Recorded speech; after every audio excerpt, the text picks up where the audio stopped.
An unforgettable moment. He is Kobe Bryant.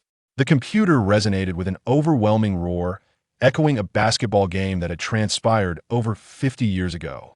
The man seated before the computer bore the marks of time, his face etched with the weariness of life. Knock, knock. Suddenly, a sound emanated from the door. "Grandpa, may I come in?" The door swung open to reveal a small boy, with delicate skin and large, expressive eyes, cradling a basketball in his arms that he scampered toward his grandfather with eager steps. "Grandpa, let's play basketball," the boy joyfully invited. Wiping away his tears, the grandfather bent down to gaze at the boy, replying, "Of course." Bang! The room was left with only the echoing sounds of the computer. Clap, clap, clap. The basketball court in the community was filled with laughter and the rhythmic sound of the ball being dribbled. Suddenly, the elderly man felt a sharp pain in his chest, clutching his heart as he collapsed to the ground in agony. "Grandpa, Grandpa, what's wrong?" The boy was startled, his voice filled with concern. "Gee, Grandpa, is fine." The old man struggled to articulate. Gazing at the azure sky, a faint smile appeared on his lips, wondering if he would once again witness his graceful form on the court above. Then, the old man closed his eyes. "Waylai, Waylai." Hearing the voice, Waylai slowly opened his eyes. The glaring lights and the cacophony of a bustling market enveloped him. "What are you doing?" Waylai blurted out, astonished by his sudden utterance of the English alphabet. This was a realm where it recognized him, yet he did not recognize it. Suddenly, a flood of memories surged forth. What on earth is happening? "It hurts like hell," Waylai grimaced, clutching his head in pain. "Team doctor, come quickly and check on Waylai." Waylai sensed someone hovering above him, their mouth moving towards his ear, inquiring, "Waylai, are you all right? How do you feel?" At that moment, Waylai had no time to respond, as his mind was engulfed with a series of vivid images. After a while, he gradually opened his eyes that "I am fine, no worries." It turned out he had traversed into the life of someone who shared his name. Name? Waylai, a young Chinese man of just 21 years, drafted by the Los Angeles Lakers, destined to be the team's proud water boy.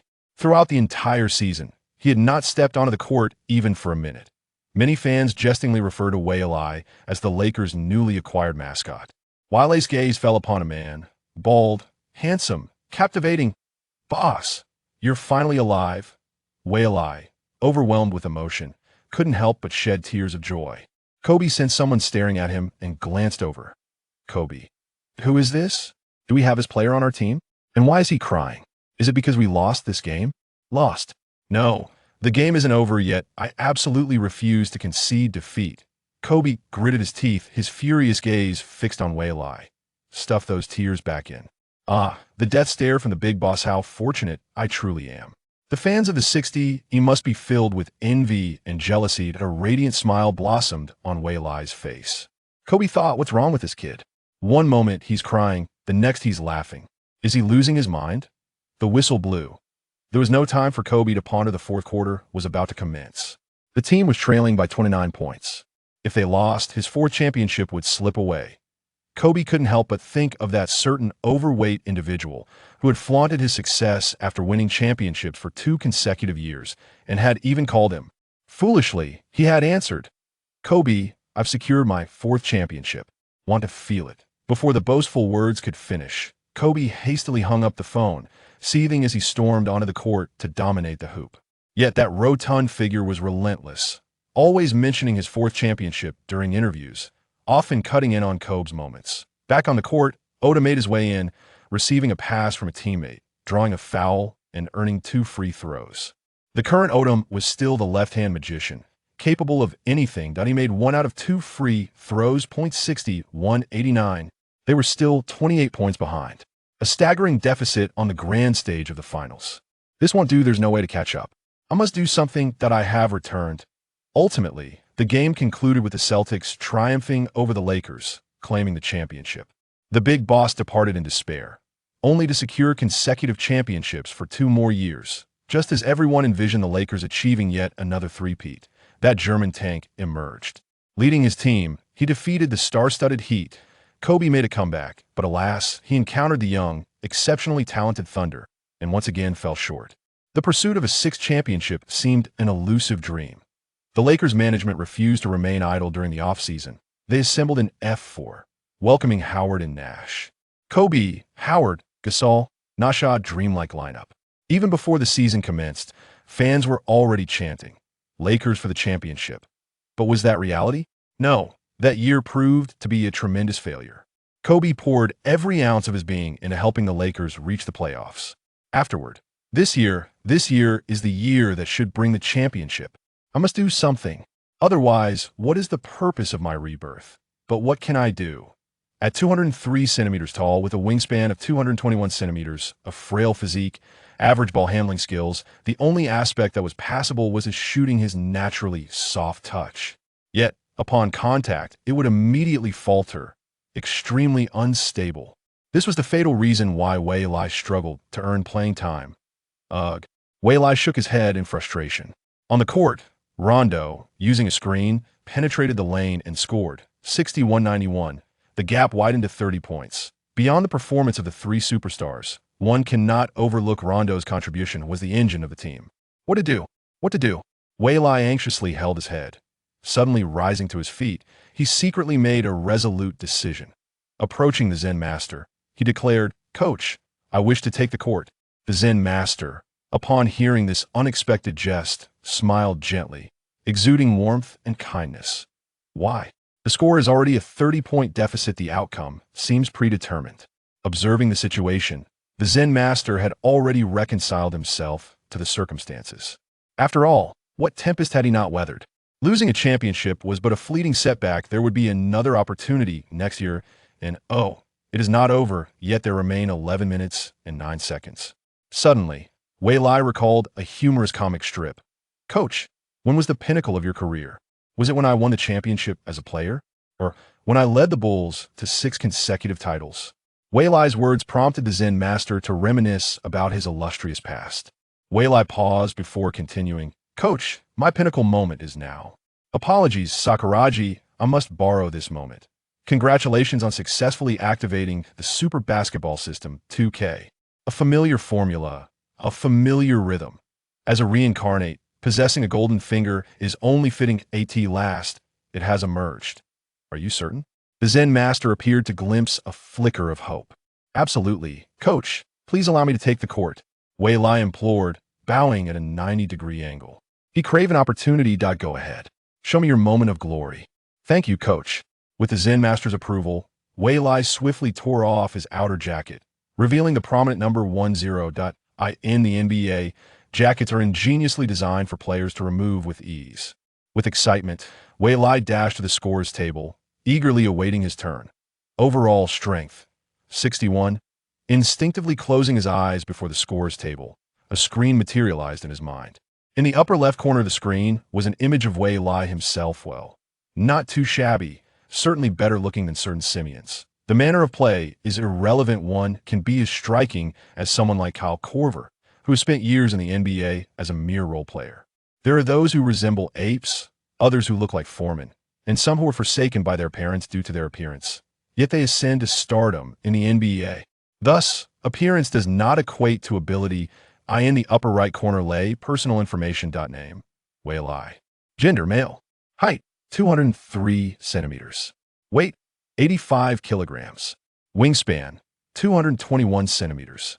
Team, Los Angeles Lakers. Overall evaluation, 61. Playing basketball, you say? An overall evaluation of merely 61. Having played extensively in 2K in his previous life, Wei Lai was acutely aware of what a rating of 61 entailed. A score of 60 signifies merely a competent level, sufficient to enter the draft, yet denotes eligibility to compete in the NBA. After all, the entire NBA comprises only about 300 to 400 players, the creme de la creme of basketball talent worldwide. To firmly establish oneself in the NBA, an overall strength of 70 or above is required. Scoring above 80 categorizes one as a star, with a chance of being selected for the All-Star game. A score exceeding 90 designates a superstar, the team's principal figure. The final score exceeds 100 points, signifying the presence of a true superstar in the league, one of the elite figures in the entire basketball realm. There are but a couple of such individuals. Wei Lai felt a twinge of discomfort on his face. What to do? His presence had not only failed to assist, but had also inadvertently hindered the team. With an overall strength of 61, he would likely be reduced to mere rubble. Wait a moment. Suddenly, Wei Lai noticed a notification in the lower right corner of the screen. Beginner's gift package awaiting collection.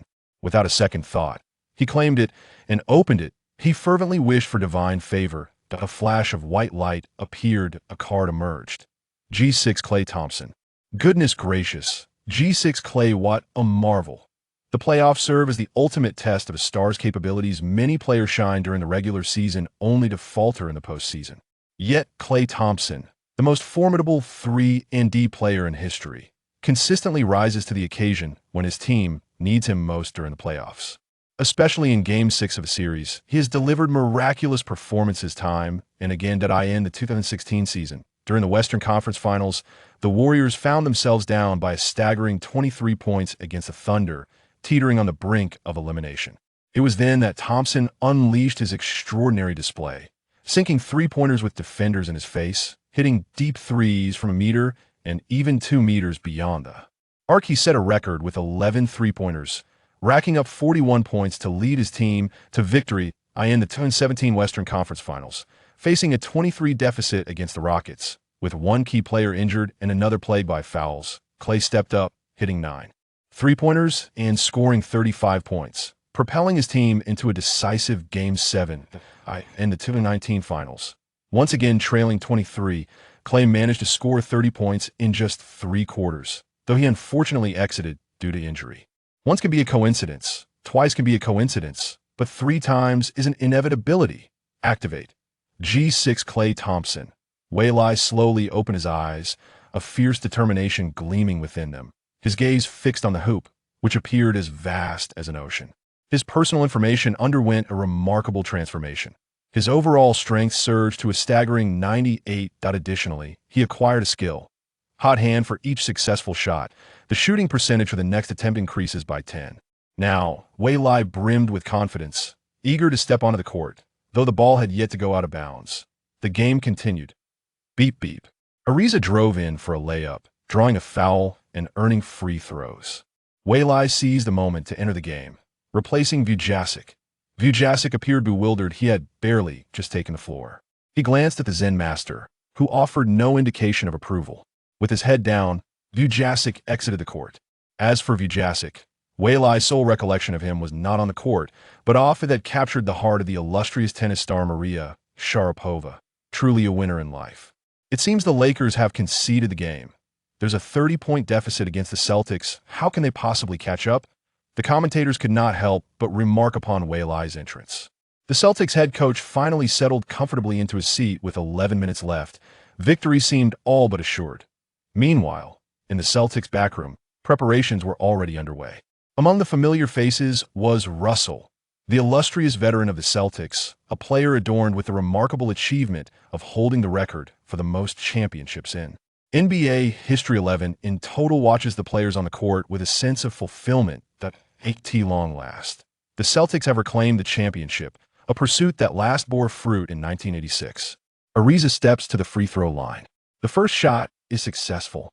The second shot, however, misses. The ball grazes the front rim, ricocheting far from the paint and soaring to the perimeter. It lands just short of Wei Lai. Wei Lai leaps to catch the ball, checking his position relative to the three-point line. Indeed, he is beyond the arc. He takes off, suspending the air, extends his legs, and releases. A fluid sequence. The ball arcs gracefully through the air and swishes through the net. The Lakers secure 4 points in that possession. 65-91. The Lakers players remain unfazed, implementing full-court pressure. Yet, Wei Lai refrains from participating, opting instead for a decisive retreat. Attempting to steal from Rondo is a formidable challenge, nearly an impossibility. Rondo, flanked by the trio of stars, becomes a formidable presence. His weaknesses are obscured, while his strengths are magnified by their support. To close the gap, it is imperative to curtail his influence. Indeed, Rondo maneuvers the ball on his own, penetrating the defenses of Famer and Ariza, and presses on. Upon crossing half-court, he accelerates, but his layup is thwarted by Odom's interference. The Lakers secure the rebound. Famer propels the ball forward with haste. "Give it to me," Wei Lai calls out from beyond the three-point line, disregarding the defender, demanding the ball. However, the Celtics are not particularly concerned with Wei Lai's presence at this moment. Famer passes the ball. Without hesitation, Wei Lai launches a shot. The Celtics. Famer. Damn, he's shooting under pressure. A Lakers fan, watching from home, erupts in frustration as Wei Lai takes the shot, only for the ball to sail through the hoop effortlessly. OMG, that was incredible. Yes, Wei Lai exclaims, watching the ball nestling into the net, his fist raised in triumph. The score stands at 68-91, a 23-point deficit. The Zen master glances at Wei Lai. Rondo, control the tempo, Rivers commands, rising to address Rondo on the court. With a lead, there's no need to rush.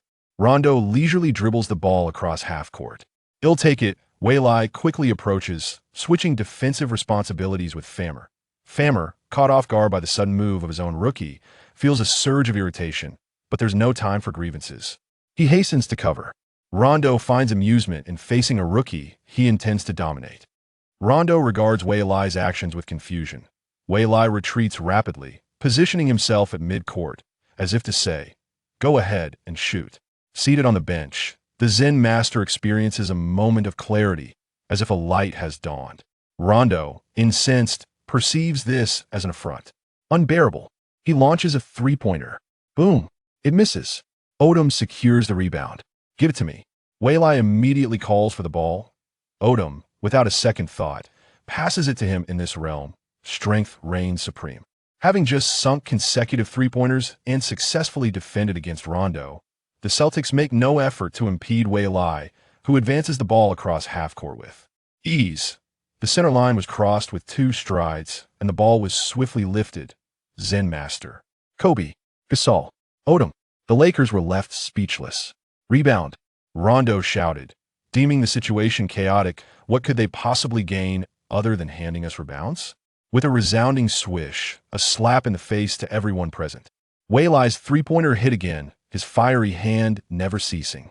The score soared to 20 points, 71-91. Rivers did not immediately call for a timeout. Instead, he gestured for the big three's Ray Allen to prepare. On the other side, upon seeing Ray Allen return, Kobe instantly stood up.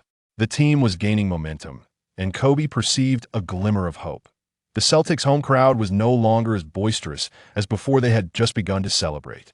Now, with Wei Lai's 3 consecutive three-pointers, they were being brought down. "Celtics, let's go! Celtics, let's go! Celtics, let's go!" The fans rallied behind the home team, just one step away from the championship. They screamed hoarsely, their deafening voices reverberating throughout the arena. A slight smirk curled at the corner of Wei Lai's mouth. Having lived a lifetime, he had witnessed countless storms. This was merely a minor spectacle. "Come on, green team." Against Rondo, Wei Lai adopted the same strategy, allow him to shoot while defending against his drives. Rondo had never mastered shooting throughout his career.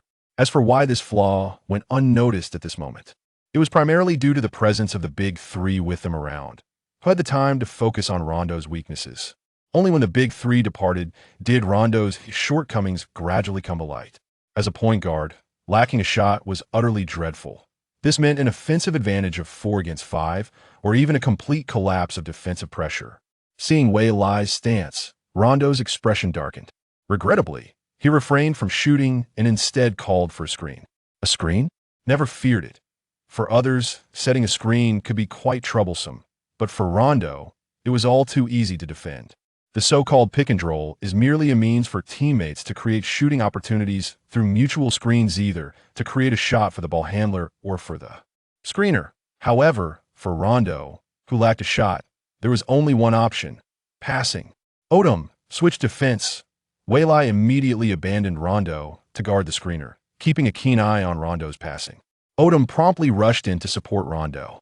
Odom was capable of defending from position 1 to 4, adept at blocking Rondo's drive. As the shot clock dwindled, Rondo passed to the perimeter, launching a hurried three-pointer that missed. Ariza secured the rebound. The Celtics' offense faltered once more. Offense. Kobe shouted on the court. Ariza swiftly brought the ball past half-court and, without hesitation, passed it to Wei Lai at the center line. As Wei Lai took a step, Rondo closed in, applying tight defense. Aiming for a score? Not a chance. Rondo's defense is exceptionally commendable, characterized by his long arms. However, Wei Lai possesses similarly lengthy limbs and stands taller than Rondo. In a moment of brilliance, Wei Lai, upon spotting Rondo's hand hovering defensively, swiftly lifted the ball and took a shot without hesitation. A resounding smack echoed as his arm made contact with Rondo's, a loud proclamation of the encounter. In one fluid motion, Wei Lai released the ball. The referee's whistle pierced the air. What? Rondo was left speechless. It was clearly a foul, as he had approached to initiate contact. Yet, to his utter disbelief, the three-point shot found its mark. Point 31. Wei Lai exclaimed exuberantly as the ball swished through the net, pounding his chest in sheer exhilaration. His teammates from the Lakers rushed over to embrace him, while the bench erupted with excitement. The score stood at 74-91, now trailing by just 17 points, with a free throw opportunity still available. The free throw was successful, closing the gap to 16 points with 8 minutes and 26 seconds remaining on the clock. Well done, Kobe, emerging from the sidelines, patted Wei Lai enthusiastically, acknowledging his pivotal role in pulling the Lakers from the depths of despair. Boss, Wei Lai responded. Stunned by the compliment, it was a moment of heartfelt joy. Let us secure this victory, Kobe continued, his desire for the championship palpable after 7 long years without tasting its glory. Absolutely, Wei Lai nodded fervently, overwhelmed by emotion, ecstatic and elated beyond measure. With Ray Allen's return, the Celtics transformed. Rondo displayed no intention of offense, patiently awaiting Allen's maneuvering, with Kobe trailing closely behind. Ray Allen's movement was masterful, utilizing a series of screens from his teammates to finally shake off Kobe. Rondo delivered the ball precisely as Allen executed a swift three-point shot. The three-pointer found its target. A delayed Kobe could hardly contain his frustration. What had been a hard-fought comeback was abruptly thwarted. The score now read 75-94, a daunting 19-point deficit. Ray Allen, Ray Allen, Ray Allen. The crowd erupted, relieved by Allen's three-pointer, a testament to his prowess as the reigning three-point scoring champion. Yet, Wei Lai's determination to win remained unwavering. In this contest, Ray Allen's contributions from beyond the arc were significant. When it was the Lakers' turn, Wei Lai received a pass from Farmar, facing none other than Ray Allen. Allen understood the importance of three-point shots. Realizing they offered a significant advantage over two-pointers, he preferred to allow Kobe to score 2 points rather than permit Wei Lai another three-pointer, the most efficient means of closing the gap. Allen refrained from extending his hand, having observed Wei Lai's intention to draw a foul from Rondo earlier. He would not afford Wei Lai such an opportunity, retracting his hand and spreading his arms to obscure Wei Lai's path. This inadvertently granted Wei Lai the space needed for a shot, and he seized it without hesitation. Standing at 1.96 meters, Ray Allen was dwarfed by Wei Lai's 2.03 meters, a height advantage of 7 centimeters, complemented by Wei Lai's long arms, leaving Allen in his wake. In a state of fiery form, Wei Lai launched another three-pointer. The score now stood at 78-94, once again narrowing the gap to 16 points. You make a shot, and I shall respond in kind, Wei Lai declared before pivoting to return to defense. Ray Allen couldn't help but chuckle at this exchange. It had been ages since he felt such competitive spirit. Let the challenge commence. Ray Allen maneuvered through a double screen to the left corner. Kobe Bryant swiftly followed suit. Yet, Ray Allen, undeterred by Kobe's defense, launched a shot. So close. Kobe leaped with all his might as the ball sailed past his fingertips. Swish. The crisp sound echoed. Another three-pointer found its mark. 78-97. The deficit was once again 19 points. Without the Lakers, I declare the championship belongs to the Celtics. The commentator, witnessing Ray Allen's return and his 2 consecutive three-pointers, immediately proclaimed his allegiance. Come on, let's keep going. This time, Wei Lai opted not to shoot over a defender as Odom came to set a screen. With space available, the ball met him perfectly. Wei Lai caught the ball and rose to shoot. Another three-pointer. Yes, great shot, Kobe exclaimed, his fist clenched in excitement. With Ray Allen's 2 three-pointers igniting hope, it was Wei Lai who fiercely pulled it back. Timeout. Rivers, unable to contain himself, immediately called for a pause. Having made 6 consecutive three-point attempts, they had to devise a strategy to halt him. Well done, kid. Kobe embraced Wei Lai, affectionately ruffling his hair. Wei Lai basked in the moment, enjoying the gesture from his revered leader. Knowing Wei Lai's thoughts, Kobe surely gave him a playful nudge. On the bench, Zen Master observed the two in an embrace, adjusting his glasses with a bold idea forming in his mind. As play resumed, the Lakers fielded Gasol, Odom, Ariza, Waylai, and Kobe. The Celtics countered with Davis, Garnett, Pierce, Allen, and Rondo. The battle was about to commence. 81-97. A 16-point gap remained, with 6 minutes and 34 seconds on the clock. A boy with a cherubic face was intently fixated on the television, where the game unfolded at that moment. A boy resembling him by about 60 or 70% emerged from the room, a basketball in hand. "Brother, let's go play," he called to the cherubic-faced boy. However, after a while, the boy remained unresponsive. Curiosity piqued, he approached, only to see his brother still engrossed in the game, his expression darkening as he said, "Brother, you're still watching. There's no need, the Lakers have already lost." The brothers were avid Lakers fans, but the team had fallen behind by 30 points in the first 3 quarters. He had given up on the notion of continuing to watch. "Seth, the Lakers have closed the gap to 16 points. There's still hope," the cherubic-faced boy excitedly reported, his eyes glued to the screen, wearing the number 10 jersey in the team's purple and gold. "Can they still shoot like this?" Upon hearing this, Seth tossed the basketball aside in frustration and quickly sat down. The game resumed. With a big 3 on the court, the Celtics presented their most formidable form, their offensive space boundless, flowing from outside to inside. Waylai pondered which giant the Celtics would entrust with their first play. Rondo made a decisive pass into the paint. KG. Throughout the series, the Celtics had maintained the upper hand largely due to Garnett's dominance, who had thoroughly overwhelmed Gasol. The Celtics were acutely aware of this upon returning from the timeout.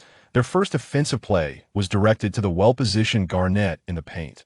Waylai decisively abandoned Lang, Ejong, and sprinted towards the paint to double-team KG. KG noticed a player in purple and gold approaching, feinting twice against Gasol before passing the ball back to Rondo. At the top of the arc, Rondo, unguarded, took a step forward and launched a 3-pointer. Rebound. Waylai shouted instinctively upon seeing Rondo's shot. Rondo's 3-point attempts had only yielded a maximum of 1 out of 10. Surely, we are not this unfortunate. Bang! The ball ricocheted off the front of the rim, suggesting that Lady Luck had favored us. Kobe secured the offensive rebound. "Run," Waylai commanded without hesitation, dashing towards the front court. "Get back on defense." The Celtics were renowned for their defensive prowess. How could they allow Waylai to initiate a fast break? Ray Allen and Pierce had already retreated. But so what? Receiving the ball in the front court, Waylai stepped just beyond the 3-point line contested by Pierce and took a pull-up shot. Pierce was caught off guard. A rookie was audaciously launching a 3-pointer in the finals, trailing by 16 points with just minutes remaining. He hesitated momentarily before leaping to contest. Alas, it was too late. For Klay Thompson, a bit of space was all he needed to shoot. Interference meant nothing. At this moment, Waylai embodied Klay Thompson. The ball traced a high arc through the air, stirring the emotions of Celtics fans. "Don't go in. Don't go in. Don't go in." Swish, a sensation akin to something shattering within. The 3-pointer found its mark once more. OMG, my goodness, 7 for 7 for beyond the arc. This is the finals, and the Lakers have narrowed the gap to just 13 points. 13 points. The commentator exclaimed with fervor. "Good shot. Good shot." Kobe clapped continuously, believing they could win with a 13-point deficit. All Lakers players now glimpsed hope, the possibility of victory, envisioning their return to Los Angeles' home court. Their spirits soared, and the intensity of their defense surged. The Celtics continued to focus on KG. "Softy, hurry home to find your mommy. Softy, just admit defeat, you can't guard me." KG's trash talk commenced aside from his technical skills in defense. He was also an expert in verbal sparring. KG, watch out, Ray Allen shouted, but it was too late. Kobe had already dashed in, deftly stealing the ball and initiating a fast break. No one from the Celtics could keep pace with his speed. He scored with a layup. 86-97, with 5 minutes and 40 seconds remaining. Timeout. It had barely been a minute since the last timeout, yet the offense had faltered twice, allowing the deficit to shrink to just 11 points. Rivers glanced at the bench, eyeing the yellow-skinned player. Who was this enigmatic figure? Waylai had barely set foot on the court, with no information available about him. "Guys, I had lost all hope for the championship, but just 5 minutes ago, someone told me this moment would be a shining moment, and he delivered. He saved us. If we win this game, will return to Los Angeles, to Staples Center, and claim the championship. Typically, Zen Master refrain from discussing tactics during timeouts. Tactics are rigid, but people are dynamic. No matter how splendid a strategy, it requires execution by human hands. Kobe was the first to respond to the Zen Master, clapping his hands together enthusiastically. Guys, we have worked hard all season, and we are just 2 steps away from the finish line. Let's push forward, Lakers champions, he shouted, rallying his teammates. Lakers champions! Lakers champions! Lakers champions! Echoed the other players, as the once mighty Lakers returned to form. As the timeout concluded, the game resumed. Upon their return, the Celtics immediately felt the oppressive defense of the Lakers. For a full 24 seconds, the ball was passed around without a single open shot, culminating in Ray Allen attempting a shot with Kobe right in his face. The ball danced around the rim, sending a shiver of anxiety through the Lakers. But fortune favored them this time, as it did not fall. Gasol secured the rebound. Kobe controlled the ball, advancing step by step across the court, his gaze fixated on the hoop. Suddenly, he made his move, using his left shoulder to nudge Ray Allen back, creating a momentary opening for his shot. With a powerful leap, Kobe found the net with precision. 2 points. The score was now 88-97, closing the gap to single digits. The Black Mamba's fangs have been biding their time. Having made only 5 of 18 attempts in the first 3 quarters, Kobe's shooting had been dismal, largely due to the Celtics' tenacious defense. With Tony Allen and Posey as formidable defenders and Ray Allen and Pierce taking turns guarding him, Kobe faced an uphill battle. Moreover, he had to endure the defensive pressure from either Ray Allen or Pierce while also contributing offensively. Before Way's entry, Kobe had been struggling. His sole ally, Gasol, was being overwhelmed by KG on both ends. However, the situation had changed. Way had made all 7 of his 3-point attempts, prompting Coach Rivers to keep Pierce glued to him, denying him any opportunity to receive the ball. Rivers had considered Tony Green and Posey, but their lack of height posed a challenge. Way was not like Kobe. He was far more audacious, shooting directly over defenders and making them. With the score narrowing, Rivers dared not take any risks. Allowing Way to sink 2 or 3 more threes would revert the game to a level playing field. Yet this strategy freed the Black Mamba. Pierce could not assist, and the interior defense faltered. They were wary this version of Kobe was capable of passing, and Ariza on the perimeter was not to be underestimated. In an unknown situation, Kobe was untroubled, simply attacked. Watching the ball sail through the net with pinpoint accuracy, Rivers couldn't help but scratch his head in disbelief. Chapter 5. The resurgence of the hack-a-shack strategy. As graceful as a painting, the backward jump shot soared through the air. Driving into the paint, Kobe unleashed a powerful layup. And even with Garnett's defensive foul, nothing could halt the relentless momentum of Kobe, as the ball effortlessly swished through the net. 21. In response, the Celtics' Pierce, undeterred by Kobe's presence, rose up from beyond the arc and struck true, delivering a formidable reply to Kobe's 21. With gritted teeth, Kobe seized the next opportunity, utilizing Gasol's screen to penetrate and execute a mid-range jumper flawlessly. A timeout was called. With only 3 minutes and 10 seconds remaining, Rivers had exhausted his scarce timeouts, leaving him with but 1 remaining. The score stood at 95-100, with a mere 5-point deficit. Few could have anticipated the match would unfold in such a nail-biting manner. Many Lakers fans, having initially turned off their televisions, found themselves drawn back to the screen. Coach, the time dwindling, it's time to employ that strategy. The Zen Master lifted his gaze to Wei Lai, sensing an enigmatic aura about this player, one he had never encountered in his extensive coaching career. Quite intriguing. Coach, let us execute the hack-a-shack strategy. Time is of the essence. We must equalize or take the lead before the 2-minute mark.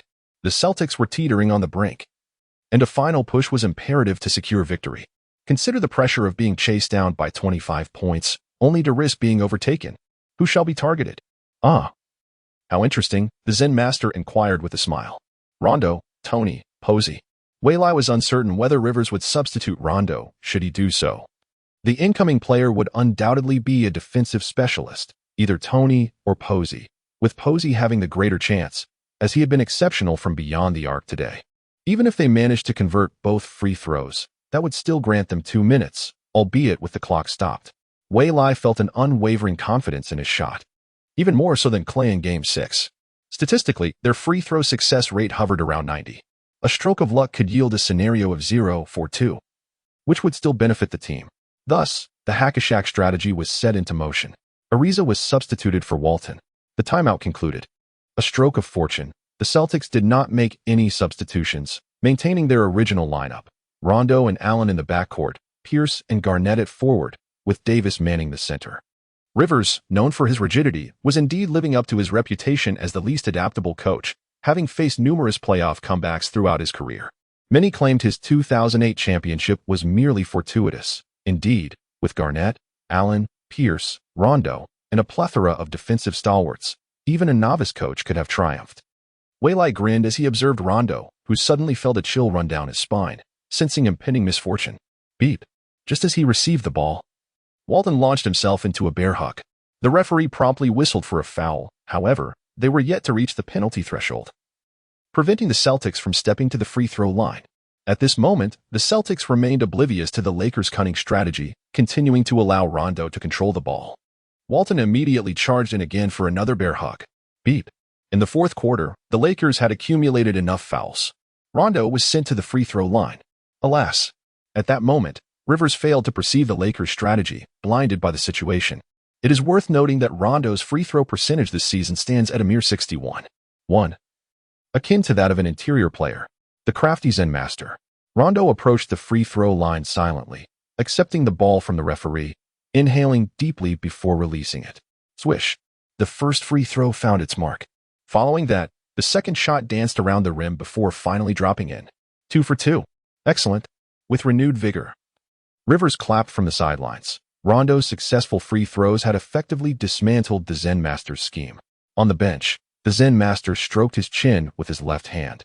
Observing the figure sprinting towards the front court, Kobe immediately recognized the situation and launched a long pass. Get back, get back. But they were still a step too slow. Waylai had just reached beyond the three-point line when the ball arrived, perfectly timed. Receiving the pass, he leaped into the air, suspended momentarily, then propelled himself upward to release the shot. Swish. Another three-pointer scored. 98-102, trailing by 4 points. Apologies, still 4 points behind. Waylai smiled at the panting Rondo. Rondo's expression darkened. The Lakers continued to send Rondo to the free throw line, yet the words of Waylai had provoked him. Bang. Bang. 2 missed free throws. Gasol secured the rebound.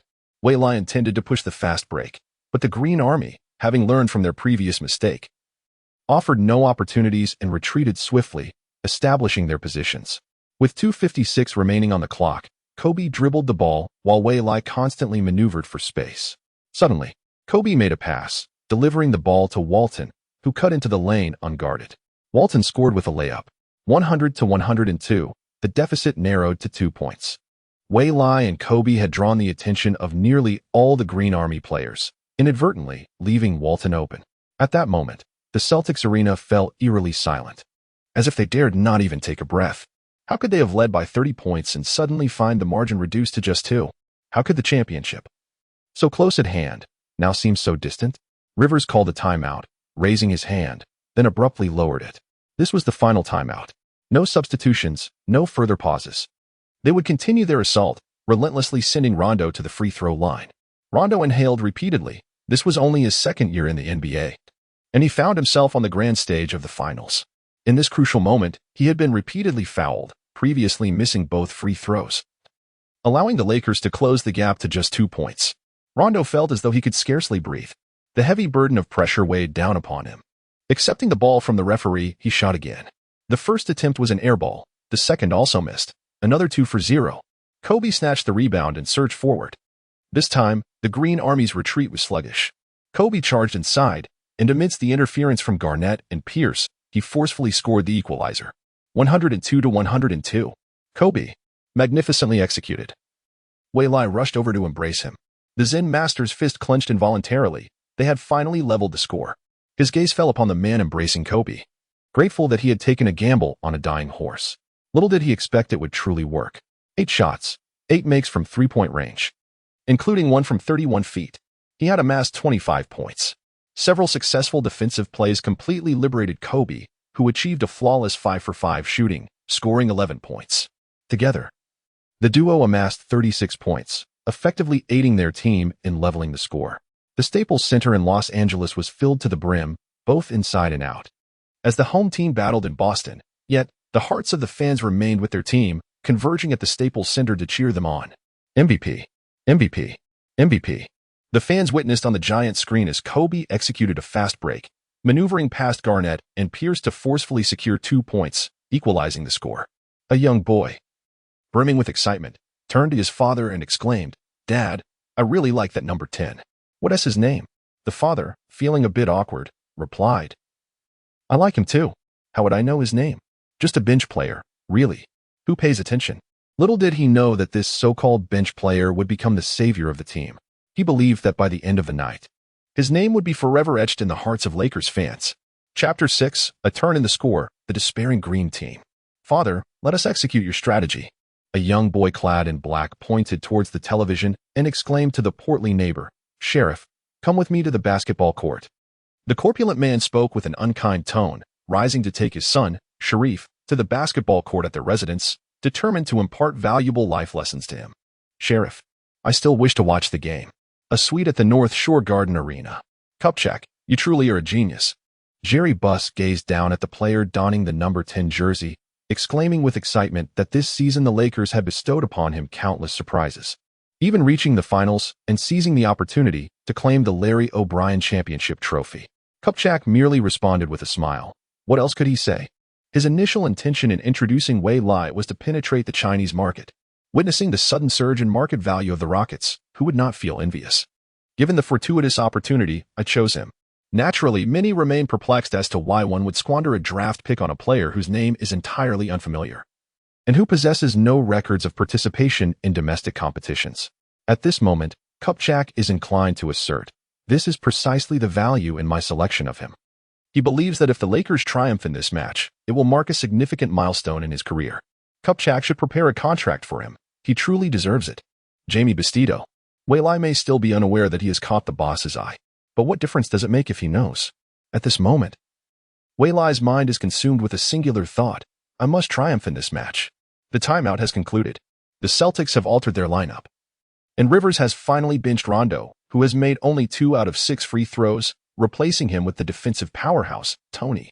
Rivers instructs him to apply relentless pressure on Wei Lai throughout the court, denying him any opportunity to receive the ball. Beep. Without uttering a word, Wei Lai embraced Tony tightly.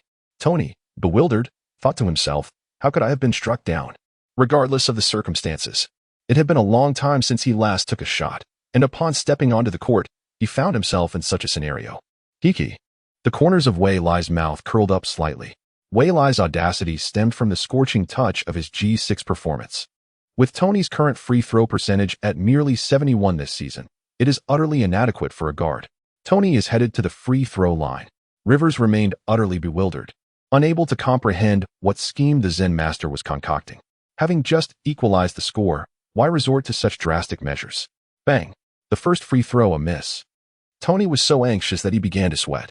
Upon receiving the ball from the referee, his trembling hand released the second throw. Bang! Once again, it was a miss. Hitting the rim, Gasol and Wei Lai firmly blocked Garnett, while Odom closely guarded Davis, effectively thwarting the Celtics' aspirations to seize the rebound. Gasol protected the rebound. At this moment, the Lakers remained composed. Kobe received the ball from Gasol, leisurely dribbling past half court.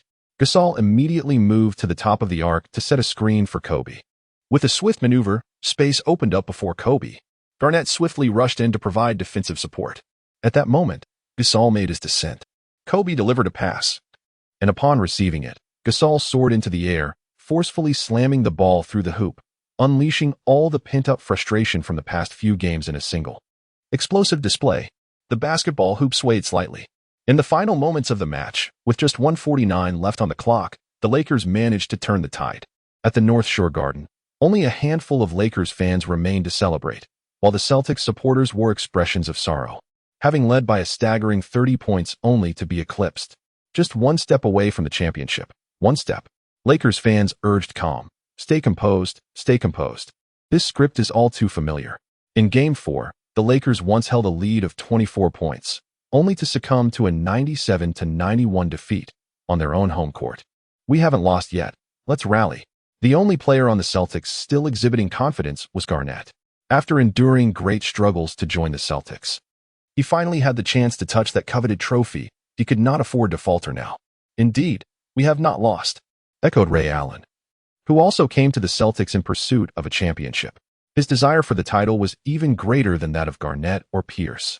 In pursuit of the championship, he later joined the Heat, which boasted a formidable trio. We haven't lost. There is still hope. Let us push forward. Wei Lai, upon hearing this, let a faint smile curve his lips. Does it even matter? As the Celtics initiated play, Wei Lai immediately latched onto Tony. Why are you such a liability at the free throw line? Is it you I'm targeting, or anyone else? He was determined to make his mark. At this time, the league had yet to impose restrictions on the hack-a-shack strategy, which meant that in the final 2 minutes of each quarter, no team was permitted to employ such tactics. Another foul. This infraction shattered the fragile morale the Celtics had worked hard to build. Come on, can you not play like a coward? An irate Garnett confronted Wei Lai. His frustration palpable. Can you not handle a loss? Wei Lai replied calmly. Despite Garnett's tough demeanor and aggressive defense, in reality, he was not one to engage in actual fights. When faced with a real altercation, he often retreated, even shying away from retaliation. At that moment, Kobe was the first to intervene, pushing KG aside to protect Wei Lai. What is this? You want to throw down? I'm ready for you. The camaraderie was palpable as other Lakers and Celtics players gathered around. The three referees swiftly intervened to prevent matters from escalating further. Fortunately, the game resumed without further incident. At this time, the NBA commissioner was still David Stern, who believed in allowing the players on the court to determine the outcome of the game without external interference. Basketball during this era was indeed captivating, especially in the final moments, enthralling fans to the core. Wei Lai walked over to the bench, requesting a towel from the staff. Damn it, the trash talkers really spew a lot of saliva. I'm drenched. Who knows if KG's spit carries any viruses? I'd better clean up. After thanking the staff and returning the towel, he dashed back onto the court. Meanwhile, Tony was receiving the ball from the referee. Taking a deep breath, he shot. Thud. It was short. Garnett, Pierce, Ray Allen, Rivers. Tony, feeling the weight of everyone's gaze, became increasingly anxious. He released his second free throw, and the all-too-familiar sound of clanging iron echoed. Another 2 missed shots. Odom secured the rebound and swiftly passed to the point guard, Kobe Bryant. Once again, Kobe and Gasol executed the pick-and-roll, a strategy that, though not new, remained effective. This time, the Celtics wised up. Tony abandoned Wei Lai, rushing to bolster his defense against Kobe, while Garnett vigilantly shadowed Gasol, denying him any opportunity to cut in. Truly clever? Boss, the ball, Wei Lai called out. Kobe immediately passed the ball. He had no reservations about trusting his capable teammates. Not a chance. Pierce moved in to assist Tony's defense. Wei Lai refrained from shooting, tapping the ball lightly, causing Pierce to rise instinctively. Wei Lai took a step to the left. What? A feint. Pierce could no longer contest the shot. Helplessly watching as Wei Lai launched an open three-pointer. Don't go in. Don't go in. Swish. The sound shattered the last vestiges of hope for the Celtics. 107-102. The Lakers led by 5 points, with only 1:19 remaining on the clock. Chapter 7. Lakers Championship. Alas, we have triumphed. We are returning to Los Angeles. The Lakers players were overwhelmed with joy at this moment. The large numbers displayed above the North Shore Rose Garden read 111-102. With the Lakers ahead of the Celtics, the time remaining was 0. The Lakers staged a remarkable comeback, having trailed by 30 points in the fourth quarter, ultimately defeating the Celtics by a margin of 9 points and successfully pushing the series to a decisive Game 7, which will take place at the Staples Center. Let us express our gratitude to our hero, Wei Lai, exclaimed Fisher. What are you doing? Wei Lai was utterly bewildered, encircled by his teammates, who lifted him into the air. Mom, I'm afraid of heights. After the commotion subsided, Wei Lai found the time to sit down and review his system. In just 11 minutes of play, he had achieved a flawless record of 9 for 9, scoring 28 points, thereby breaking the NBA Finals record for points in a single quarter. This was Wei Lai's remarkable performance, showcasing the prowess of G6 Tang.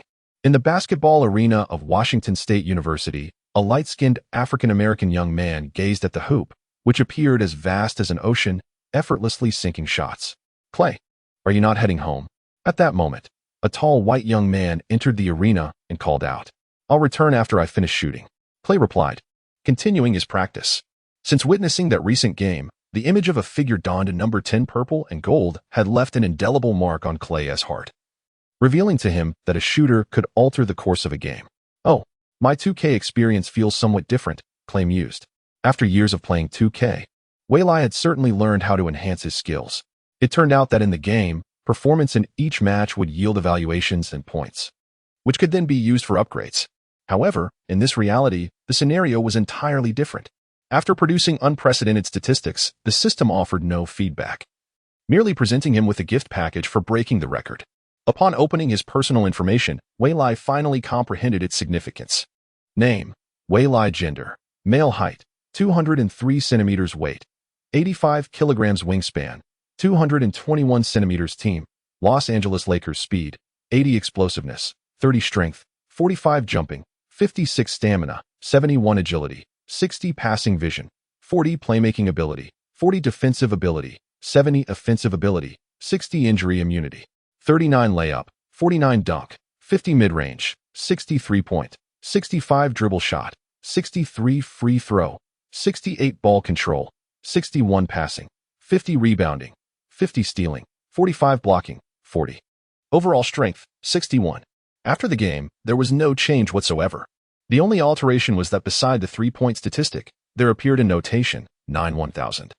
And for free throws, 1-1000. What does this mean? 3-pointers 9, free throws 1? Wait, if memory serves me right, I made 9 3-pointers and 1 free throw in this game. Thus, is it accurate to say that the subsequent 1000 represents the target number? If one successfully scores 1000 3-pointers, a mere increment of 1 point can be achieved. Waylai shifted his focus to other metrics, such as speed: 254 meters 100. 000 meters, explosive power. Frog jumps 0-1000 attempts, rebounds 0-1000. Outside of the game duration, does training count? Waylai was eager to experiment immediately. However, he was whisked away by the boss to the post-game press conference. The atmosphere was cacophonous, akin to a bustling marketplace. Is this truly a post-game press conference? It bore no resemblance to what transpired on television. Alas, Waylai's sudden surge in the fourth quarter resurrected the Lakers from the brink of despair, should they triumph. It would surely become a legendary tale. It is said that ticket sales at the Staples Center commenced immediately after the game's conclusion, and now they are entirely sold out. Many have even acquired them at exorbitant prices, with tickets on the stands being resold for as much as $13.99 each. Truly, a case of priceless value. The most delighted of all is none other than NBA Commissioner Stern. This round of finals featuring the Lakers against the Celtics has garnered immense attention, and now, in the sixth game, the Lakers, trailing by 30 points, staged a miraculous comeback, successfully winning, thus leading to a decisive Game 7. This is undoubtedly the most captivating script in the annals of NBA history. Waylai responded with a casual demeanor. Unwilling to engage with the inquiries, he feigned ignorance, choosing silence instead. After all, the boss was nearby, keeping a watchful eye. A familiar figure rose, uttering familiar words. Coach Zhang. "Hello, Waylai. What are your thoughts on gracing such a significant stage for the first time?" Waylai promptly stood, paying homage to the man who had contributed immensely to the national basketball team, even assisting post-retirement. "Greetings, Coach Zhang. I am thrilled to share the stage with my idol, Kobe Bryant. Most importantly, I can assist him. The championship of 2008 belongs to us, the Lakers," Waylai boldly declared, leaving no room for retreat. Either he ascends to greatness or faces utter ruin. Meanwhile, the Celtics' post-game interviews were replete with despondency, having come so agonizingly close. "Coach Rivers, do you have any strategies to contain that number 10? Inquired a Boston journalist as Waylai ascended to the pinnacle of disdain among Boston fans, even surpassing Kobe. Just a whisper away from the championship. Yet that detestable number 10, akin to a divine being, effortlessly scored. Ultimately, the home team succumbed. "Ah, how infuriating. I shall procure that number 10 jersey and burn it," lamented a fan, despite it being unavailable for purchase. Boston fans were left with no outlet for their frustration. Moreover, Waylai had been merely a bench warmer. Hardly anyone would buy his jersey, and the Lakers had not even released them. However, following this match, Waylai would undoubtedly rise to fame, and his jersey would surely sell like hotcakes.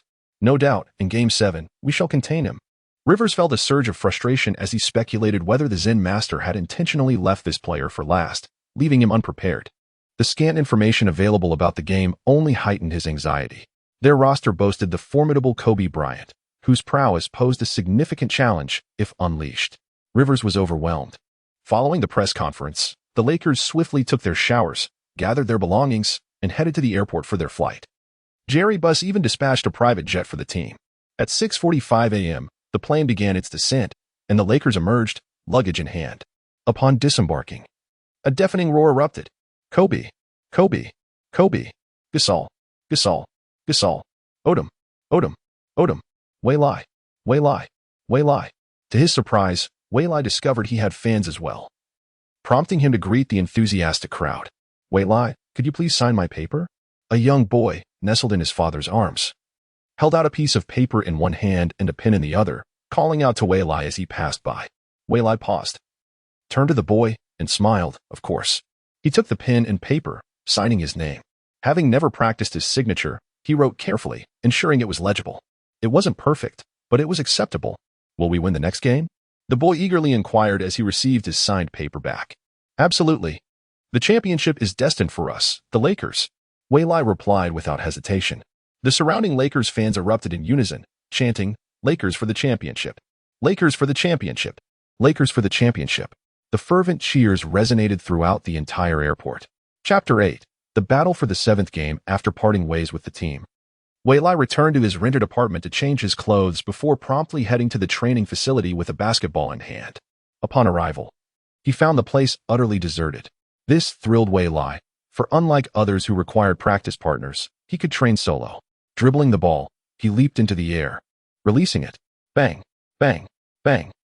Damn it, without G6 guidance, this is truly disheartening. Does the system intend for me to seize the leader's position? Swish. At last, the sixth shot found its mark. Waylai paused to examine his personal stats. 3-pointers, 10-1000. As expected, there had been some change. It seems that in order to upgrade, one must practice. With 2 days remaining until the decisive game, he aimed to enhance his three-point shooting as much as possible. Bang, bang, bang. The relentless clanging of the rim was exhilarating, and occasionally, a few shots would sink. Kobe bid farewell to his wife and daughter, clutching a basketball as he made his way to the training facility. He was just one step away from leading his team to their first championship. You'd better watch out. You fatso. A few days prior, that fatso had sent him a photo. In the image, a large hand adorned with sparkling rings, except for the thumb. Who could it be? As Kobe approached the training facility, the sounds of basketball echoed in his ears. Curiosity piqued. Who among the Lakers could possibly be as diligent as he? Upon entering, he was greeted by the sight of a figure with black hair and yellow skin, drenched in sweat. Waylai? Kobe was taken aback. He hadn't anticipated seeing Waylai. Countless names had crossed his mind, yet Waylai was the last he expected, as he believed Waylai's skills were so refined that extra practice was unnecessary. Typically, Kobe trained harder only when he himself performed poorly. After last night's game, where he had played atrociously, today he had to push himself relentlessly. Kobe never made excuses. If he played poorly, he simply accepted it. Let the training commence. Instead of diving right into practice, Kobe quietly took a seat on the sidelines, observing Waylai's shooting technique. Intrigued by the accuracy of his three-pointers from the previous night, certainly no mere coincidence, Kobe noted that each time Waylai shot, he exuded confidence. In fact, some shots were taken without even checking if they went in, as he immediately retreated on defense. Yet, after watching for a while, Kobe thought, what on earth is he shooting? Airballs? That seems normal. After a day of good shooting, I often struggle the next day. Just need to shake it off. He surmised that Waylai might be experiencing the same phenomenon. Huffing and puffing, he finally made his 100th shot exhausted. Damn it. To make 100 shots after hundreds of attempts was quite embarrassing. The Lakers must have been blind to choose this guy in his earlier days. What was there to commend? Aside from his appearance, he seemed utterly lacking. After a moment of venting, he resolved to continue. Swish. Watching the ball sink into the basket after 1,000 attempts was a sight to behold. A subtle transformation occurred. 6,566 1000. Ah, I have finally reached 1,000 points. Waylai exclaimed, his arms completely fatigued, feeling utterly limp. In fact, even upon reaching 500 points, he was already struggling. Yet, he persevered through sheer willpower. However, it was evident he needed to replenish his energy. Waylai felt his stomach grumbling insistently. I must eat, I must eat. Wiping the sweat from his brow, he turned to head towards the dining hall. To his surprise, as he turned around, he was met with a throng of onlookers staring at him. Goodness! When did so many people arrive? How did I not notice? He felt utterly embarrassed. "Please, someone let me find a hole to hide in." "Apologies, do continue." With that, he dashed out. Laughter erupted around him, his teammates chuckling heartily, with someone even mimicking him. After enjoying a nutritious meal and a brief massage, Wei Lai returned to practice. 2 days swiftly passed. By 7 p.m., the Staples Center was filled to capacity, with numerous luminaries in attendance: Oscar-winning actor Jack Nicholson, soccer superstar David Beckham, Hollywood icons Arnold Schwarzenegger, Britney Spears, Spike Lee, Maria Sharapova, and Sylvester Stallone. This match, yet to commence, had already captivated the attention of the entire world. The viewership had soared to 25 million, all of whom were paying spectators. In the United States, watching the NBA, whether through television or online, required a fee. A splendid opening ceremony ignited the fervor of Lakers fans. The atmosphere was deafening. Let us examine the lineups. The Lakers maintained their usual roster: point guard Fisher, shooting guard Kobe, small forward Ariza, power forward Odom, and center Gasol. The Celtics featured point guard Rondo, shooting guard Ray Allen, small forward Pierce, power forward Garnett, and center Davis. Rivers glanced at the Lakers roster, puzzled, casting a glance at Zen Master. What scheme is he concocting now? The previous game as standout, number 10, is inexplicably absent.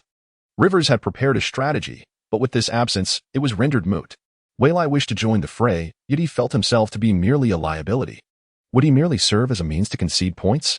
Not only would he fail to assist his team, but he risked exposing their weaknesses to the opposition. All he could do was wait. Until beep. The whistle sounded, leaving no room for Wei Lai's thoughts to linger. He had to focus on the court. Garnett leaped for the ball, and the green team secured possession. They initiated their first offensive play. Rondo passed to Pierce, positioned beyond the three-point line on the right. As Pierce received the ball, he took a small step forward, and Ariza faltered in his defense. Pierce swiftly bypassed Ariza, who was attempting to recover but was obstructed by Pierce's body. Kobe immediately rushed in to assist. At that moment, Ray Allen found himself completely unguarded. Upon spotting Ray Allen unmarked, Pierce swiftly delivered a pass. Allen received the ball and executed a mid-range jumper.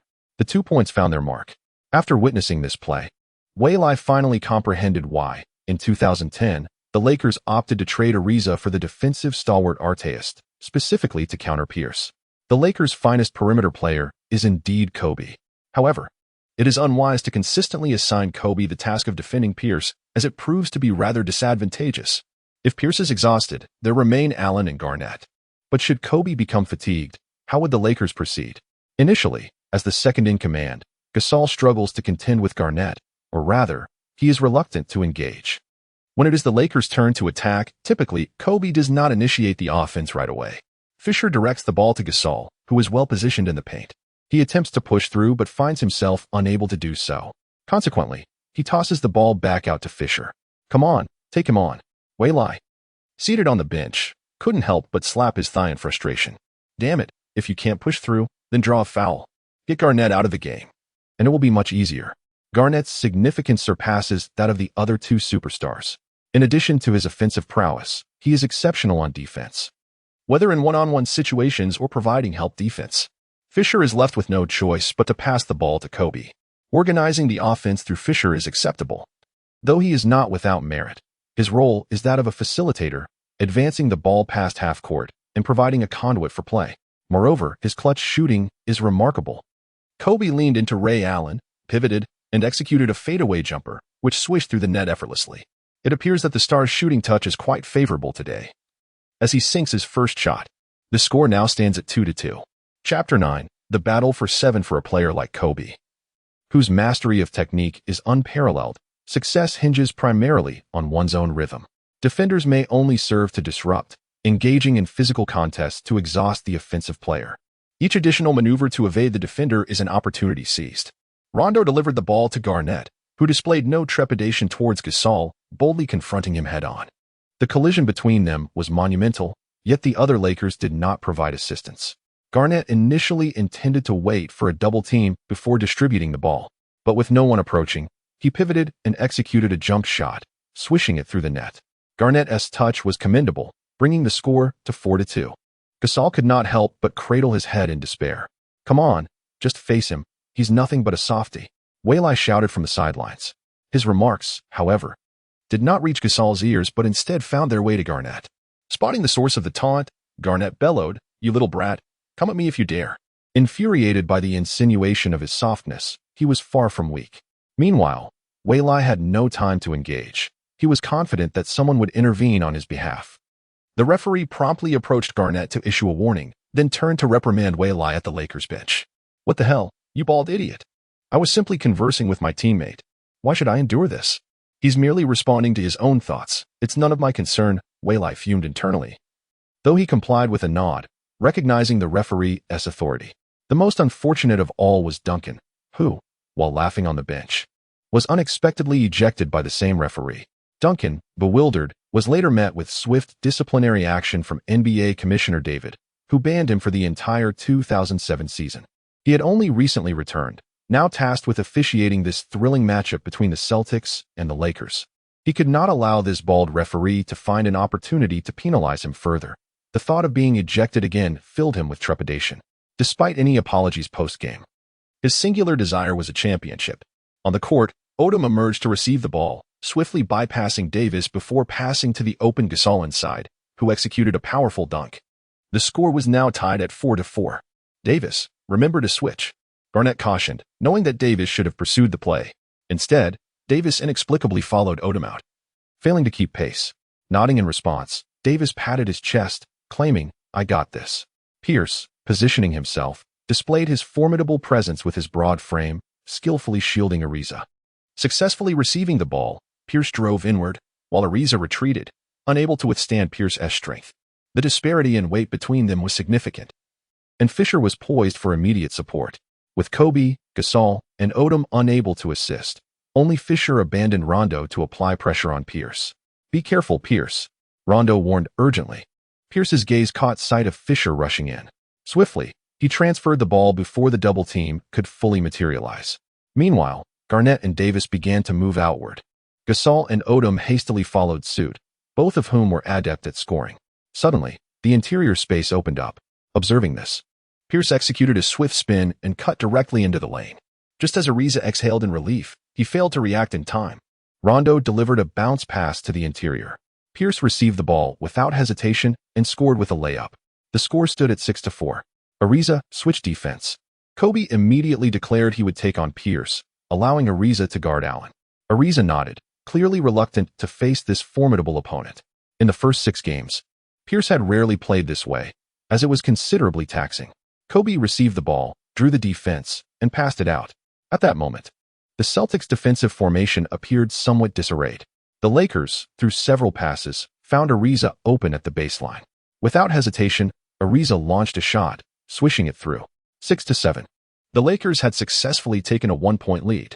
Both teams displayed exceptional skill, exchanging blows with vigor. As the game progressed to 6-15, the score reached 12-13. The Celtics began to adjust their lineup. Davis was substituted for Perkins, while the crafty Rondo made way for Posey. The trio of superstars remained on the court. The Lakers replaced Fisher with Farmar.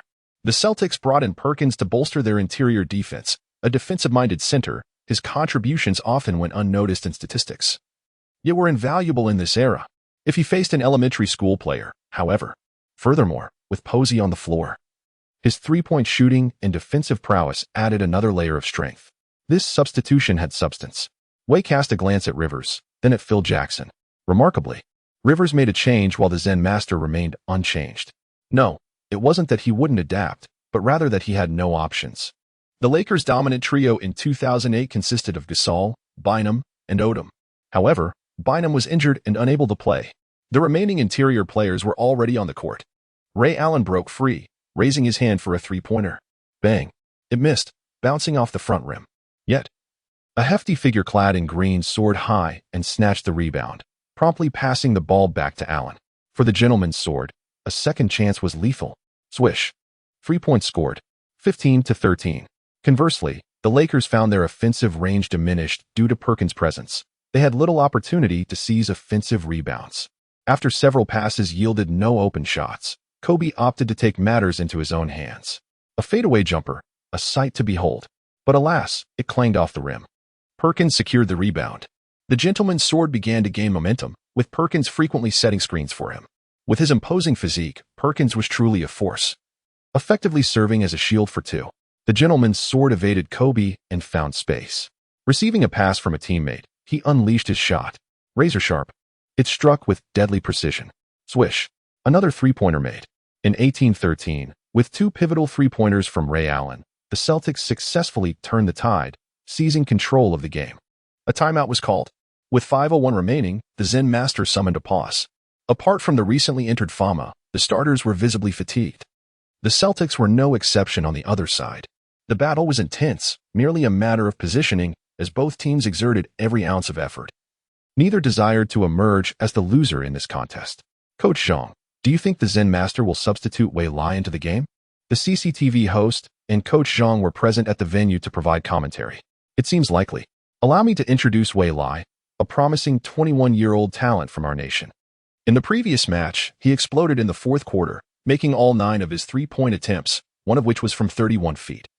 Amassing an astounding 28 points and breaking the NBA Finals record for points in a single quarter. He became the savior who pulled the Lakers from the brink. His sudden emergence caught both Coach Zhang and the CCTV host off guard, as Wei Lai is not a conventional player, although his existence was acknowledged. His prolonged absence from the court had rendered him somewhat forgotten. As the timeout concluded, amid the collective anticipation, Wei Lai remained firmly seated on the bench. Chapter 10. The inability to ever board a helicopter. Although Perkins has significantly strengthened the interior defense, perfection is a myth in humanity. Perkins, too, possesses vulnerabilities, and exploiting these can yield fruitful scoring opportunities. The Lakers substituted Gasol for Walton, elevating Odom to the center position while the newly entered Walton assumed the power forward role. Rivers cast a glance at Phil Jackson, pondering his strategy. Upon returning, Kobe executed a powerful drive, nailing a mid-range jumper despite Ray Allen's defensive efforts. The score read 18-15. Upon noticing that Walton was defending Garnett, Rondo swiftly directed the ball into the post for KG. However, Phil had already orchestrated a plan. Farmar promptly moved to provide assistance. Under the pressure of the double team, Garnett had no choice but to return the ball to Rondo. The Lakers, recognizing Rondo at the top of the arc, opted not to apply pressure, seemingly inviting him to shoot. Rondo found himself in an awkward predicament. To abstain from shooting would be unthinkable. Yet to shoot and miss would squander a possession. Ultimately, he decided to take the shot, a long two-pointer. The rim, however, proved merciless, and the ball clanged off. Odom seized the rebound and dashed down the court. The remaining 4 Lakers sprinted forward, creating a fast break situation. Only Rondo and Ray Allen were present to defend. In a 4-on-2 scenario, after several passes, the ball found an open Kobe, who finished with a layup. The score tightened to 18-17. Phil's defensive strategy was straightforward. He intentionally assigned Odom to guard Garnett, a seemingly delectable target. Rivers, without hesitation, seized the opportunity. However, this apparent bounty was not easily claimed, as Phil had devised contingencies. Rivers muttered in frustration. The Lakers secured the rebound and transitioned into a fast break, their lineup resembling the small ball era of recent years. Conversely, the Celtics maintained 2 interior players, one a towering presence. The contest was not merely a clash of athletes, but also a cerebral battle of coaches. The first quarter concluded with both teams tied at 20-20. As the second quarter commenced, Ray Allen erupted, frequently shaking off Fisher with Perkins' robust screens. Receiving the ball and unleashing three-point shots with precision, swish, swish, swish. In a mere 2 minutes, he propelled the Celtics on a 9-0 scoring spree. Kobe, unable to remain idle, returned to the fray after just 2 minutes of rest.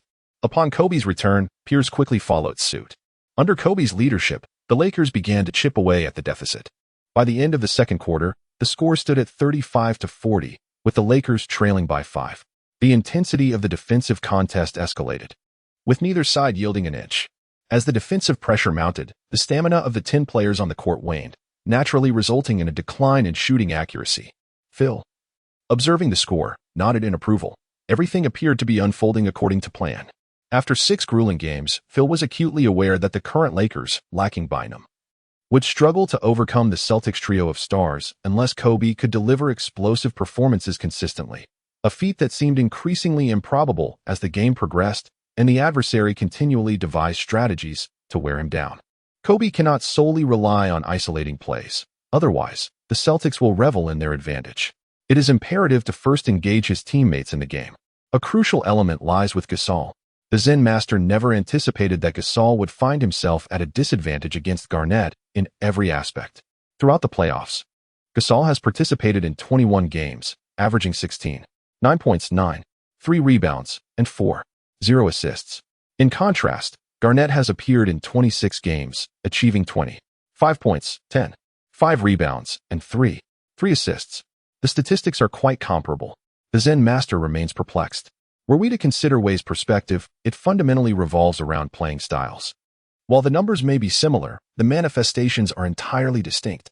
Each time Garnett scores, he erupts with a fierce roar, exuding immense energy that invigorates his teammates. Conversely, Gasol maintains a European style of play, embodying a scholarly demeanor. Gentlemen, the first half was executed splendidly. Let us sustain this rhythm. Meanwhile, Kobe's shooting percentage has diminished. Tony, Posey, and Pierce take turns wearing him down. We must compel Kobe to expend energy with every move, and remember to stay close to him off the ball. Garnett, continue to intercept Gasol as passes, forcing him into one-on-one situations. Although we lost Game 6, Rivers still has faith in this green team. The current game situation is decidedly in our favor. Kobe's shooting percentage has plummeted, and our second option, Gasol, is struggling significantly under Garnett's defense. Rondo has been attempting fewer layups and shots. Rondo nods in agreement. Perkins and Davis must protect the defensive boards. Securing offensive rebounds is essential. But the priority is to safeguard the backcourt and deny the opposition second-chance opportunities. Fortunately, their young shark, Bynum, is injured. There are still 24 minutes left. The championship belongs to us, the Celtics. Join me in chanting, Celtics, champions. Celtics, champions. Celtics, champions. Celtics, champions. The Celtics locker room buzzes with fervent energy. Rivers is delivering an impassioned speech, while the Zen master opts for brevity, offering words of encouragement. In the first half, everyone played exceptionally well. In the second half, Wei will replace the starting point guard. Upon hearing this, the Lakers players are taken aback. My goodness, Wei is point guard. Kobe interjects, let me handle the ball. He adds, ISNT giving Wei the ball akin to handing out easy points? In recent days, Kobe sought Wei for one-on-one practice. Initially, Wei declined. But given his leader's relentless nature, he eventually acquiesced. Ultimately, he was thoroughly outmatched. Wei, let us go. The Zen master still believes in Wei, asserting that if he says it, it shall be so. Game 6 will be his opportunity to redeem himself. If it proves unsuccessful, adjustments can always be made later. Wei glances at the Zen master with gratitude and then turns to his leader. Big brother, if we secure the championship tonight, can you promise me one thing? If we win, not just one, but 10 promises can be made. Kobe chuckles at Wei's words. Who among the world does not know how fervently he desires this championship? He rises every day at 4 a.m. to train, spending every moment immersed in the gym. The time spent with my family is exceedingly limited, fortunately. My partner is a person of understanding. Everything hinges on this moment. No one desires victory in this match more than I do. This will be my 4th ring. For the boss, it should be a straightforward matter. Wei paused and remarked, the boss can never fly in a helicopter. His voice trembled slightly as memories flooded back of that day he awoke to hear an international joke. Yet reality reminded him that this was no joke. It was indeed true. If God desired to learn basketball, he had taken him away. Of course, no problem. Kobe had expected Wei to say something else. It turned out that not flying in a helicopter was much simpler. Helicopter or championship? Certainly, the championship. Boss, let us unite to defeat the Celtics and seize the championship. Wei, filled with excitement, embraced Kobe. Let us utilize the three-quarter court. Chapter 11. The return of the G6 demon Weili has finally taken to the court. The crowd chants his name, Weili, Weili, Weili, as Lakers fans, adorned in bright yellow jerseys emblazoned with the number 10, erupt into enthusiastic applause and cheers. This is the resounding sound of home. It is magnificent. Weili instinctively thumps his chest and gestures towards the sky, activating his celestial mode. His overall prowess quietly ascends to an impressive 99. Following the previous match, it is abundantly clear that Weili is a sharpshooter, capable of augmenting the Lakers' offensive arsenal. Furthermore, he creates space for Kobe, compelling the Celtics to refrain from double-teaming him. Should they attempt to do so, Kobe will promptly distribute the ball, leaving the Lakers in a favorable 4-on-3 situation. Coach Zhang's analysis of Weili's entry into the game garners nods of approval from numerous Chinese fans. However, those who missed the last match are left intrigued. Who is this player with skin the same hue as their own? Yet, It is 2008, a time when live broadcasts lacked interactive segments for fans. Viewers were relegated to watching games on CCTV or other sports channels, awaiting a gradual unification of the viewing experience. Naturally, this unity has its advantages and disadvantages. As the third quarter commences, the Lakers begin their possession. Waylai advances to receive the ball and dribbles past half-court. Rivers senses an ominous foreboding. Could Waylai be capable of holding the ball? The despair Waylai instigated in the last game still lingers in Rivers' mind, despite the passage of 3 days. Rondo, observing Waylai dribble and matching up against him, can't help but smirk, his legs poised to spring into action, determined to stifle his opponent. Rondo is confident in his defensive prowess, having averaged 1.7 steals per game throughout the playoffs. However, Waylai is no longer the same player. He has transformed into the creator of the small ball era, the formidable Stephen Curry, a player who instills despair in his adversaries. Even Waylai, astonished, realizes that merely opening a gift pack could summon the Splash Brothers. First, it was G6 Thompson, followed by third quarter Curry, aptly named for his dominance in that segment of the game. Though time is limited to just 12 minutes, it proves ample. With a swift spin move, Waylai glides past Rondo, who can hardly believe his eyes. He glances down to ensure he hasn't stepped out of bounds. He hasn't. Aiming with precision, he releases the ball, a man who thrives on the edge of time. With a swish, the three-pointer finds its mark. The score reads 38-40. As Waylai's contribution narrows the deficit at the start of the second half. Waylai, Waylai, Waylai. The atmosphere erupts in fervor as Waylai dazzles the crowd. In a flash, he darts past multiple defenders and releases the ball with remarkable speed. This young man, am I letting him score in our one-on-one? Aside from the Celtics' displeasure, perhaps the most annoyed is Kobe himself, who suspects that Waylai is intentionally conceding during their matchups. Humph. We'll see after the game, he mutters, casting a sharp glance at Waylai before refocusing on the contest. Waylai feels a chill run down his spine as he seemingly vanishes in an instant. Could it be that the Lakers arena's air conditioning is too fierce? Dismissing the thought, he decides a quick sprint will warm him up. In America, indoor basketball is played with the air conditioning on. Rondo, dribbling the ball, remains lost in contemplation about how he was just outmaneuvered, completely bewildered. Rondo, be cautious. As Garnett's shout faded, Rondo snapped back to reality, only to discover that the ball in his hands had vanished. A player clad in the number 10 jersey was swiftly advancing down the court. Damn it. Rondo smacked his forehead, hastily retreating on defense, but it was too late. The player reached the shooting zone, leaped, and released the ball in midair.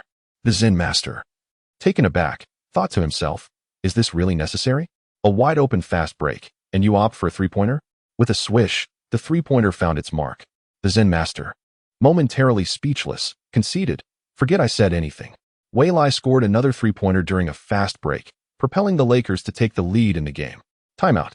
Rivers was compelled to call for a pause, his frustration evident as he watched his team concede 6 points in a mere 20 seconds. Waylai. Rivers glared at the young player in the number 10 jersey, surrounded by his Lakers teammates. That was an impressive shot, but I won't forget how you went easy on me in our one-on-one. Kobe, with a smile, patted Waylai on the shoulder. Not at all. Absolutely not, boss. That is a misunderstanding. Waylai attempted to clarify, but his teammates had already rushed over, leaving him no chance to speak. What to do? The future looks bleak. It was common knowledge that the boss was a perfectionist, and Waylai feared he might be subjected to relentless training. Keep it up.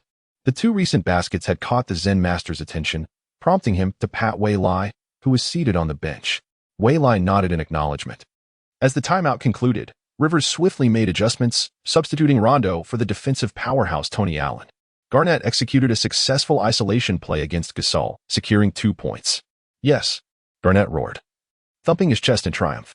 Witnessing Garnett's exuberance, Waylai was reminded of a basketball video game from a previous life, where Garnett possessed an innate cheerleader attribute. As Garnett passed by Waylai, he shot him a fierce glare. In Garnett's eyes, Waylai had ascended to the top of his list of most disliked players. Akin to a predator seizing its prey. Waylai merely smiled. Garnett muttered under his breath, "What are you laughing at?" His frustration was akin to a heavy fist striking a pillow, impactless yet infuriating. Rivers gazed up at the scoreboard, taking a moment to regain his composure before refocusing on defense. "Odom, set a screen for me," Waylai instructed, moving swiftly to Odom's side. Odom nodded in agreement and subsequently passed the ball to Kobe. "Pass me the ball, big guy." Kobe transitioned from shooting guard to point guard seamlessly.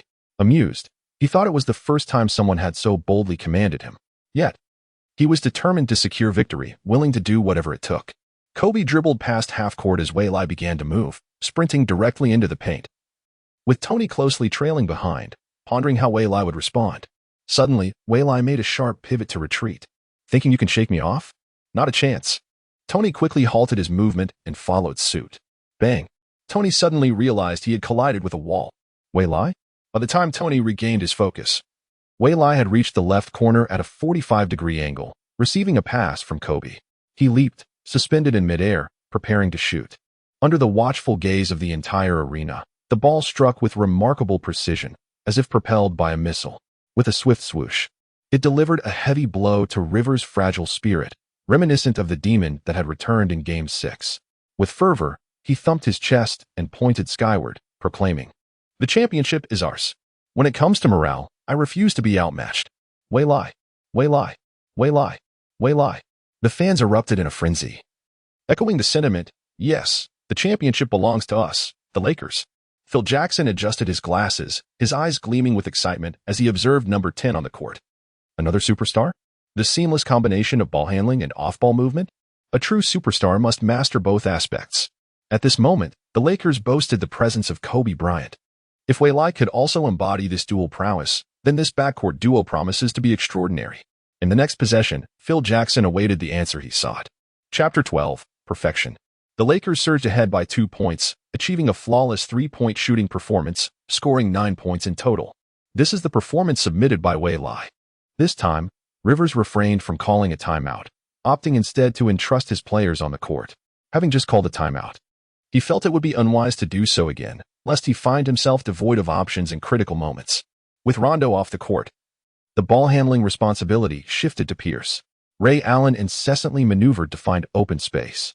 The formidable Perkins provided high-quality screens, effectively impeding Kobe's pursuit of Allen. When the current strongest three-point shooter, Ray Allen, is granted an open look, it is undoubtedly lethal. Receive the ball, make no adjustments, and shoot directly. With a swift motion, the three-pointer found its mark, eliciting a fervent response. In the realm of scoring, we shall not concede defeat. The Celtics surged ahead by a single point, 44-45. Faced with such a scenario, an immediate switch in defense is imperative. Wei Lai gathered his teammates on the court, convening a brief huddle. The commentators, along with viewers at home, were left in disbelief. A rookie was actually taking the initiative to brief his teammates. But what was he conveying? One cannot help but ponder what Wei Lai has to say. The Zen master, far from being surprised, finds himself captivated by the numerous insights that Wei Lai presents. This is also a culmination of Wei Lai's absorption of the numerous changes in the NBA over the years, the innovative tactics developed, and his own understanding intertwined with them. However, there is no such thing as an invincible strategy. One can only speak of tactics suitable for the present moment. After switching defense, should they attempt to penetrate the paint, I shall be ready to provide assistance at any moment. Tony may be allowed to shoot. But what does it matter if he scores? He cannot dictate the course of the game, however. It is imperative that we do not permit those two, Pierce and Ray Allen, to shoot freely. These two must be guarded closely, even if they choose to attack the paint.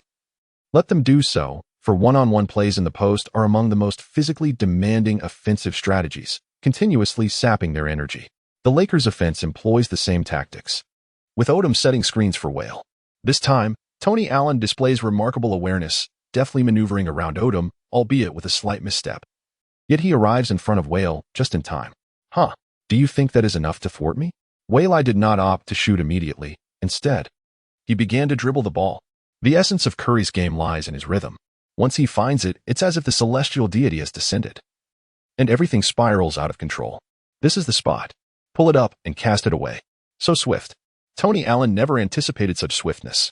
While seated on the bench, he had already sensed the increased pace, yet now, in the face of it, it is even more rapid. The eyes can keep up, but the movements cannot. Whoosh. With 4 successful three-pointers out of 4 attempts, the Lakers have once again surged ahead of the Celtics. Splendid. The Zen master couldn't help but rise to applaud. What a remarkable play. The other Lakers also expressed their admiration. However, it was met with a piercing gaze from a certain individual. Undoubtedly, there was leniency shown. Kobe Bryant, have surprisingly experienced a day of being granted such leniency. Ray Allen sensed the transformation within Kobe. Subsequently, no matter where Ray ventured, he could not escape Kobe's relentless pursuit. Impressive, indeed, my friend. Observing Kobe's tenacious defense, Wei Lai silently applauded. Had Wei Lai been aware that this relentless Kobe was a result of his own concession, then Pierce lofted the ball to Garnett. At that moment, Wei Lai made his move. Garnett noticed Wei Lai's arrival and immediately pivoted to attempt a jump shot. The ball clanked off the rim. Seizing the opportunity, Wei Lai leaped to secure the rebound. Thank you, he smiled at Garnett. Garnett remained silent. Snail, receive the pass, he called out. The utility player, Snail, was back in action. Dribbling past half court, he followed the same route once again. Everyone on the court was aware of Wei Lai's intentions. Damn it. Using the same trick thrice, Tony Allen exclaimed in frustration. No, practicality is key. This time, Wei Lai did not force a shot. He called for Snail. The pick from Kobe and Wei Lai, Coach Zhang exclaimed excitedly. Wei Lai drew the defense, delivering a bounce pass to the cutting Kobe, who finished with a layup. The score stood at 49-45. Remarkable. The experience of playing alongside Kobe in the third quarter was exhilarating. Basketball felt like an extension of his own body, effortlessly controlled. The pass was exquisite, and Kobe received it smoothly. Just how much talent could this young man possess? As expected of the leader, his movement was impeccable. The leader excelled not only with the ball but also without it. Yet, his extraordinary ball handling often overshadowed his off-ball prowess. A mutual admiration ensued. Under Wei Lai's orchestration, the Lakers launched a highly efficient offensive surge. Assists to Kobe for a three-pointer, a feed to an open Gasol in the paint, and another assist to Ariza for a three-pointer. Wei Lai's sudden shots completely dismantled the Celtics' defense. With only 40 seconds remaining, the Lakers held a double-digit lead at 67-57. No rush. Take your time. In the final 40 seconds, Wei Lai began to manage the clock. Ideally, they had two more offensive opportunities, and on the court, it was just him and Ariza along with three substitutes. Tony Allen still guarded Wei Lai, beads of sweat glistening on his forehead. For these few minutes, Tony felt as if he were up against a superstar. The offense was incredibly versatile, capable of driving, shooting, and passing, occasionally even moving without the ball. It was elusive. Moreover, Wei Lai stood a full 10 centimeters taller than Tony. His long arms made it nearly impossible for Tony to contest shots. At best, he could obstruct his view. But even then, Wei Lai still scored. Tony felt helpless. He had done everything he could, yet it was insufficient. Wei Lai drove in, eyeing the open Ariza near the baseline, and delivered a behind-the-back pass. Ariza rose for the shot but missed, the ball bouncing off the backboard. Davis secured the rebound and passed it to the re-entering Rondo, just as the Celtics' big three took a breather. With 29 seconds remaining, Wei Lai immediately applied pressure, and Rondo, cautious, did not offer him any openings. Calling for a Davis screen, another solid shield was set. Rondo penetrated, drawing defenders, and passed to Bosch at the three-point line. Bosch shot, but it too missed. Wei Lai grabbed the rebound, glanced up at the clock, 20 seconds left, final possession. How would the Lakers execute their last attack? Tens of thousands of eyes fixated on the enigmatic young man clad in the number 10 jersey. Tony Allen could only watch, scarcely daring to blink. 10, 9, 8, 7. Wei Lai begins to move. At the arc's pinnacle, he dribbles the ball, swaying left and right. Will he break through, pass, set a screen, or shoot a three-pointer? Tony keeps a watchful eye on the screen. But no, he aims for a three-pointer. Wei Lai has already leaped into the air. Tony hurriedly follows suit. Too late. The ball has been released. It arcs gracefully through the air, finding its mark with precision. Simultaneously, time dwindles to 0. The Lakers lead by 13 points as they enter the fourth quarter. The Lakers netted 30 points in this quarter, with Wei Lai contributing 17 points and 5 assists. Wei Lai? Wei Lai? Wei Lai? The Lakers are met with resounding cheers, as if the championship beckons to them. What an excellent play. Wei Lai, impressive. A splendid three-pointer. Wei Lai is enveloped in embraces from his teammates. Ah, who touched my head? Wei Lai shields himself amidst the crowd of hands. I certainly do not wish to become Jin Billy. Jin Billy. Wei Lai delivers a flawless third quarter, scoring 17 points and 5 assists, leading the Lakers to a 13-point advantage heading into the fourth. The viewership in China surges dramatically, increasing geometrically from the third quarter onward. There is a sense of honor in witnessing someone with skin like his competing at the pinnacle of basketball. Go, Wei Lai. Go, Lakers. Chapter 13. The Zen Master's foolish idea, the 3-session experience card, has expired. Wei Lai has reverted to being the mediocre player he once was. With a mere score of 61, Nevertheless, the team is ahead by 13 points, allowing Wei Lai a semblance of peace. The remainder is left to him. Wakshell instructed Rivers, your sole task in the fourth quarter is to neutralize Wei Lai, with Pierce's height measuring at 2.01 m and Wei Lai at 2.03 m. It was a fitting matchup. Rivers pondered whether deploying the formidable Pierce against Wei Lai was a miscalculation. However, as the fourth quarter commenced, they were cornered at the precipice of defeat, rendering considerations of loss irrelevant. Pierce nodded in agreement. Rivers then turned his gaze toward Garnett, who had been struggling significantly in the seventh game, managing only 4 out of 12 attempts, totaling 8 points, 9 rebounds, and 3 assists. This performance was indeed disappointing. In contrast, Gasol delivered commendable statistics, amassing 14 points, 7 rebounds, and 5 assists. Garnett, we are running out of time. This is our closest chance at the championship. Reflect on why you transitioned from the Timberwolves to the Celtics. Why? Rivers' voice grew increasingly fervent. For the championship, Garnett replied without hesitation. I understand what I must do. Coach. Rivers nodded, finally shifting his attention to Ray Allen. Allen, among the trio, had performed the best this game, contributing 17 points, 2 rebounds, and 2 assists. As Allen sprinted and made his shots, Rivers had no further demands of him, only offering a reminder. Allen nodded in acknowledgement. After addressing the trio, Rivers turned to Rondo, who had been performing poorly since Wei Lai's entry. Rondo, maintain your composure. Rivers sought no extraordinary feats from Rondo. He simply needed him to play as he usually does. As the timeout concluded, the Celtics lineup was Rondo, Ray Allen, Pierce, Garnett, and Perkins. Rivers decided against substitutions, opting to finish the remaining 12 minutes with this quintet. The Lakers countered with Fisher, Kobe, Walton, Odom, and Gasol. As the fourth quarter commenced, Garnett eagerly called for the ball. This was the first time in this match that Garnett actively sought possession. Sensing Garnett's transformation, Gasol braced for impact. Seizing the moment before the Lakers could mount a double team, Garnett powered through, driving into the paint, pivoting, and executing a one-handed dunk. With the successful dunk, Garnett pounded his chest and roared towards the heavens. The intensity was palpable. 70-59, Garnett's play signified to the Lakers that they had not yet conceded defeat. Turning back, Fisher lobbed the ball to Gasol, who attempted to retaliate, only to be met with Garnett's emphatic block, sending the ball sailing out of bounds. At this juncture, Kobe emerged, executing a stunning fadeaway jumper from the arc, scoring 72-59. The Mamba unleashed his fangs, intent on narrowing the gap. Wei Lai, brimming with excitement on the sidelines, waved his towel. Witnessing the majestic beauty of his leader's shot, nothing short of extraordinary. Give me the ball, Garnett demanded once more in the low post. With an explosive display of tenacity, Garnett shoved against Gasol, driving inward. He attempted to power through, but Gasol's large hand came down sharply upon Garnett's arm. The whistle blew, signaling a foul. Yet, in midair, Garnett persevered through the pain and launched the ball. It circled the rim several times before finally settling into the net. Gasol exclaimed, I was hit for 21. Yes. Garnett panted heavily, clenching his fists. On the Lakers bench, Phil Jackson summoned Wei Lai. Wei Lai, in this situation, how do you propose we contain Garnett? Phil inquired with curiosity. Foul him.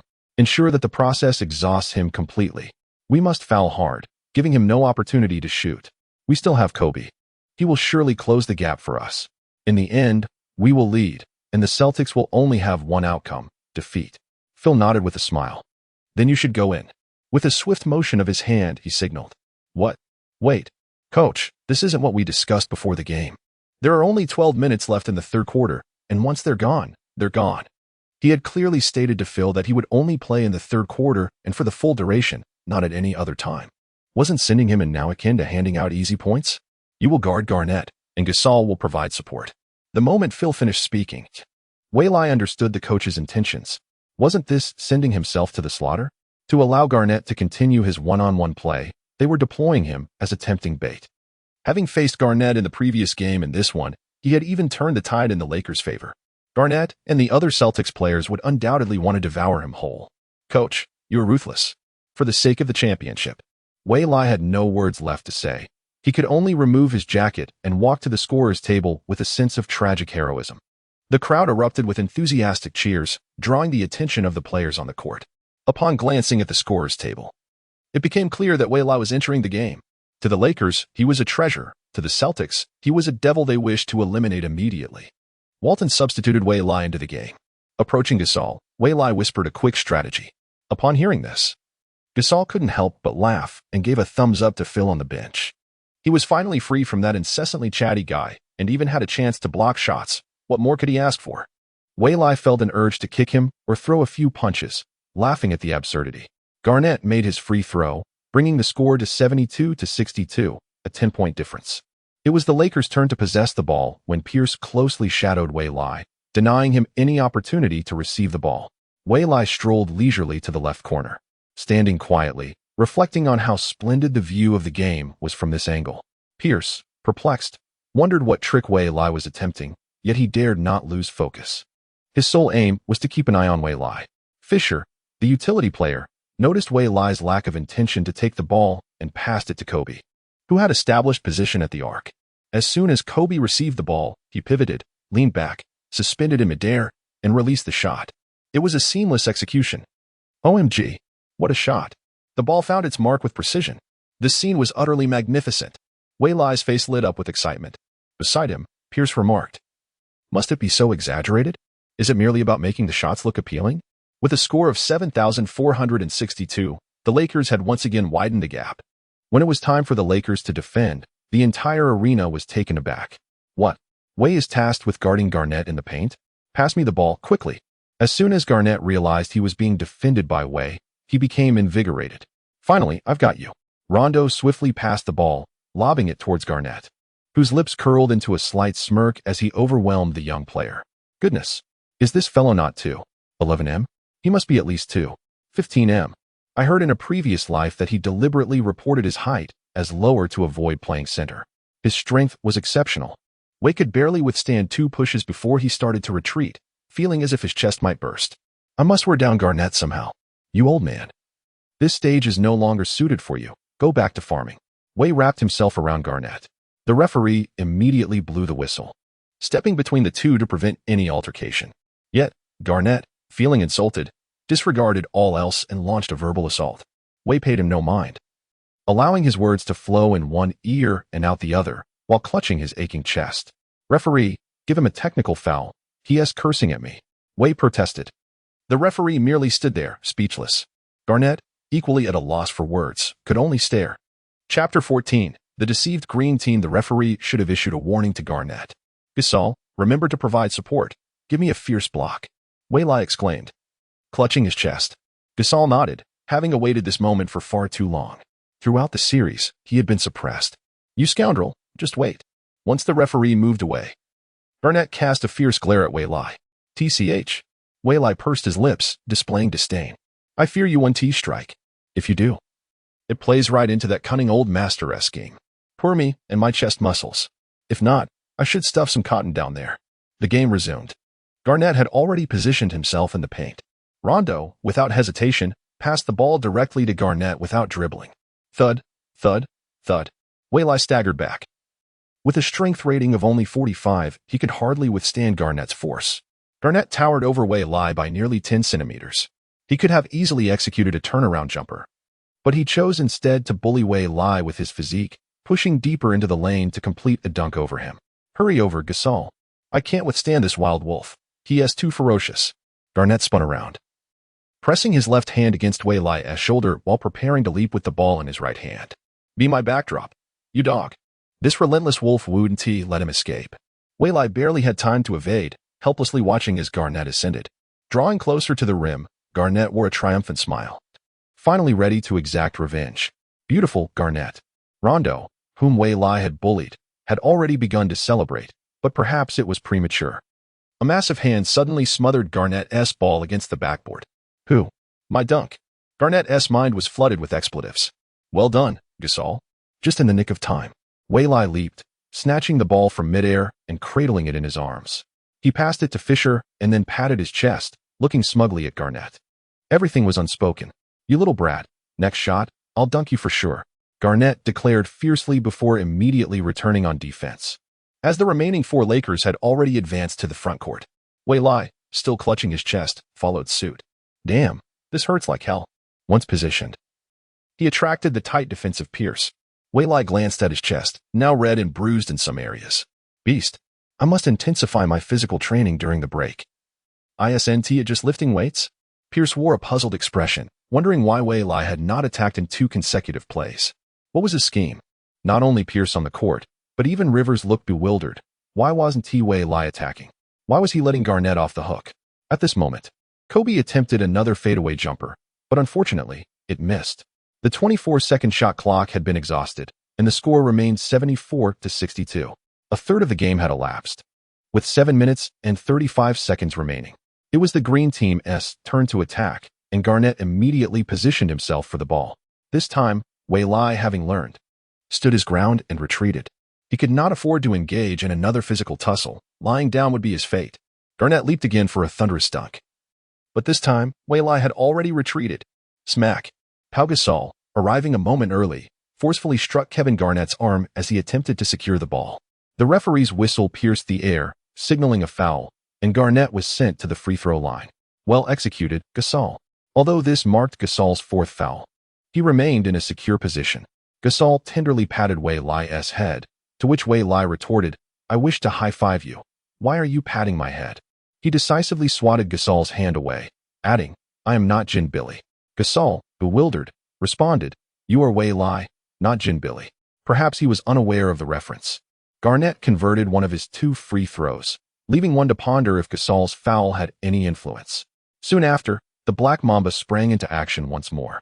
Executing a pick and roll with Gasol, he drew the defense's attention and delivered a bounce pass to Gasol, who took 2 steps and soared for a layup, unperturbed by Perkins' impending block.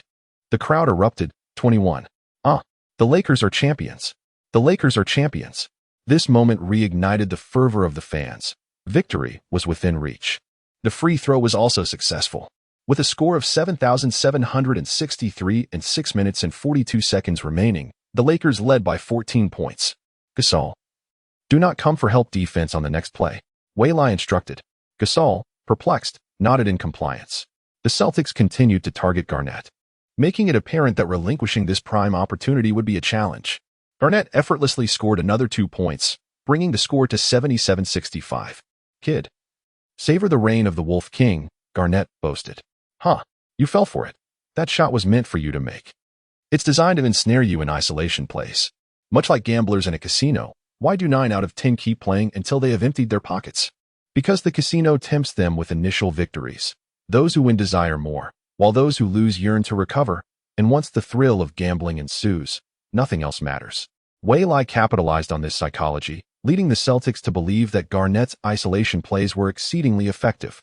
On the sidelines, Rivers intended to halt Garnett's solo efforts.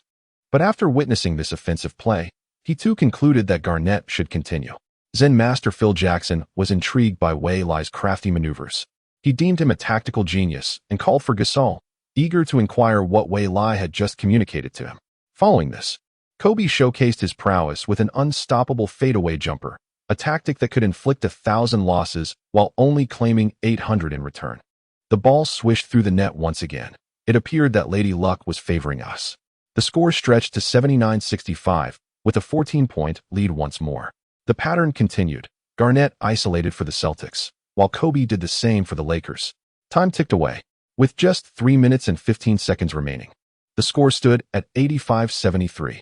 At this juncture, the Celtics recognized something amiss. Garnett had been relentless, scoring flawlessly on 5 attempts, yet the score remained unchanged. Timeout. Rivers immediately called for a break. It was too late.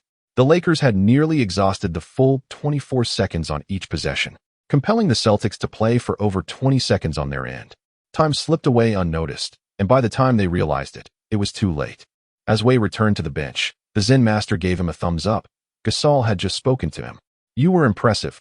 Use me as bait to lure Garnett." "Coach, I'm heading out," Wei said, clutching his chest, which had turned from red to a deep purple. This was untenable. "You've worked hard." The Zen master patted Wei on the shoulder. Wei's defense and strategies were not reflected in the statistics, aside from Kobe's offensive prowess in the 4th quarter. It was Wei's critical defense that shone through. Wei waved dismissively. "What does this even matter? The championship is what truly counts." Silently, he returned to the bench as the team doctor approached to assess his condition. "No more isolations in the paint. We need 3-pointers, quick 3-pointers. Man-to-man defense," Rivers shouted. "What are we even doing with isolations? Chasing 2-point leads is futile. The The game is already over. Rivers' voice echoed over to the Lakers bench. Three-pointers? Way's lips curled into a subtle smile. Chapter 15. Lakers championship bang. Ray Allen's open three-pointer misses. Following that, Kobe's mid-range shot also fails. Then, Pierce attempts a three, but to no avail. The Lakers continue to manage the clock, and as the shot clock dwindles to 24 seconds, Gasol's inside shot is off target. Once more, Ray Allen, through his movement, finds himself open for another three-pointer, but it too misses. Rivers appears bewildered as three consecutive excellent opportunities from beyond the arc go awry. The time now stands at 1 minute and 48 seconds, with the Lakers holding possession. The deficit remains at 12 points. Lakers fans have already begun their celebrations. Indeed, this was the outcome Waylai had anticipated throughout the entire quarter. Ray Allen and Pierce have remained nearly ineffective, their hands ice cold, making it too late to rely on their three-point shooting. Consequently, 3 misses in a row. With time running out and three-pointers failing, the Celtics find themselves powerless to mount a comeback. The champions of the 2007-2008 season are the Los Angeles Lakers. The final buzzer sounds. The score reads 89-76. Kobe has made 12 of 20 attempts, accumulating 30 points, 6 rebounds, and 6 assists. The second in command, Gasol, contributes 19 points, 13 rebounds, 6 assists, and 3 blocks. Waylai finishes with 17 points, 5 assists, and 5 rebounds, though he scores no points or assists in the final quarter, merely securing a few rebounds. Nevertheless, no one dares to overlook his contribution. Perhaps only the Zen Master and the Lakers truly understand Waylai's impact during the fourth quarter, while the rest will have to await post-game analysis to grasp the extent of his contributions. 4. After embracing his wife and daughters, Kobe raises 4 fingers to the camera, repeatedly expressing his gratitude. It is evident to all who he is addressing through the lens. Truly, a pair of rivals who are also kindred spirits. Dad, Uncle Kobe has secured the championship, Sharif exclaims excitedly, relaying the news to O'Neal, who had arrived at the arena 5 minutes early. Sharif is restless again. Sharif, I haven't played basketball with you in ages. As they return to the Staples Center in Los Angeles, Waylai suddenly feels a tinge of loneliness. His teammates are surrounded by family, reveling in this glorious moment, while his own family remains in China. At that moment, Kobe approaches with his wife and 2 daughters. Waylai, thank you, Kobe says, cradling his youngest daughter, Gigi.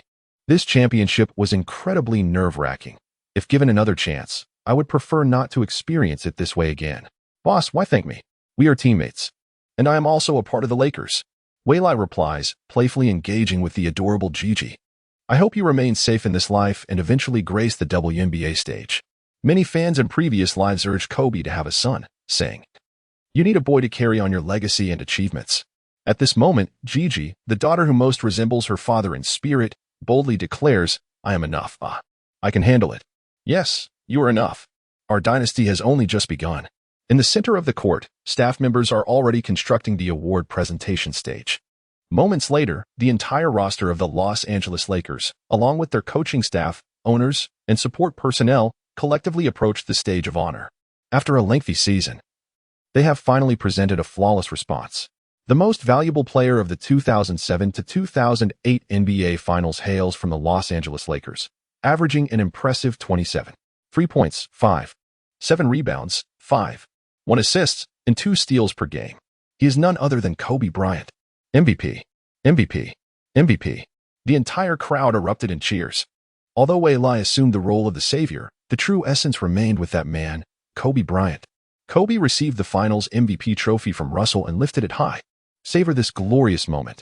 Following the familiar interview segment, the first guest is the freshly crowned Finals MVP. Congratulations to Kobe on securing his 4th championship title. After a few years, what does it feel like to once again be a champion? Kobe paused for a moment, revealing a radiant smile. I am immensely delighted. All my day and night training has not been in vain. I shall persist in my endeavors, and I must express my gratitude to my teammates, Gasol, Fisher, Odom. Waylai, my savior. Thank you, Waylai. The camera focuses on Waylai, who offers a gentle smile to the lens. He expresses his gratitude towards his coach, the Zen Master, and the dedicated staff who have served the Lakers throughout the year. The entire arena erupts in cheers. Following the series of interviews, heartfelt sentiments were expressed one by one. Finally, it was Waylai's turn. As for me, I shall forego any remarks. As Wei Lai was about to descend, he was seized by his superior. There was no escape. Wei Lai. I had no choice but to accept the interview. Wei Lai. Congratulations on securing your first championship in your rookie season. How do you feel now? Are you incredibly exhilarated? At first, I was filled with exhilaration. But now I have calmed down. Initially, the excitement was overwhelming. However, standing on the awards stage and listening to each teammate speak from the heart, I realized they truly deserve this championship. Years of unwavering training have culminated in this moment. Wei Lai, where do you plan to vacation during the upcoming holiday? Just a side note, training expressed a word that left everyone in astonishment. Having just secured the championship title, he declared, to hell with training. I shall indulge in relaxation and enjoy some leisure time. Oh my goodness. Why? My aspiration is not merely to secure a championship. It is. Wei Lai began to extend his fingers, and with each finger he raised, the cheers from the audience grew ever more fervent. This serves as a proclamation of his ambitions to the entire world. It is not 1, 2, or 3, but rather, the 2007 to 2008 season has drawn to a close. Upon returning to the dressing room, the familiar ritual of champagne spraying commenced. Wei Lai found himself utterly drenched for the first time, lacking any prior experience. Observing his superior, who was fully equipped with protective eyewear and ear protection, he exclaimed in disbelief, how unfair it is to target someone so inexperienced. His eyelids felt heavy, urging him to retreat hastily. It was a battle he could not afford to engage in. After a night of revelry, the following day found Wei Lai struggling to rise, his body aching with fatigue. As he opened the door, a colossal figure loomed in the doorway. A robbery? Surely, this couldn't be the case? Why take from the boss when you can take from me? My contract this year is merely $460,000, and I am still renting my place. Wei Lai? Such familiar language. A compatriot? Who? Wei, take a closer look. Oh my goodness. Yao Ming? The most illustrious male basketball player in Chinese history. Currently the starting center for the NBA's Houston Rockets and an all-star athlete, the superstar Yao Ming. Am I intruding? May I kindly request an invitation to join you for a moment? De Yao, with his amiable demeanor, actually arrived in Los Angeles last night and attended an entire game at the home court. Do not hesitate. Please come in and take a seat. Wei Lai was taken aback. Once they were seated, Yao Ming candidly stated, Wei Lai, I would like to invite you to join the ZG men's basketball team. In August, the BJ Olympics will take place. The Olympics? In a previous life, just months before the Olympic Games, Yao Ming suffered an injury. His left foot was fractured. However, in a bid to partake in the Olympics held right at his doorstep and to uphold the honor of his nation, he resolutely sought vengeance. In truth, he competed during the Olympics while nursing an injury. His spirit is worthy of our utmost admiration. However, knowing the outcome, Wei Lai resolutely shook his head and said, I'm sorry, De Yao, but I cannot participate. What? Yao Ming did not anticipate this outcome. He rose to his feet in excitement and exclaimed, Why? Is it not our duty as citizens of the nation to strive for its honor? De Yao is not mistaken. Yet, here I am, merely a mediocre individual. What abilities do I possess to assist the national team? Yao, victory is the true honor. In defeat, nothing holds value. In a fit of rage, De Yao directed a powerful punch towards Wei Lai, exclaiming, Someone like you is unworthy of being a citizen of ZG. He stormed away in a fit of anger. Wei Lai covered the area where he had been struck, feeling a slight stickiness. He hoped that this blow would alleviate his frustration. Wei Lai understood De Yao's sentiments. He desperately wished to emerge victorious, but was it truly possible?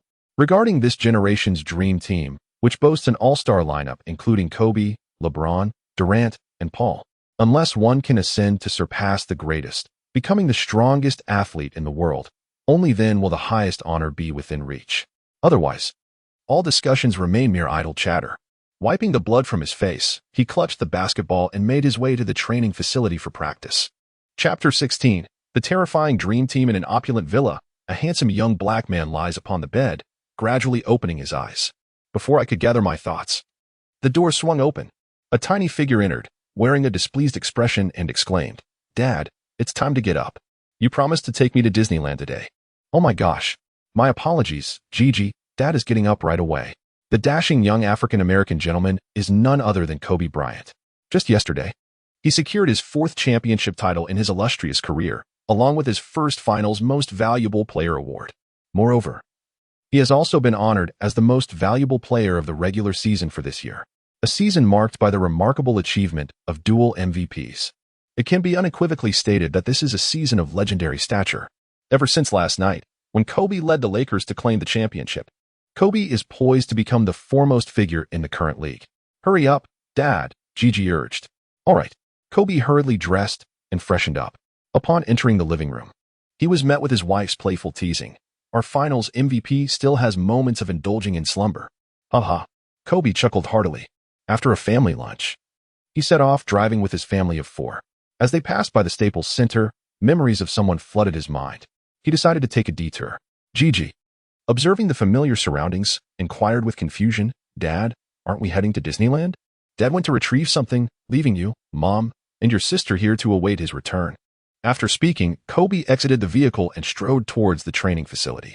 Outside the training center, Kobe could already hear the familiar sounds. Gently pushing open the door, Kobe revealed a radiant smile. He turned and left, returning to his car. The following day, Kobe arrived at the training facility early, only to find that someone had beaten him to it. Wei-Lai was already there, immersed in practice. "Boss? What brings you here?" Upon encountering Kobe, Wei displayed a visage of perplexity. "Shouldn't the boss be spending time with his family at this moment? I certainly come to train, as you have already begun your training. Implicitly, since you have embarked on this journey, I too must commence my training. But can I truly be like you?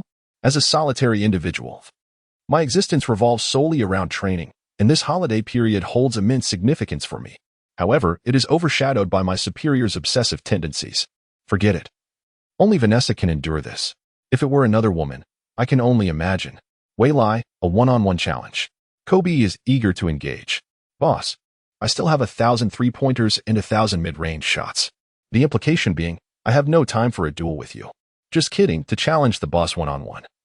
Would that not be inviting suffering?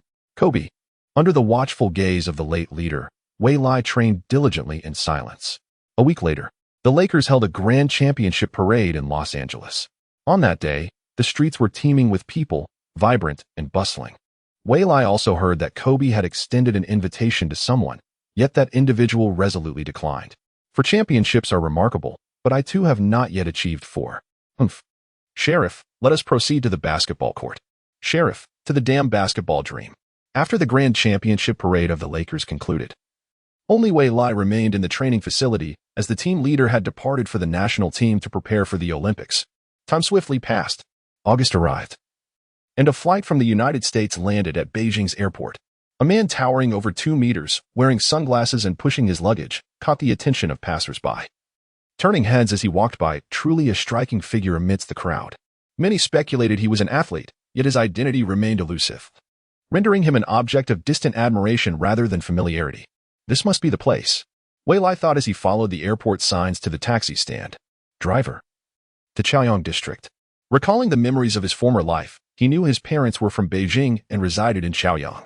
A half-hour later, he alighted from the taxi and retraced his steps home.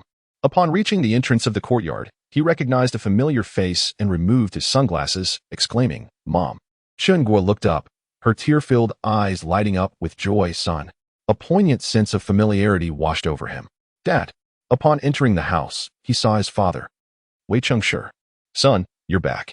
After sharing a meal together, Wei-Lai entered his old room. The absence of dust suggested his mother had maintained it well. Although it felt unfamiliar, a warm sense of comfort enveloped him, the feeling of home. He spent a full 8 days there, and one evening, he took his parents to the Olympic Gymnasium to watch a game. He had purchased 3 tickets at a premium from a scalper. While the seats were not the best, they were decent, situated in a central location. Upon entering the venue in an orderly fashion and settling his parents, Wei-Lai ventured towards the corridor. "Excuse me. This area is restricted to staff. Spectators cannot enter." 2 security guards stopped him. "Okay, my apologies." "Understood." He pulled out his phone to make a call. "Wei-Lai. Where are you?" "Boss, I've been stopped by security," Wei-Lai replied, a look of embarrassment on his face. "Ha ha ha. I'll come to get you," said the voice on the other end before hanging up. Moments later, a handsome young African-American emerged from the corridor and without hesitation embraced Wei-Lai. "Boss, let us go in." It was none other than Kobe, who, astonishingly, was not stopped by the guards. What a disgrace. The boss can waltz through while a fellow compatriot cannot, Wei-Lai thought. blaming his own low profile. After the championship, he had declined all media interviews, focusing solely on trainings, making only a brief appearance during the championship parade. "Why don't you join the national team? With your skills, it would be a cinch," Kobe inquired, intrigued, as he had hoped to face Wei Lai on the international stage, only to discover his absence from the Chinese team roster. Kobe felt a tinge of disappointment. "Boss, at my current level, I cannot defeat the Dream Team, but in 4 years, I will personally step onto the court and triumph over you. Give me time to become a superstar, and in 4 years, we shall see who prevails at the London Olympics." "Ha ha ha, you're dreaming. Defeating our Dream Team? Impossible." Kobe laughed heartily. As they continued their conversation, they arrived at the Dream Team's locker room. "Is it appropriate for me to enter, boss?" Wei Lai paused, contemplating. Kobe remained silent, pulling Wei Lai into the room. As the door swung open, a multitude of eyes from a group of towering African-American men fixated on him. Wei Lai muttered, "Mom, I regret coming in here." One particularly tall figure, upon spotting Wei Lai, rushed over without a second thought and enveloped him in a fierce embrace, delivering a barrage of blows. "Who the hell is this?" Wei Lai attempted to resist, yet found himself unable to break free. "That feels good. Thank you, Kobe." It was only then that Wei Lai recognized the identity of his assailant, Kevin Garnett. "What on earth? Why is Garnett in the Dream Team? I don't recall him being part of it in my past life. Could it be the butterfly effect?" But it wasn't just Garnett. Both Paul Pierce and Ray Allen were present as well. The trio of superstars united in the Dream Team? Incredible. This Dream Team is truly invincible. Chris Paul, DeRozan, Dwayne Wade, Kobe Bryant, Ray Allen, Paul Pierce, LeBron James, Kevin Durant, Carmelo Anthony, Garnett, Carlos Boozer, and Dwight Howard. An unparalleled and opulent lineup, more formidable than ever before. A complete all-star roster. Chapter 17. Wei Lai, cornered on the court. "Young man, let me ask you, in the fourth quarter of Game 7 of the finals, did you deliberately lure me into isolating you?" After reviewing the footage, it was evident that what Wei Lai had done in the fourth quarter was already known to the Green Team. Yet, Garnett still found it hard to believe that a rookie like Ward could possess such cunning. No, it was the Zen Master. "Quick, shift the blame." Clutching his injured side, Garnett was not genuinely hurt, but it still stung a bit. There is always a next time.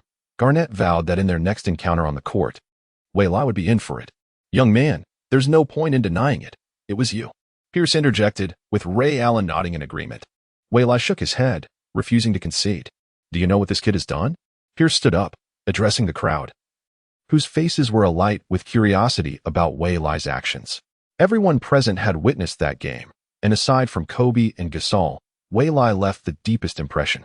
He may not have stood out, but he was not to be underestimated. Otherwise, he could deliver a fatal blow. We analyzed the final quarter of the game. Not only did we fail to contain Kobe, but we also fell victim to his schemes. In Games 6 and 7, his three-pointers were flawless, and our defensive stalwarts, Posey and Tony Allen, were helpless against him. He excelled both off the ball and with it. In the third quarter of Game 7, he erupted. In the fourth, he suddenly ceased his attacks, lurking along the baseline, not for lack of ability, but rather a calculated decision to refrain from scoring. Upon hearing this, Paul grasped the situation and gave Wei Lai a thumbs up. It was undoubtedly intentional. These three veterans were quite the tricksters.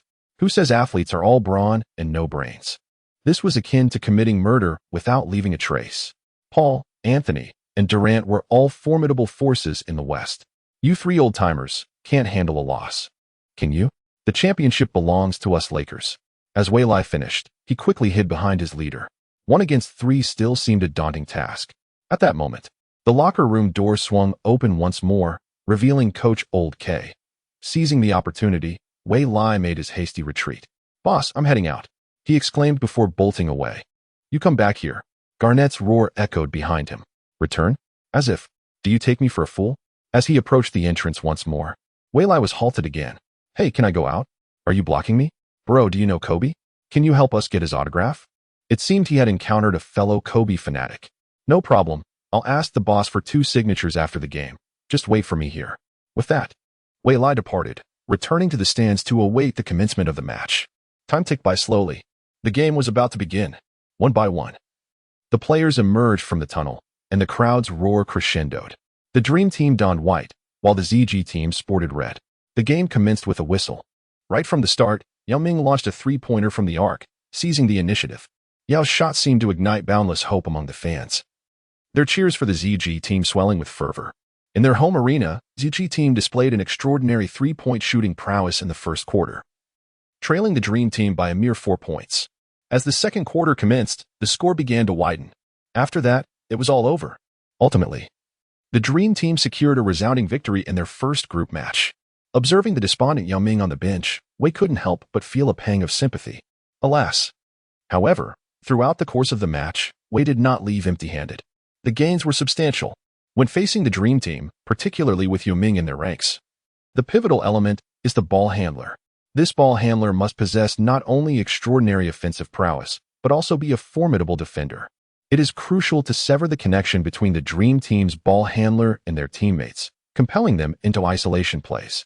Moreover, this ball handler must possess exceptional stamina, able to maintain peak performance for the full 40 minutes. Each quarter on the international stage lasts for 10 minutes. Wei recognized the developmental insights he would glean over the next 4 years.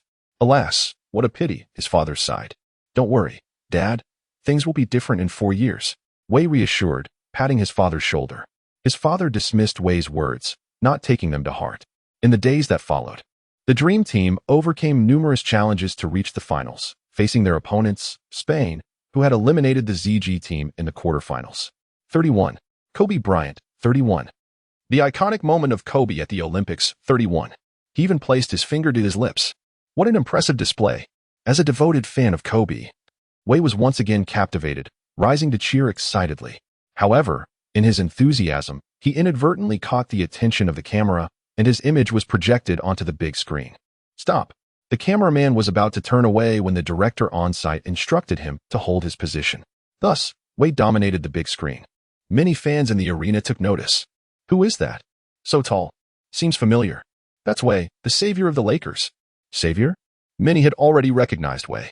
Allow me to enlighten you. The man on the big screen is the current Lakers player, Wei, who is also from ZG. He is adept at driving, passing, shooting threes with remarkable accuracy, and, most importantly, he possesses an exceptionally high basketball IQ. The commentary both on television and in the arena came from Coach Zhang. He excitedly introduced, especially during the post-match analysis of the fourth quarter, when they realized the significance of Wei's contributions, giving him a thumbs up. His basketball IQ is indeed extraordinary. A silent assassin. Hey, are you Wei, the Lakers player? A girl sitting next to Wei inquired. Wei was taken aback to be suddenly recognized on the big screen. He could only nod in acknowledgement. Wow, that's amazing. Can I have your autograph? The girl immediately retrieved paper and a pen from her bag and handed them to Wei. A fan of mine? Not quite. He mused. Nevertheless, he decided to oblige and signed. Afterward, the girl left him in peace. However, many fans around began to direct their attention toward him. Wei felt as if he were sitting on pins and needles, eager to retreat as soon as the game concluded. Yet, he was overthinking it. A trio spotted him, realizing the match had concluded, and stealthily approached the stands. Garnett, Pierce, Ray Allen. The trio's fame swiftly drew the fans' cheers. However, the three individuals paid no heed and swiftly proceeded towards their destination. Wei Lai was left utterly perplexed as he gazed upon the trio before him. The Celtics' illustrious trio, Garnett, Ray Allen, and Pierce. These three seasoned veterans had audaciously approached the stands to confront him. What on earth do you want? Wei Lai inquired, utterly speechless. We still have an account to settle. Pierce retorted immediately, but before he could finish his statement, Wei Lai had already made a dash. No sooner had Pierce spoken than Ray Allen and Garnett seized Wei Lai, one on each side. Wei Lai offered no resistance. After all, how could he? In the stands. Escape was futile. Under the watchful eyes of the crowd, Wei Lai was escorted onto the court. This scene held the spectators' attention, even after the match had concluded. As they lingered, their curious gazes fixated on Wei Lai. Boss, Gasol, they're bullying me. Wei Lai exclaimed upon finding the team's leader and second-in-command, his resolve hardening. Gasol, ever the loyal ally, promptly came to Wei Lai's defense. Kobe's gaze was fixed intently upon the three legends. Was a showdown between the Lakers and Celtics about to unfold off the court? Chapter 18, The Holiday, and What Brings You Here? Come and prove that your choice was not in vain. I am preparing to return to the United States, and before I leave, I wish to see you. After watching the Olympic men's basketball match, Wei Lai plans to head back to Los Angeles. The training has yielded lackluster results, and focusing on improvement has been quite the challenge. Before departing, he inquired about where Yao Ming was staying. Yao, I wish to impart one piece of advice. If you aspire to win a medal, forsake weight gain, prioritize your health, and decline the tedious national competitions to prepare for the London Olympics in 4 years. In the previous life, Yao Ming was compelled to retire in his early 30s for several reasons. This forced comeback was one factor, along with weight gain. Standing at an impressive 2.26 meters, Yao has suffered foot injuries. Any additional weight would exacerbate these issues. Furthermore, the lack of adequate rest has taken its toll. Unlike the Iron Men of the NBA, who take 1 to 2 months of respite during their breaks, especially after an arduous season of 82 regular games followed by an intense playoff stretch, Yao Ming has rushed back to participate in various national competitions without a moment's pause for recovery. These myriad factors culminated in Yao's premature retirement. Additionally, Yao, I offer you some counsel. Consider transitioning to a more versatile inside player. Before Wei Lai could finish, he was interrupted by Yao Ming's fervent exclamation of medal. Medal! Leaping to his feet, Yao seized Wei Lai's shoulders and asked, "Is what you say true? Can we genuinely secure a medal in 4 years?" In Yao's eyes, the 2008 men's basketball team boasted an almost unparalleled roster. Despite giving his all, they had fallen short at the quarterfinals.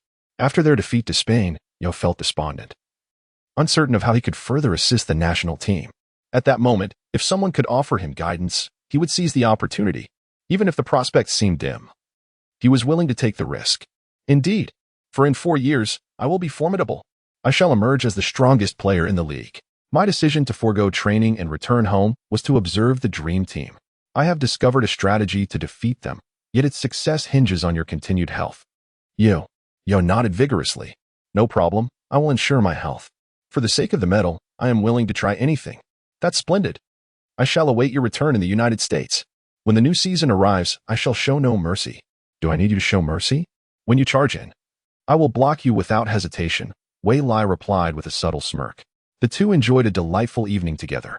The following day, Wei Lai bid farewell to his parents and set off for Los Angeles, truly in a rush. During the holiday period, the league also witnessed numerous trades and transfers. June 26th, the Pacers and Raptors reached an agreement, with the Pacers sending Shaquille O'Neal in exchange for TJ Ford, Nestorovic, and the 17th draft pick from the Raptors. June 28th, the Bucks traded Gianlian and Simmons for the Nets' Richard Jefferson. July 10th, Brand from the Clippers moved to the 76ers. On July 11th, the Warriors secured free agent Corey Maggette. The Clippers swiftly signed the Warriors star player Baron Davis to a lucrative 5-year, $65 million contract.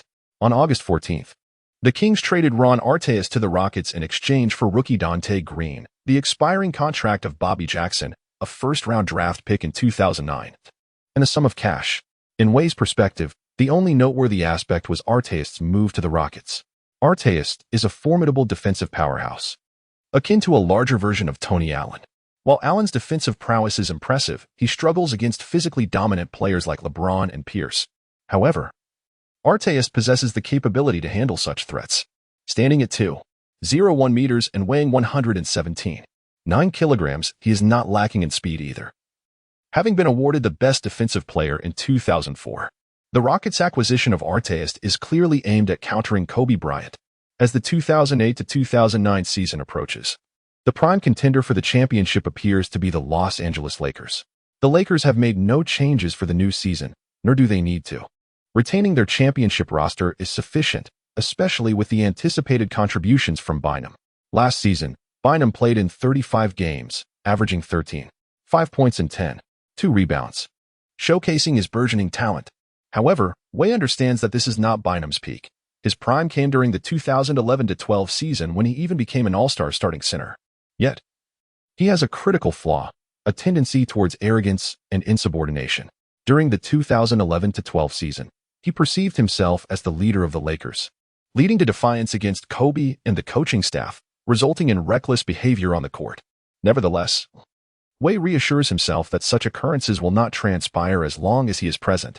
In the 2008-2009 season, the Lakers possess an unprecedented lineup, equipped with all necessary tools.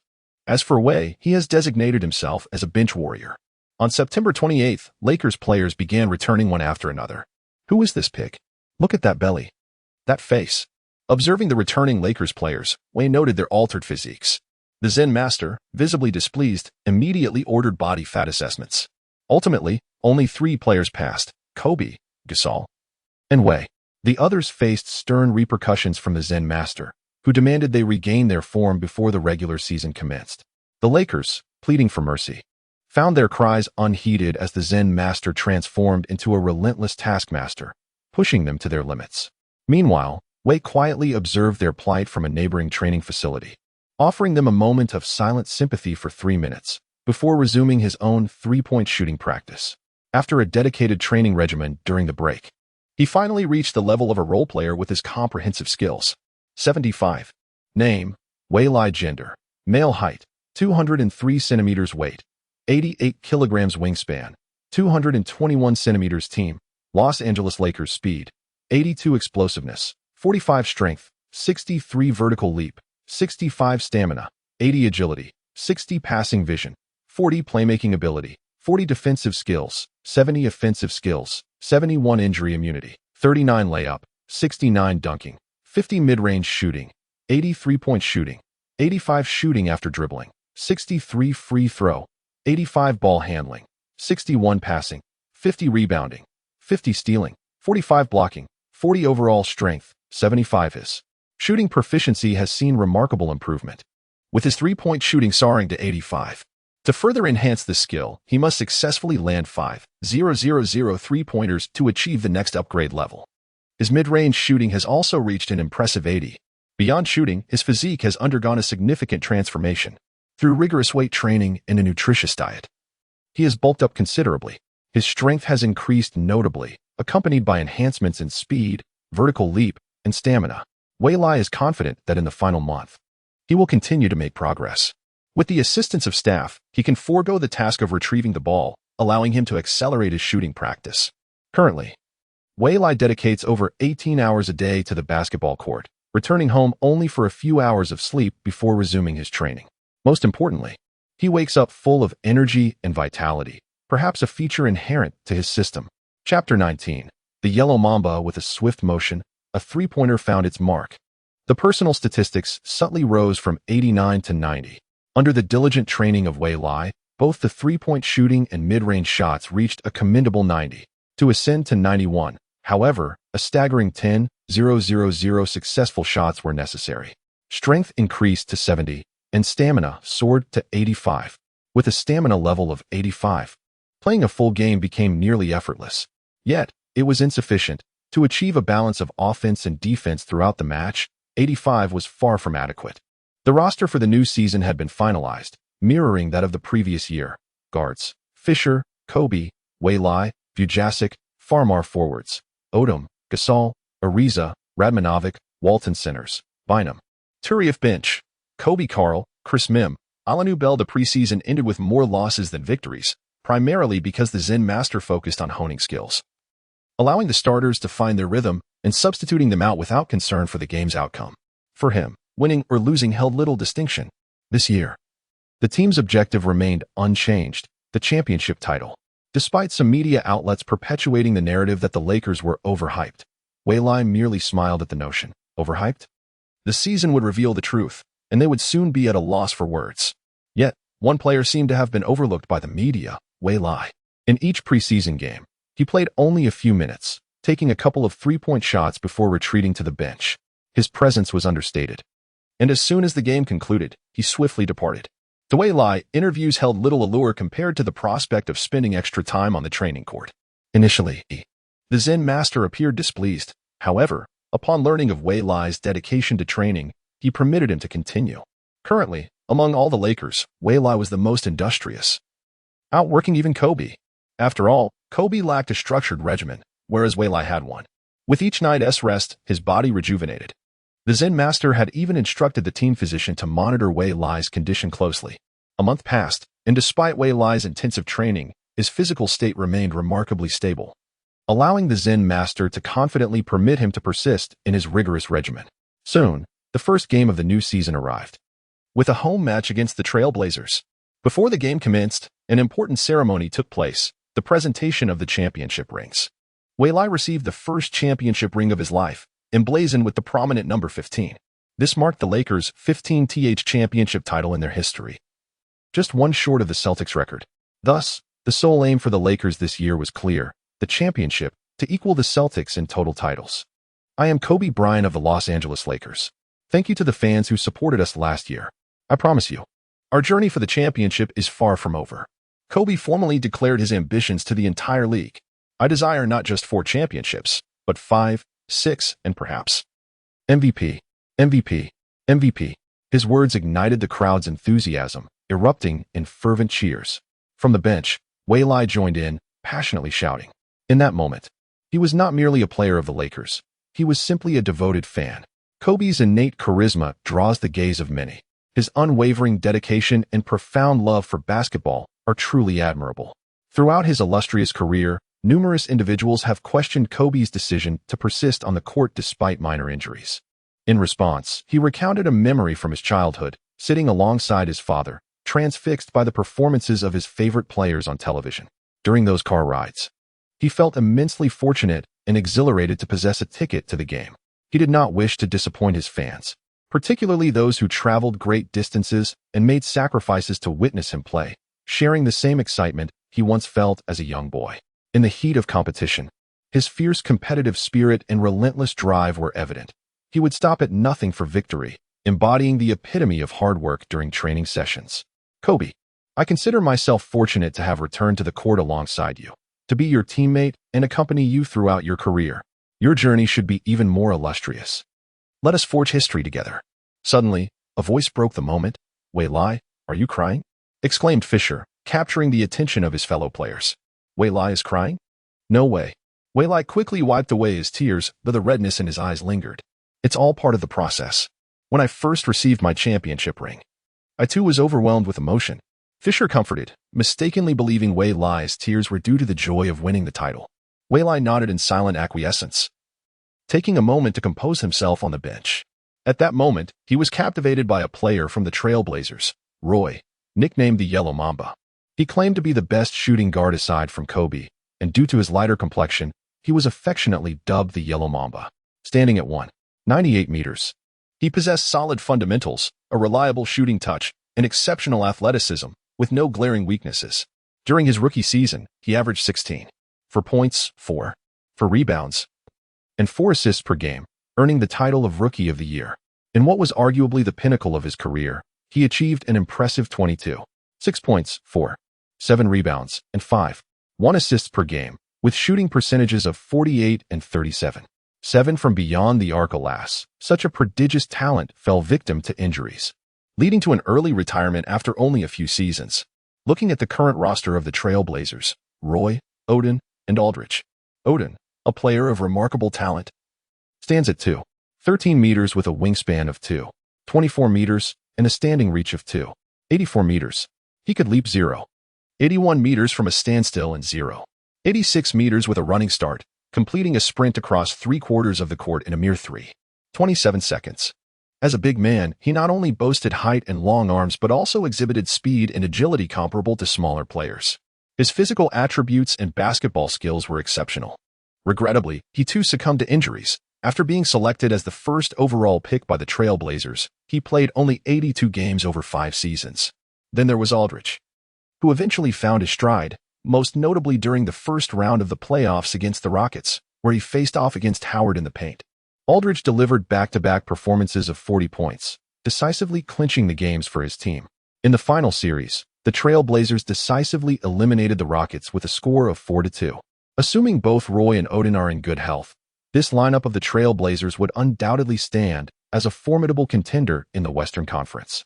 There are several notable phenomena in the league: the veteran Blazers, the healing Suns, the emerging Thunder rookies, and the Rockets bench players. The game is about to commence. The Lakers have fielded a lineup consisting of Fisher, Kobe, Ariza, Gasol, and Bynum. The Trail Blazers feature Blake, Roy, Batum, Aldridge, and Oden. Kobe, isn't your little brother playing? Roy inquired curiously at midcourt, having been quite impressed by Waylai.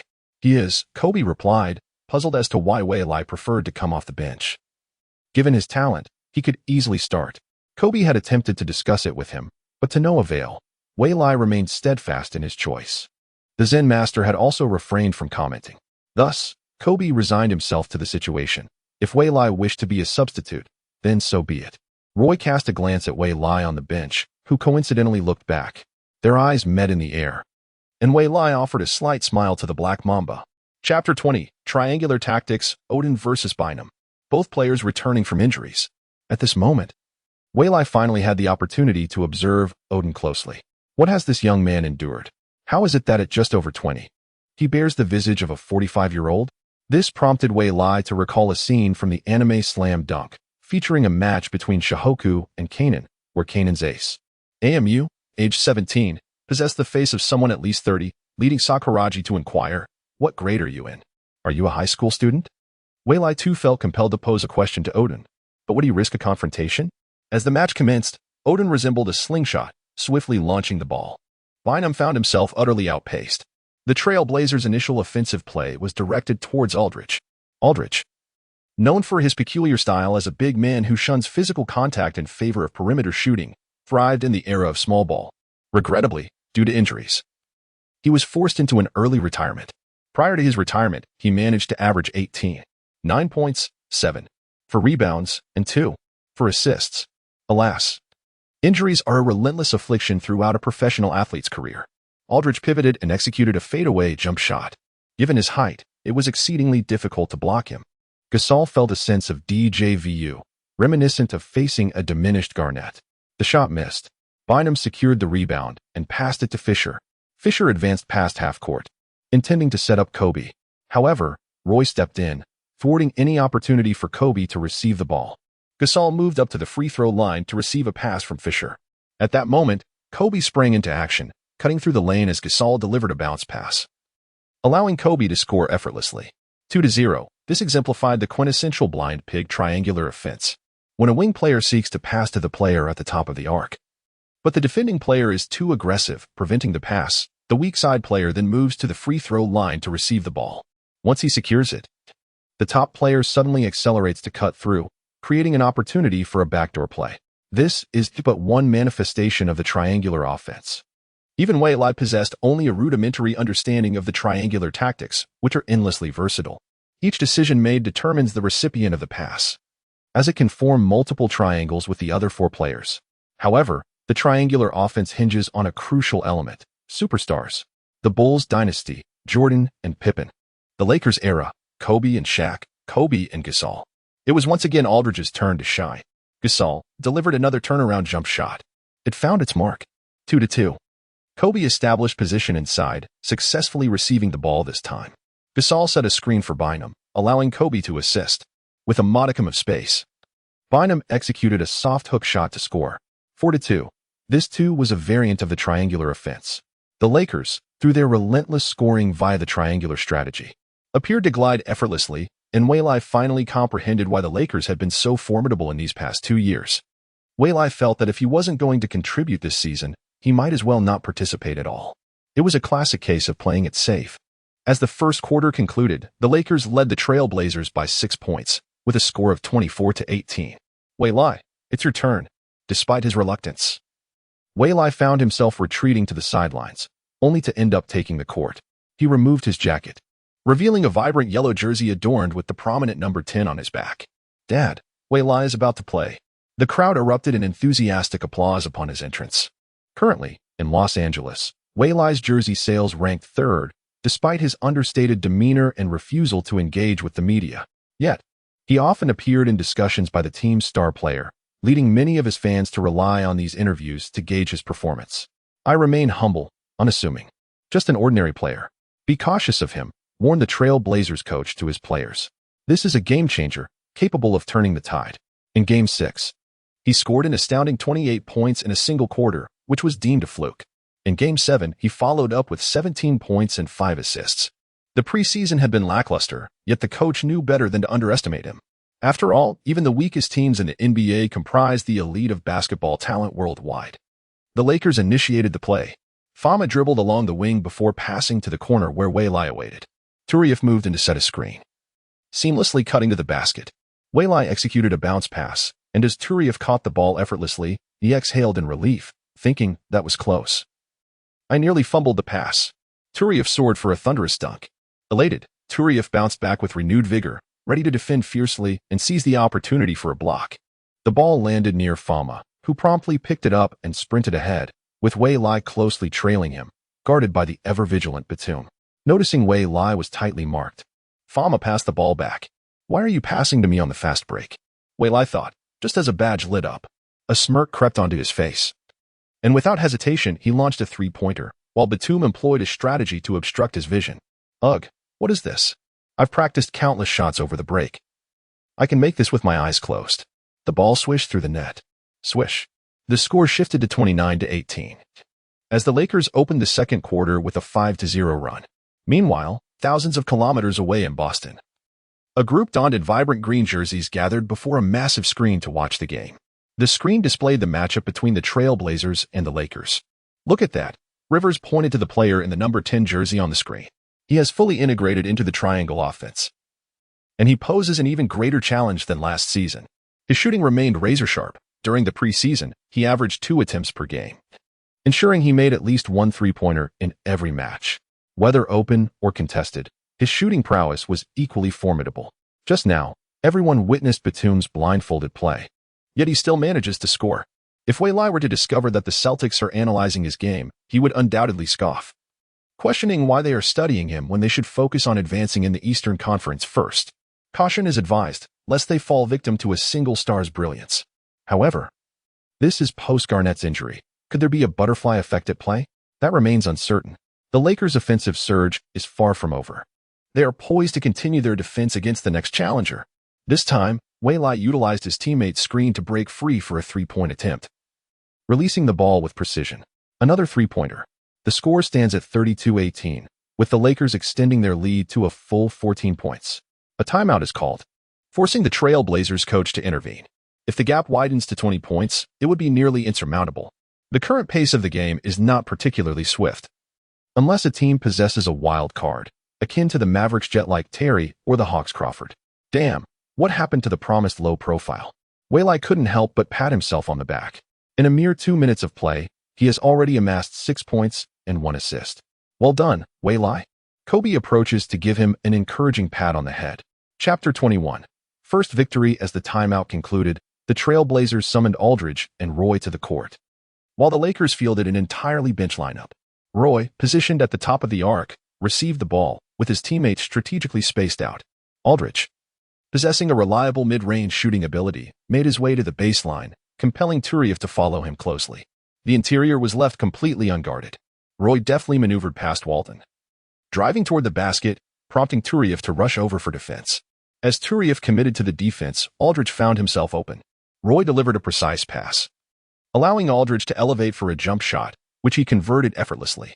The score stood at 32-20, marking the Trail Blazers' first points of the second quarter. Turiev, hold back and prepare for defense. I'll take care of Aldridge, Wei Lai instructed, strategizing against Roy's offensive prowess. Despite this being Roy's third season, his playing style exhibited remarkable maturity. On the Lakers' offensive end, Roy took on the task of guarding Wei Lai. They say to keep a low profile, yet it invites the opponent's star defender. "I miss my teammate Kobe," Wei Lai mused.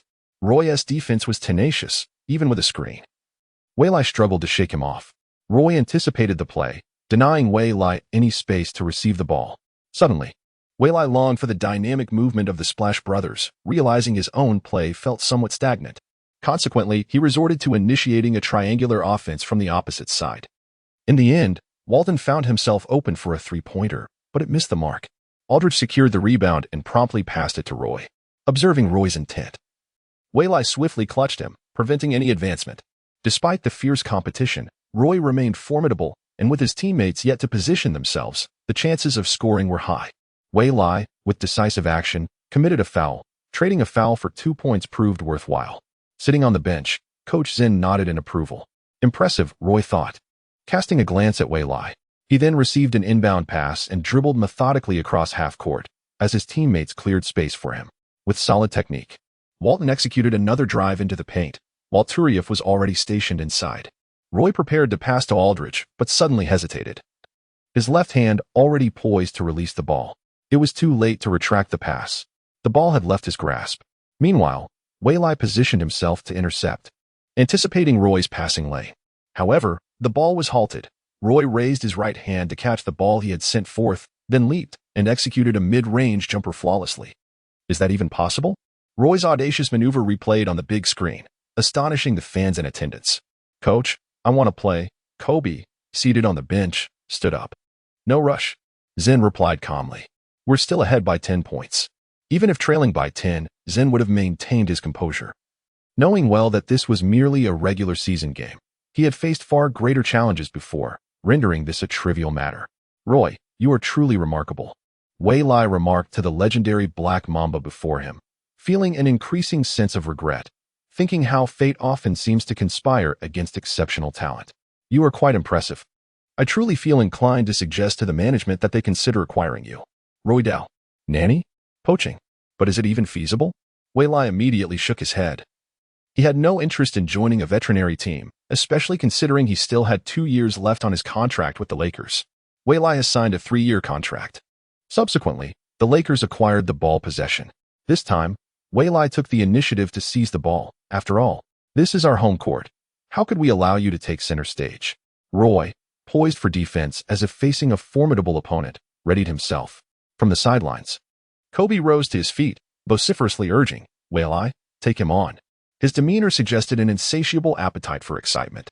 "Wei Lai, you can do it. Wei Lai, you can do it. Wei Lai, you can do it." Although Roy's performance was indeed remarkable, this is the Staples Center, the home of the Lakers. "Wei Lai, how should we proceed?" Wei Lai certainly does not dribble. The simplest and most direct method is to take off.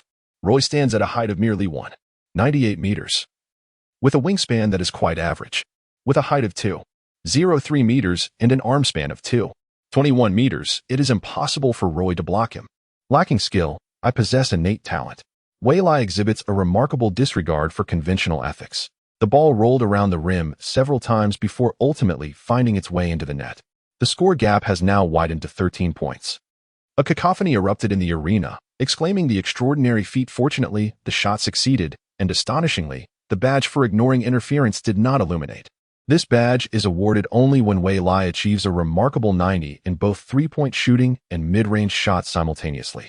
Upon his entrance, Wei Lai effortlessly sank 3 consecutive three-pointers, showcasing remarkable precision. Wei Lai, a player virtually impossible to defend against, possesses an arm span comparable to that of a center. Coach Zhang has been fervently supporting Wei Lai from the screen, though one wonders if this encouragement might bring about misfortune.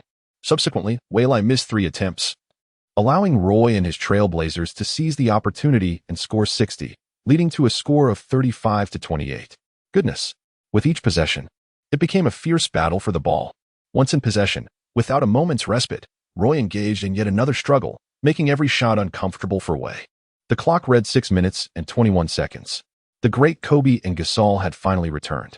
As soon as Kobe stepped back onto the court, Roy immediately took on the responsibility of guarding him. Upon his return, Kobe single-handedly confronted Roy 3 times in succession, each time executing a perfectly arched fadeaway jumper. Swish, swish, swish. The esteemed leader received abundant praise from Wei Lai for his remarkable leaning jump shot, akin to the relentless flow of a mighty river. As the halftime whistle blew, the Lakers secured a commanding lead of 52-40 as they retreated to the locker room. Kobe amassed a commendable tally of 17 points, 3 rebounds, and 3 assists. Gasol contributed with 8 points, 8 rebounds, and 3 assists. Bynum added 6 points and 10 rebounds, while Wei Lai recorded 9 points and 1 assist. On the opposing side, Roy shone with 20 points and 4 assists. Aldridge contributed 12 points and 6 rebounds, and Odin, after only appearing in the first quarter, managed a mere 2 points and 4 rebounds, a testament to the protection afforded to him by the Trailblazers. Concurrently, during the Lakers contest against the Trailblazers, another highly anticipated season opener unfolded, featuring the Cavaliers versus the Celtics. This matchup also garnered significant attention. Would the Cavaliers seek to avenge their previous defeat? In the first half, they embarked on an impressive start, leading the Celtics 50-43. However, the tide turned dramatically in the second half as the Celtics bolstered their defense, restricting the Cavaliers to a mere 13 points in a single quarter, while themselves scoring 24 points, thereby taking the lead at 63-67. The final quarter was fiercely contested. The seasoned Celtics showcased their superior skills, ultimately triumphing over the Cavaliers with a score of 85-90. LeBron James recorded a commendable performance with 22 points, 7 rebounds, and 6 assists, shooting 9 out of 21 for a shooting percentage of 42.1%. Paul Pierce contributed 27 points, 3 rebounds, and 4 assists, with an impressive shooting percentage of 52, 1 from 10 of 19 attempts. Kevin Garnett added 11 points, while Ray Allen scored 8. Despite the underwhelming performances of the two stars, the Cavaliers still faced defeat. The Celtics, with their formidable trio, have perpetually been a nemesis for LeBron. This year, the challenge extends beyond the Celtics to include the Magic as well. As the second half commenced, Kobe exhibited an intense desire to attack, first isolating Roy and then frequently assisting teammates to score. By the end of the third quarter, the Lakers had established a 20-point lead. In the fourth quarter, the entire bench took to the court, with Way not participating, allowing sufficient time to relax. The game felt concluded. Once it finished, I returned to training, still yearning to break a sweat. Ultimately, the Lakers secured a resounding victory, finishing the match at 106-86, thereby claiming their first win of the new season. Chapter 22, The Away Journey. Whaley, don't train too late, return home early, advised a staff member. All right, Whaley replied, yet continued his training. The staff could not help but shake their heads. Once it was Kobe who was this fervent. Now it was Whaley. The following day, the Lakers held their routine training session. Where is Whaley? The coach inquired. Typically, this kid wouldn't be late. He'd even arrive early. Now, an hour into the training, he was still absent. The assistant coach shook his head, indicating he was unaware of Whaley's whereabouts. At that moment, a staff member from the previous night remarked, he might still be asleep. Whaley practiced late into the night. Still asleep? This kid, truly. The coach exclaimed. Isn't he aware their SA game tonight? Just then, the doors of the training facility swung open, and in walked Whaley, arriving late. Sorry, coach, I overslept. He hurriedly confessed, embarrassment written all over his face. How shall I punish you? The coach mused. Coach, you can impose any punishment you deem fit. A physical punishment would be best. After all, I've trained. Had I known, I would have returned earlier last night. What a blunder. Yet, the coach chose not to impose a physical punishment. You shall treat everyone to a nice meal. As soon as the coach finished speaking, Whaley's expression changed drastically. Coach, can we choose something else? Oh, do you think one meal is insufficient? Then let it be two, the coach replied with a smile. Whaley protested. No. Just one meal. He contemplated the cost of treating these beasts and realized it would certainly deplete a tenth of his earnings. The coach rallied the team with enthusiasm, declaring, if we win tonight's game, Whaley will treat us to a grand feast. Upon hearing this, the Lakers erupted in cheers. Fantastic, Whaley. We never expected you to be so generous. Where shall we dine? Of course, it must be somewhere exquisite. Exquisite? More like a roadside stall. Where am I being stingy? It's just that I earn so little, and the rookie salary is quite modest here. Expenses are high. If I don't manage my spending, it's unsustainable. Thankfully, meals are provided here. Moreover, Whaley had yet to secure any endorsement contracts, relying solely on his salary. Fortunately, the minimum salary in the NBA still surpassed what an ordinary person could earn in a lifetime. Even so, do you know how much a dinner outing costs for an NBA team? Once, I overheard the veteran mention that his last treat cost nearly 50,000, roughly equivalent to 300,000 RMB. A single meal costing 300,000. That's the price of a mid-range car or the down payment on a house. While the veteran's income soared into the tens of millions, my own annual earnings barely reached 460,000. I can't afford this. I will certainly not be late again. My finances cannot bear such strains. Transforming his sorrow into motivation, he trained vigorously. That evening, the Lakers faced the Los Angeles Clippers in their first back-to-back game at home. A true city rivalry. Despite being in the same city, Angelinos do not recognize the Clippers. The Clippers have relocated multiple times. They entered the NBA in the early 1970s as the Buffalo Braves, moved to San Diego in the 1977-78 season, and quickly rebranded as the Clippers. Beginning from the 1976-77 season, the Clippers endured a protracted streak of 16 seasons without qualifying for the playoffs. In 1981, the franchise underwent a change in ownership, with Sterling becoming the proprietor and subsequently relocating the team to Los Angeles in 1984. Upon settling in Los Angeles, the team adopted the name Los Angeles Clippers. Prior to 1999, the team had been renting the Los Angeles Memorial Sports Arena, but in 1999, they moved into the Staples Center alongside the Lakers. However, as an outsider, the overwhelming majority of Los Angeles fans, at least 9 out of 10, regard the Lakers as the true masters of the city. This is largely because Los Angeles fans tend to be familial supporters rather than star or winning enthusiasts. When a family elder is a Lakers fan, they often introduce their children to Lakers games, nurturing them into lifelong fans. Such familial bonds cannot be altered by a single season, a star player, or even a championship for the Clippers. Moreover, the Lakers' illustrious history, boasting 15 championships, second only to the Celtics, and a roster of NBA legends such as Kareem Abdul-Jabbar, Magic Johnson, Shaquille O'Neal, Jerry West, and James Worthy, creates a legacy that the Clippers cannot rival. This year, the Clippers lineup can only be described as mediocre, helmed by Captain Baron Davis, who averaged commendable stats of 14, 9 points, 7 assists, and 7 rebounds last season, complemented by Come On in the paint. They are neither a formidable team nor a poor one. Yet, when faced with the Lakers, they are utterly defenseless. The Lakers concluded the game decisively after 3 quarters, triumphing over the Clippers with a score of 117-79, marking their second consecutive victory of the season. Kobe Bryant contributed 16 points, 8 rebounds, and 3 assists, while Pau Gasol added 12 points, 9 rebounds, and 6 assists, and Andrew Bynum recorded 13 points and 9 rebounds. After the game, the victorious Lakers flocked to a bar to celebrate, reveling in high spirits, although Wei Lai remained less than jubilant, lamenting the financial toll of 46,000 incurred that night, a painful lesson indeed. The following day, there was no practice scheduled, but the team was to convene in the afternoon for their away game against the Nuggets. Given that Denver, situated in Colorado, is at a high altitude, the team needed to arrive early to acclimatize. The Denver Nuggets are a formidable opponent, featuring superstars such as Allen Iverson and Carmelo Anthony, as well as strong interior players like Nene and Martin, along with the likes of Birdman and J.R. Smith.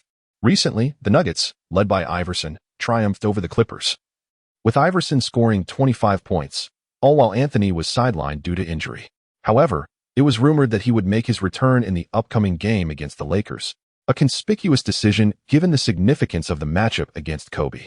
Upon arrival, the team doctor monitored each player's condition, advising against practice for the day, particularly cautioning Wei Lai and Kobe with a stern reminder to allow their bodies a day to adjust. Wei Lai nodded in acknowledgement, feeling the pangs of disappointment at the lack of practice. Wei Lai, shall we play some games? The team leader suggested. Yes. The players naturally opted for 2K, specifically 2K09. Wei gazed at his in-game avatar, appearing foolish and dazed, a stark contrast to his true self. Alas, the graphics of 2009 left much to be desired. It was not merely the subpar visuals that irked him. His performance was equally disappointing. Why was his rating only 56? Such indignity. At the very least, he had a score of 61 during his initial phase. This is intolerable. I must find an opportunity to lodge a complaint against 2K. Their actions are outrageous. Wei. Once more. Wei. Once more. Wei. Once more. Undeniably, the veteran player commanded respect on the court, yet his gaming skills were lamentably lacking. Wei relentlessly dominated him, prompting the veteran's fierce competitive spirit, leading to an entire day of gaming battles. The final score stood at an astonishing 105-0. Ultimately, unable to withstand the humiliation, he deliberately eased up, allowing the veteran to secure a victory. The veteran beamed with delight, his grin wide enough to reveal all his teeth. Wei, I am quite impressive, he boasted with pride. Wei merely responded with a silent thumbs up.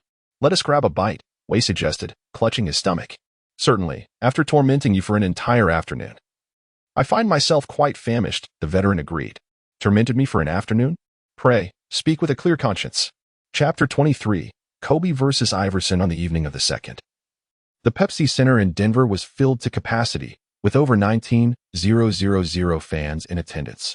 This matchup was a star-studded affair, featuring the golden generation of '96, Kobe Bryant and Allen Iverson, alongside the platinum generation of '03 represented by Carmelo Anthony and the all-star Pau Gasol. It was destined to capture the attention of the entire nation. The buzz before the game was palpable. Long time no see, Wei Lai. Last time we didn't get a chance to greet each other. On the court, the veteran led his young protege Wei Lai to mingle with the Denver team. With a smile, Anthony acknowledged their brief encounter. Hello, Anthony. Despite the rumors surrounding this elite atmosphere, Wei Lai felt a twinge of trepidation, aware of the significance of playing in North America. Yet, it was admirable that Anthony had risen from such an environment to become an NBA superstar. Wei Lai's gaze shifted towards the slightly shorter figure of Iverson, the first man to seize glory from the famous duo of Shaquille O'Neal and Kobe Bryant. Silently, he gave a thumbs up to Iverson, who, at 30, had been cast aside by his original team, traded to the Nuggets. It was at that moment he realized the team no longer revolved around him. Upon arriving in Denver, he acknowledged Anthony as the team's leader and understood his role as merely supportive. Iverson was indeed astute, unlike the foolish Ricky Davis who famously claimed, "I thought the team brought him in to assist me." "I've heard of you," Iverson said, giving Wei Lai a thumbs up, simultaneously expressing envy towards his old rival Kobe. Pondering why he lacked such a teammate. In the eyes of many, if not for Wei Lai's divine intervention in Games 6 and 7, the championship would not have belonged to the Lakers, but rather to the Celtics. Even in a Game 7, the media and players favored the Celtics, boasting stars like Paul Pierce, Ray Allen, and Kevin Garnett. "Thank you, Iverson. I quite admire you," Wei Lai replied with a smile. "Perhaps we shall face off someday," Iverson suggested. "No, you're thinking too much. I do not wish to become the next Tyronn Lue." When fans think of Iverson, they inevitably recall Tyronn Lue as his backdrop. "Maybe another time," Wei Lai responded. "If you want to face off, go look for Kobe. Why seek me? I'm merely a substitute." Although Iverson had aged to 30 and his explosiveness had diminished, could the average player contain him? Certainly not. If Iverson's speed was once rated at 99 in his youth, it had surely declined with age, but he still boasted a solid 90. Now, as he joined the Nuggets, he had adapted his game, focusing less on driving and more on mid-range shooting.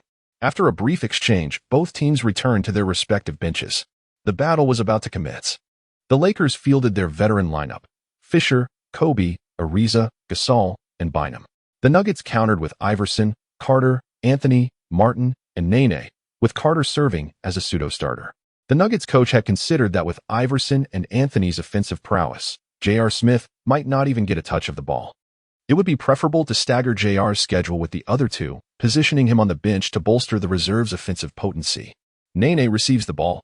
In his youth, Nene possessed extraordinary talent. Afeezan received the ball, his gaze locking onto Martin, who had sprinted into the front court. With a casual flick, he sent the ball soaring forward. Martin, now positioned in the paint, took off. In midair, I caught the ball pass by Afeezan and forcefully slammed it into the hoop. The aerial dunk, brimming with vigor, ignited the emotions of the audience as Denver launched their first offensive play. The Lakers, however, were equally determined. Gasol set a screen for Kobe, who skillfully evaded the defense of Carter, driving straight into the paint. At the arc, the seasoned Fisher shared an unspoken connection with him. With a swift toss towards the hoop, Kobe gracefully caught the ball mid-air and executed a magnificent slam dunk, in an exquisite display of competitive spirit. Both parties ignited a fiery clash from the onset, heralding the beginning of an enthralling spectacle. Anthony, refusing to remain in the shadows, called for the ball in a low position and executed a masterful isolation against Ariza, culminating in a flawless turnaround jumper that found its mark.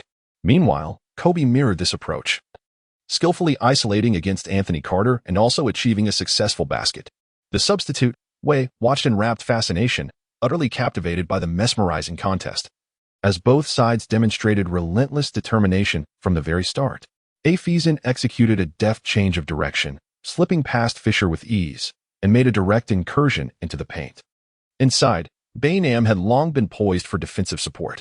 At this moment, Afeezan was no longer the same Afeezan from the numerical team. Afeezan passed the ball, receiving the ball in the open space, executing a catch-and-shoot, and successfully making a mid-range jumper.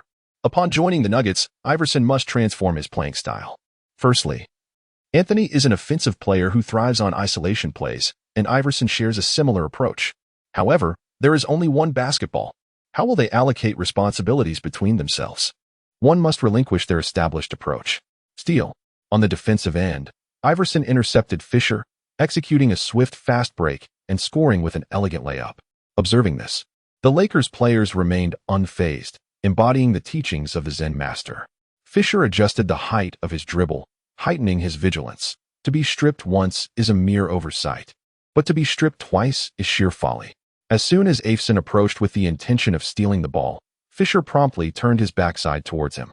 Fisher's posterior is quite comparable to that of Barrick. Do not be misled by Fisher's stature and pace.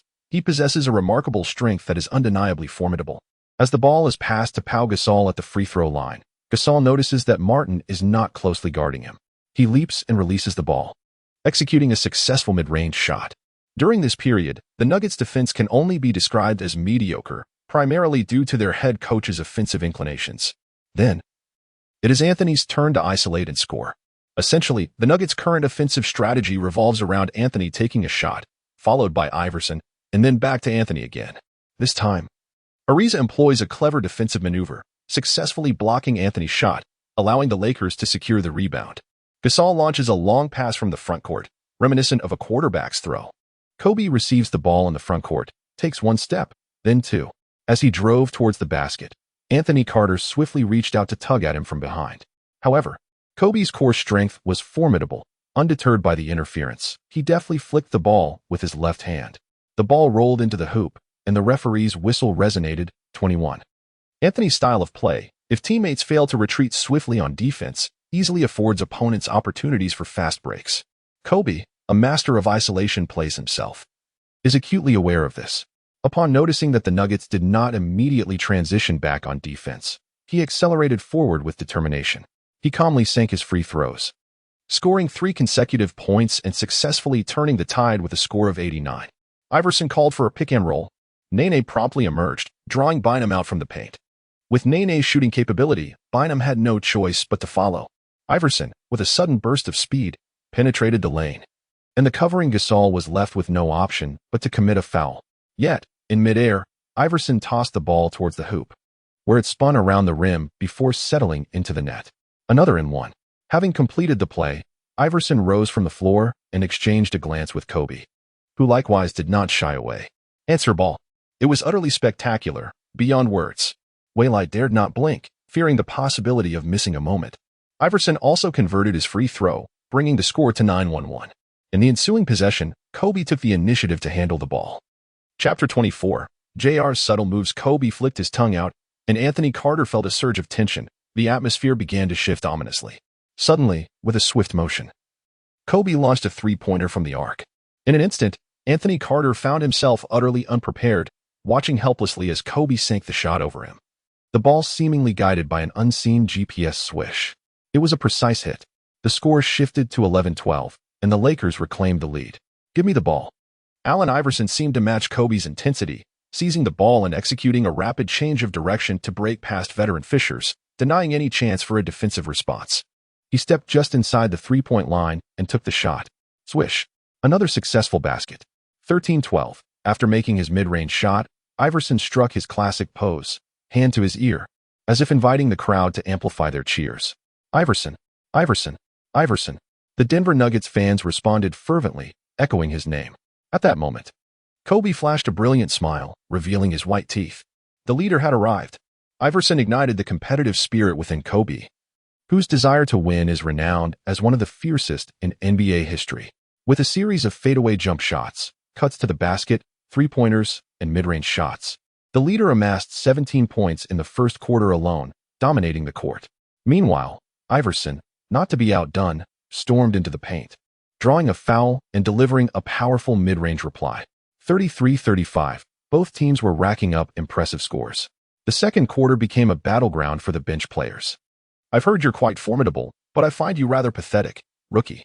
Waylai was met with humiliation as he entered the game. What? Do you think you're Iverson or Anthony? You're just a mediocre JR. Waylai sneered. Trash. Go back to where you came from. What did you say? The young JR was easily provoked and retaliated by pushing Waylai, who quickly raised his hands in defense, signaling that he had not struck back. Beep. The referee initially overlooked the incident, considering neither was a star of the league. However, JR continued to rant as he walked away. Waylai didn't quite catch what he said, but he was met with a spray of saliva. I'm done with this. The referee hurried over to separate them, issuing a technical foul to J.R. Smith and verbally warning Waylai. But Waylai had no time for the warning. He rushed to the bench for a towel. Damn. Disgusting fellow. Spitting like Garnett. Someone in Boston sneezed. KG, are you catching a cold? Perhaps I left the air conditioning on last night without covering up. JR glared fiercely at Waylai, who chose to ignore him, feeling it was more prudent to converse with the referee first. Ref, did that saliva hit my face count as a foul? Not at all. Isn't that an offense? Saliva assault. You're making me waste time wiping my face. The referee merely shook his head. The Lakers were now on the offense, and JR found himself matched up against Wei Lai, nearly shadowing Wei Lai. The young JR showcased commendable defensive skills, his countenance unyielding and incessantly vocal. Fortunately, having endured the rigorous trials under Garnett's tutelage, JR found such minor skirmishes trivial. Wei Lai's mind wandered to the imagined confrontation between JR and Garnett, reminiscent of a distant bark, as Wei Lai executed a pick for Walton. Walton penetrated the paint for a layup. However, he was thwarted by the Birdman, missing the shot. Odom seized the offensive rebound and scored on the second attempt. Turning back, the mercurial JR caught the ball and launched a swift three-pointer. Swish. The shot found its mark. Nuggets coach Karl wore a look of exasperation, witnessing yet another instance of JR's disregard for structured play. Why is JR dubbed the neurotic knife? It is a blend of unpredictability and sharpness. His performance oscillates. On good days, he transforms into a prolific scorer, decisively sealing the game. Conversely, during off days, he becomes an insatiable pit of disappointment. The Lakers remained unhurried, as did Wei Lai, who continued to set screens for his teammates. This time, he facilitated for Odom, who found space and executed a mid-range jumper, once again finding success. Odom, having just entered the second quarter, was already 2 for 2, amassing 4 points. JR sought the ball, but Wei Lai obstructed his path. JR, with a subtle shove, created separation, prompting his teammates to pass the ball. JR received it and launched another three-pointer. Success. The score was tied at 39, helping his team recover the deficit. Referee. Did you not see that? He pushed me. Wei Lai immediately protested. That JR, the rascal, resorted to underhanded tactics. The referee replied, Indeed. I did not observe any foul on JR. What? Are you blind? Where was the foul? Subsequently, JR's trickery persisted, vexing Wei Lai immensely. Coach, I'm ready to step in, Kobe, the leader, observed keenly from the sidelines. There was no rush. Wei Lai needed to experience these moments firsthand. The Zen master shook his head, recognizing this as an opportunity for Wei Lai to acclimate to the league's nuances. Beep. The purple number 10 was called for a foul. On offense, as Wei Lai sought to receive the ball, JR denied him the opportunity, continuously placing hands on his waist to disrupt him. Infuriated, Wei Lai shoved JR aside, who exaggeratedly fell back, drawing the referee's attention. Wei Lai was assessed an offensive foul.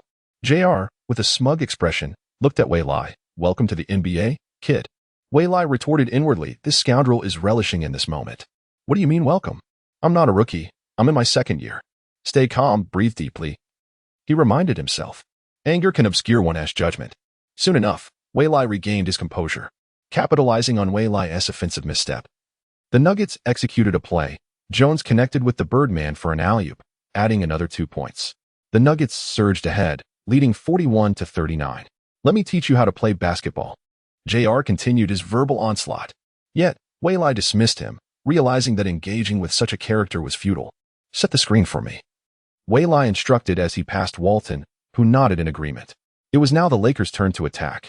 Wei Lai began to maneuver, with JR closely trailing behind. There's no way you can shake me off. Watch as I obliterate you today. A formidable wall formed by Walton stood in JR's path. Upon realizing the situation, JR glanced to see Wei Lai already sprinting towards the left corner. No way, I won't let you shoot, JR shouted, dashing forward in an attempt to thwart Wei Lai's three-point attempt. As Wei Lai secured the ball, he noticed JR lunging at him but chose not to shoot immediately. Instead, he paused for a moment. What? JR collided mid-air, attempting to draw a foul as the sound of the whistle reached his ears. Beep, beep. Wei Lai had intentionally delayed his move, anticipating JR's approach. He deliberately leaned in, effortlessly releasing the ball. The badge gleamed. Ignoring the interference, he made the open three-pointer and added a free throw opportunity. As Wei Lai landed, he looked down at the prostrate JR, a faint smirk gracing his lips. Trash. Those two words instantly provoked JR, who sprang to his feet and shouted at Wei Lai. Say that again if you dare. I called you trash. Did you not hear? If you want to hear it again, I'll gladly oblige. I'm truly generous. The referee swiftly intervened, and players from both sides quickly gathered around. Chapter 25, a battle of wits. Wei Lai fiercely struck JR in the face with a decisive 31. The humiliation suffered on the court was to be avenged. For vengeance is a hallmark of the Black Mamba. JR, agitated, approached the referee, asserting, he came at me. He firmly believed he had committed no foul.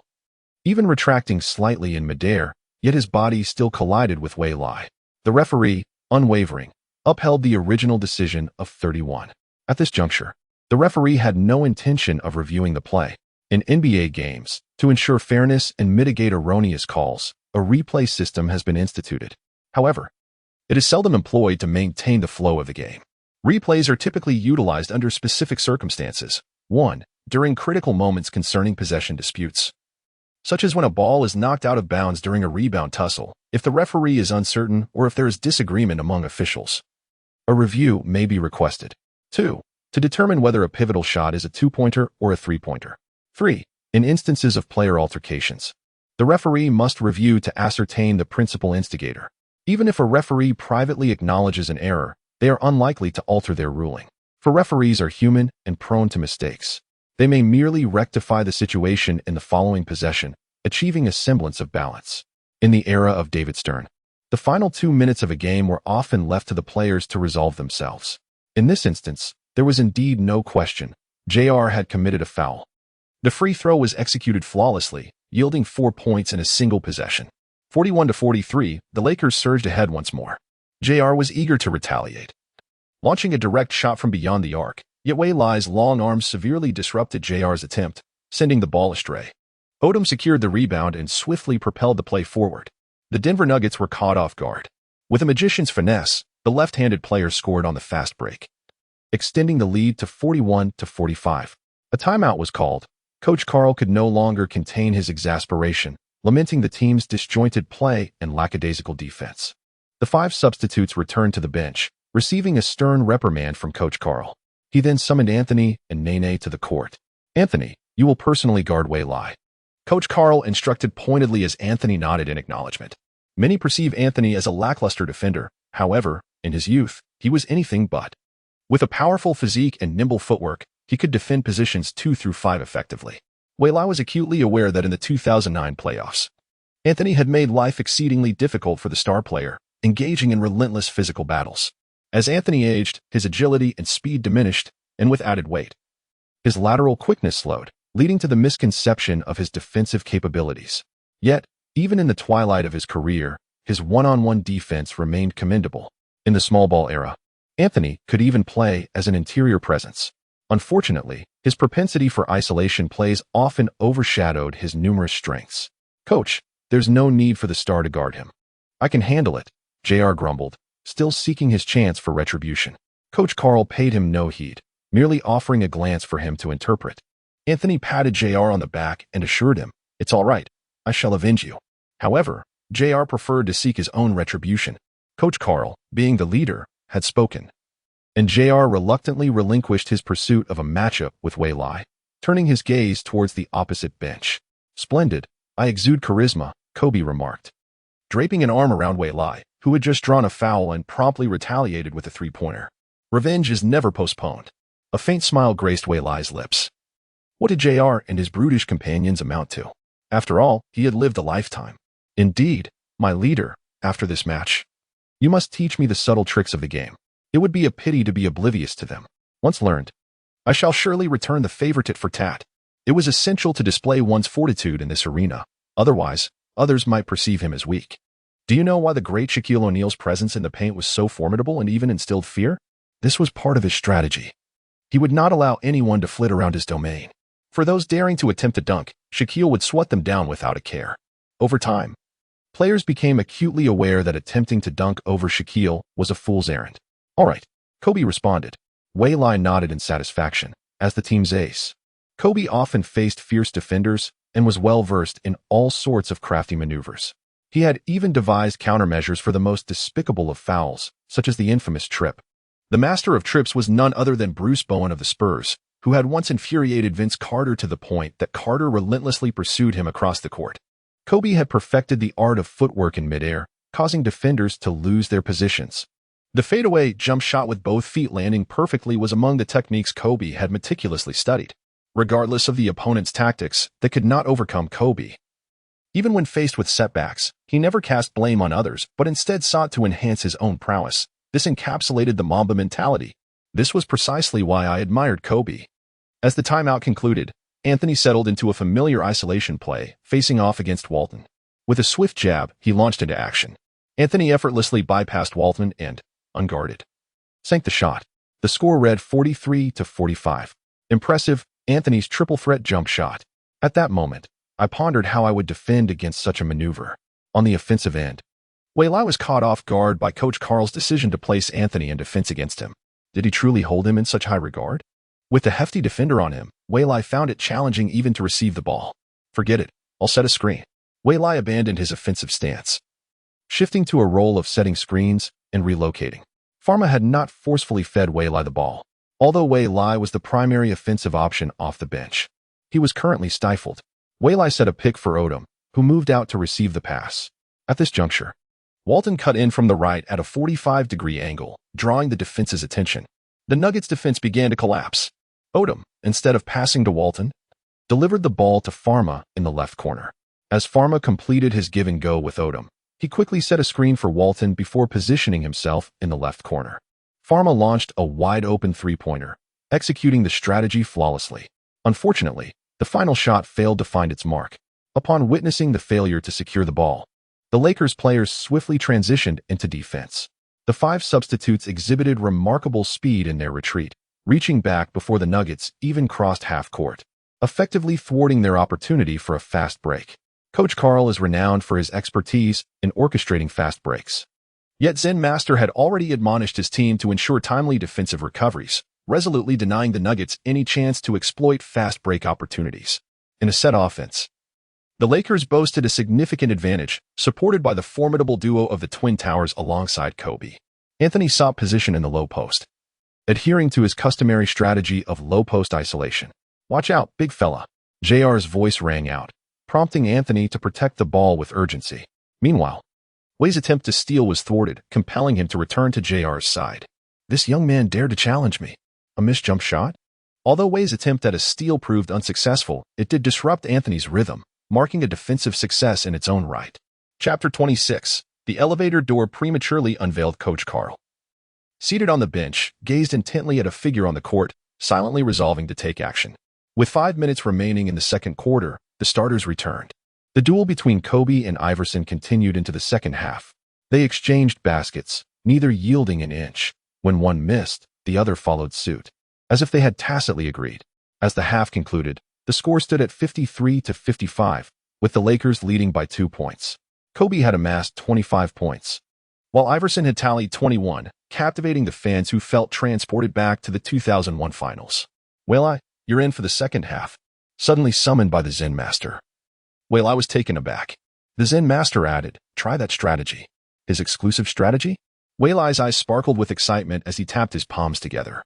As the third quarter commenced, the lineup shifted to Waylai, Kobe, Ariza, Gasol, and Bynum. Waylai made his entrance early in the third, signaling that something significant was about to unfold. A feeling that Coach Zhang sensed instinctively. The most memorable moment from last season's Game 7 was when Waylai, who had sat on the bench for 2 quarters, erupted with a 3-point barrage upon entering the third.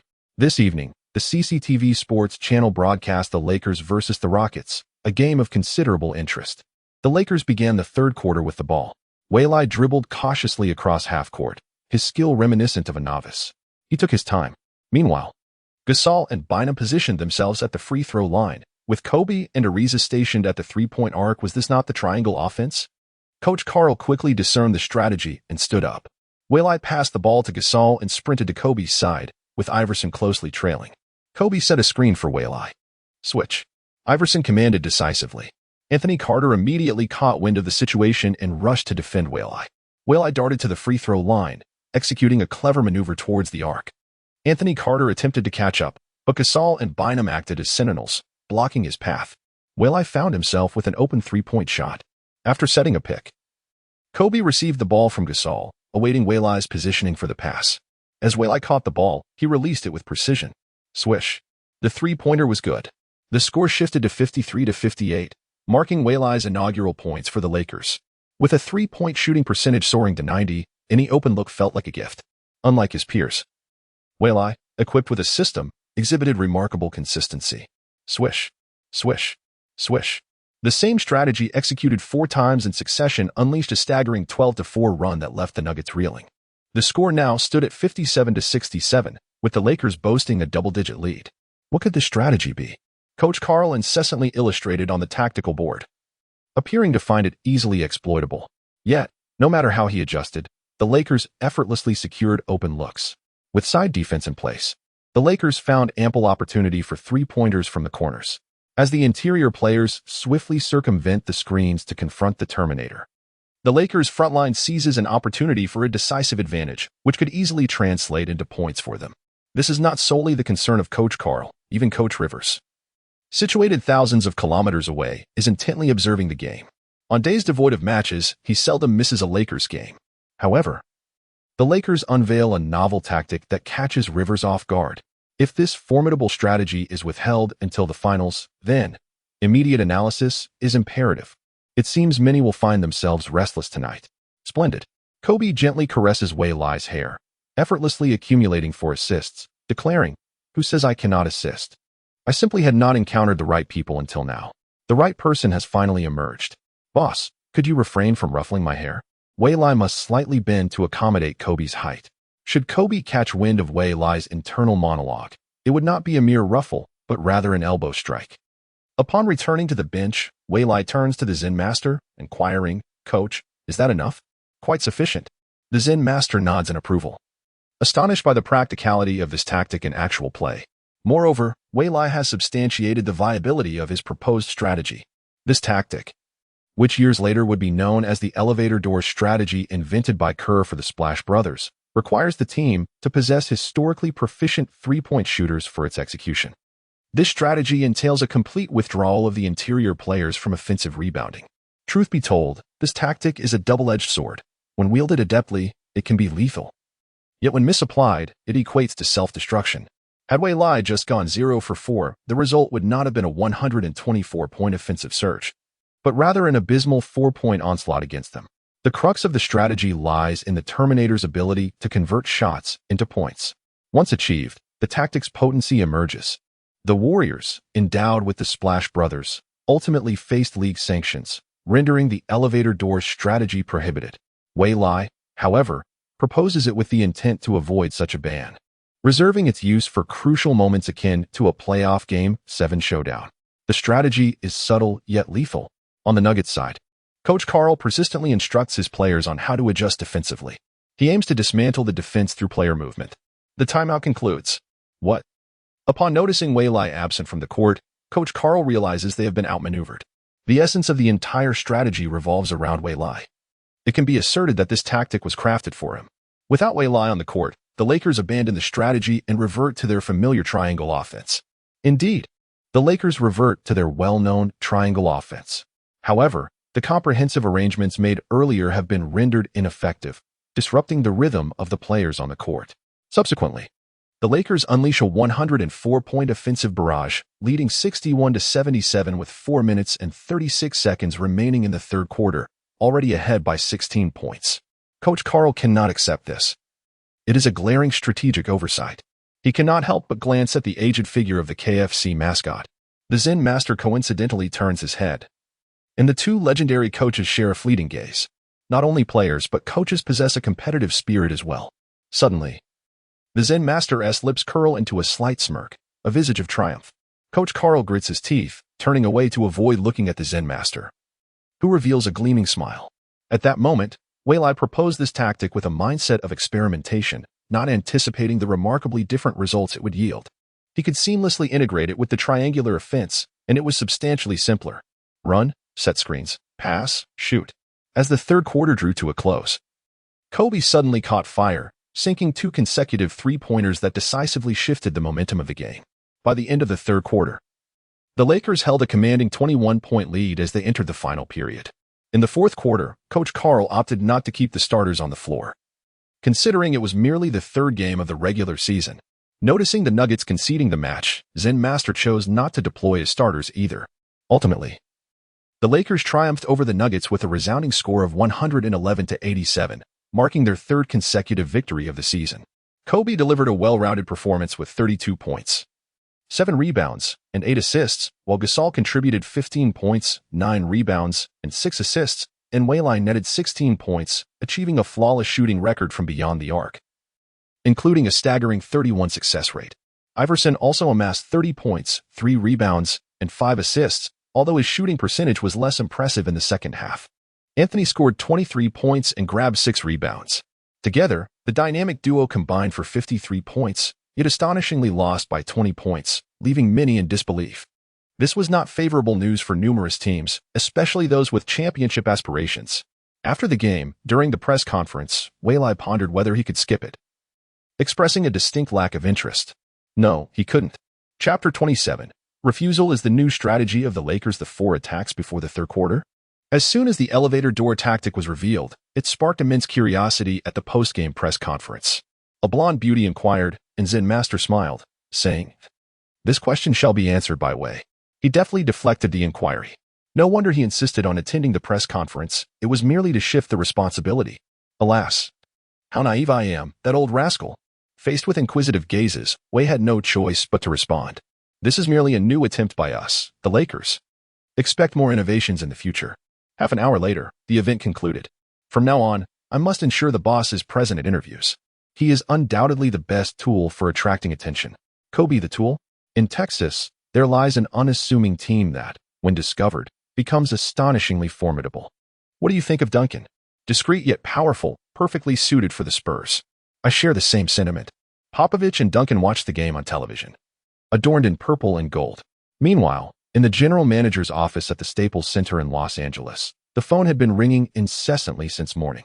Shortly after, the Lakers' official website released a statement that ignited a frenzy across the nation. Way was deemed non-transferable. Only then did the phone in the GM's office cease its ringing. Cook could not help but lament, "There's no way they let Way go."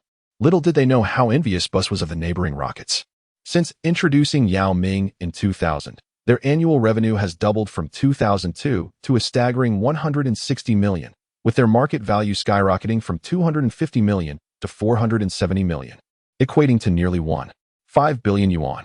Bus could only salivate at the thought. Who could ever have too much money?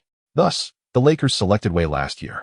In just a year, Way had significantly elevated the Lakers' value. What was our investment? A mere $460,000 for a year. This figure only reflects the external commercial value. What about the intrinsic worth? With Way leading the Lakers to a championship last season, he undoubtedly deserves our nurturing. Perhaps he is the next Kobe in the making? Want to trade? No chance. The Lakers are unwilling to part with him. Popovich lamented, not even for Iverson? Coach Karl was left speechless, apart from Anthony. Who could he trade? Unfortunately, Cook was adamant about not making any deals. Coach Karl was overly presumptuous. This Lakers team had just claimed a championship caliber roster. Who would dismantle such a team? The Lakers' upper management is far from foolish. If they were, they wouldn't have amassed such a multitude of championships or executed many iconic maneuvers. Way, you have risen to fame. Old Fisher presented the latest news clip to Way. Famous? Way quickly snatched it to take a look. This time, maintaining a low profile is utterly impossible. Upon seeing the official announcement from the Lakers, Waylai began to grasp the situation. The NBA operates as a commercial league, necessitating individuals of significant value and prowess. When both qualities are present, a team is undoubtedly reluctant to part ways with such talent. He returned the phone to Fisher and calmly boarded the plane. Following a victory over the Denver Nuggets, the Lakers enjoyed a brief respite, a 3-day hiatus from competition. Their next adversary would be the Clippers, albeit in an away game. Nevertheless, the atmosphere would be akin to that of a home match. How unfortunate for the Clippers, who, having played merely 4 games in the new season, faced the Lakers twice. At this juncture, the Clippers were devoid of any fighting chance, perhaps waiting for Paul S.'s arrival to regain their competitive edge. Upon returning to Los Angeles, Waylai intended to catch up on sleep before heading to practice, but he was whisked away by the boss. Upon reaching their destination, Kobe's residence, he wondered if the boss intended to treat him to a home-cooked meal. However, upon entering the living room, he was greeted by 2 foreigners, clad in suits with golden hair, their briefcases resting on the couch. As soon as they spotted Kobe, they approached him eagerly. After some introductions, Waylai learned they were brand managers. Their purpose was clear. Indeed, after a brief exchange of pleasantries, a man named Knight produced a contract, placing it on the table with sincere intent, stating, "Waylai, we hold you in high regard and believe you possess the potential to become a superstar. Therefore, we have come to invite you to be our spokesperson. 7 years for 120 million. Such earnestness, accompanied by their personal visit. However, Waylai interrupted Knight, apologizing. "I'm sorry, But I already have a sneaker contract. Thank you. What? Are we too late? Who has signed you? Knight inquired, momentarily taken aback but quickly regaining composure. It is a domestic brand, was all he could say. After a few more exchanges, Knight and his assistant departed. Were you not just stating that you had not signed any sneaker contracts? Kobe immediately pressed Wei Lai once Knight left, as he had recently inquired about this very matter. Kobe was indeed the spokesperson for a brand, and, being a Laker himself, sought to connect with Wei Lai through Kobe, but unexpectedly. Yes, I Haven T signed. I truly Haven T, Wei Lai admitted, realizing he had just told a white lie, as he could not forget the events of his past life. Some money was simply not worth earning.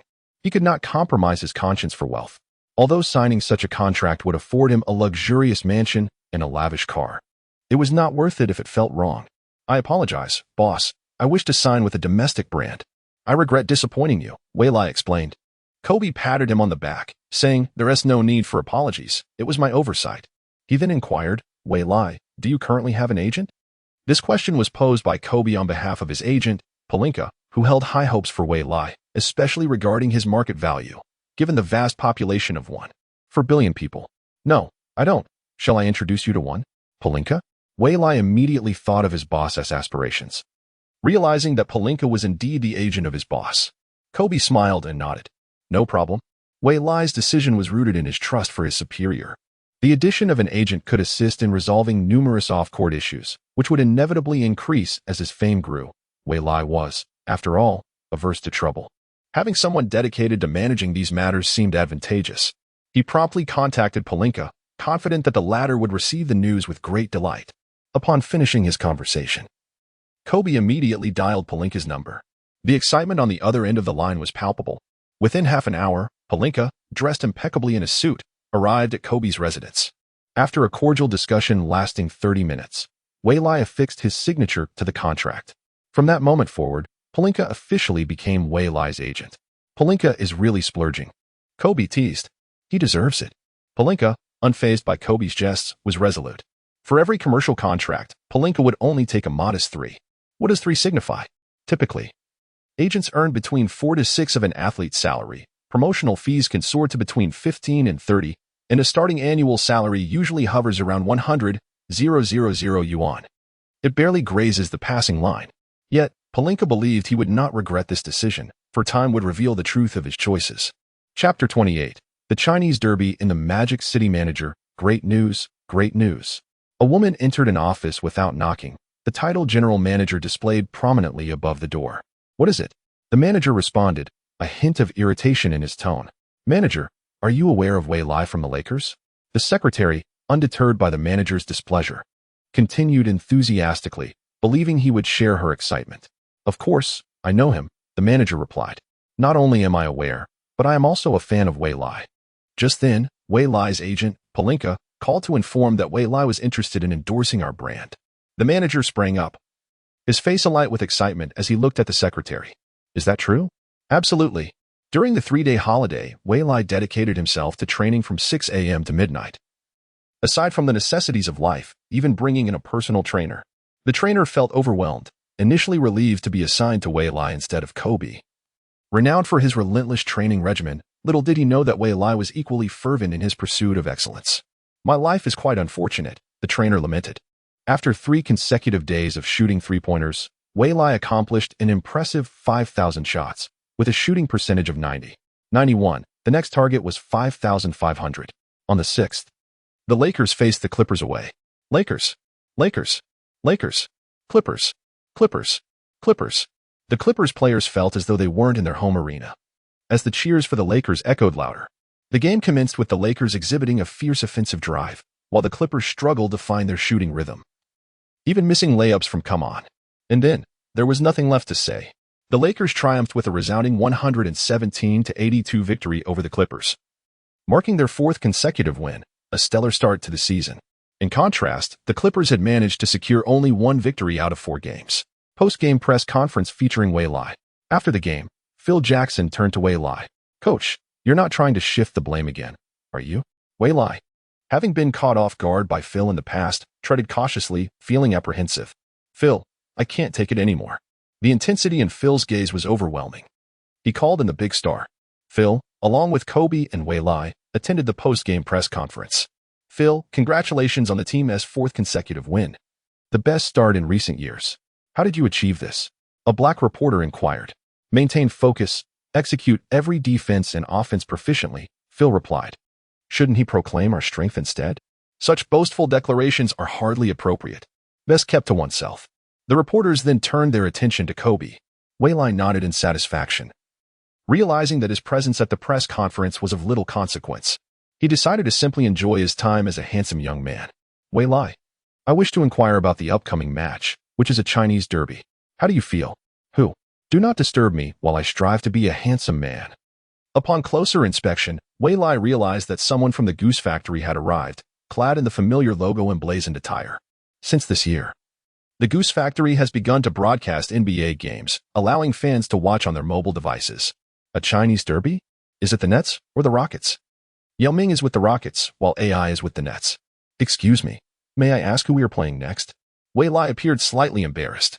As he had not been closely monitoring the schedule, and with the past few days dedicated to achieving 5,000 three-pointers, he had already trained to the brink of madness. The Rockets, replied the female journalist from the Goose Factory. Ah, so it is the Rockets. That makes things much more interesting. The current Rockets are formidable, featuring the sharpshooting of McGrady and Arteist from the perimeter, alongside you and Scola in the paint. I am quite eager for this matchup. The buzz has spread wildly in the country regarding this Chinese derby, with both the Lakers and the Rockets having secured 4 consecutive victories this season.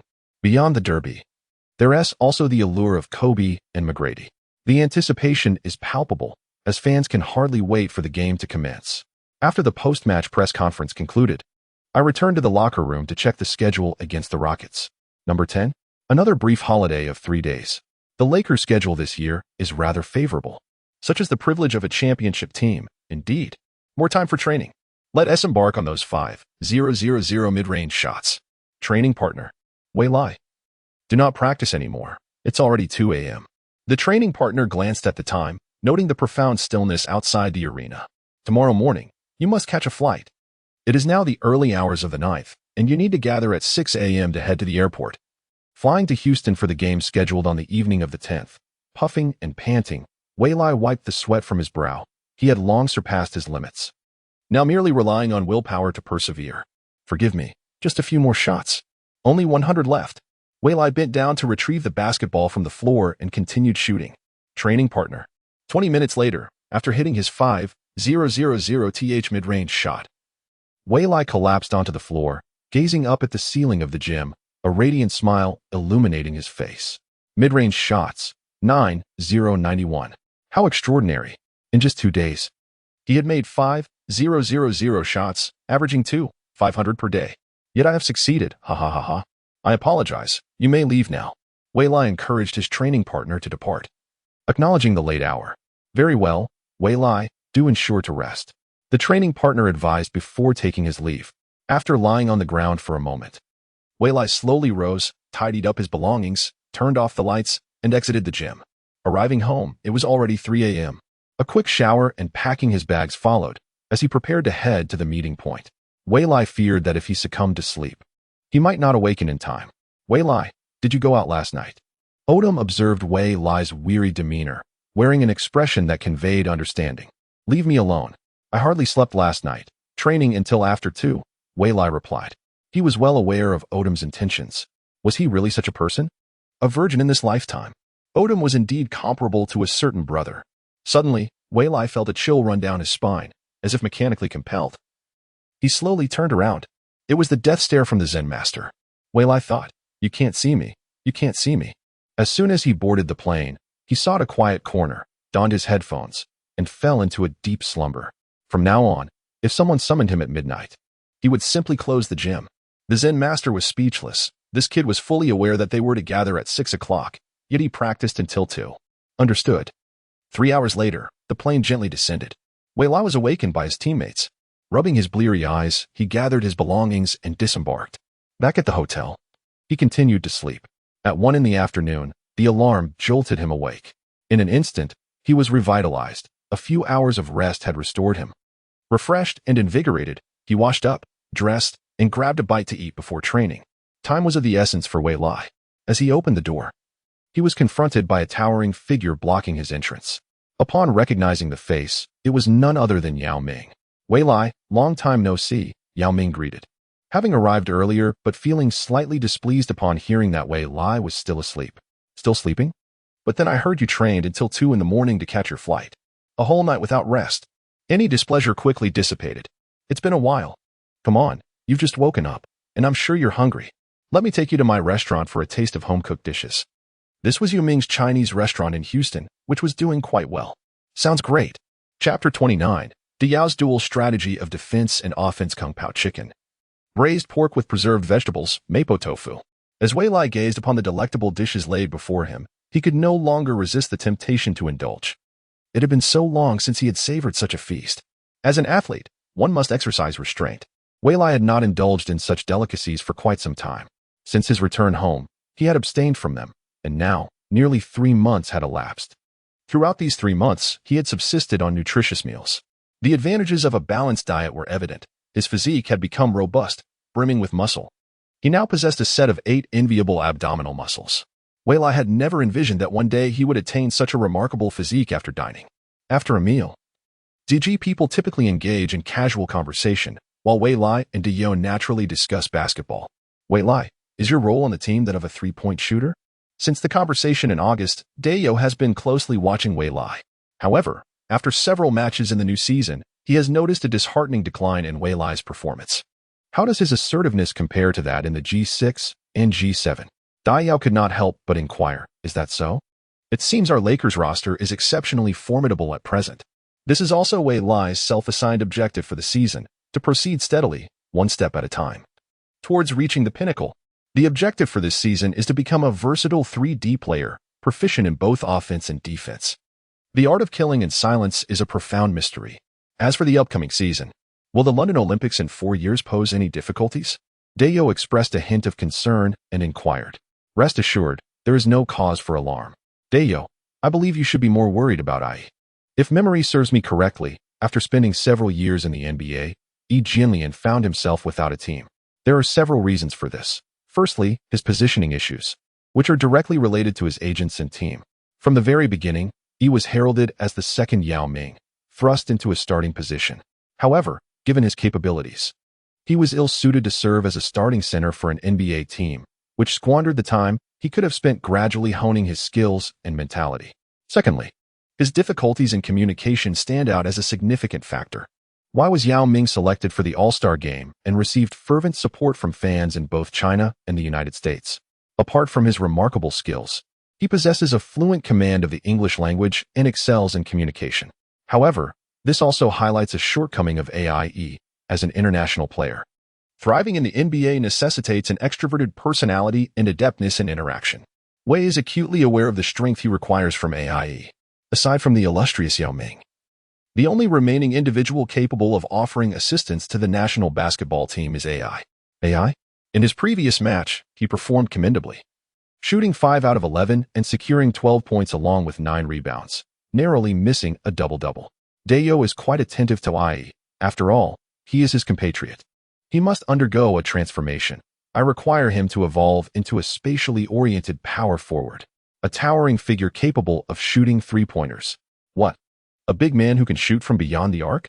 Yao was astonished by Wei's words. In this era, such a notion is unheard of. Which interior player would dare to attempt a 3-pointer? If they managed to escape criticism, they might just chuckle in delight. Yao Ming, it's not just AE. Even you must hone your 3-point shooting skills. Yao can no longer fathom it. He possesses an exceptional touch, reminiscent of the future prowess of Coach Yao. However, Yao's physical prowess far surpasses that of Coach Yao. Trust me, to secure a medal at the London Olympics, one must possess a 3-point shot. Well, Yao feels as though he has boarded a pirate ship, and now he finds it impossible to disembark. Regarding IE, I shall have a word with him. Good. If IE transitions to a stretch 4 position, he could not only be of assistance during the Olympics, but also thrive within the league. To survive in the highest echelons of this world, one must possess a unique skill. Presently, IE exhibits a commendable balance across various aspects. It seems he is adequate in defense, rebounding, and mid-range shooting. Yet, none of these skills stand out distinctly. If a team is in dire need of a rebounder, One would unhesitatingly choose IE over someone who possesses no skills except for rebounding. Should IE become a stretch four, he would be in high demand. I anticipate that two teams from the Eastern Conference would be eager to acquire him. Welcome, everyone, to the live broadcast by Goose Factory Sports, featuring the Los Angeles Lakers versus the Houston Rockets. We eagerly await the commencement of the highly anticipated ZG Derby at 8 p.m. on the 10th. The Toyota Center is filled to capacity for the first time. In Texas, American football garners the most attention. Basketball ranks only third among professional sports in the United States, with the NFL and MLB taking the top two spots. Additionally, a team that has not won a championship in 2 decades and has not even reached the Western Conference Finals fails to attract fans. However, this match is entirely different. Kobe Bryant, the premier player in the league, enjoys immense popularity. The home star, Tracy McGrady, alongside Yu and Wei, creates a ZG Derby that draws numerous Chinese spectators in Houston. Without further ado, the game is about to begin. Lakers, Fisher, Kobe, Ariza, Gasol, Bynum. Rockets, Rafer Alston, McGrady. Artest, Scola, Yao. The tip-off at center court. It appears Bynum is slightly smaller than Yao. As the whistle blows, Yao leaps into the air. Quick, high. Yao is the first to touch the ball, granting the Rockets the initial possession. Rafer Alston dribbles slowly across half court. He passes the ball to Yao in the front court. Yao engages in an isolation play against Bynum. The Lakers do not double-team him. Bynum valiantly holds his ground, but Yao's strength is formidable. With a powerful turn and jump, he executes a soft hook shot. The ball hits the backboard and goes in. 20. Bynum's defense seems utterly ineffective. Now it is Gasol's turn to isolate Scola. With one hailing from Spain and the other from Argentina, the two engage in a fierce battle, neither yielding. Suddenly, Gasol tosses the ball backward. A large hand intercepts the pass. It is Ariza. Ariza drives into the paint, and Gasol notices. Splendid. A stroke of genius. If this shot goes in, it will undoubtedly be one of the top 10 plays of the day. As Ariza receives the ball, he accelerates, jumps, catches it with his right hand, and attempts to dunk it. Bam! A massive hand descends from above, and with a resounding slap, the ball is forcefully swatted away. Oh my God! It is Yao's help defense. Gasol delivered a splendid pass, and Yao executed an even more exquisite block. Truly, he is a center worthy of the All-Star title. The ball remained in play, skillfully salvaged by Artest. McGrady immediately took off. Of course, Kobe was not about to grant McGrady the opportunity for a fast break. He swiftly retreated on defense. Artest launched a long pass toward McGrady, who was ahead. Kobe seized the moment to thwart the play and advance. However, he could not secure the catch, and the ball went out of bounds. Still, it was Rockets' possession. Kobe and McGrady exchanged glances, both adversaries and allies. They had known each other since high school, and when McGrady first entered the NBA, Kobe offered him invaluable advice to help him acclimate to the league. Both were inherently gifted players and rivals, well acquainted with each other's playing styles. Each off-season, McGrady would engage in one-on-one matches with Kobe at his home, fostering mutual growth by pointing out each other's shortcomings and encouraging improvements. How delightful, how intriguing. Wei on the bench was thoroughly engrossed in the spectacle.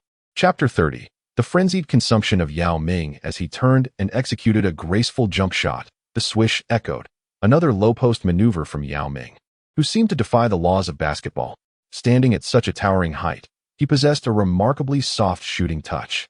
Even the formidable Shaquille O'Neal found himself at a loss against Yao, let alone the smaller Bynum. However, the Zen master did not harbor any illusions that Bynum could effectively guard Yao. He had mentally prepared for this scenario. At the outset, the score stood at 40, with Yu contributing 4 points and a block. Kobe, utilizing a screen from Ariza at the top of the arc, received the ball for a three-pointer. With a decisive move, McGrady intercepted a pass intended for Fisher, sending the ball rolling out of bounds. Lakers ball. Was this a regular season game? The intensity was reminiscent of the playoffs. Kobe and McGrady battled for position, their hands entangled, prompting the referee's whistle. McGrady was called for a foul. Typically, such calls favor the defensive player. With a foul already committed, McGrady slightly tempered his actions. Without McGrady's interference, Kobe effortlessly secured the ball. Instead of opting for an isolation play, he passed it to Gasol at the free-throw line. Fisher moved in for a screen, and Kobe surged into the paint. Gasol delivered a bounce pass to Kobe, who finished with a swift layup. It was all too quick. This showcased both their chemistry and skill. Since Gasol's arrival, Kobe had been able to play off the ball and an off-ball Kobe was a formidable threat. When your offense is no longer one-dimensional, you become even more terrifying. Prior to Gasol's arrival, approximately 90% of Kobe's offense came from isolation plays, where defenders focused solely on applying immense pressure, forcing him into difficult shots. With Gasol on the team, the addition of an off-ball running Kobe forced defenders to constantly ponder whether he was handling the ball or not. By the time they contemplated this, Kobe had already released his shot. Coupled with the Zen Masters' ever-evolving triangle offense, it was no wonder that once Gasol joined, the Lakers surged into the finals. There was a reason behind it. Gasol had further liberated Kobe's game. The all-around Kobe was now unleashed. Oh, no double team? Then Bynum would surely be overwhelmed by Yao. Coach Zhang observed the Lakers, perplexed as to why they had not made adjustments. Yet, they were ensnared in Wei's trap. In the evolving landscape of basketball, could one dominate the game merely by controlling the paint? No. This was no longer the ancient era. Relying solely on Yao would yield only 2 points. The Rockets employed a classic strategy. Yao's low-post play would attract double teams, allowing for perimeter shooters to capitalize. Beautifully executed. Yao successfully scored on Bynum once again. Starting off strong, Yao was 3 for 3, amassing 6 points. The Rockets came out aggressively against the Lakers. Coach Young articulated the pressing need for the Lakers to find a way to contain Yao. Otherwise, he would wreak havoc in the paint. Kobe, once more utilizing a screen, received the ball from Gasol, repeating the same play. Yao made a timely defensive rotation. But would this hinder Kobe? The answer, no. Kobe halted abruptly, executing a delicate floater to secure another 2 points. 64. In the next round, the Rockets once again passed the ball to the towering Yao Ming for a one-on-one play. Someone watching from the television feels an overwhelming sense of familiarity with this scene. This time, Yao deftly uses his footwork, swiftly maneuvering past Bynum for a layup. Yao, with 4 shots and 4 successes, is absolutely electrifying. Truly remarkable. Yao. My heavens, this is the prowess of our ZG's Yao. As a ZG commentator, there is no hesitation in extolling his virtues. The fans at the Toyota Center are also captivated by Yao's astonishing performance, erupting in cheers. The Lakers players, accustomed to high-stakes situations, remain unfazed. The contrast with the North Shore Rose Garden is nothing short of stark. Kobe and Gasol execute a pick-and-roll. As soon as the screen is set, Gasol rolls to the basket, drawing the attention of Scola and McGrady. Kobe seizes a fleeting moment of space, leaps, hangs in the air, extends his legs, and releases the shot. A graceful, picturesque jump shot. Swish. It's in. 86. Kobe refuses to be outdone, hitting 3 out of 3 for a total of 6 points. Odom, upon hearing his name, removes his jacket and stands at the scorer's table, ready to enter. With 9 minutes remaining, the Lakers make their move. Odom is prepared. Who will he replace? The game continues. The Rockets attack. Will they not double team? Rafer Alston continues to feed Yao the ball, and Yao, invigorated, charges into the paint. Bynum stands his ground, though he is outmatched in height and touch. Yet, his strength is formidable. He spins and executes a soft hook shot. The ball circles the rim before bouncing out. Gasol secures the rebound. What a pity. That shot was almost lucky. Young laments. As soon as Kobe and Ariza enter the fray, Yao retreats, and the two sprint down the court. Gasol immediately launches a quarterback-style long pass. It's a 2-on-1 situation in the front court. Ultimately, Kobe assists Ariza for a layup. 88. The score is tied. Someone slaps their thigh. Realizing the sense of familiarity, it's once again this tactic. It must be that fellow's scheme. The viewer continues to search for the individual sitting on the bench. Subsequently, the Lakers still do not double-team. Rafer Alston again passes the ball to Yao, and no one objects, for Yao has already made 4 out of 5 shots. This time, however, his hook shot misses. The Lakers counter with a fast break. A 3-on-2 situation, culminating in Fisher executing the final shot, successfully taking the lead. 810. The Zen master smiles slightly, realizing he now possesses an array of strategies to deal with the interior.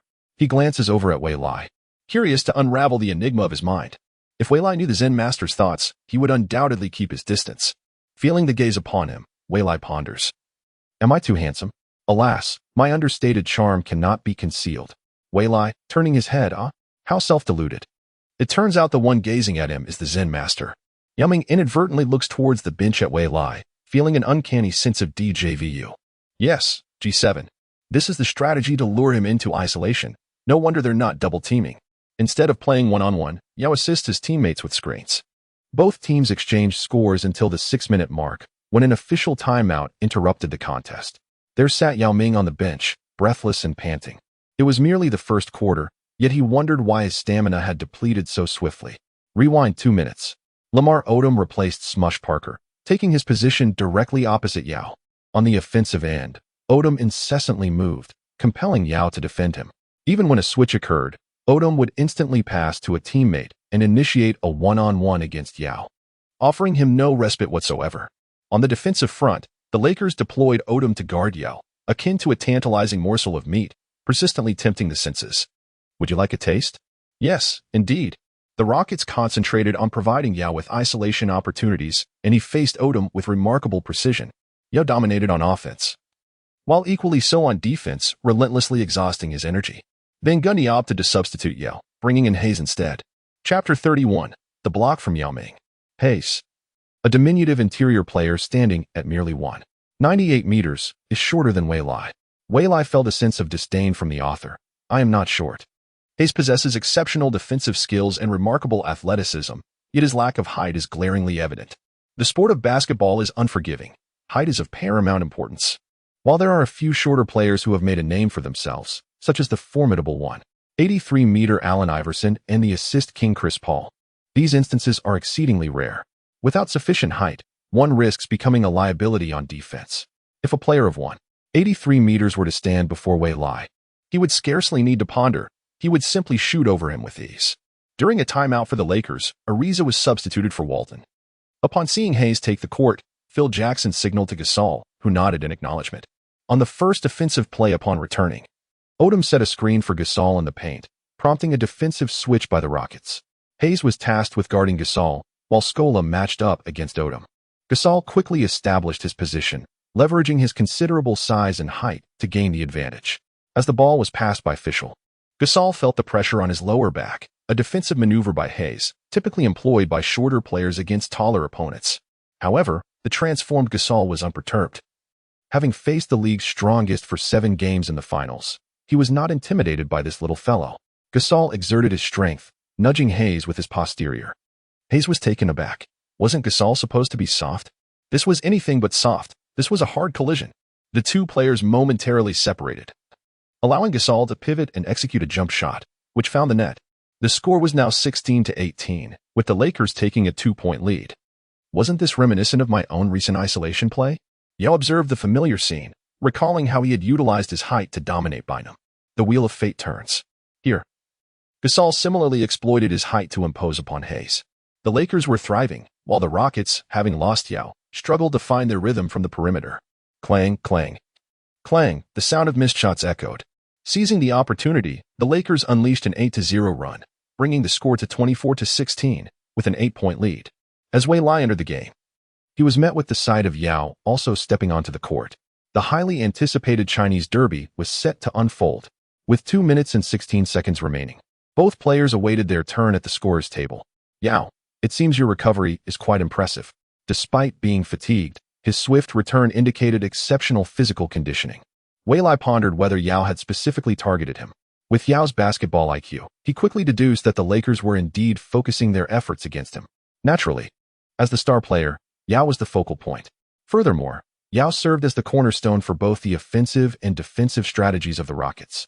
Although the perimeter featured McGrady, his defensive contributions paled in comparison to those of Yao. By the 2008-2009 season, McGrady was beginning to show signs of decline, as injuries had marred the career of a once great superstar. The man who once achieved a remarkable time of 35.13 seconds has now arrived at the twilight of his days. Indeed, it seems this is specifically aimed at me. This is undoubtedly a cunning scheme. Despite being fully aware of the trap, the Rockets have no choice but to leap into it. Remarkable. The ball has gone out of bounds on the court, and two ZG players have encountered each other for the first time in an official match. Wei Lai versus Diao. Upon Diao's return, it seems as though the Rockets have discovered their guiding spirit. On the defensive end, we consistently thwarted the Lakers' offensive maneuvers. Meanwhile, on the offensive front, I facilitated 2 successful plays for my teammates. The impact of my return was immediate and palpable. Pass the ball to me. As the leading figure of the Lakers, Kobe Bryant could never allow his opponents to flaunt their prowess. Receiving the ball at the arc, Kobe's fierce gaze was unmistakable. In the fleeting moment of receiving the pass, Kobe executed a feint, causing Arteas to take a slight step back. Kobe then pivoted on his toes, poised to shoot. Atai immediately soared into the air, intending to create a disturbance. False. Exhibiting a remarkable breakthrough potential, he dribbled decisively to one side. Yet, Arteas, refusing to concede, immediately pursued him. At that moment, Kobe arrived, executing a swift maneuver, leaping into the air with a suspended shot, releasing the ball. Atai could only watch as the ball arced gracefully through the air, striking its target with precision. "Oh my goodness, boss, that was magnificent." Witnessing the chaotic maneuvers of the leader, Wei Lai found himself at a loss for words to express his feelings. It was something he had only previously observed through video. The air was filled with exclamations of awe. Kobe's recent maneuver involved a series of 3 feints, a deceptive pass, a simulated jump, and finally, a sudden stop leading to a jump shot, leaving no opportunity for Arteas to interfere. Upon closer inspection, it is evident that from the moment Kobe received the ball at 48 seconds to the instant he took the shot at 45 seconds, a mere 3 seconds elapsed. Truly remarkable, indeed. Wei Lai approached excitedly and exchanged a high five with Kobe. A small moment, indeed. Kobe responded, and Wei Lai nodded, acknowledging that the boss had successfully played it cool. The Rockets initiated their offense, with Rafer Alston leisurely bringing the ball past half-court. Was there no urgency for an offensive play? With just 43 seconds remaining, one would expect the Rocket to launch an aggressive offensive to seize another opportunity. However, it appears they have no intention of doing so. As the offensive time dwindled to the final second, Scola launched the ball, which precariously bounced around the rim before finally settling into the net. 26-22. With 18 seconds remaining in the first quarter, the Lakers prepared for their last offensive play. Farmar advanced past half-court, eager to pass to Kobe. However, Kobe was tightly guarded by Arteas, who thwarted any attempt for him to receive the ball. "Farmar," Wei called out, signaling with his hands. What move would he execute? The referee also made a gesture. Inside the paint, Odom and Turieff approached the free throw line. Yao Ming observed the familiar tactical arrangement. Could it be? Wei circled around the defense of Fama, deftly maneuvering the ball before passing it back to him. He then swiftly dashed into the paint, prompting Carl Landry to swiftly follow suit. Suddenly, Wei executed a sharp stop, directing his movement towards Odom and the others. "Close the door. Let Wei through." Odom and Turieff joined forces to obstruct Carl Landry.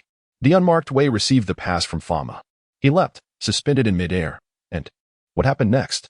A colossal hand emerged in the sky above Wei Lai. Who is it? The answer is imminent. Wei Lai, how naive. With a swift motion, the hand forcefully swatted away the ball that Wei Lai had thrown, akin to a fly being swatted. Beep. The first quarter has concluded. At the end of the first quarter, the Lakers lead the Rockets 26-22.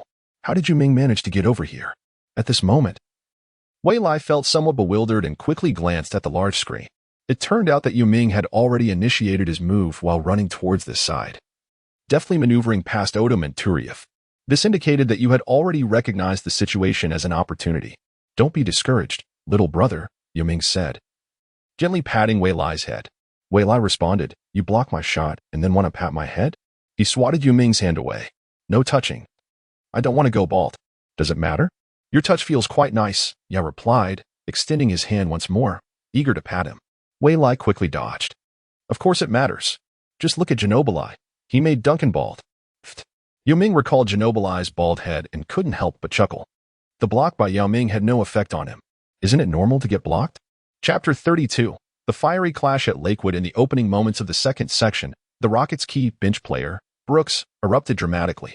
He began with a three-pointer from the top of the arc, followed by a seamless layup after stealing the ball from Fama. Ultimately, he excelled in defense, launching a fast break that culminated in another layup. Within a mere 2 minutes, he scored an impressive 70, bringing the score to 26-29, allowing the Rockets to take a 3-point lead. Witnessing the Zen Master-esque composure, Wei Lai approached Fama, declaring, "I'll take the defense." As the Lakers initiated their offense, Wei Lai utilized a teammate's screen to sink a three-pointer. The score now stood at 29-29. Wei Lai personally guarding Brooks. Brooks was taken aback by Wei Lai's direct challenge, a smirk curling at the corner of his mouth as he had long wished to teach this youngster a lesson. If memory served him correctly, Brooks was exceptionally formidable on the offensive end, exhibiting virtually no flaws. His speed and versatile ball-handling skills allowed him to evade defenders with feints and dazzling footwork.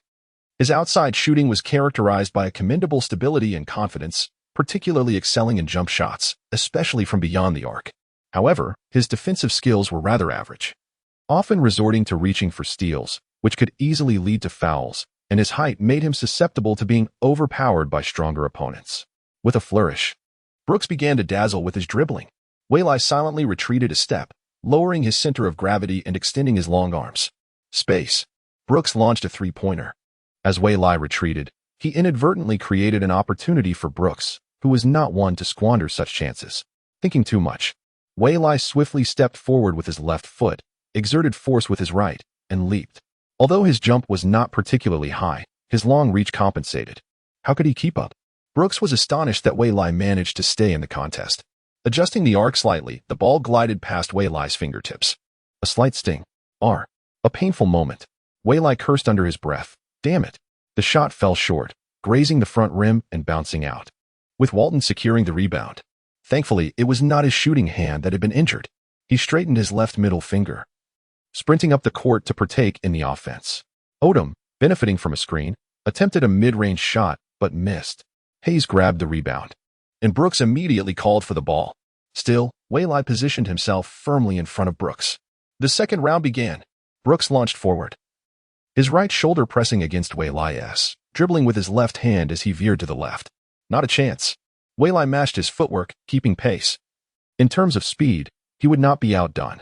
Alas, Brooks sharply pulled back, and Waylai struggled to adjust his balance, his body tilting precariously. In that fleeting moment, he snatched the ball from Brooks with his right hand. This had to be a top-5 play. Seeing the signs of Waylai's impending fall, Brooks initially wore a triumphant grin, but in the next instant, his smile faded as Waylai seized the ball. Even while falling, he managed to take the ball from me. With a slight ache in his back, Waylai swiftly regained his footing, racing toward the ball's direction. The ball. At this moment, the Rockets players finally reacted, sprinting back. Closest to the ball was Brooks. Damn it. No way. Waylai executed a magnificent leap, soaring past Brooks to secure the ball right in front of him. Beautiful. Waylai is truly stunning, showcasing a remarkable defense. Coach Zhang observes Waylai's indomitable spirit. In addition to skillful play, attitude holds significant importance in sports. Well done, Waylai. The players on the Lakers bench all rose to their feet. Waylai, in possession of the ball, guarded it closely, his eyes scanning for his teammates. Where's the purple and gold? Two black hands reached into Waylai's environmental protection efforts, attempting to seize them. Waylai swiftly shook his hands, thwarting the attempt. His gaze then caught a glimpse of a resplendent purple and gold in the foreground. Immediately thrown out. The law code. The legal code responded to Waylai's pass, scoring with a layup. Impressive, Waylai. Keep it up, Waylai. Truly remarkable, Waylai. The audience erupted in enthusiastic applause for Waylai. These 2 points are the fruits of relentless effort. With a score of 29-31, the Lakers have surged ahead. Ward is exclaiming, while Brooks is seething with anger, immediately demanding the ball. As the primary figure on the bench, my teammates had no objections. I shall retaliate. Brooks, calm yourself. A voice suddenly reached Brooks's ears, causing his anger to dissipate. Brooks leisurely advanced across half the court. Scola approached to set a screen. Waylai was oblivious to the impending screen, as Brooks seldom engages in such tactics. A grave oversight. Upon encountering a robust physique, Waylai realized he had been deceived. Odom hurriedly rushed over to cover. But could he truly guard against Brooks, let alone Scola? As Scola swiftly rolled down after the screen, he received a pass from Brooks and executed a layup, equalizing the score at 31-31. The composed Brooks, regaining his composure, skillfully assisted Scola. Rick Adelman, observing from the sidelines, nodded in satisfaction. Mistakes are not to be feared, but losing one's cool on the court is the true adversary, as anger is the devil of impulse. Subsequently, under the leadership of Waylai and Brooks, the score remained fiercely contested. Waylai secured a three-pointer from a wide-open position. Turning back, Brooks utilized a screen to deliver a three-pointer. 3,434. Waylai attracted the defense, indirectly assisting Walton in making a mid-range jumper. 36-34. Brooks provided an assist to his teammate Hayes, who scored in the paint. 36-36. Both sides exchanged goals in a fiercely contested match. The score remained level until the starters re-entered the game, yet the gap in points was still unchanged. 40-40. Hoo-hoo-hoo. Wei Lai's consumption is somewhat excessive. He needs to replenish his fluids. At that moment, the team doctor handed him a finger guard. How did you know I had an injury? Wei Lai took it and put it on his injured finger. This is my expertise. I certainly know that. The team doctor cast a disdainful glance at Wei Lai, feeling somewhat insulted. I apologize. I meant no offense. Thank you, Wei Lai explained. On the court, Kobe held the ball, while McGrady positioned himself directly in front of him. The two faced off once more. Kobe executed a series of crossovers, initiating his offensive play, with McGrady closely guarding him. Kobe pulled back and, with a graceful motion, leaped into the air. T-Mac maintained his position, quickly jumping to contest. A feint. Kobe feigned a leap, waiting for Tracy McGrady to descend, before he finally took off. With a powerful thrust of his legs, he soared through the air and released the ball. Swish. A flawless two-pointer. 42-40, the Lakers regained the lead. As they advance into the front court, McGrady calls for the ball, his enormous hands capable of grasping it single-handedly. This time, it is Kobe's turn to defend, and McGrady attacks. He oscillates from side to side, his movements reminiscent of Durant, yet not as exaggerated. With a swift motion, he drives towards the center, leaps, and executes a pull-up jumper. This is a signature shot of McGrady, a testament to his innate talent. Kobe can only strive to create some disruption. Swish. The shot is perfectly executed. Answer ball. The two titans of basketball ignite the entire Toyota Center. McGrady. McGrady. McGrady. Kobe. Kobe. Kobe. The crowd's cheers for McGrady must resonate louder, as this is indeed the Rockets' home ground. Both players intensify their defensive efforts. Receiving the ball becomes exceedingly challenging, yet the referees refrain from blowing the whistle. The audience revels in the spectacle. At this moment, the referees are notably stringent, unlike in later games, where they frequently interrupt the flow, detracting from the enjoyment of the match. Chapter 33, Wei Lai vs. McGrady. The first half concludes. The score stands at 51-51. Kobe has amassed 25 points, 3 rebounds, and 5 assists, while Gasol contributes 12 points and 8 rebounds. Walton adds 10 points, and Wei Lai scores 3 points along with 2 assists and 1 steal. Yao Ming has 22 points and 6 rebounds, yet no assists, severing the connection between the Giant and his teammates. McGrady tallies 15 points and 4 rebounds, and Brooks adds 11 points and 3 assists. Both teams deliver an intensely competitive first half. However, it is evident to the discerning eye that the Lakers maintain a sense of ease, continually pressuring the Rockets, who seem to be in a constant state of reactive adjustment. Great job out there, guys. In the second half, Wei Lai, you will take the court as small forward, primarily defending McGrady. Apply pressure and closely shadow him. What? Me guarding McGrady? Wei Lai, momentarily taken aback, felt a spark of excitement. To match up against the legendary star McGrady is an opportunity he's longed for. This marks McGrady's final year of brilliance. To be in direct competition with him is exhilarating. Understood, coach. Let us go. The Zen Master, inspired by Wei Lai's tenacity on defense, felt a surge of motivation. The team had already exhibited that relentless spirit through every offensive and defensive play, exemplified by the great Kobe Bryant. Let us conclude this battle in the third quarter. The Zen Master is intent on clinching the game. As the second half commences, the Lakers come out fiercely, deploying a lineup of Fisher, Kobe, Wei Lai, Gasol, and Bynum, while the Rockets maintain their starting five. What will unfold? Yao Ming keeps a close eye on Wei Lai, acutely aware that once Wei Lai enters the game in the third quarter, it signals the onset of the final push. Once is a coincidence, twice? 3 times? Be cautious, Wei Lai. McGrady remarks as he faces off against Wei Lai, receiving a reminder from his teammate Yao Ming. McGrady nods in acknowledgement.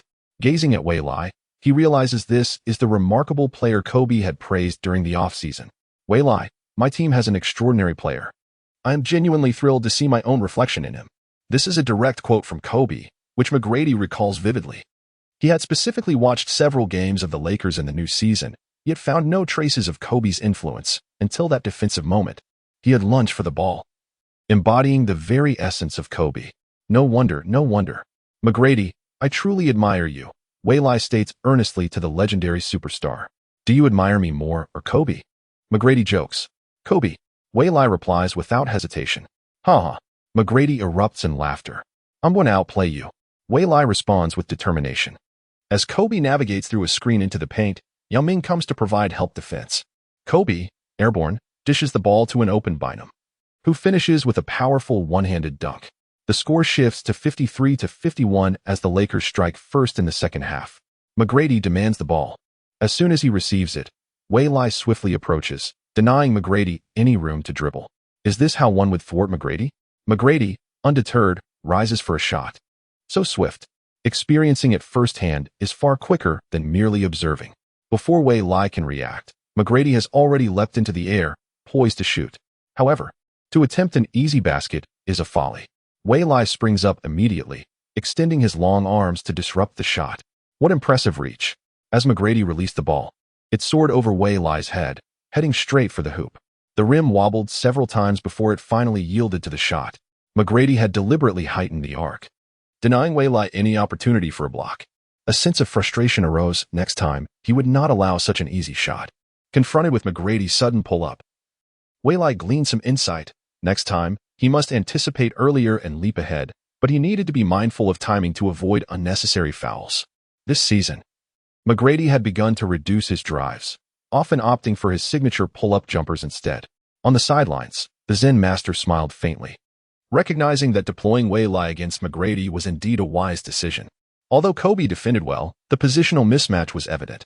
Kobe, at 1.98 meters, was a shooting guard, while McGrady stood at 2.03 meters as a small forward. One must not underestimate that 5 centimeters. It created a natural disparity. Nevertheless, Wei, also at 2.03 meters and equipped with long arms, could exert considerable defensive pressure on McGrady, allowing Kobe to concentrate his strength and focus on offense. Fisher, the utility player, continued to dribble past half-court before passing to Kobe at the arc. Artist moved in to apply pressure. Wei, darting around the perimeter, kept a close watch on McGrady. Gasol stepped up to set a screen for Kobe, who utilized it to penetrate the defense. Scola provided help, with Artist closely trailing, creating a front-and back double team. Yet, Kobe remained unfazed. He passed backward, the ball bouncing once before reaching Gasol at the free throw line. Gasol executed a mid-range jumper, scoring once more, courtesy of Kobe's assist. As the second half commenced, Kobe transformed into a facilitator. The Rockets' turn came next. In a bid to deny McGrady the ball, Wei made an exaggerated move, and both players nearly tumbled, resulting in a foul against Wei. The Rockets had the ball from the sideline. Determined not to let McGrady receive the pass, Wei slightly toned down his actions. This time, the referees did not blow the whistle. After 2 attempts, he had begun to decipher the referee's leniency. McGrady was unable to receive the ball. Rafer Alston passed it to Yao Ming. However, the Lakers would not allow Yao to exploit a one-on-one against Bynum. They quickly shifted, leaving Artist to double-team Yao. Upon seeing Kobe approach, Yao promptly passed the ball to Artist, who attempted a three-pointer, unsuccessfully. Bynum, having established position early, outmaneuvered Yao to secure the rebound. The Rockets swiftly transitioned back on defense, denying the Lakers any fast break opportunities. Fisher carefully brought the ball across half-court, delivering it to Gasol at the free throw line. Kobe and Wei executed a series of cross moves. Nearly all Rockets players were drawn into their movements, creating an opening for Fisher to cut in. With his wide vision, Gasol noticed the opportunity and made a swift pass. Fisher received the ball and completed the layup for 2 points. The Zen master on the bench lit up at this moment. Since Wei's arrival, the triangle offense had become notably more dynamic, with the presence of the league's finest player, Kobe Bryant, alongside Wei's remarkable shooting accuracy from beyond the arc. Despite the era's lack of emphasis on three-pointers, 2 of Wei's shots were simply intolerable for opponents. If Bynum were to be replaced by Odom, would it not lead to even greater variations? The Zen master cast a glance at Odom, utterly amused. He had never imagined that one day he would assist in the continued evolution of the triangle offense. Beep. On the court, Wei was once again called for a foul. Yao Ming approached in an attempt to set a screen for McGrady, but Wei swiftly wrapped his arms around him. He would rather commit a foul than allow him to secure the ball. This was already the third quarter, and with his status as a substitute, he was quite reckless with his fouls. You little rascal, that was intentional. McGrady felt a surge of frustration as he was pulled back, a fire igniting within him. McGrady, don't even think about receiving the ball easily. Although I admire you, this is a different matter altogether. I am determined to win this game. In less than 3 minutes into the second half, Wei had already accumulated 2 fouls. He needed to be cautious. Teacher Young remarked. No, I beg to differ. Wei acted with intent. Just moments ago, McGrady had successfully evaded him with Yao Ming's screen, yet Wei Lai forcibly held onto McGrady, denying him the opportunity to receive the ball. Director Zhang replied. He speculated that this might be the Lakers' defensive strategy for the second half. Chapter 34. 5 consecutive victories yet again. McGrady found himself without the ball. Wei Lai persistently challenged McGrady with physicality. In a struggle for position, both players were intent on obstructing each other. Just as McGrady established his position, Wei Lai swiftly maneuvered underneath, positioning himself directly in front of McGrady, denying him any opportunity to receive the ball. Rafer Alston had no choice but to pass the ball to Yao Ming, but Kobe immediately double-teamed him, forcing Yao to relinquish the ball. Once more, Artest attempted a three-pointer. Alas, it missed. Gasol secured the rebound. Impressive. Wei Lai, who had been substituted in for the Lakers in the second half, relentlessly shadowed McGrady, doing everything in his power to prevent him from receiving the ball, while Yao, when he attempted to post up, found Kobe closing in for the double team, leaving the perimeter open for three-point shots. Clearly, the Lakers' defensive strategy had proven remarkably effective. With Coach Shang's insights, the audience was well aware of the Lakers' tactics, which aligned with Coach Yang's earlier caution to Wei Lai to avoid fouls. Wei Lai's mission was unequivocal: deny McGrady any easy scoring opportunities. In a room at the Boston Garden, a dozen individuals sat together, intently watching the Lakers versus Rockets match. "Pierce, how would you handle this?" Ray Allen inquired, having just envisioned himself in McGrady's shoes. Faced with such aggressive defense, it seemed he had no viable countermeasures. Moreover, that young man appeared significantly stronger, his speed undiminished by his newfound bulk. If anything, he seemed even faster. Yet, his agility had noticeably diminished. How perplexing. Just take him down. Once he reaches 6 fouls, he'll be out. I refuse to believe he can maintain such defensive prowess with 4 or 5 fouls. At the front, Rivers turned to Pierce and remarked, "It won't be easy to take him down." Rivers had observed several of Wei Lai's games and felt he was anything but a rookie. He resembled a seasoned veteran with years of battle experience. Might he one day ascend to the ranks of a superstar? Here, Rivers and the Big Three wouldn't dare gamble on that. Just one Kobe combined with Gasol posed enough trouble. Time was no longer on their side. They were all 30. While their performance remained peak this year, what of the next? Their collective ambition was singular, to seize that coveted trophy. Yet, the formidable foe before them was none other than the Los Angeles Lakers. They were even stronger than the previous year. Seizing the opportunity, Kobe executed a mid-range jumper, bringing the score to 59-53. The Lakers had extended their lead to 6 points. Subsequently, Wei Lai committed yet another foul. Frustrated, McGrady couldn't help but push him. Wei Lai promptly raised his hands. Technical foul. McGrady received AT as a consequence. What a lapse in judgment for McGrady to incur AT at such a critical moment. At the free throw line, Kobe directed Wei Lai to take the shot. "All right, I'll accept this point." Wei Lai calmly converted, marking his 4th point of the game. 60-53, the Rockets resumed play. McGrady chose to remain motionless, quietly stationed at the left corner 3-point line. Having regained his composure, McGrady felt he had been outmaneuvered, casting a bewildered gaze at Wei Lai. "McGrady, could you please stop staring at me? I'm not used to being watched for so long." "No." Just as McGrady was about to speak, Wei Lai had already sprinted away. This rascal, disregarding the code of conduct. The Rockets missed again, and Wei Lai launched a fast break. Fisher noticed the long pass. Wei Lai caught the ball and went for a layup. Slam. A mighty hand thwarted the attempt, forcefully sending the ball out of bounds. An exquisite block, with McGrady timely providing support to thwart what seemed like a certain score. Unfortunately, Wei Lai failed to notice McGrady's return to defense. Indeed, he was completely oblivious. Having thought those 2 points were securely in his grasp, the juicy score slipped away, leaving Wei Lai a bit vexed.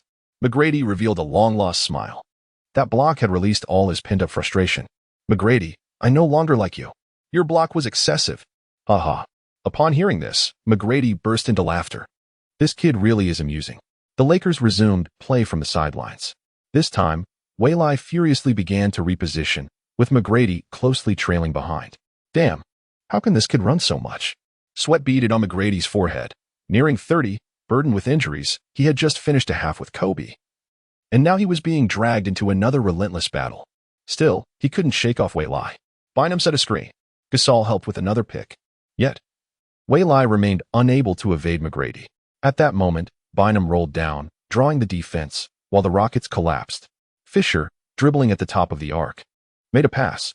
Everyone assumed it was directed at Bynum, but to their surprise, the ball veered not into the paint, but towards the right corner. There lurked a Black Mamba. Hiss. Kobe, upon receiving the ball, executed a quick pull-up three-pointer. Swish. The three-pointer found its mark. 63-53, thanks to Kobe's shot. The Lakers had surged ahead by double digits. Timeout. The Rockets called for a break. For a staggering 3 minutes and 15 seconds, the Rockets had failed to score.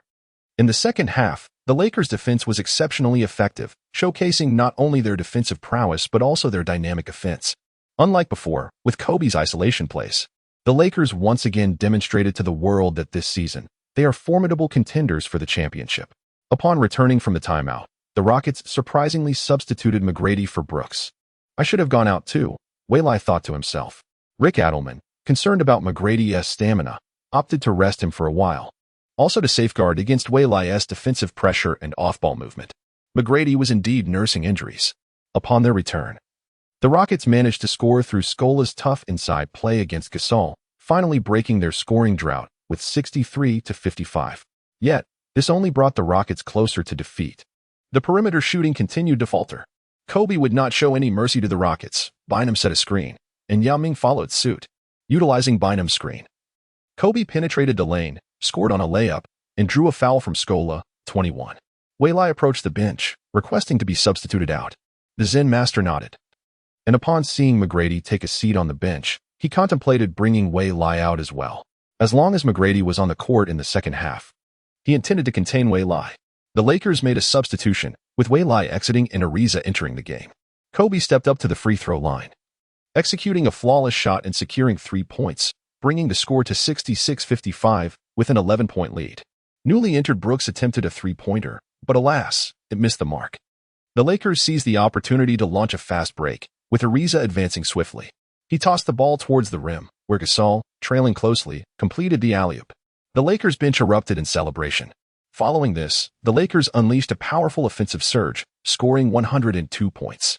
With 2 minutes and 50 seconds remaining in the third quarter, the Lakers had extended their lead to a staggering 19 points. The Rockets managed to score only 6 points in this quarter.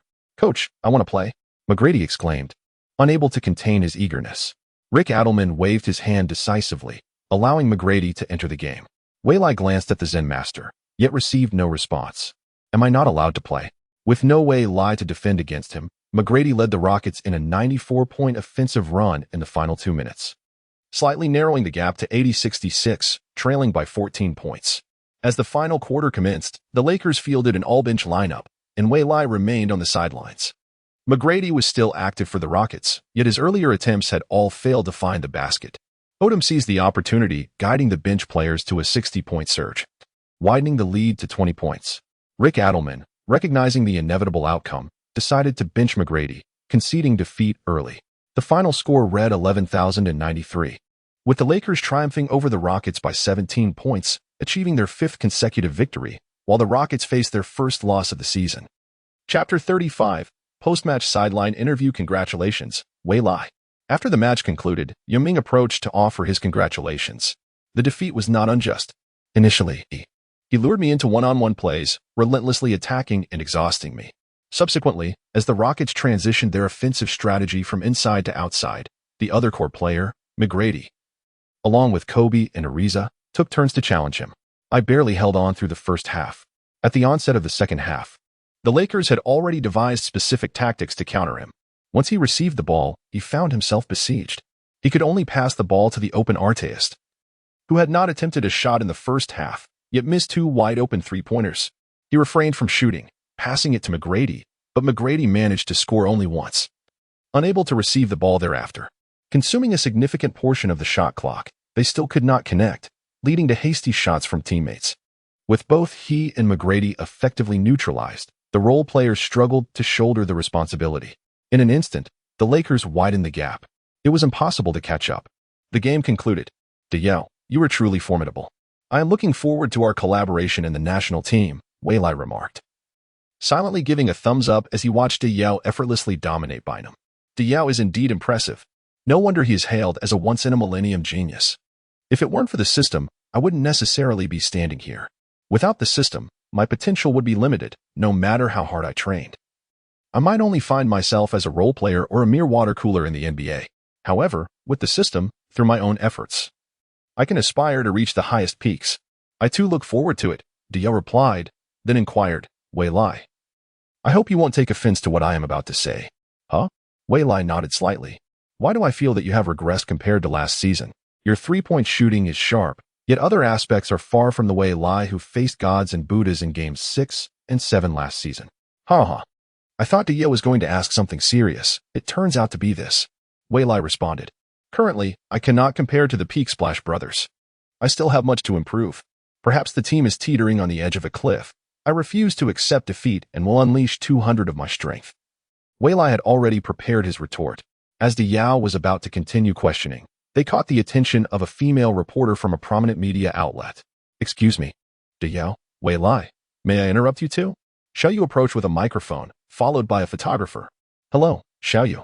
Hello, Wei Lai, not even knowing her name. Could only greet her. Diao introduced Wei Lai. Oh, so you are the reporter Xiaoyu from the prominent media outlet, conducting a post-match live interview. After asking Diao a few questions, Xiaoyu turned the camera toward Wei Lai. Wei Lai, how does it feel to play alongside Diao for the first time? Diao is truly remarkable, worthy of being the top center. Wei Lai responded, only to be playfully interrupted by Diao. Don't listen to Wei Lai's nonsense. What top center? Wei Lai, don't jinx me. Haha, how could I? The fans watching the live broadcast laughed heartily at their interaction. Wei Lai continued. I am looking forward to playing with Diao on the national team. Is Wei Lai going to join the national team? Oh my. Will Wei Lai participate in the World Championship with Yao Ming 2 years from now? The sensational news released by Wei Lai is captivating. In the 2008 Olympics, the men's basketball team achieved their best performance in history, only to fall short against Spain in the quarterfinals by a narrow margin. Thus, they regretfully stopped at the top 8. At that moment, some fans proposed the idea of inviting Wei Lai to join the national team, believing that his presence could lead the team to victory. Wei Lai's remarkable performances in the finals, particularly in Games 6 and 7, left an indelible impression on everyone. As the situation escalated, it was ultimately Yao Ming who intervened to resolve the matter. However, Wei Lai was unaware of this. His time was solely devoted to training, leaving him little opportunity to watch games, as he would wish for days to stretch to 48 hours during his breaks. When asked if he would join the national team, Wei Lai did not provide a direct answer. If I recall correctly, in the World Championship 2 years hence, the Chinese team managed only 1 victory out of 6 games. Since 2008, the men's basketball team has been on a downward trajectory, largely due to Yao Ming's inability to contribute further due to health issues, coupled with the retirement or decline of players from the 2008 generation. Let us anticipate the performances of Yao Ming and Wei Lai on the national stage. Xiaoyu continued with a second question. This year, the Lakers aim to defend their championship title. In the first 5 games of the season, the Lakers dominated their opponents, including strong teams like the Nuggets and Rockets, seemingly paving a smooth path to victory. Wei Lai responded, who asked that question? It cannot be said like that. The Western Conference has many formidable teams, such as the Spurs, Mavericks, Jazz, and Rockets. The Rockets merely underperformed today. If the playoffs extend to 7 games, they will present a tough challenge for the Lakers. And we cannot overlook the Cavaliers, Celtics, and Magic in the East. The Celtics remain formidable after a year of teamwork. Their trio has grown even stronger, maintaining an undefeated streak since the season commenced. As of now, the Celtics are still unbeaten, with 6 consecutive victories. The Cavaliers, after a year of collaboration, led by LeBron James, are also incredibly strong. I recall the league's hype about the 24 versus 23 century battle this year, but unfortunately, some individuals have fallen short. The Magic, too, have been impressive, with their 4 perimeter shooters boasting a 3-point shooting rate exceeding 37. Additionally, there's Howard. With his extraordinary physical attributes, his wingspan exceeds mine. Standing at 2.11 meters, Howard boasts a wingspan of 2.25 meters, making him a formidable opponent in one-on-one situations. Wei Lai spoke passionately, leaving Xiaoyu and the viewers momentarily stunned. How does Wei Lai possess such extensive knowledge about other teams? Yao Ming observed Wei Lai closely, realizing that the Rockets and Lakers are in the same conference and will inevitably meet in the playoffs. The depth of Wei Lai's understanding of other teams left Yao feeling exposed. The regular season has only just begun. We must take it step by step and remind fans not to speak of the Lakers' championship aspirations every day, as that achievement belongs to the past season. This season, our objective is undoubtedly to strive for the championship. We kindly request your continued support for the Lakers. Thank you. Please refrain from jinxing us. With every word, I fear it may lead to our demise. And to a certain individual with a rather ample posterior, do not jinx us at all. I recall in a previous life, whenever the posterior was supported during the playoffs, there was an almost 90% chance of elimination for that team.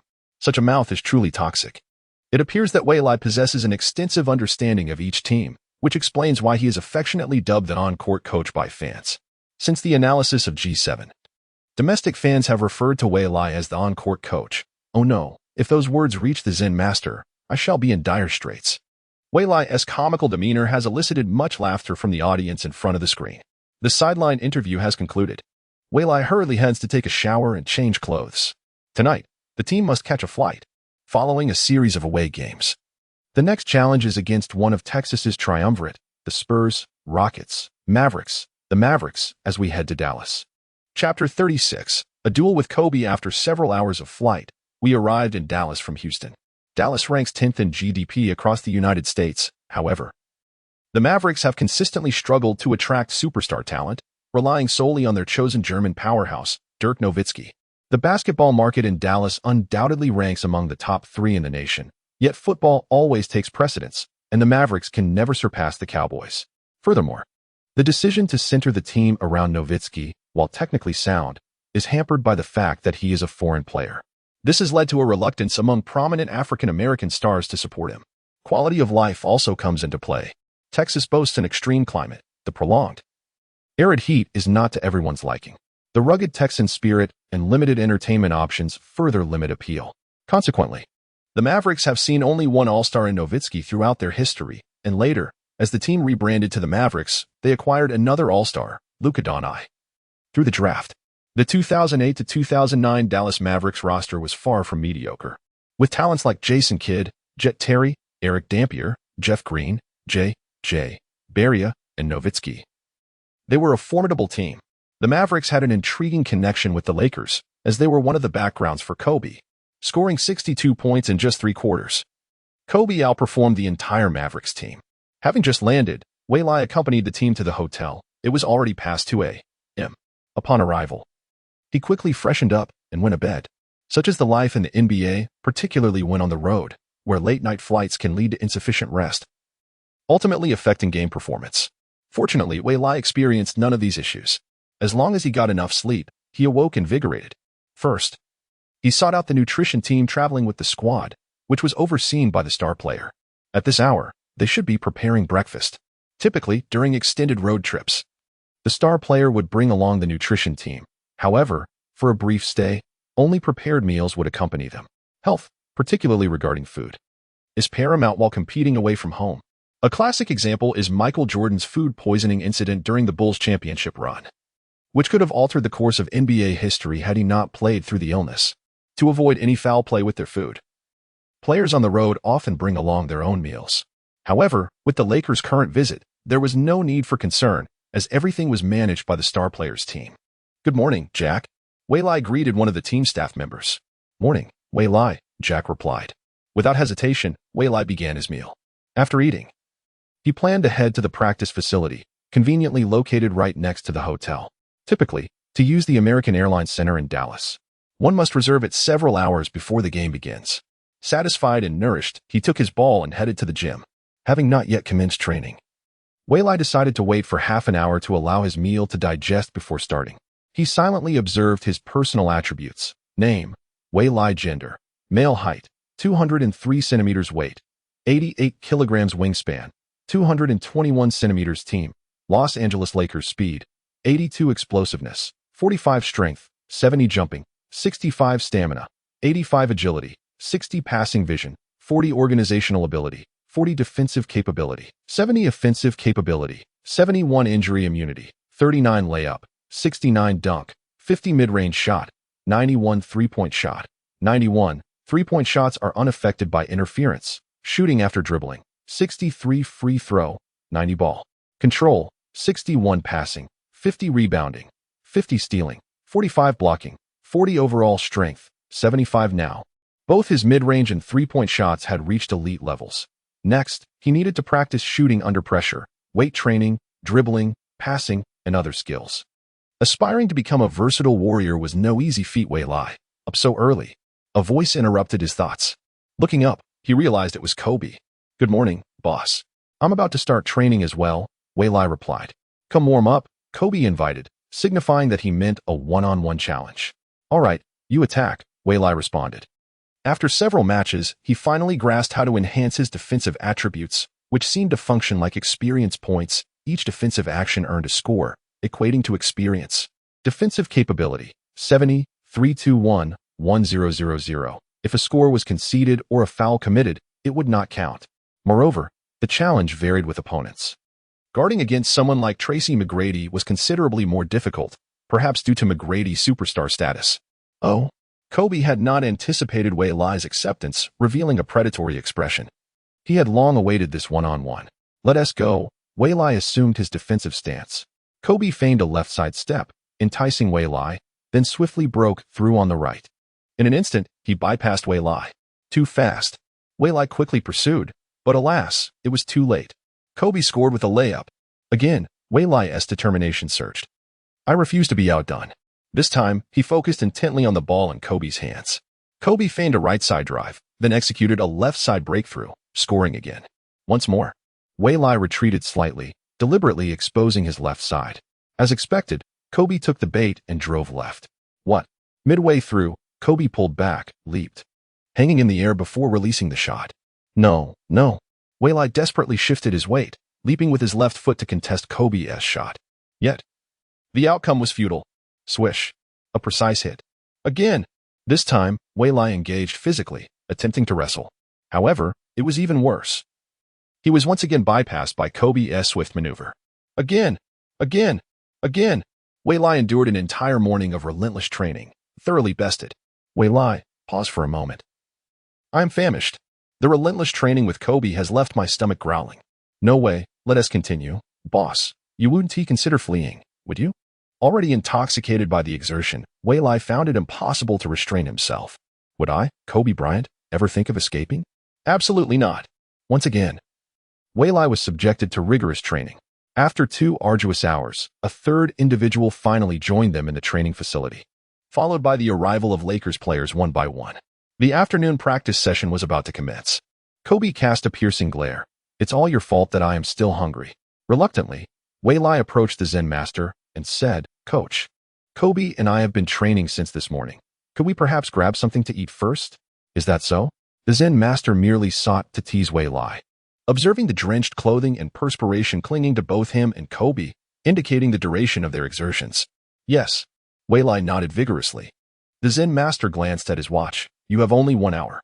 Thank you, coach. Without delay, Weili dragged his boss to the dining area. After their meal, Weili returned to his room to take a shower. He could no longer bear the sweat, though he knew he would soon sweat again.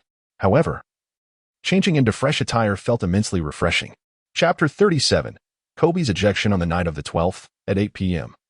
The American Airlines Center witnessed a clash between the Dallas Mavericks and the visiting Los Angeles Lakers. The Mavericks' starting lineup consisted of Kidd, Terry, Jeff Green, Nowitzki, and Dampier. The Lakers countered with Fisher, Kobe, Ariza, Gasol, and Bynum. The game commenced with Dampier, the second-best center in the West, triumphantly winning the opening tip-off. During the 2004-2005 season, he averaged 9, 2 points, 8, 5 rebounds, and 85 blocks. Dampier boldly proclaimed, Shaquille is the premier center in the West, while I am the second. Jason Kidd dribbled past the half-court line. Last year, Kidd returned to the Mavericks via trade. On February 13th, the Dallas Mavericks and the New Jersey Nets finalized a deal in which the Mavericks sent Devin Harris, Desagana Diop, Trenton Hassel, Maurice Ager, Keith Van Horn, 2 future draft picks, and a sum of cash to the Nets in exchange for Jason Kidd, Malik Allen, and Antoine Wright. Since joining the Mavericks, Kidd played 29 games, averaging 9 points, 5 assists, and 6 rebounds. Already in the twilight of his career, Kidd viewed the Mavericks as his final destination. He aspires to ascend to that pinnacle alongside Nowitzki and Terry, a place he has previously reached on 2 occasions, just a breath away. Kidd swiftly delivered a pass to Terry, who penetrated the lane and scored, marking the Mavericks' first points. Meanwhile, Gasol attempted a turnaround shot in the paint, but it missed. Nowitzki secured the rebound. At this moment, Terry has soared to the front court, truly embodying the essence of a jet. The speed of the fast break is nothing short of remarkable. Nowitzki delivers a quarterback-length pass, and Terry secures the touchdown. He scores once more with a layup. The Lakers, with Kobe executing a pick-and-roll, attempted a mid-range shot, which unfortunately did not find its mark. They swiftly transitioned to defense, denying Terry any opportunity for a fast break.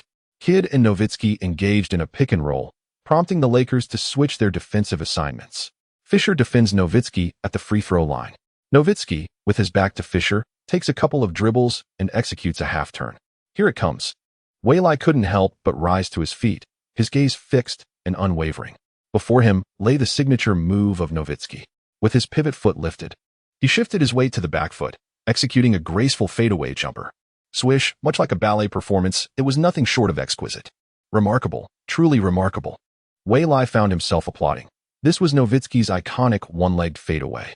An almost indefensible shot, with his pivot foot distancing itself from the defender, complemented by his towering height of 213 centimeters.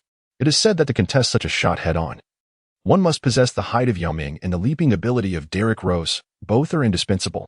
In fact, there was one who managed to challenge the aging Nowitzki directly, the 2009 first overall pick, Blake Griffin. I wonder if I could achieve the same? With agility, an acceleration of velocity, complemented by my reach. However, Nowitzki's signature move had yet to evolve. It was not until the 2010 to 2011 season that he underwent his final transformation. Utilizing the strength of his opponents against them, defenders, unable to contest his shots from above, resorted to obstructing his lower body, applying pressure to his waist, and providing a nudge as he leapt, thus attempting to disrupt his rhythm. However, he turned the tables. Utilizing thrust to perfect his golden rooster stands on one leg, adjusting the angle of projection by 20 degrees, instilling a deeper sense of despair among the spectators. While Way was pondering, the Lakers found themselves besieged by a staggering 142-point offensive wave. The Lakers' shots were consistently off the mark. I understand your admiration for the superstar, but there's no need to emulate him so extravagantly. Way, Odom, take the court. With a grand gesture, the Zen master summoned Odom, prompting Way to rise. Yet, instead of heading towards the technical area, Way approached the Zen master, inquiring, "Coach, may I defend Nowitzki?" Upon hearing this, the Zen master became intrigued. Could there be a strategy in play? Was he devising a means to counter him? Not at the moment. I wish to personally experience his signature move. The golden rooster stands on one leg. Go ahead. All right, coach.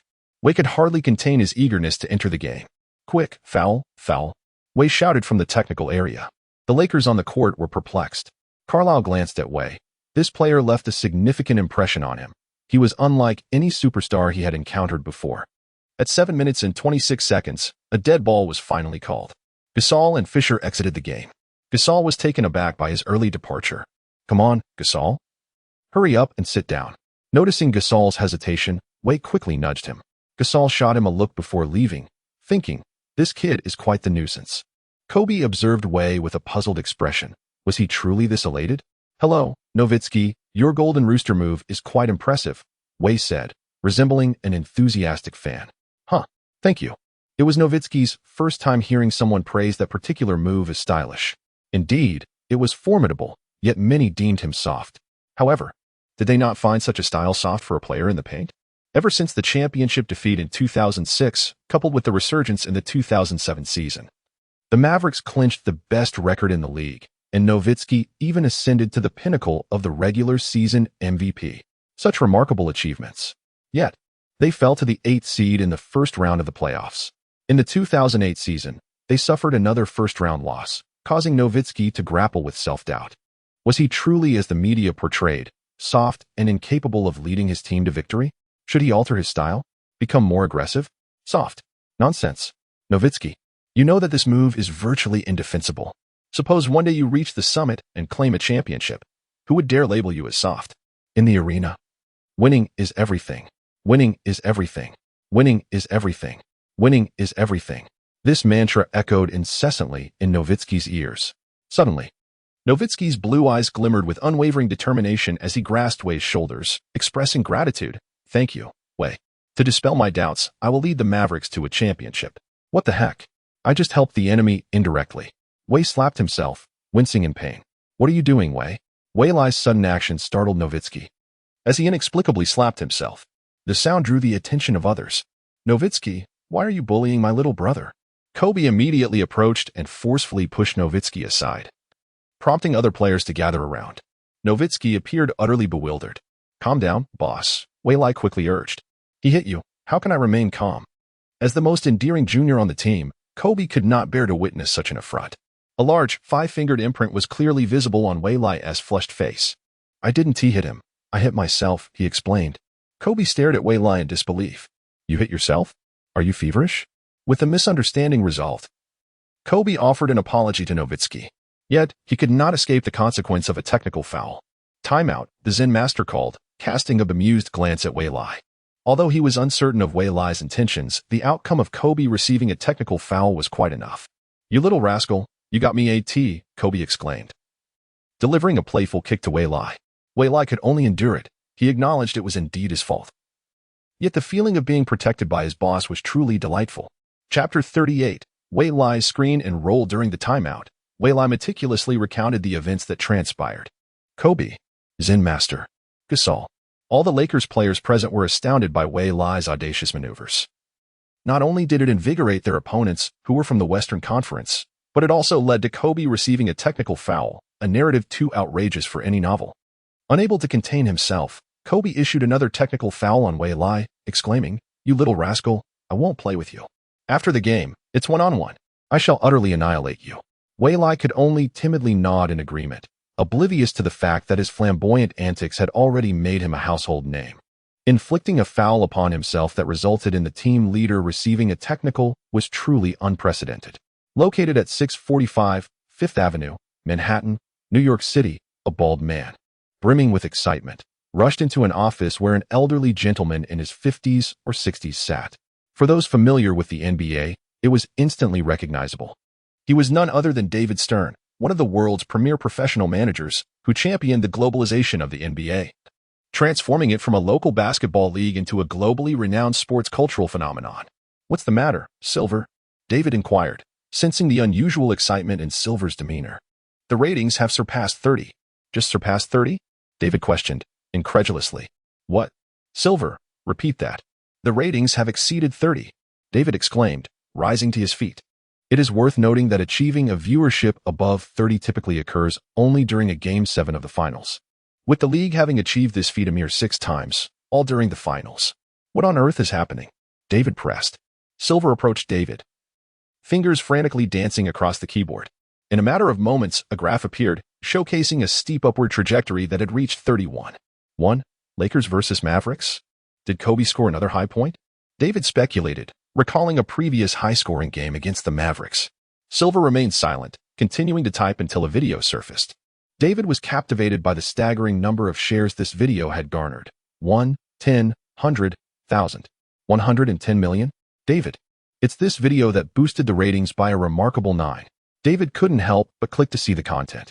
At the American Airlines Center. Well done, Wei Lai. Wei Lai, I support you. Keep slapping yourself. Wei Lai, you're amazing. The Mavericks fans playfully taunted. To their surprise, the atmosphere on the court was filled with camaraderie, and the Mavericks fans were in high spirits. A portly man in the front row excitedly exclaimed, Go, Wei Lai. I'm ready to shower you with cash when you come over. Trust you? You rotund fool. The man was none other than Mark Cuban, the Mavericks owner, often celebrated as the most personable owner in the league. Alas, this sentiment was only partially genuine. He is filled with affection for players who can contribute to winning. As for those who cannot, they are easily forgotten. Ultimately, the NBA is a commercial league where profit reigns supreme. The reason superstars wield immense power is that they generate substantial revenue for their teams. The game continues. Nowitzki scores again with a free throw, bringing the score to 152. This marks the largest lead the Lakers have faced since the start of the game, a daunting 13 points. Kobe dribbles at the top of the arc. Fisher exits the game, and Kobe and Odom take turns orchestrating the play. Wei Lai moves without the ball, and Bynum sets a screen. As the play unfolds, Terry lags slightly. Yet, instead of passing, Kobe delivers a bounce pass to Ariza, who cuts in through the screen. Ariza scores with a layup. This exemplifies the versatility of the triangle offense, greatly benefiting from Wei Lai's off-ball movement, which draws multiple defenders away. A three-pointer is worth more than a 2-by-1 point. Furthermore, Carlisle has specifically instructed the Mavericks to be wary of Wei Lai, even designating him as the Lakers' second most dangerous player. What sets Wei Lai apart from Gasol is the element of unpredictability. This is the most terrifying aspect. One can never be certain when he might strike decisively. Once the Lakers widen the score gap, dire consequences loom, as their defensive and offensive efficiencies rank among the best in the league. On the defensive front, Wei Lai eagerly anticipates the long-awaited confrontation. Nowitzki unleashes his signature move. The Golden Rooster stands on one leg. Wei Lai, I will show no mercy. Nowitzki preemptively declares, this is the battlefield. Showing kindness to the enemy is cruelty to oneself. Here we go. Wei Lai slightly crouches, lowering his center of gravity. Bam! As soon as Nowitzki receives the ball, he delivers a solid hit to Wei Lai. Goodness. While not on par with KG's strength, it's certainly formidable, painful indeed. Yet it's not over. Nowitzki strikes again, causing Wei Lai to stagger back a step as he regains his balance. The Golden Rooster stands on one leg. Wei Lai gathers strength in his left leg and leaps with all his might. Not the slightest disruption to Nowitzki's shot. He releases the ball. Swish. As effortless as his training shots. 174. Nowitzki's Golden Rooster secures another 2 points. Huff, huff, huff. How infuriating. The distance is insurmountable, at least 30 centimeters. Even with those long arms. What to do? What to do? Wei Lai ponders as he runs. Kobe utilizes a screen from Odom, halting at the free throw line to score 2 points. 176, bam.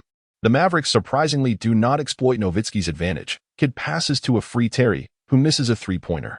Wei Lai secures the rebound and hands it to Kobe before rushing past half court. Once Kobe positions himself, Wei Lai pivots back, finding space at the arc to execute a give-and-go with Kobe. 1 meter beyond the three-point line, and there's no one in front. After passing, Kobe screens Terry, who is closing in. Wei Lai jumps, creating space and releasing the shot. The ball arcs gracefully through the air. Swish. 3 points scored. 179, closing in on single digits. Wei Lai points to the spot where he stood after the basket. This is within my range. The recent play with Kobe resembles a classic pick and roll like that of Green and Curry. Only Green and Curry are solitary figures, while Kobe and Wei Lai are not. Their connection is reciprocal. How splendid, Wei Lai. Kobe and Wei Lai exchanged a high five. The Zen master observed Wei Lai with a knowing expression. This young man, he thought, did not consult me in advance, yet he practiced stealthily, and Kobe is even cooperating with him? Contemplating this, a subtle smile crept upon the Zen master's lips. Wei Lai's extraordinary long-range three-pointer astonished the current fans. How could he score from such a distance? During the 2008 to 2009 season, players in the league adhered to a principle. Scoring is easier the closer one is to the basket. Until someone appeared and shattered that principle. On the offensive end for the Mavericks, the ball was passed to Nowitzki. At the first attempt, Wei Lai gritted his teeth and held his ground. Here it comes again.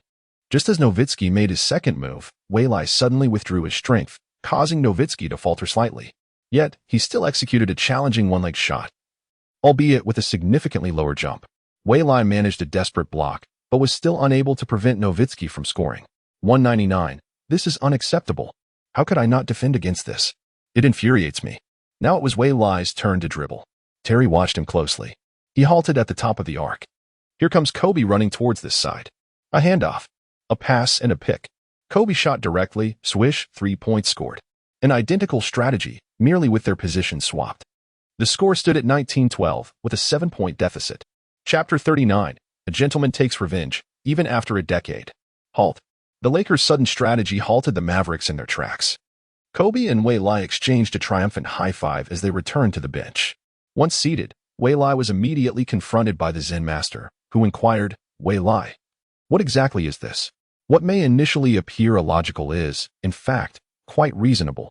Gaining entry is a commendable strategy.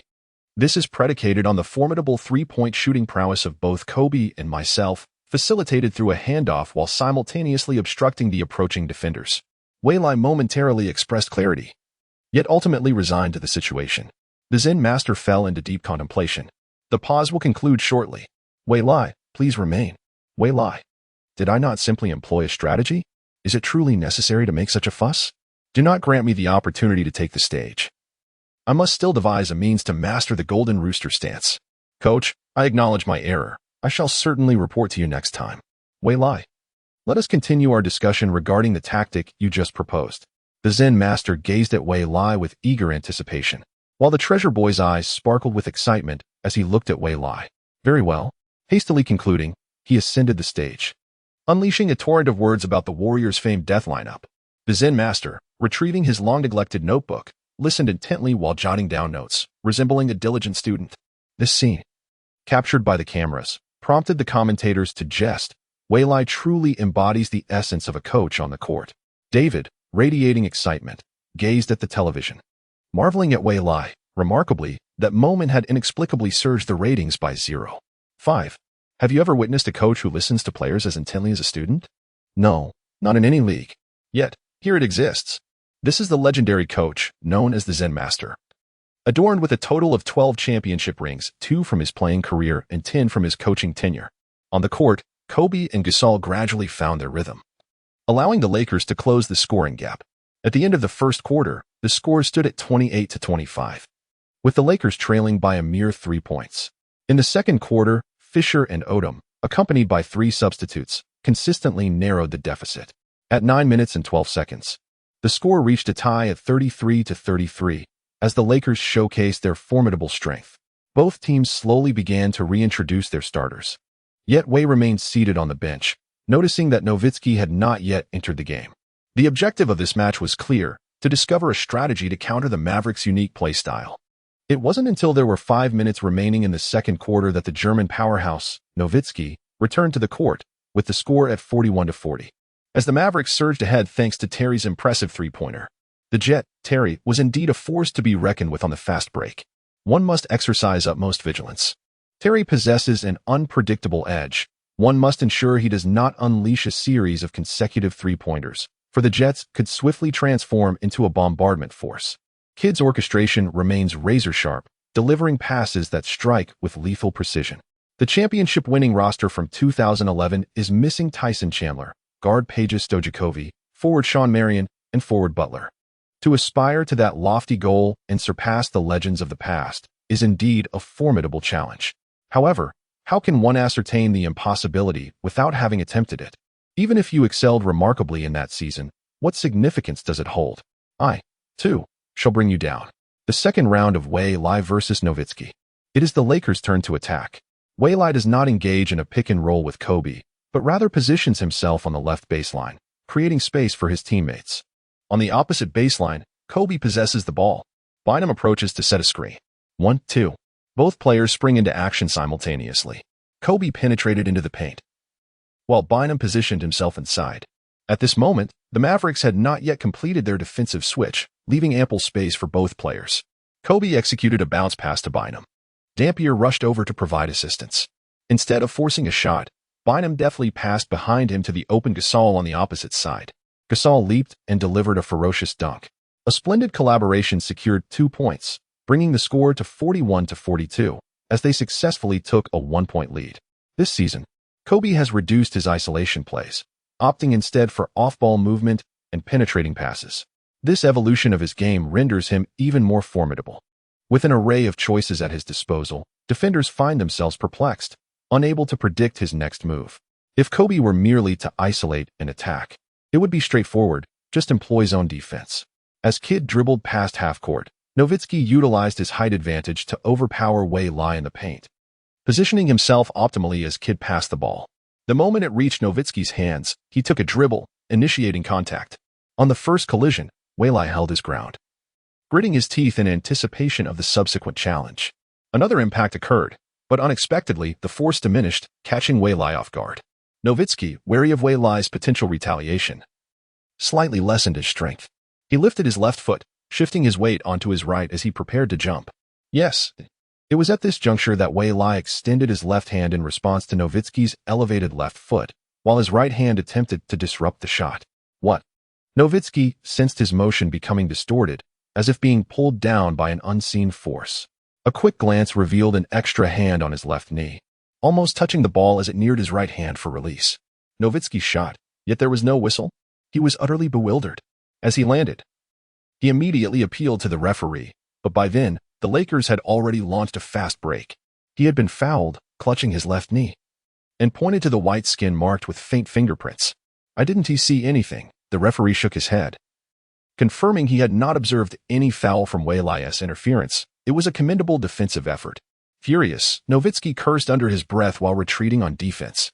However, it was too late. Kobe seized the opportunity to cut into the lane, scoring another 2 points, making it 41-44. "Give me the ball," he demanded. Ouch. His chest ached. Having provoked Nowitzki's ire with that previous play, Nowitzki retaliated fiercely, using all his strength to push back on consecutive plays, with Weilai eventually yielding and retreating 2 steps. Seizing this chance, Nowitzki executed a classic move. Not so fast. Weilai quickly steadied himself, employing the same tactic. But this time he miscalculated. Beep. Defensive foul. Moreover, the ball went in, giving Nowitzki a 2-1 opportunity. Yet again, it was not enough. The first shot was taken deliberately outside the referee's line of sight, but Nowitzki's complaints prompted the official to closely monitor Weilai's actions on the second attempt, leading to the foul being called. It seemed only one option remained. Revenge is a dish best served cold. Quietly, he exchanged defensive responsibilities with Gasol, returning to his perimeter defense, leaving the German powerhouse to Gasol. Nowitzki successfully sank the free throw, adding 3 points to his tally. The second quarter flew by, marked by intense competition between the teams. Just before the end of the quarter, Kobe executed a buzzer beater, granting his team a temporary lead of 2 points over the Mavericks, with a score of 52-50 as they entered halftime. "Weilai, you cannot guard me," Nowitzki remarked as he approached the locker room. Weilai retorted, "Just wait until I enhance my vertical leap. You will be finished, Nowitzki. The German tank? I shall reduce you to a German scrap heap." Back in the locker room, Weilai sat motionless, a towel draped over his head. Kobe, believing him to be in despair, took a seat beside him to offer comfort. It's normal not to be able to guard Nowitzki. For years, the league has struggled against that move. It's akin to my own fadeaway jump shot. Success depends solely on one's touch. "I'm fine. I've already discovered a solution," Weilai replied, "but not at this moment." "A solution?" Kobe questioned, unable to fathom the claim. Chapter 40, The Deceptive Weilai. "If I could possess Carter's remarkable leaping ability, combined with my long arms, I am certain I could disrupt him," Weilai stated earnestly. "Carter's leaping ability? Haha." In an instant, the Lakers' locker room transformed into a sea of laughter. "Weilai, is it truly that amusing? I genuinely can do it." Once the laughter subsided, he continued, "Ha ha, Weilai, humph, just you wait." At that moment, Coach Zen pushed open the door, curiously observing the mirthful group. "What is so funny? Care to share?" Walton replied, "Coach, Weilai just claimed he found a way to counter Nowitzki." "Oh." Coach Zen's interest peaked. "To restrain Nowitzki?" Fisher interjected. Weilai asserts that if he had Carter's leaping ability alongside his long reach, he could indeed contain Nowitzki. As soon as Fisher finished speaking, the Lakers' locker room erupted into laughter once more. Coach Zen, "Weilai, enough. I am speaking the truth. Humph, I shall not engage with you." As halftime concluded, both teams returned to the court. The Lakers substituted Fisher and Bynum for Weilai and Odom. Kobe, Weilai, Ariza, Gasol, and Odom. This lineup bore a semblance to a death 5, with an average height exceeding 2 meters, the shortest being Kobe at 1.98 meters. The Lakers shifted their formation. It signified the beginning of the end for the game. Out of caution, Carlisle called a timeout immediately after the Mavericks began play. Weilai's eyes darted, quickening his pace back to the bench, where he leaned in to whisper conspiratorially into Coach Zen's ear. Following the timeout, Carlisle, in a fit of exasperation upon seeing the Lakers lineup, threw his tactical board to the ground, stomping on it in frustration. Observing this, Coach Zen glanced at Weilai, acknowledging his cunning nature. "What are the Lakers up to? A mere feint? Look at Mavericks coach Carlisle. He appears ready to spit blood, having wasted a timeout." Even the Mavericks players looked dismayed, feeling tricked. Now, the Lakers lineup returned to Fisher, Kobe, Ariza, Gasol, and Bynum. "Kobe, you are a sly one," Nowitzki remarked, lamenting the waste of a timeout for a mere substitution. "Such a tactic is truly devious." Kobe waved his hand innocently, responding, "This is not my doing. It is the coach's strategy. Weilai is a trickster." Subsequently, the Mavericks struggled to score, while the Lakers seized the opportunity to unleash a 100-point offensive surge, widening the lead to double digits. Eventually, Weilai entered the game, complementing the offense with a second three-pointer, effectively relegating the match to garbage time. In the final score of 10,996, the Lakers secured a 13-point victory on the road, with Kobe Bryant achieving a remarkable performance of 31 points, 11 assists, and 5 rebounds, showcasing a double-double. Pau Gasol contributed with 16 points, 12 rebounds, and 3 assists, while Waylai added 11 points and 2 assists. Dirk Nowitzki led all scorers with 35 points, although a mere 24 of those came in the first half. In the second half, he appeared to lose his shooting accuracy entirely. Jason Kidd delivered a solid performance with 9 points, 9 assists, and 6 rebounds, while Jason Terry added 24 points and 2 rebounds. After the game concluded, the Mavericks were left bewildered by their unexpected defeat, especially since they were only trailing by 2 points at halftime. Following the match, sports websites were dominated by headlines about the Lakers and Mavericks clash. The notorious Waylai and the infamous T from Kobe captivated fans as discussions erupted around the peculiar play where Kobe and Waylai executed a pick-and-roll. The Zen Master, with his characteristic cunning, incited Coach Carlisle's ire, leading to a frenzy of titles and debates among fans post-game. David Stern, observing from his office, smiled broadly, as the viewership peaked at an astonishing 31.5, breaking the NBA's highest ratings record. A post-game press conference drew an immense crowd, nearly bursting the room at the seams. A reporter posed a curious question to Nowitzki regarding Waylai's self-inflicted slap. Nowitzki explained that Waylai had initially boasted about his impressive balance, which led to the media's scrutiny of his past playoff performances and accusations of him being soft. Thus, he posed the question to Waylai, whose response was enlightening. Subsequently, Waylai slapped himself, a moment that did not escape Nowitzki's attention. When asked why he felt compelled to awaken Waylai from his stupor, Waylai responded, "I felt regretful. I didn't understand why I needed to rouse him when it might have been better for him to remain in confusion." As the media's interest peaked, another reporter shifted the focus to the Zen Master, inquiring why Waylai was substituted in at the start of the third quarter, only to be replaced again after a timeout. The Zen Master quipped, "You're asking the wrong person. You should direct your inquiries towards Waylai. He orchestrated that." The atmosphere in the room turned chaotic, with Waylai exclaiming, "Coach, why did you expose me?" Realizing the gravity of the situation, he hastily declared, "I need to retreat. It's raining, and I must fetch my clothes," before making a swift exit, leaving the Zen Master and staff to manage the aftermath. Meanwhile, upon returning to the locker room, Mavericks players and coaches learned that the disconcerting tactics from the third quarter had originated from Waylai's strategy. "Waylai, you're in deep trouble," Carlisle bellowed, eager to ascertain the schedule for the next encounter with the Lakers. In the Lakers' locker room, Waylai emerged from the shower, feeling a slight chill. "Could it be that I am falling ill? That seems unlikely. Illness does not come without warning." Hastily, he donned his clothes. Meanwhile, the internet was abuzz with excitement as fans and netizens fervently discussed the recent game. Waylai had undeniably gained fame. However, this was of little concern to him, as he and the team were en route to the airport for their upcoming match against the Hornets in Charlotte the following evening. What an exhausting schedule. 2 consecutive away games, each approximately 3 hours apart. As soon as he boarded the plane, Kobe approached with a cheerful grin, phone in hand, and said, "Waylai, when we face the Mavericks next time, Dirk Nowitzki better clean his neck. They intend to treat you well." Waylai responded, perplexed. What animosity could possibly exist? Why the insistence on cleaning necks? He then raised his voice, calling out, "Coach! Coach!" Phil Jackson turned around, and the other Lakers ceased their conversations, turning their attention to Waylai. "Coach, I refuse to take the court against the Mavericks next time." Subsequently, Kobe read aloud a message from Nowitzki, eliciting laughter throughout the cabin.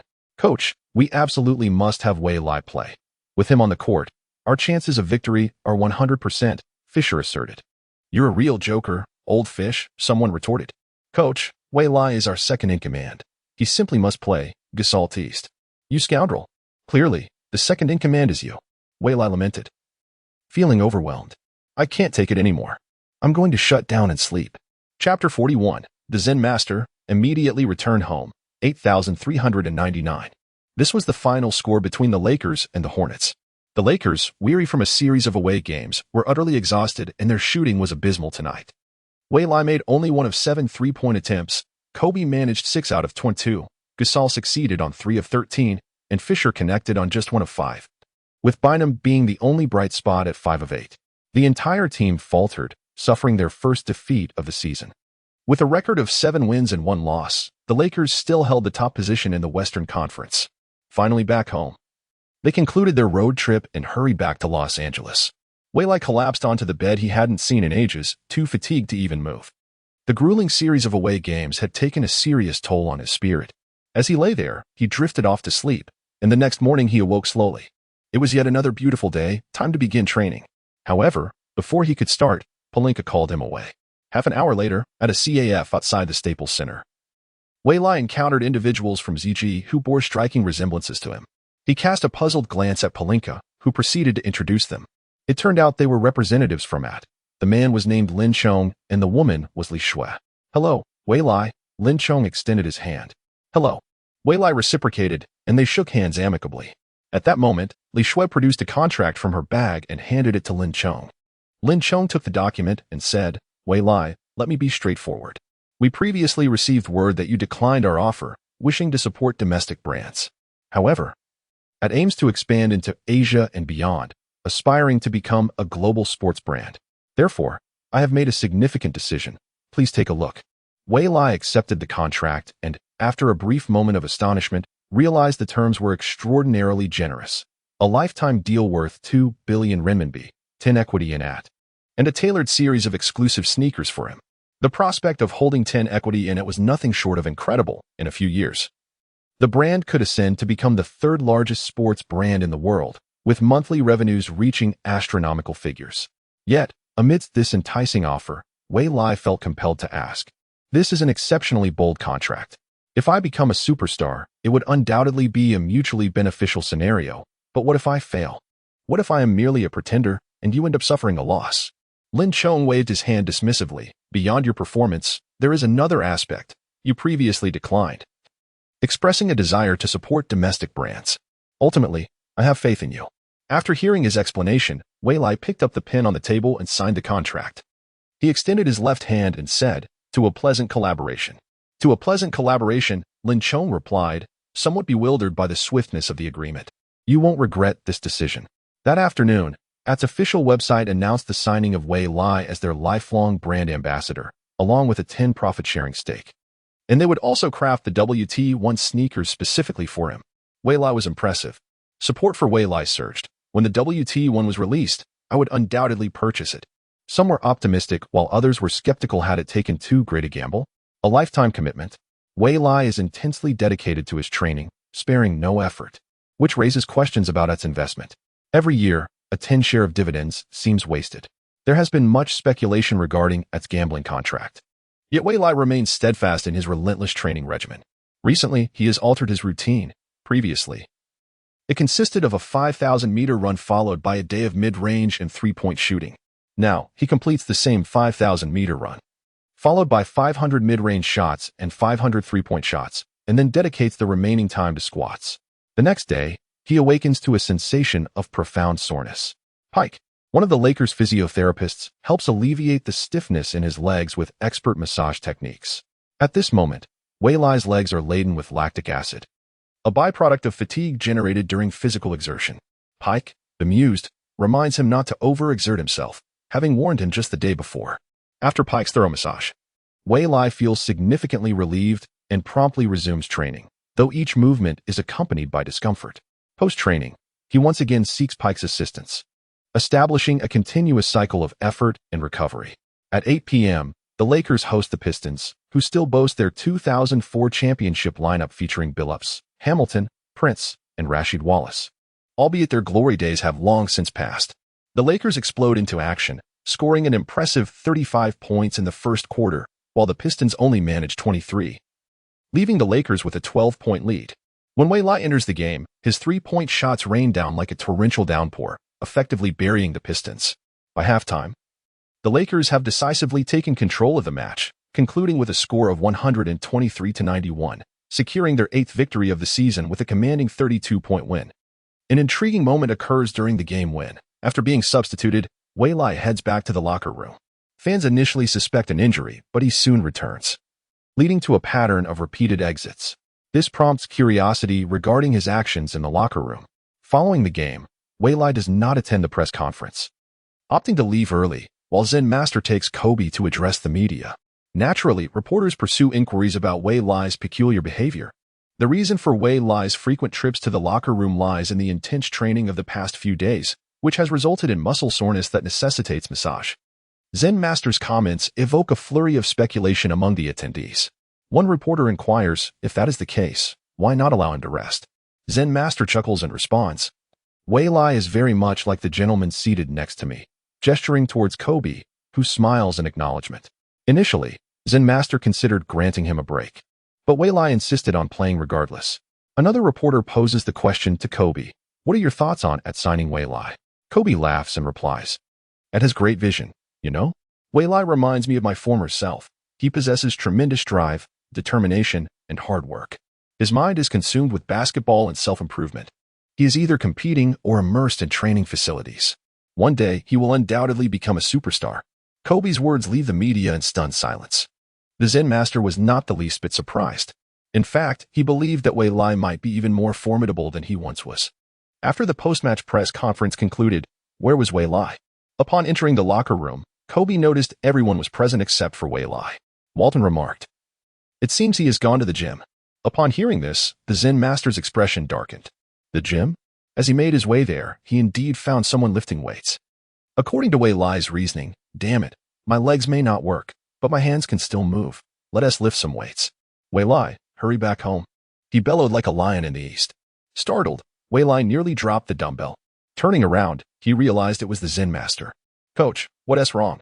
You scared me to death, Wei Lai exclaimed, half laughing, half crying. If I get injured by a dumbbell, I would truly weep. You are forbidden to train.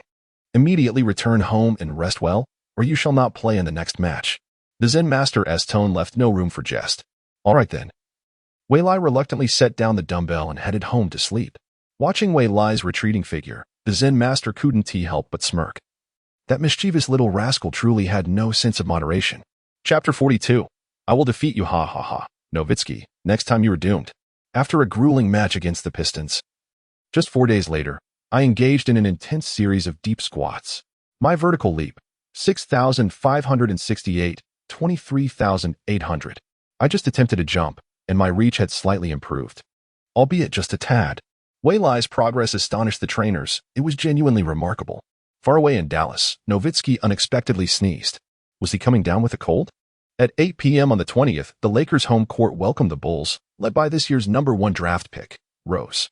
Under Rose's leadership, the Bulls boasted a record of 4 wins and 4 losses, averaging 18, 9 points, 6 for assists, and 3 rebounds, allowing Chicago fans to once again witness the arrival of a savior. Moreover, Rose's explosive style of play was unparalleled. His acceleration was unmatched, and he could change direction without losing speed, frequently showcasing his skills in highlight reels. Chicago fans adored him, feeling they had finally awaited the arrival of their messiah. Since Jordan's departure, the Bulls had struggled, languishing in mediocrity year after year. On the court, Wei Lai watched the fresh-faced rookie who had just entered the league. A stark contrast to his own past self. After enduring a severe injury and being discarded by his team, he had wandered through the ranks of many players, often contemplating giving up basketball altogether. The once bright smile had vanished. Wei Lai quietly approached the youngest MVP, greeting him with a gaze full of regret. Hello, Rose. Rose was taken aback that someone from the Lakers would approach him. Despite being the top pick, he faced seasoned veterans, including Kobe, the current pinnacle of the league. Hello. Wei Lai, Rose replied, fully aware of Wei Lai's recent prominence, a player whose brilliance eclipsed that of his peers. Yet, what was with that pitying look? Although I am not a superstar, I must offer you some advice, even if you may not comprehend it right now. Advice? Alter your playing style. It will ruin your knees. And what is your ultimate goal? Is it the championship? If so, you must first ensure your health. If you cannot guarantee that, then the championship will elude you. With that, Wei Lai turned and returned to the Lakers' practice area. Rose stood there, staring blankly at Wei Lai's retreating figure. What did he say to you, Rose? Noah inquired curiously. Nothing much, Rose replied casually. Yet, Wei Lai's words echoed infinitely in his mind. His former coach had cautioned him about the risks to his knees due to his style of play, but he had ignored it, believing such a method would lead to victory. But what was his ultimate goal? Was it not the championship? If he fell, he would not even have the chance to pursue it. Why did you go over to greet a rookie, Wei Lai? Kobe asked curiously. Every year, gifted newcomers entered the league, But talent alone did not guarantee longevity. Talent does not equate to strength. He did not wish to squander his innate talent. Kobe, once again playing the role of the benevolent guardian? Kobe immediately wrapped his arm around Wei Lai's neck, urging him to clarify matters promptly. Subsequently, Wei Lai recounted everything to Kobe, including anecdotes about his friends T-Mac and Wade. How would one assess the talents of T-Mac and Wade? They undoubtedly rank among the finest in NBA history. Yet, what became of them in the end? Rose's situation was even more dire. Firstly, his physical attributes were certainly inferior to theirs, and secondly, his playing style was reckless. His maneuvers mirrored Wade's but executed with even greater ferocity. He leaped without preparatory movement, propelling himself upward even if his stance was not yet properly aligned. Upon landing, he neglected protective measures, solely to achieve greater height and speed. For instance, Rose was like a high-speed sports car, perpetually accelerating. The tires would certainly wear out quickly. Tires can be replaced, but can knees be exchanged? Can legs be swapped? Once Wei Lai finished speaking, Kobe playfully jabbed him. "You're being overly concerned. He is our adversary." As he spoke, a faint smirk appeared at the corners of his mouth. "Boss, why are you hitting me? It's not as if he would heed my words." That hurt a bit. "Should I call 110? The game commenced, and initially, Rose utilized his relentless speed and agility to penetrate the paint for scores, leaving the Lakers unable to thwart him. Conversely, the Bulls found it equally challenging to impede the Lakers' triangle offense. As Rose's shooting percentage dwindled, the Lakers gradually seized control of the match. In the second quarter, Wei Lai entered and swiftly hit consecutive three-pointers, significantly widening the gap. Following the first half, Kobe sat out, allowing Wei Lai to take his place. In the second half, the Lakers maintained their aggressive offensive strategy while employing a zone defense against Rose, compelling him to shoot from outside. Even if he aimed to drive into the lane, he was forced to expend more energy. This resulted in the Bulls laboriously earning 2 points, while the Lakers effortlessly scored their 2. Consequently, by the end of the third quarter, the Bulls trailed by 20 points, leading Phil Jackson to call off the game in the fourth, with the final buzzer sounding. The score was 116-93, marking a resounding 23-point victory for the Lakers, securing their 9th win of the season with a record of 9 wins and 1 loss. The best in the league. Kobe played merely half a game, scoring 20 points and providing 5 assists, while Gasol contributed 16 points and 11 rebounds. And Wei Lai achieved 21 points. Hitting 5 of 8 from beyond the arc, Rose recorded a career high of 34 points and 7 assists. Yet his team still fell short.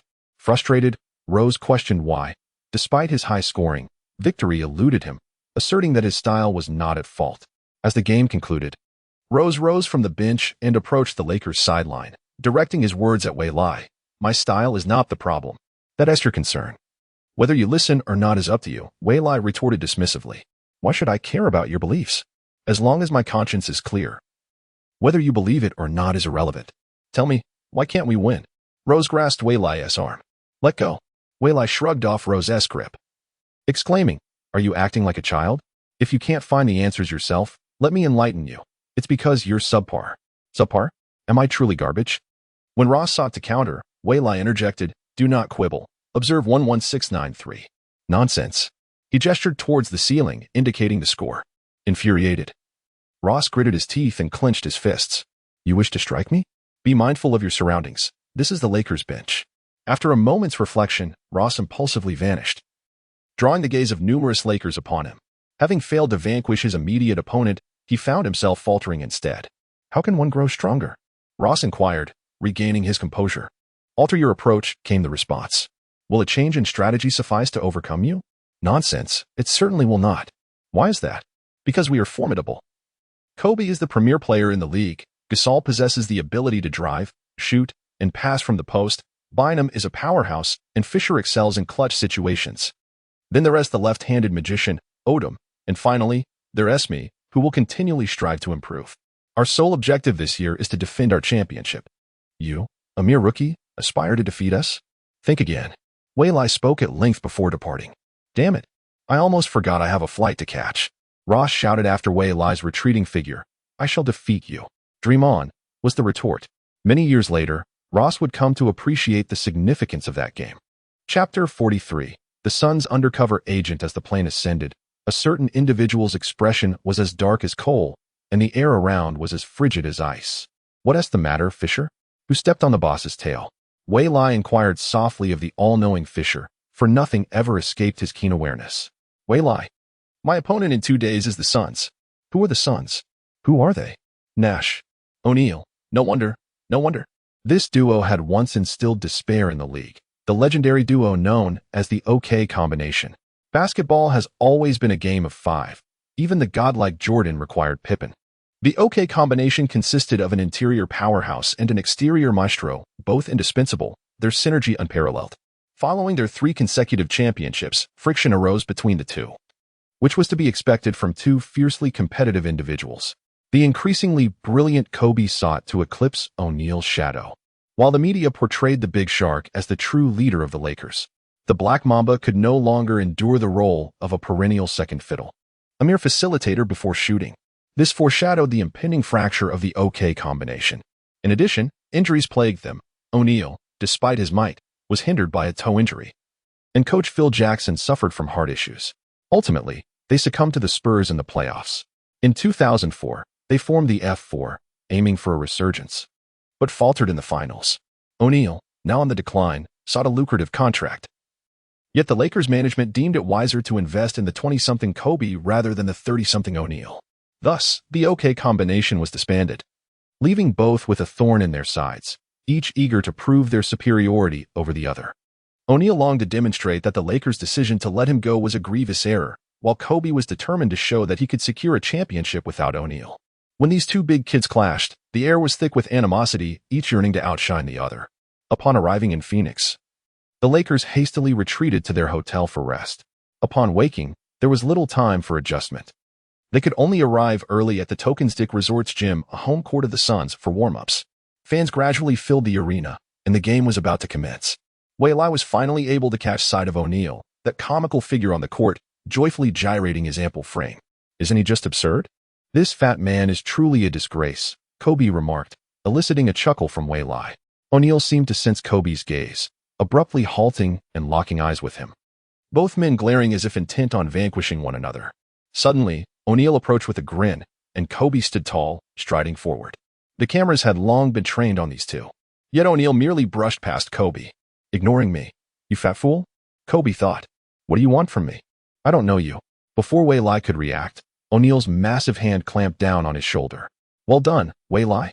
Someone truly stinks. You didn't even act well enough to avoid a technical foul. O'Neal spoke increasingly louder, as if intending for someone specific to hear him. Wei Lai. The implication of O'Neal's words was clear to all. It was not merely a subtle jab at the Mavericks for causing the big guy to receive a technical foul. Regarding your marital affairs, could you please refrain from involving me? I am entirely innocent. What about waiting? What should we do now? O'Neal continued. Wei Lai. Come join us at the Suns. With 2-time MVP Nash feeding you the ball, your stats would undoubtedly soar. And with me, the greatest center in history.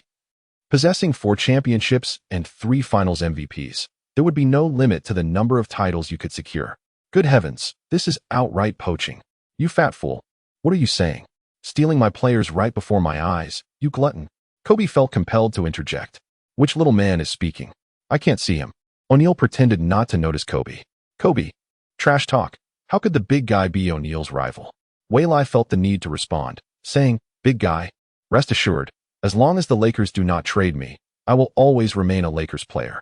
Kobe nodded in satisfaction, casting a smug glance at O'Neal. O'Neal, I appreciate your recruitment, but I must decline the invitation to the Suns, Wei Lai stated to O'Neal.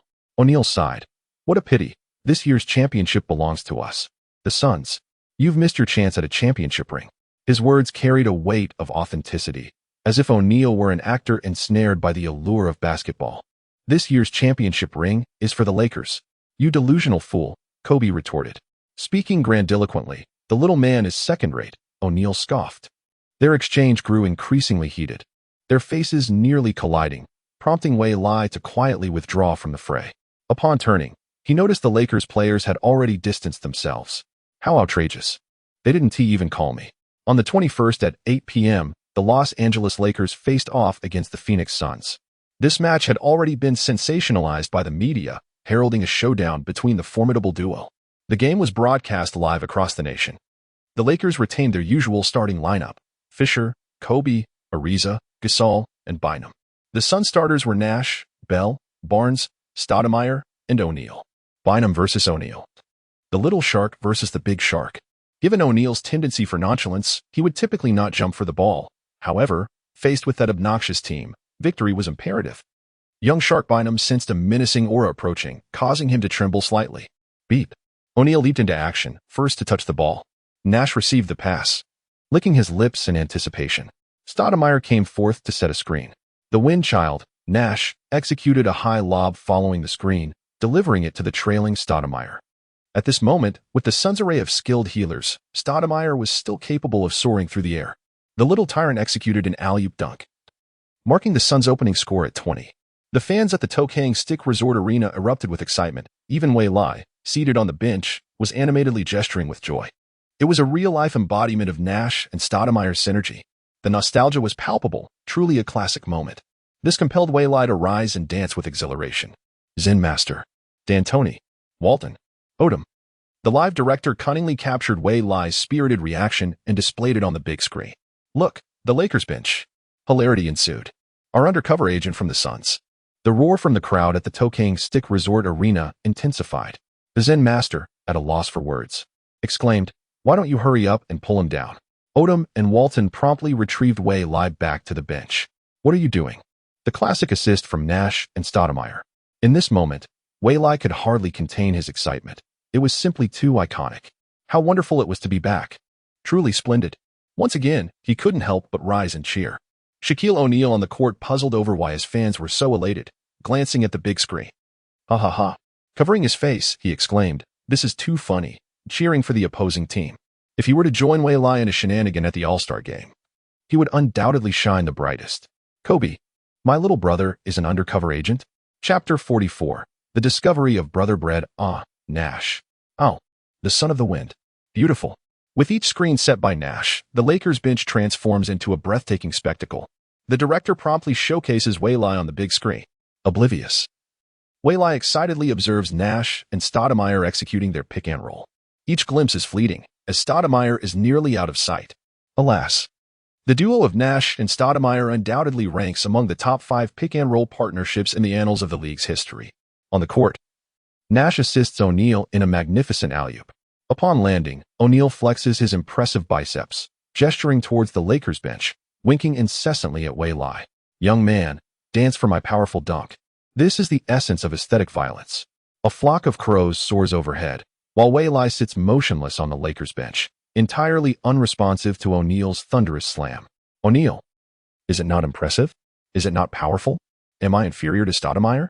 Impossible. I am a 4-time champion, a 3-time finals MVP, the big shark, O'Neal. In the first quarter, O'Neal is extraordinarily dominant, surpassing expectations, as if he has returned to his youthful prowess. He executes several powerful dunks in the paint and swats away shots from Bynum and Gasol. At the end of the first quarter, the Suns lead 35-28. Phew. The hefty one must have taken something. He is formidable today. Kobe, frustrated by trailing behind the hefty player, slaps the bench. At this moment, O'Neal seizes the brief respite of the first quarter to stealthily approach the Lakers bench. Kobe instantly notices as someone has intruded upon his territory. "Hey, hefty one, are you lost? Get out of here, Afro." In his earlier days, Kobe sported an afro. O'Neal retorts and strides directly to Wei Lai. "Wei Lai, who is stronger, me or Stoudemire?" O'Neal's question leaves Wei Lai bewildered. Is this even a question? Of course, you are stronger. You are the great shark, O'Neal. The league implemented the 3-second defensive rule to contain you, and even Popovich devised the hack-a-shack strategy to counter you. You are indeed strong. Wei Lai, though perplexed by O'Neal's inquiry, responds truthfully. "I know I'm strong," O'Neal replies, as if it were a matter of course. "Then why do you only cheer for Nash and Stoudemire during their pick and rolls? When Nash and I perform the pick and roll, you remain silent." Wei Lai, "Ha ha. Because you're trash." At this moment, Kobe interjects, bemused by the hefty player's intrusion. "So this is what you're here for? Ha ha ha, Wei Lai, not bad. You've won the elder brother's favor." "Get lost, Afro," O'Neal retorts, annoyed. "You villain should have been buried alive in the first episode, and I am the screenwriter." "Nanny? How do I respond?" Waiting online, O'Neal continues to gaze at Wei Lai, anticipating his answer. Because Stoudemire is handsome." "Am I ugly?" O'Neal nearly flips the table. "Ha ha ha ha ha ha. As Wei Lai's words faded, laughter erupted from the Lakers bench. Even the Zen master couldn't contain himself. "Ah, Wei Lai, just wait. I shall tear you apart." Shaquille O'Neal, seething with indignation, stormed off. Coach, my leg hurts. I wish to rest," Wei Lai timidly remarked. "In pain? Could you not conjure a better excuse? You persevered last time, and now you feign injury?" The Zen master remained silent, while Kobe enveloped Wei Lai in a reassuring embrace, saying, "Fear not, I shall shield you. Big brother, how can you protect me? O'Neal is a beast. Neither of us may prevail against him." Wei Lai silently thought, lest his leader overhear and face dire consequences. He nodded in acknowledgement. During this period, the cameras frequently shifted to the Lakers bench, capturing the recent scene in its entirety. At 6:45, Fifth Avenue, Manhattan, a bald man rushed into the office, exclaiming, David, ratings have surged by 30. "What has risen by 30? David inquired, perplexed by Silver's disjointed statement. Silver composed himself and clarified, "The viewership has increased by 30 for another game. It seems there may be a chance to surpass MLB before my retirement." In the realm of professional sports, there are 4 major leagues: the National Basketball Association (NBA), the National Football League (NFL), Major League Baseball (MLB), and the National Hockey League (NHL). The NFL ranks first, followed by MLB, NBA, and lastly, NHL. David, regaining his composure, asked, "Which game?" "The Los Angeles Lakers versus the Phoenix Suns. Is it a confrontation between Kobe and Shaq? Or are both igniting the court?" David was well aware of this match, which had already begun generating fervent promotional excitement, boasting over 20 viewership even before the game commenced. "Neither. It is Wei Lai." "Once again, it is Wei Lai?" David immediately began typing furiously at the keyboard. After a moment, he inquired, "Silver, is the All-Star voting open?" "It commences in 1 week." "Very well. What if 2 Chinese players make the All-Star team?" David harbored no concerns regarding Wei Lai's voting potential, for that nation has the largest population in the world. As the timeout concluded, the Lakers deployed their entire bench: Wei Lai, Walton, Odom, and Turieff. The Suns, excluding Barnes, fielded all substitutes: Nash, Dragic, Grant Hill, Boris Diaw, and Robin Lopez. Boris Diaw is now with the Suns. Should we consider recruiting him? His skill set is exceptionally well-rounded. He can drive, shoot, and pass. Most importantly, he excels at pick-and-rolls, and his defense is commendable. Wei Lai approached Diaw, saying, "Hello, Diaw. Would you be interested in joining the Lakers?" "The Lakers?" "Last year, when Chauncey was injured, he stepped up as the power forward, averaging 13. 3 points, 6, 9 rebounds, and 6, 3 assists per game. However, this year, with Chauncey's return, his statistics have significantly diminished, and he has also gained some weight. Yes, let us join the Lakers and win the championship." Before Dio could respond, the referee approached to issue a warning. The game had already commenced. Beep. Wei Lai abruptly embraced Dio, signaling a foul. Dio appeared utterly bewildered. "What are you doing?" Wei Lai? Zen master, observing Wei Lai's return, felt an urge to reprimand him, thinking he must have taken the wrong medication today. Coach, I have discovered a treasure. Please substitute me." Wei Lai exclaimed immediately. "Treasure?" Zen master, at a loss for words, lightly tapped Wei Lai on the head. "Let Cabby take the court." The waterboy Cabby was taken by surprise that he would get to play, casting an excited glance at Wei Lai. "What treasure? If I'm not intrigued, you won't be playing in the upcoming games." "Coach, it's Dio. Recruit him. He is undoubtedly a vital piece for the championship puzzle. He can drive, shoot, and pass." Wei Lai rambled on, squatting before Zen master and pointing at Dio. Meanwhile, Dio was distracted on the court. Noticing Wei Lai gesturing toward him, did he somehow know about the recruitment?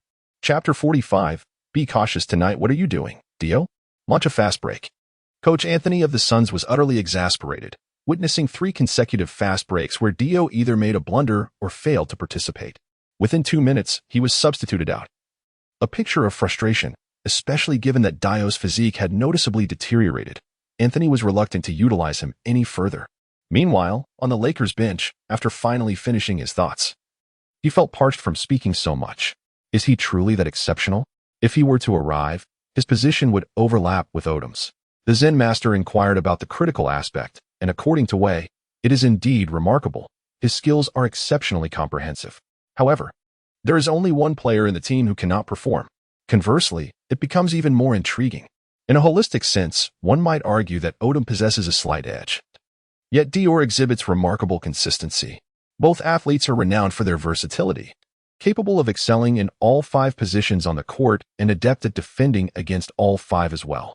Odom serves as a quintessential jack of all trades, the perfect piece in the championship puzzle, with only occasional lapses in focus to mar his otherwise stellar profile. In terms of physical attributes, Odom ranks as elite, while the Hangtime King stands as a top-tier competitor. When it comes to technique, Odom excels in securing defensive rebounds, while the Hangtime King's offensive rebounding prowess fluctuates with his form. In terms of basketball IQ, Odom trails significantly. Although Odom is a multifaceted player, he is not an all-encompassing solution, a distinction that sets him apart from Dior entirely. Wei's imagination has already woven visions of Dior, Odom, and Gasol together. Goodness, the sensation of receiving the ball is overwhelming. As soon as a space opens up, the ball is certain to follow. It is ever-changing and unpredictable, leaving one in suspense as to who will make the pass. Wow, Wei Lai's eyes glisten with excitement. Coach, do not hesitate. Acquire him without delay. This matter shall rest here for now. I will return to discuss it with Cook. Yes, Coach, I adore you, Wei Lai exclaimed, planting a kiss on the Zen master's cheek. The Zen master remarked, wow, how peculiar. I must distance myself from this fellow. Does Wei Lai have an affinity for men? With a sudden exclamation, get away. Wei made a swift motion that startled the Lakers bench, prompting them to distance themselves hastily. The Zen master, observing the ball going out of bounds, propelled Wei onto the court with a swift kick. Damn it, will I be scorned by Bus upon my return? No, wait. I must wash my face before halftime. He then turned to Kobe and inquired, Kobe, what is your opinion of Dior? I have unwavering faith in Wei Lai. He would never engage in futile endeavors. He and I are of the same ilk, striving relentlessly to secure victory. On the court, Wei Lai catches the screen set by Odom and, with precision, releases a three-point shot. Boom. The three-point attempt is unsuccessful. Wei Lai had already foreseen that his shooting touch would be subpar today. The Suns continued to struggle with their shots. Walton secured the rebound and swiftly passed it to Odom, who charged forward with great speed, closely pursued by Wei Lai. Barnes was the only Suns player back on defense, positioning himself in front of Odom. With a deft left-handed pass, he delivered the ball to Wei Lai at the baseline. Instead of opting for a shot, Wei Lai took a step forward, dribbling towards the arc before attempting a long-range two-pointer. The ball wobbled and eventually found its way into the basket. Observing this situation, Wei Lai realized he needed to incorporate a new element into his training if his shooting touch faltered, rendering him a non-threatening offensive player. Then his presence on the court could potentially harm the team. He resolved to enhance his ability to drive and finish at the rim. Despite Wei Lai's lackluster performance, his teammates shone brightly, enabling them to reverse the score against the Suns in the first half, leading 58-54 as they entered halftime with a 4-point advantage. The night was tumultuous for Wei Lai, who struggled with his shooting, missing 10 attempts and scoring only 4 points from 12 attempts. Nevertheless, the Lakers emerged victorious, thanks to Kobe's explosive second half, where he scored 15 points and provided 5 assists in the third quarter, culminating in an impressive total of 33 points, 12 assists, and 6 rebounds. Following the game, the Lakers held a press conference attended by Zen Master, Kobe, and Pau Gasol. Congratulations poured in for Kobe, who was once again named Player of the Week. His all-around performance, combined with the Lakers' success, secured them the accolade for 2 consecutive weeks. Meanwhile, in the Eastern Conference, LeBron James and Dwight Howard were vying for recognition. Kobe humbly acknowledged his teammates, stating that the honor of being Player of the Week held little significance for him. His focus remained solely on winning the championship. He expressed indifference toward the MVP title, having already claimed it the previous year, which was a remarkable one for him, as he secured the regular season MVP, Finals MVP, a championship, and an Olympic gold medal. When asked about his pregame communication with Shaquille O'Neal, Kobe simply replied, no. A reporter from ZG Media inquired about Wei Lai's poor shooting performance, to which Kobe responded that it was quite normal in an 82-game season. Maintaining peak performance in every game was unrealistic. Kobe drew attention when he noted that Wei Lai, after missing his first open three-pointer, had already recognized his off night and adjusted by opting for mid-range shots, which are closer than three-pointers. This indicated Wei Lai's conscious effort to adapt. Meanwhile, Wei Lai was fervently practicing his shooting in the Lakers' temporary gym, as Kobe had accurately predicted. An assistant coach reminded him about the early morning flight, and Wei Lai nodded, continuing his dedication to practice as his rhythm gradually returned. As the alarm rang, Waylai hurried to shower and pack for their flight back to Los Angeles, where they would face the Denver Nuggets the following evening at 8 p.m. It was a grueling schedule with back-to-back games, and the added challenge of transitioning from an away game to a home game. 2 days prior, the Nuggets had executed a significant trade, sending Allen Iverson to the Pistons in exchange for Chauncey Billups and Antonio McDyess. The Nuggets believed that Iverson and Anthony could not coexist effectively, as they lacked a suitable backcourt partner for Iverson, someone capable of defending shooting guards. Nonetheless, for the Lakers, the identity of their opponent was of little consequence. Upon boarding the aircraft, Waylai immediately succumbed to slumber. It was only upon disembarking that his teammates roused him, and upon returning home, he continued to rest.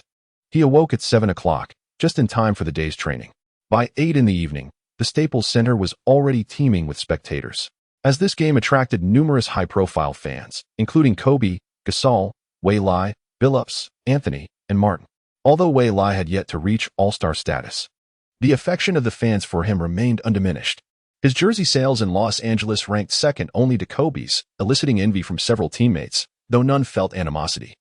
Without Waylai, where would their championship from the previous year have come? Prior to the commencement of the match, Anthony approached with Billups to exchange pleasantries, while Kobe engaged in friendly conversation with the two. Subsequently, Anthony introduced Billups to Waylai. Waylai nodded and resumed his warm-up. Anthony, Billups. Kobe, witnessing the interaction, interjected, "My apologies, gentlemen. Since last night, he has been this way. However, do exercise caution tonight." Waylai's demeanor rather resembled his earlier state. Kobe felt a surge of anticipation. Chapter 46. Kobe, where are my assists? 6-6. In the first quarter, it's a fierce showdown. The Nuggets seek to avenge their previous defeat. The Lakers, not to be outdone, refuse to allow any underdogs to disrupt their domain. They aim to subdue their opponents thoroughly. The intensity of the defensive maneuvers is palpable, yet both teams struggle with their shooting accuracy. Waylai enters the game. With 7 minutes and 21 seconds remaining, the Zen master gestures grandly, and Waylai replaces Fisher. "Boss, pass me the ball," Waylai implores, feeling an overwhelming desire bubbling within him, on the verge of explosion. Unbeknownst to him, his personal stats display a persistent red glow indicating his three-point shooting prowess. As Fisher exits, Kobe assumes the role of point guard. Meanwhile, Waylai sprints with fervor, propelled by an extra burst of speed, as Bynum sets a screen to block Jones, positioning himself at the left corner. 45 degrees from the three-point line, Kobe, without glancing, delivers the pass. The player and the ball arrive simultaneously. However, Billups is already there, providing timely defense, obstructing Waylai's path. "What? Is he looking down on me?" Ignoring Billups entirely, Waylai leaps, hangs in the air, and propels the ball over Billups' head. Swish. A flawless three-pointer, 96. Waylai ignites the court with his immediate success, a stark contrast to his previous performance. After scoring, he swiftly turns to defend. On the other end, Anthony attempts to score but misses again, constantly challenged by Ariza's physicality, leaving Anthony frustrated. The referee seems lenient, not calling the foul. "That's a foul."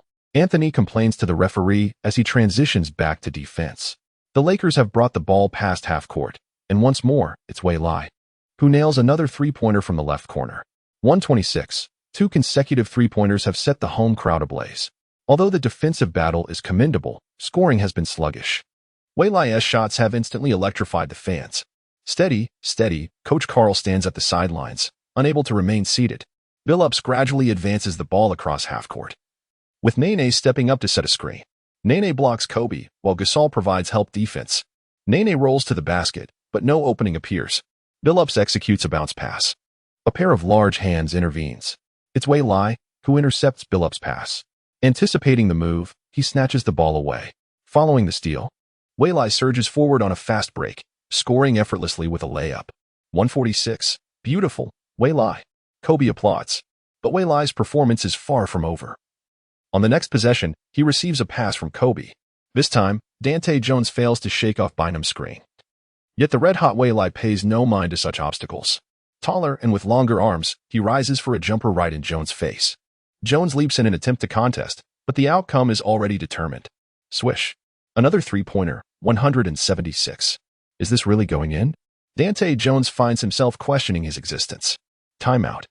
Coach Carl calls for a pause, intending to disrupt Wei Lai's rhythm and cool him down, yet his strategy falters. As the game resumed, Billups passed to Martin, who scored with a mid-range jumper, finally breaking the scoring drought for the Nuggets. The score stood at 178. Turning back, it was the Lakers' turn to attack. Coach Carl instructed Anthony to defend against Wei Lai. Although Jones lacked height, Anthony, standing at 2.03 matched Wei Lai. Without the ball, Wei Lai moved, closely followed by Anthony, who discreetly tugged at Wei Lai's jersey. How audacious! Did the referee not see that? Astonishingly, he did not. Anthony's subtle tactics were masterful. Each time he pulled, it coincided with the moment of a screen. With a swift tug, Wei Lai's speed diminished, allowing Anthony to navigate around the screener and cover his position just in time. In an unexpected turn, Wei Lai advanced toward Kobe at the arc. Upon noticing Wei Lai's approach, Kobe anticipated his intentions. As Wei Lai reached Kobe, he permitted him to pass, subsequently positioning himself to obstruct Anthony. With the ball in his right hand, he executed a behind-the-back pass. Wei Lai caught the ball midair and leaped. Anthony, having just shaken off Kobe, was already too late. The ball traced a beautiful arc through the air, swish, nothing but net. What a splendid display, born from the synergy between Kobe and Wei Lai's pick and roll. This maneuver had been dormant for many games, catching Anthony off guard, while Billups, standing before Kobe, appeared to be an onlooker, witnessing Anthony's struggle against two opponents. Billups, you need to rotate, Anthony remarked, exasperated. Are you just watching? Sorry, my bad. Could it be done this way? Previously, during his time with the Pistons, Billups, being in the Eastern Conference, had rarely encountered Kobe and Wei Lai's collaboration, rendering him oblivious to such plays. Utilizing the passer for the screen was a revelation. The space created by the pick allowed for a direct shot, just a step away from the three-point line. It was in that moment that Billups truly grasped Wei Lai's formidable talent. He had thought such players were merely a product of hype to penetrate the Chinese market. However, the fact that even Kobe was willing to set a screen for him proved that his shooting had a high probability of success. Billups recognized that if you lacked skill, Kobe would not bother to set a screen for you. Billups, Jones shouted, lost in thoughts about Wei Lai. Billups failed to notice that Wei Lai had already approached and was now double-teaming him alongside Kobe. By the time he reacted, the ball was already lost. Kobe swiftly retrieved it, with Wei Lai in pursuit. Kobe exchanged a knowing glance and tossed the ball toward the backboard. An alley-oop? Wei Lai thought, boss, I can't dunk yet. So he silently awaited the descent of the basketball, securing a rebound and scoring 2 points. Kobe was left speechless, exclaiming, what about my assist? Wei Lai, with a melancholic gaze, looked up at his leader. Boss, I have yet to master the art of dunking. When might you witness me perform such a feat? In private, Wei Lai has indeed never executed a dunk. With a mere vertical leap of slightly over 40 inches, dunking seems an unattainable dream, and the threat of being blocked looms large. He certainly wishes to avoid the infamous debacle of a certain someone's failed 360-degree dunk, opting instead for a more prudent approach, focusing on personal development rather than reckless attempts. Kobe's irritation dissipated in an instant, as it became apparent that Wei Lai had genuinely never dunked. Yet, with his stature and elongated arms, how could he not achieve such heights? It seemed absurd. Initially, the current fans were bewildered by Wei Lai's flashy maneuvers. Should he go for the alley-oop or gather the rebound for a follow-up? Upon witnessing Kobe's expression, laughter erupted. Hilarity ensued as they exclaimed, Wei Lai, that move was brilliant. The jest continued, it infuriates Kobe. After so much effort to set up a play, Wei Lai declined the assist. The Lakers bench erupted in joy. A certain internet celebrity with 5 million followers immediately captured this moment and shared it on Instagram, causing a viral sensation. Forget your assist. I shall seize my own opportunity. Meanwhile, at 645 Fifth Avenue in Manhattan, David, our ratings have soared beyond 30 once again. Chapter 47. Kobe, what a pity, Garnett. Garnett grimaced in agony, clutching his ankle. Following the conclusion of the match, the Celtics announced that Garnett would be sidelined for the remainder of the season. 645 Fifth Avenue, Manhattan. David, Garnett's out for the season. What? David exclaimed in disbelief. Last year's script seemed viable for another showdown of the storied rivalry, but now the Celtics had lost a crucial player. Garnett was even more pivotal than the other two superstars. He was the very backbone of the Celtics' defense. Without him, the team's interior defense was precariously compromised. David composed himself. Rubbing his forehead, he decided to halt the promotion of the rivalry and instead focus on the narrative of 23 versus 24. He sighed deeply, In the past, talent flourished. And while the West remained robust, what of the East? With the Celtics' downfall, who could rise to take their place? The Cavaliers?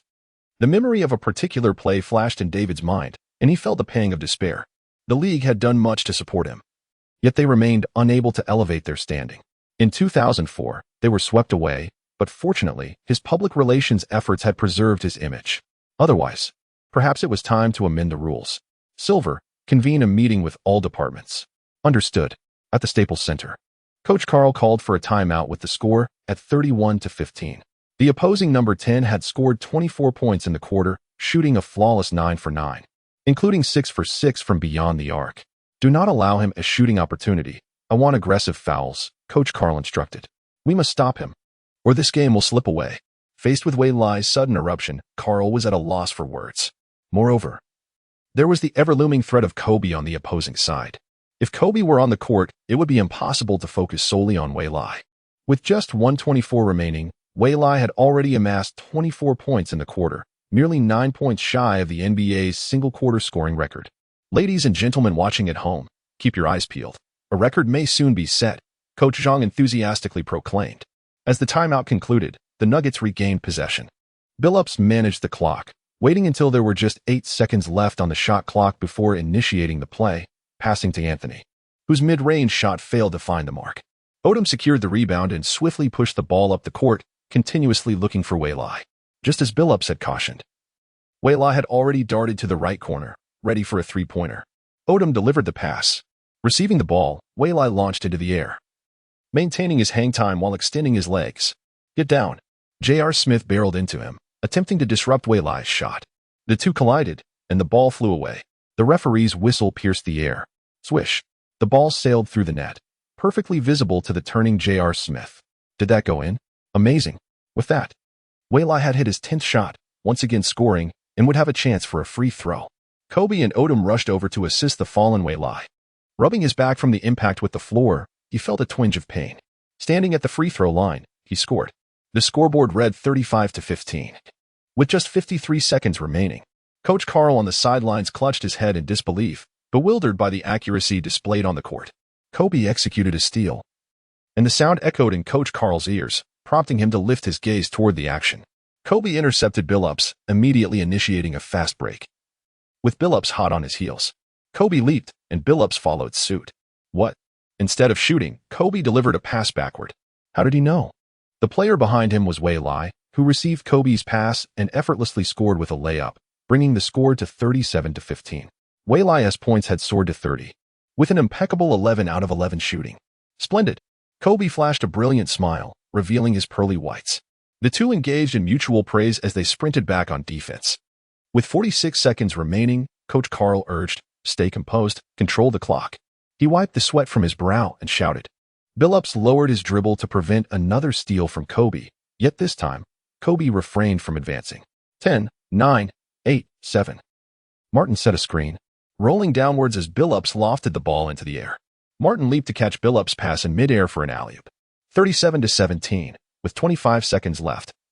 Kobe dribbled at the top of the arc, raising his left hand to signal a 6. Odom and Gasol immediately stepped out to the free throw line, clearing the paint. "Watch for cuts. Defend your man," Anthony shouted, his eyes fixed on Wei Lai. 12, 11, 10, 9. Run.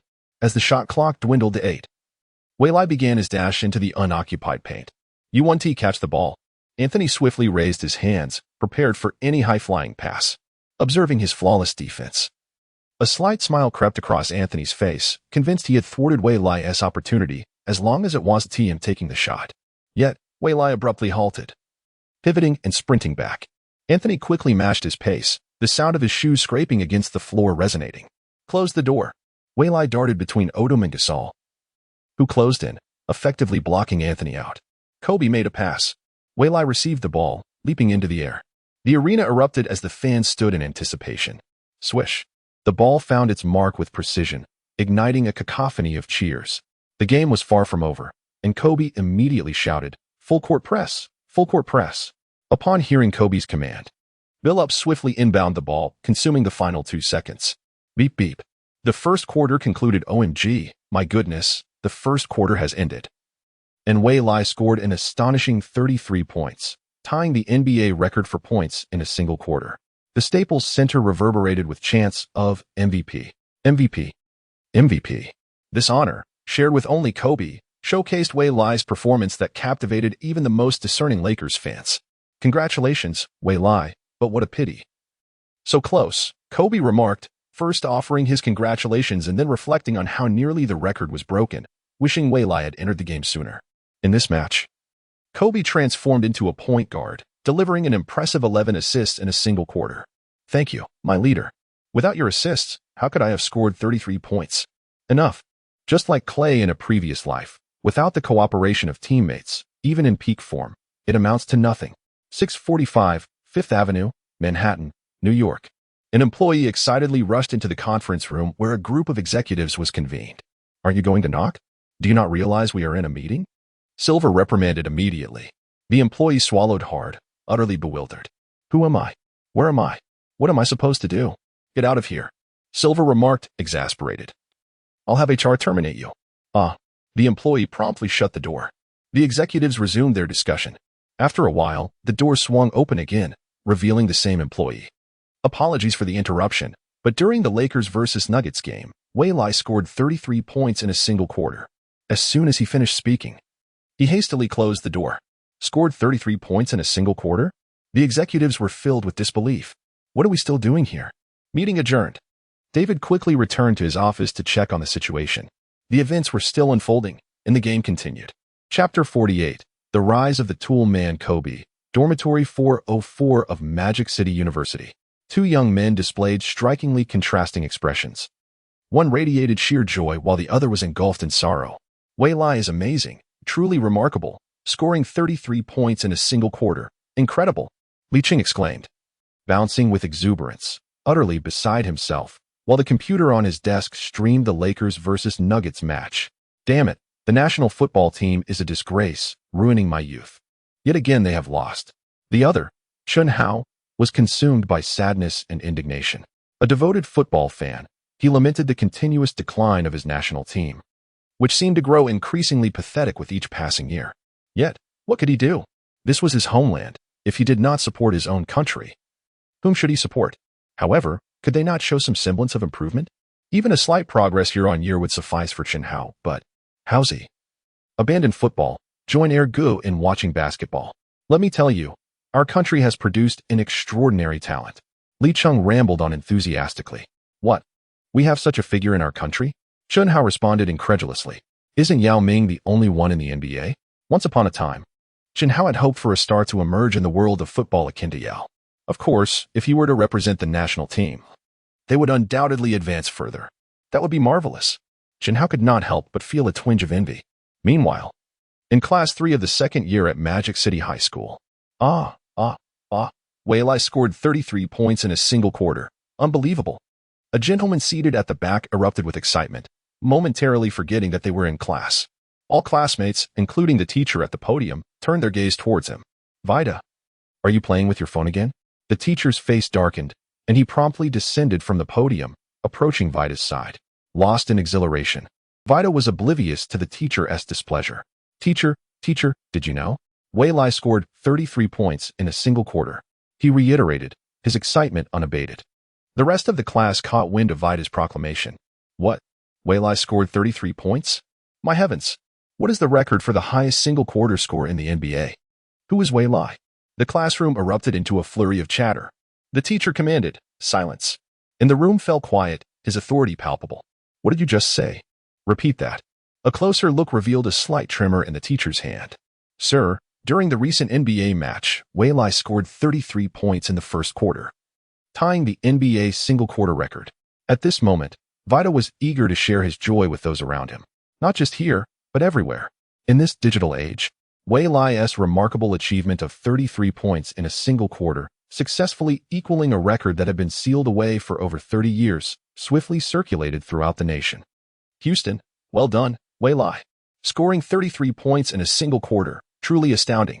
On this particular day, the Rockets had no game scheduled, prompting Yao Ming to invite Tracy McGrady to watch the Lakers take on the Nuggets.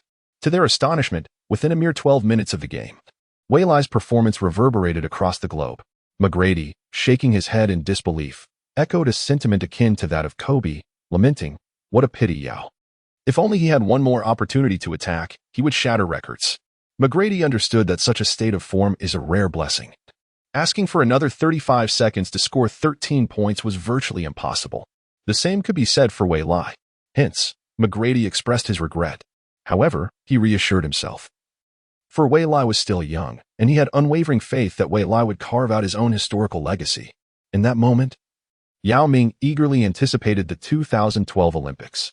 "I must take care of myself," he resolved. He aimed to reduce his playing time, averaging nearly 26 minutes per game this season. A figure approaching the lowest of his career, yet he still achieved astonishing efficiency with averages of 17, 9 points, 10, 9 rebounds, and 4.1 assists. In Chicago, Derrick Rose declared, "Coach, I need to completely transform my playing style." Captivated by Wei Lai's approach, he reflected on his own invincibility when driving to the basket. Yet he often faced fouls in the paint, even brutal ones.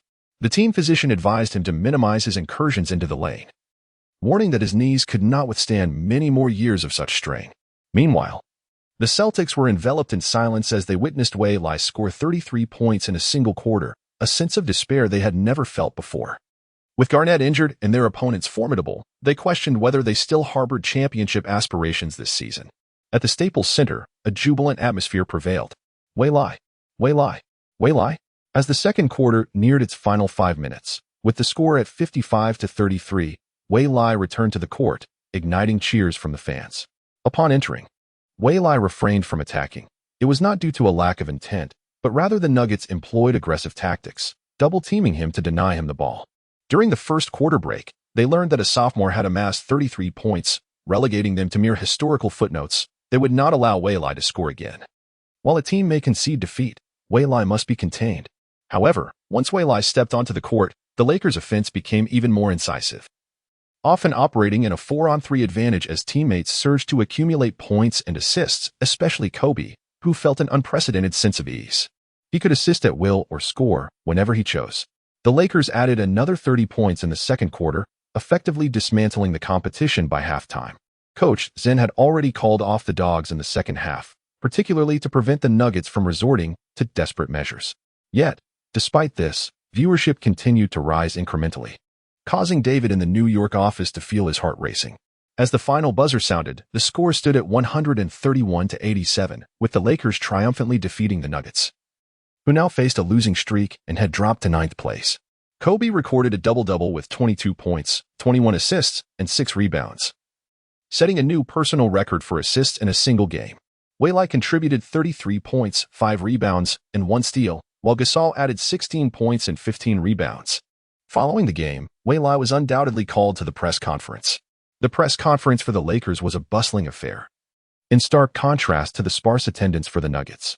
After responding to a few inquiries, Anthony departed. Meanwhile, reporters clamored to pose their questions. "Wei Lai, how do you feel about tying the single-game scoring record?"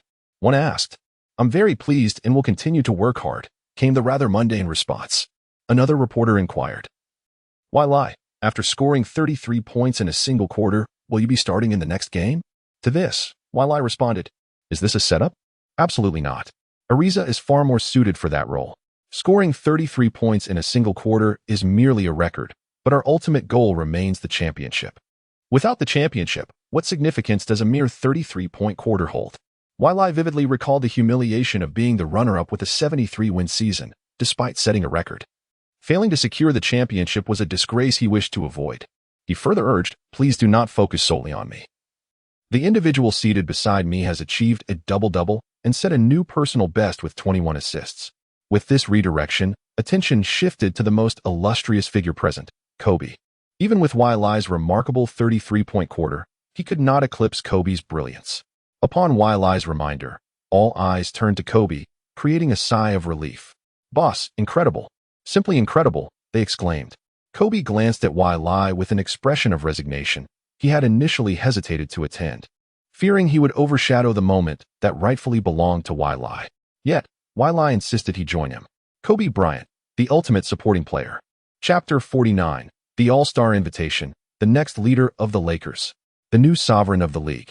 Ever since Wei Lai scored an astonishing 33 points in a single quarter, media outlets both domestic and international have been abuzz with excitement.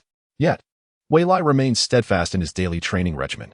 Whenever teammates mention his recent accolades, he merely smiles, fully aware of the fierce competition that characterizes the NBA, where the most skilled 300 to 400 players from around the globe converge, and where dozens more enter each year, inevitably leading to the elimination of some. Wei Lai keenly recalls a rookie from 2009 who once scored 50 points in a game, creating a sensation throughout the league as a rising star. However, what became of him? A few years later, he vanished from the scene, his arrogance and pride leading to his downfall. Similarly, there was a 175-meter All-Star who also faded away shortly after his breakout, primarily due to a lack of self-awareness. Yes, one may achieve All-Star statistics, but one must also recognize that one's height renders them a defensive liability, a fact made bearable only by the coach's strategies and teammates' efforts. If one were to account for that, offensive efficiency would be halved. Many remarked on the ruthlessness of that team. But one must remember that this is the NBA, a commercial league. The experiences from his past life have taught Wei Lai that he must become stronger, much stronger, to secure his place in the league, to establish himself with the Lakers, and to play alongside the franchise's leaders. With unwavering determination, he dedicates himself to relentless practice, day in and day out. The Zen master, intending to challenge Wei Lai, finds him remarkably composed and even more diligent than before, which brings him great satisfaction. His gaze shifts to Bynum, shaking his head in disbelief at the stark contrast in their progress despite their similar ages. As November unfolds, the Lakers find themselves playing their final 3 home games against the Kings, Nets, and Mavericks. The team effortlessly secures victories, with a returning Wei Lai contributing 8 points and 3 rebounds against the Kings, 11 points and 2 rebounds against the Nets, and 9 points and 1 rebound against the Mavericks. These unremarkable scores divert media attention away from him, which he welcomes with open arms. By the end of November, the Lakers conclude their schedule with an impressive record of 14 wins and 1 loss, claiming the top spot in the Western Conference, followed by the Spurs, Hornets, Jazz, Rockets, Mavericks, and Suns. In the Eastern Conference, the Cavaliers, led by LeBron James, stand at 13 wins and 3 losses, outpacing the equally matched Magic, with the latter, Celtics, Hawks, 76ers, Pistons, Heat, and Bulls trailing behind. Suddenly, while training, Wei Lai is interrupted by a suited man who approaches him, microphone in hand, accompanied by a crew of camera operators. Confused, Wei Lai puts down the ball and looks over, only to see a mysterious smile from the adjacent veteran player, who cryptically remarks, "Good news for Wei Lai." The suited gentleman steps closer, smiling as he delivers the momentous news. "Wei Lai, the league officially invites you to participate in this year's All-Star 3-point contest." He handed over an invitation letter. The All-Star 3-point contest? Me? Wei Lai could hardly believe it. Pointing at himself. "Of course it's you. There is no other Wei Lai here," the suited man replied. The camera captured every nuance of Wei Lai's expression. The suited man then produced another invitation letter from behind. "Another one? What's going on?" "Wei Lai, the league officially invites you to participate in the 2009 All-Star Rookie Challenge." The Rookie Challenge features a matchup between first-year and second-year rookies. Wei Lai, being a rookie from the previous year, had not played in the regular season last year, so he was certain he wouldn't be included in the All-Star Rookie Challenge. However, this year was different. He had recently garnered attention by scoring an astonishing 33 points in a single quarter. Wei Lai leaned closer to the suited man and whispered, "Is it possible to decline?" The suited man was taken aback. "Decline? This is the first time I've encountered this. Every rookie I've interviewed has been ecstatic and proud. Among the myriad of rookies, being invited to the All-Star Rookie Challenge signifies stardom, especially on such a grand stage where one can gain recognition and elevate their profile." Curiously, the suited man inquired, "Wei Lai, why don't you want to participate?" "I wish to train. If I join the Rookie Challenge, that means I'll have to attend the All-Star events for 2 days out of 3. It's not worth it. I'd rather train."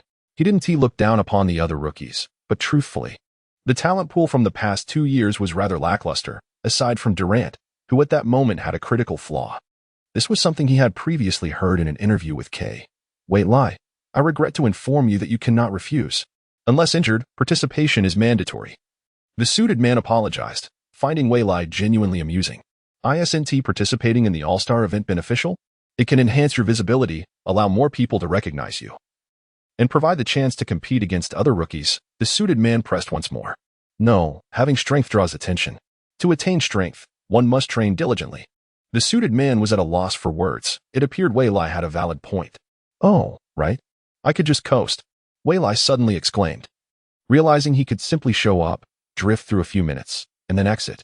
The suited man. Kobe. Fisher. Coasting at the All-Star game? It's quite a thought. Kobe playfully kicked Wei Lai in the rear. Boss, why do you do that? Wei Lai exclaimed while rubbing his backside. Is the boss isn't coming? Kobe shook his head with a wry smile and turned back to continue his training. How unfortunate. The boss is still so young, not yet 30, and already an aunt. Sigh. Is there anything else? If not, I'll head to training, the suited man inquired. Shaking his head, deciding it was best not to mention that the All-Star voting had already commenced. In just a few days, Wei Lai found himself ranked first among the Western All-Stars. As the suited man departed, Wei Lai increasingly sensed something amiss. Was it truly acceptable to squander an entire day in such a manner? Should he consider inflicting an injury upon himself? The thought was absurd. How could he possibly harm himself? If that were not feasible, were there alternative solutions? At that moment, the Zen master entered, and Wei Lai's eyes fell upon him. Coach. Suddenly, Wei Lai set down the basketball and rushed over in haste. The Zen master regarded him with curiosity, presuming there was something of great importance at hand. What is it, Wei Lai? Do you have a new strategy to discuss? The two often engaged in tactical discussions. Coach, would it be possible to announce my injury prior to the All-Star game?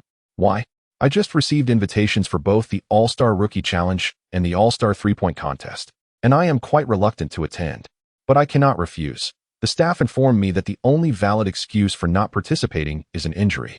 Wei Lai gazed imploringly at the Zen master. The Zen master remained silent. Chapter 50. Fisher's low post play. On December 1st, the Lakers faced the Pacers on their home court. The Lakers were well acquainted with their starting lineup: Fisher, Kobe, Ariza, Gasol, and Bynum. With no significant injuries, the Zen master saw no reason to alter the starting five. Even though Wei had astonishingly scored 33 points in a single quarter, he remained a bench player, content to patiently develop his skills until the opportune moment arose. The Pacers fielded a lineup of T.J. Ford, Daniels, Granger, Troy Murphy, and Nestorovic. At this juncture, Granger was the team's star, a once promising superstar hindered by injuries. In the 2005 draft, Danny Granger was selected 17th overall by the Indiana Pacers. His physical attributes were impressive, standing between 6 feet 8 inches and 6 feet 9 inches, barefoot shod, weighing 225 pounds. With a wingspan of 7 feet 1 inch and a vertical leap of 34 inches. He was a well-rounded player, possessing mature skills and a robust physique. His shooting range was extensive, with a quick and accurate release, complemented by solid defensive capabilities. However, he had his shortcomings. He favored right-side offensive plays, boasting a shooting percentage from that side that exceeded his success rate from other positions by a notable 15. He often relied on a crossover dribble from right to left when driving to the basket, making it prudent for defenders to pay close attention to his ball handling. When confronted with unfamiliar situations, his effectiveness diminished significantly. These insights were imparted to Wei by Kobe before the game, as Kobe meticulously studied opponents prior to each match. As the game commenced, the Pacers secured the ball first. T.J. Ford swiftly pushed the pace, leaving only Fisher to contend with him. The seasoned Fisher promptly fouled Ford to thwart the fast break. Ford silently lamented the missed opportunity. Following this incursion, the Lakers became more cautious, tightening their defense and entering the game's rhythm, turning adversity into advantage. Typically, the Lakers started slowly, particularly in defense, gradually intensifying their efforts after the first quarter. The Pacers continued their offensive assault. Granger, receiving a screen, attempted to shake off Ariza but was thwarted. During this period, Ariza felt a twinge of insecurity, overshadowed by Wei's outstanding performance, despite remaining in the starting lineup amid fan scrutiny. Not long ago, Wei had approached him and reassured, Ariza, the starting spot is yours. With that, he returned to his training. Indeed. What are you pondering, Ariza? Focus on the game, he thought. Ariza called out to Wei's retreating figure. Wei. The starting spot is mine. A subtle smile graced Wei's lips. Grant caught the ball and leapt immediately, only to find a large hand approaching. What? How could he close the gap so quickly? With his sight obscured, Grant relied on memory to release his shot. Thud missed. At that moment, a player clad in white leapt in the paint, snatching the rebound ahead of Gasol and Bynum. Rather than descending to reset the offense, he flicked his wrist midair, sending the ball soaring toward the basket, successfully converting the putback. 20. Zen Master. It was the Lakers' turn. Fisher passed the ball to Kobe and positioned himself inside. What? The Pacers watched in astonishment at the Lakers' audacious maneuver. Could Fisher really go one-on-one? In the midst of incredulous gazes, Kobe delivered a bounce pass to Fisher. Is this real? Fisher faced off against T.J. Ford. T.J. Ford was simply overwhelmed by the robust Fisher, being pushed back with each encounter. Seizing the moment, Fisher spun around and executed a graceful hook shot. Beautiful. Waylai erupted from the bench, exclaiming loudly. As Fisher scored, he flashed a thumbs up to Waylai, who had suggested that Fisher could exploit his low-post game. Fisher's advantage lay in his weight. He was akin to a heavy tank, which, for that reason, many lacked speed and was susceptible to faster guards. However, every player possesses their own strengths and weaknesses. One cannot rely on their weaknesses against another's strengths. Speedy players typically have lighter builds, creating a mutual counterbalance. The Pacers' starting point guard was of the speedy variety, making him a suitable target for Fisher's one-on-one play. During 5-on-5 drills, Fisher frequently overpowered the quicker guards, as they were unable to contain him in isolation. Fisher, executing a low-post move? The Pacers coach looked on in disbelief. What was happening? There was no prior indication that Fisher had developed such a skill. Not only the Pacers coach, but also fans watching on television were left bewildered. Fisher, who joined the league alongside Kobe in 1996, had rarely showcased low-post moves, yet here he was, unveiling this ability in the current season. Was it mere coincidence? Or had the Lakers long conspired to keep this under wraps? This season, the Lakers exerted tremendous pressure on other teams. Not only due to their strength but also their enigmatic nature, it was impossible to predict when they would unveil their hidden talents. Meanwhile, Granger was attempting to go one-on-one against Ariza on the right side. Ariza kept his eyes fixed on Granger's dribbling hand. Granger made his move. Bam! Ariza, with a left-handed swat, sent the ball sailing out of bounds. A stunning defensive play. With consecutive defensive successes, Ariza's confidence soared, yet Granger faltered in his next offensive attempt.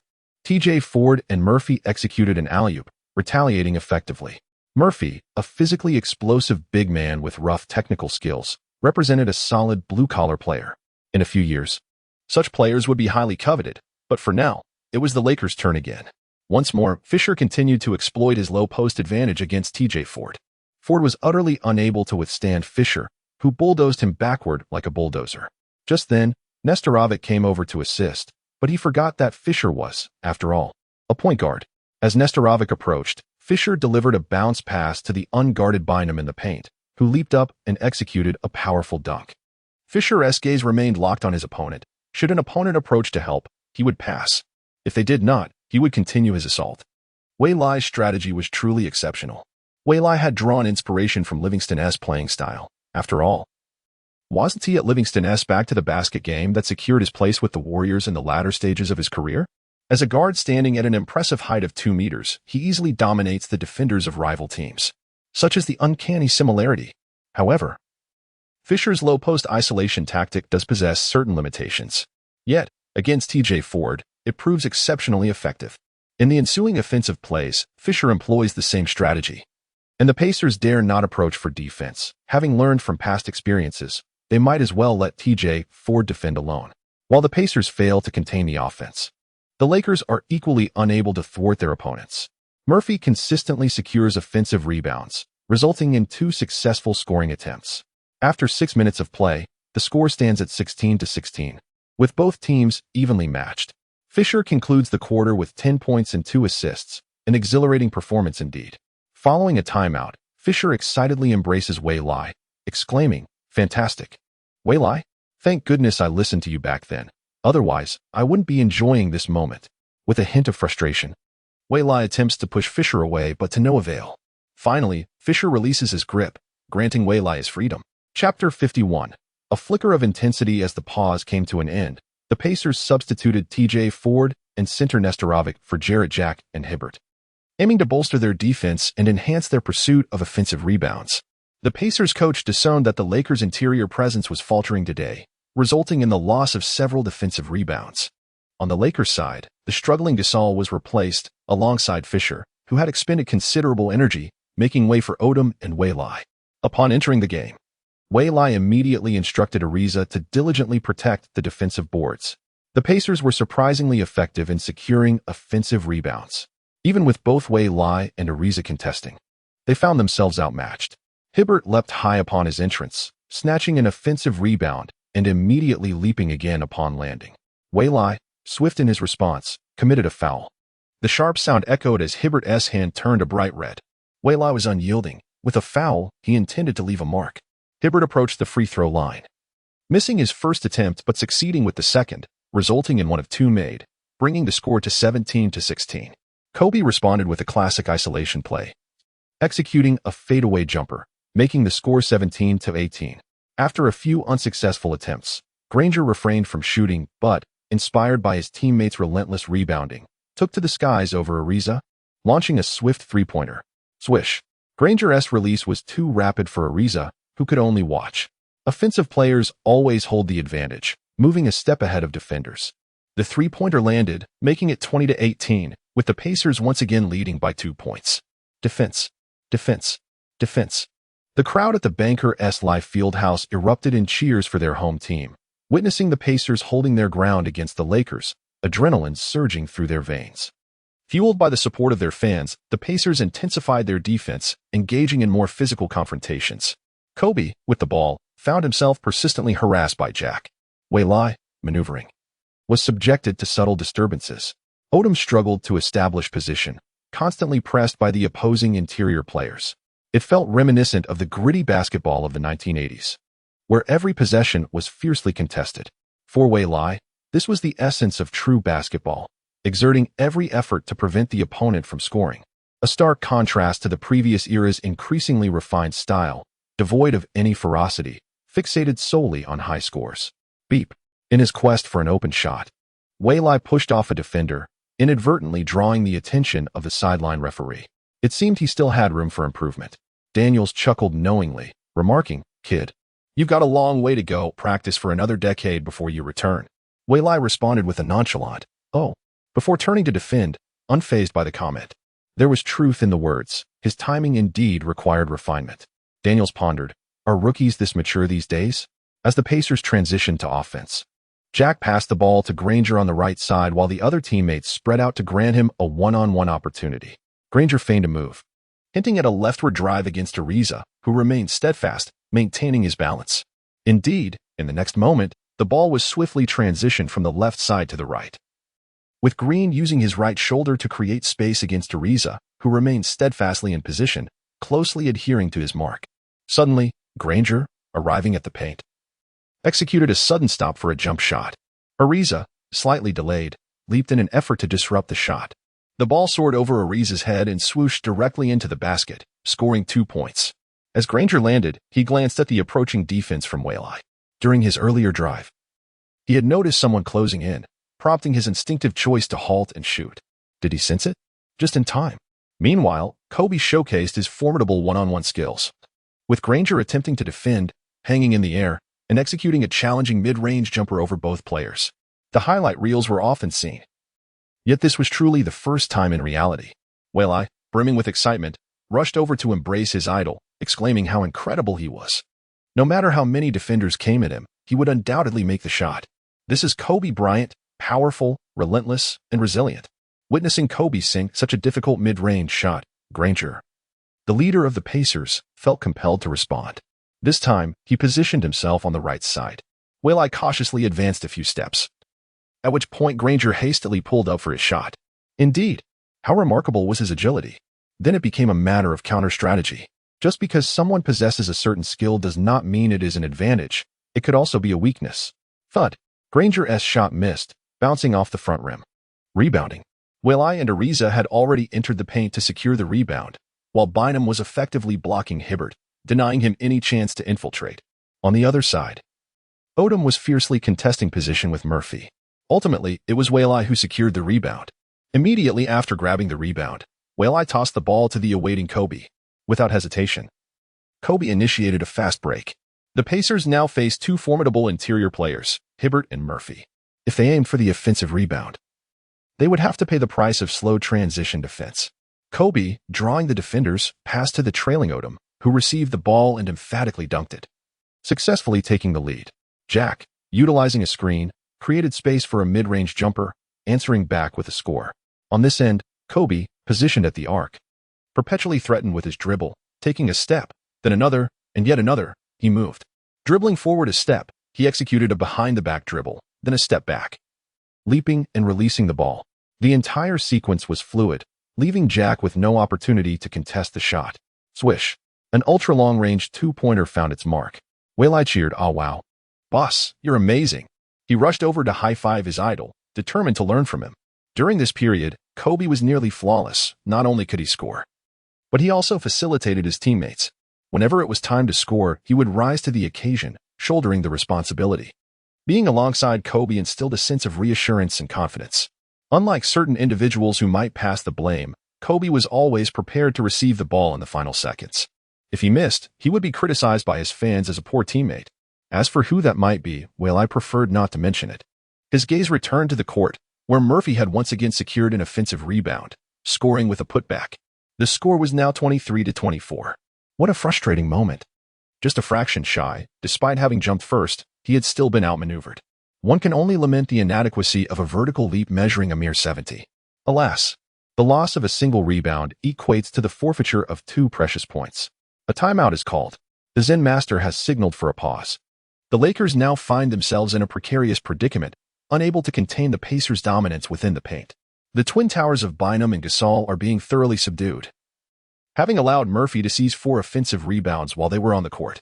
Including this, the total rises to 5, with Hibbert also snatching one upon his arrival. In just the first quarter, the Lakers' interior defense has succumbed to 6 offensive rebounds, and the quarter has yet to conclude. Meanwhile, the Pacers have garnered a total of 12 points from second-chance opportunities. Had the Lakers effectively secured defensive rebounds, they would undoubtedly be in a leading position. The focus now shifts to how the Zen Master will orchestrate the forthcoming strategies. The camera pans to the Lakers bench. Our performance in securing defensive rebounds has been abysmal. We must fortify our efforts in this area.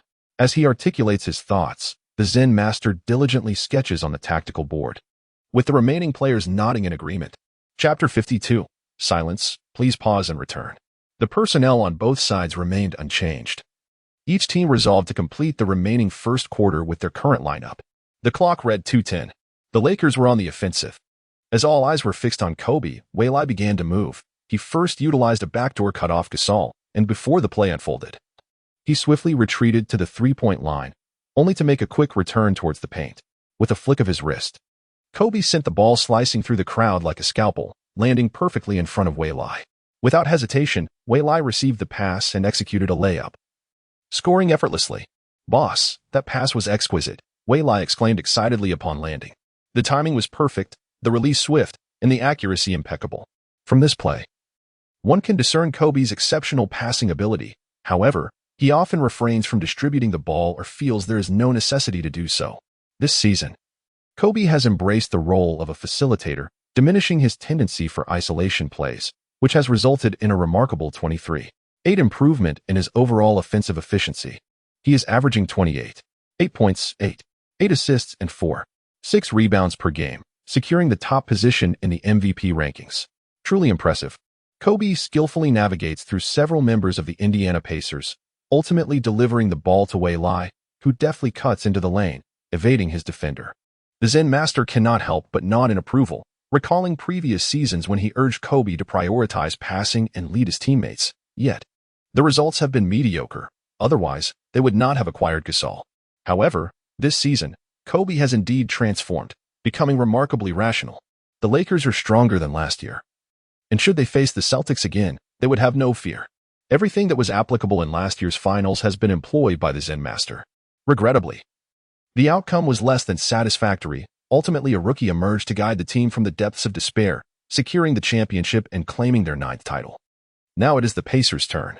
Once again, Granger is poised for a one-on-one on the right side, his gaze fixed on Waylai's direction, contemplating whether he will come to defend. Just before the timeout, he had specifically reminded his teammates, when Waylai approaches, be sure to alert him. Granger leaned against Ariza, possessing a slight edge and strength. Ariza gradually pressed forward. With a deft turn and a graceful hook shot, he scored 2 points, bringing the score to 25-26. As the Pacers reclaimed the lead, the teams continuously exchanged the advantage, and with only 20 seconds remaining, The Lakers stood at 27-28. Kobe, at the arc's apex, controlled the ball, raising his index finger. Kobe was poised to engage in a one-on-one confrontation. His teammates swiftly created space. Jack swallowed hard, assuming his defensive stance. Time ticked away, second by second. 5 seconds. Kobe commenced his movement, alternating dribbles with both hands.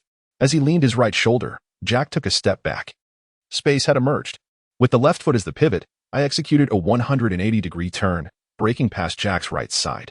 After maneuvering around him, I came to a sudden halt for a free throw, denying the opponent the chance to recover defensively. Swish. Just as time expired, I made the jump shot, scoring 29-28. How splendid. Kobe is truly an offensive kaleidoscope. There is nothing he cannot accomplish. Waylai dashed over to exchange a high five with Kobe. The moment replayed endlessly in his mind. Kobe executed a crossover, tricking Jack into believing he was about to drive to the basket, but it was merely a feint. With his back leaned against the wall, Jack retreated a step with his left foot, creating space on his left side. This led Jack to anticipate Kobe's drive from that direction. Just as Jack prepared to defend against Kobe's left side breakthrough, Kobe executed a move to the right instead. At that moment, Jack found himself utterly powerless, watching Kobe glide past him. This was pure technique on Kobe's part.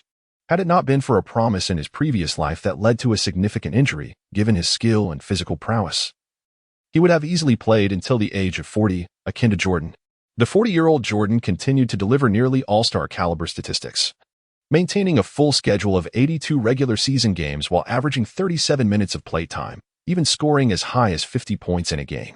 As the break concluded, both teams sent in their substitute lineups. For the Lakers, Farmar, Waylai, Walton, Odom, and Turieff.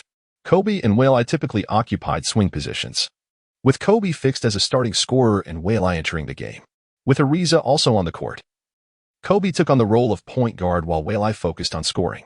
This was a strategic decision, as Waylai acknowledged his dribbling was less than stellar. Once the point guard was intercepted, it would lead to an easy score for the opponent. In purely substitute scenarios, Waylai acted as a makeshift shooting guard, where he held a distinct advantage. The Pacers fielded T.J. Ford, Josh McRoberts, Brandon Rush, Stephen Graham, and Hibbert. Upon seeing that Fisher was not on the court, T.J. Ford couldn't help but breathe a sigh of relief. Fisher's style was downright aggressive, making it impossible to withstand. He felt a lingering pain in his chest. Prior to the game, he had underestimated Fisher. Now, facing off against Farmar, T.J. Ford brimmed with confidence. He executed a series of crossovers and feints, leaving Farmar completely disoriented. He took a mid-range shot, but it missed. This move could only earn him 50 points, yet ultimately resulted in nothing. T.J. Ford wore an embarrassed expression. "My defense is still quite commendable," Farmar mused, unaware that his words reached T.J. Ford's ears. T.J. Ford retorted inwardly, "What does that matter to you? Are you oblivious to your own shortcomings? You simply missed the shot." However, inside, Hibbert secured the rebound, scoring against Turieff while also drawing a foul. This marked Hibbert's second offensive rebound. Waylai thought to himself, "I was under the impression that T.J. Ford's flashy maneuvers would guarantee the basket, but it didn't go in," which prevented me from entering the paint early to secure the rebound. The subsequent free throw bounced off the front rim and rolled in. That was fortunate. The score now stood at 29-31, with the Pacers regaining the lead. Defense. Defense. Defense. The home crowd erupted with fervor, rallying behind their team as they witnessed such spirited play. Waylai, overwhelmed by the noise, thought to himself, "It's so loud." He made a run without the ball, shaking off his defender and finding an open spot for a three-pointer. Farmar's wrist flicked, and as Waylai received the pass, he swiftly released the shot. Swish. He scored his first three-pointer of the day, making it 32-31. After the basket, Waylai placed his index finger to his lips, gesturing for the audience to quiet down. The camera focused on him. The entire crowd witnessed Waylai's actions, igniting an instant uproar filled with incessant jeers. On the Lakers bench, laughter erupted as Kobe flashed a brilliant smile. Gasol, however, was reminded of painful memories by Waylai's antics. It was not long ago that this very individual had utterly defeated his national team with a devastating 31-point performance.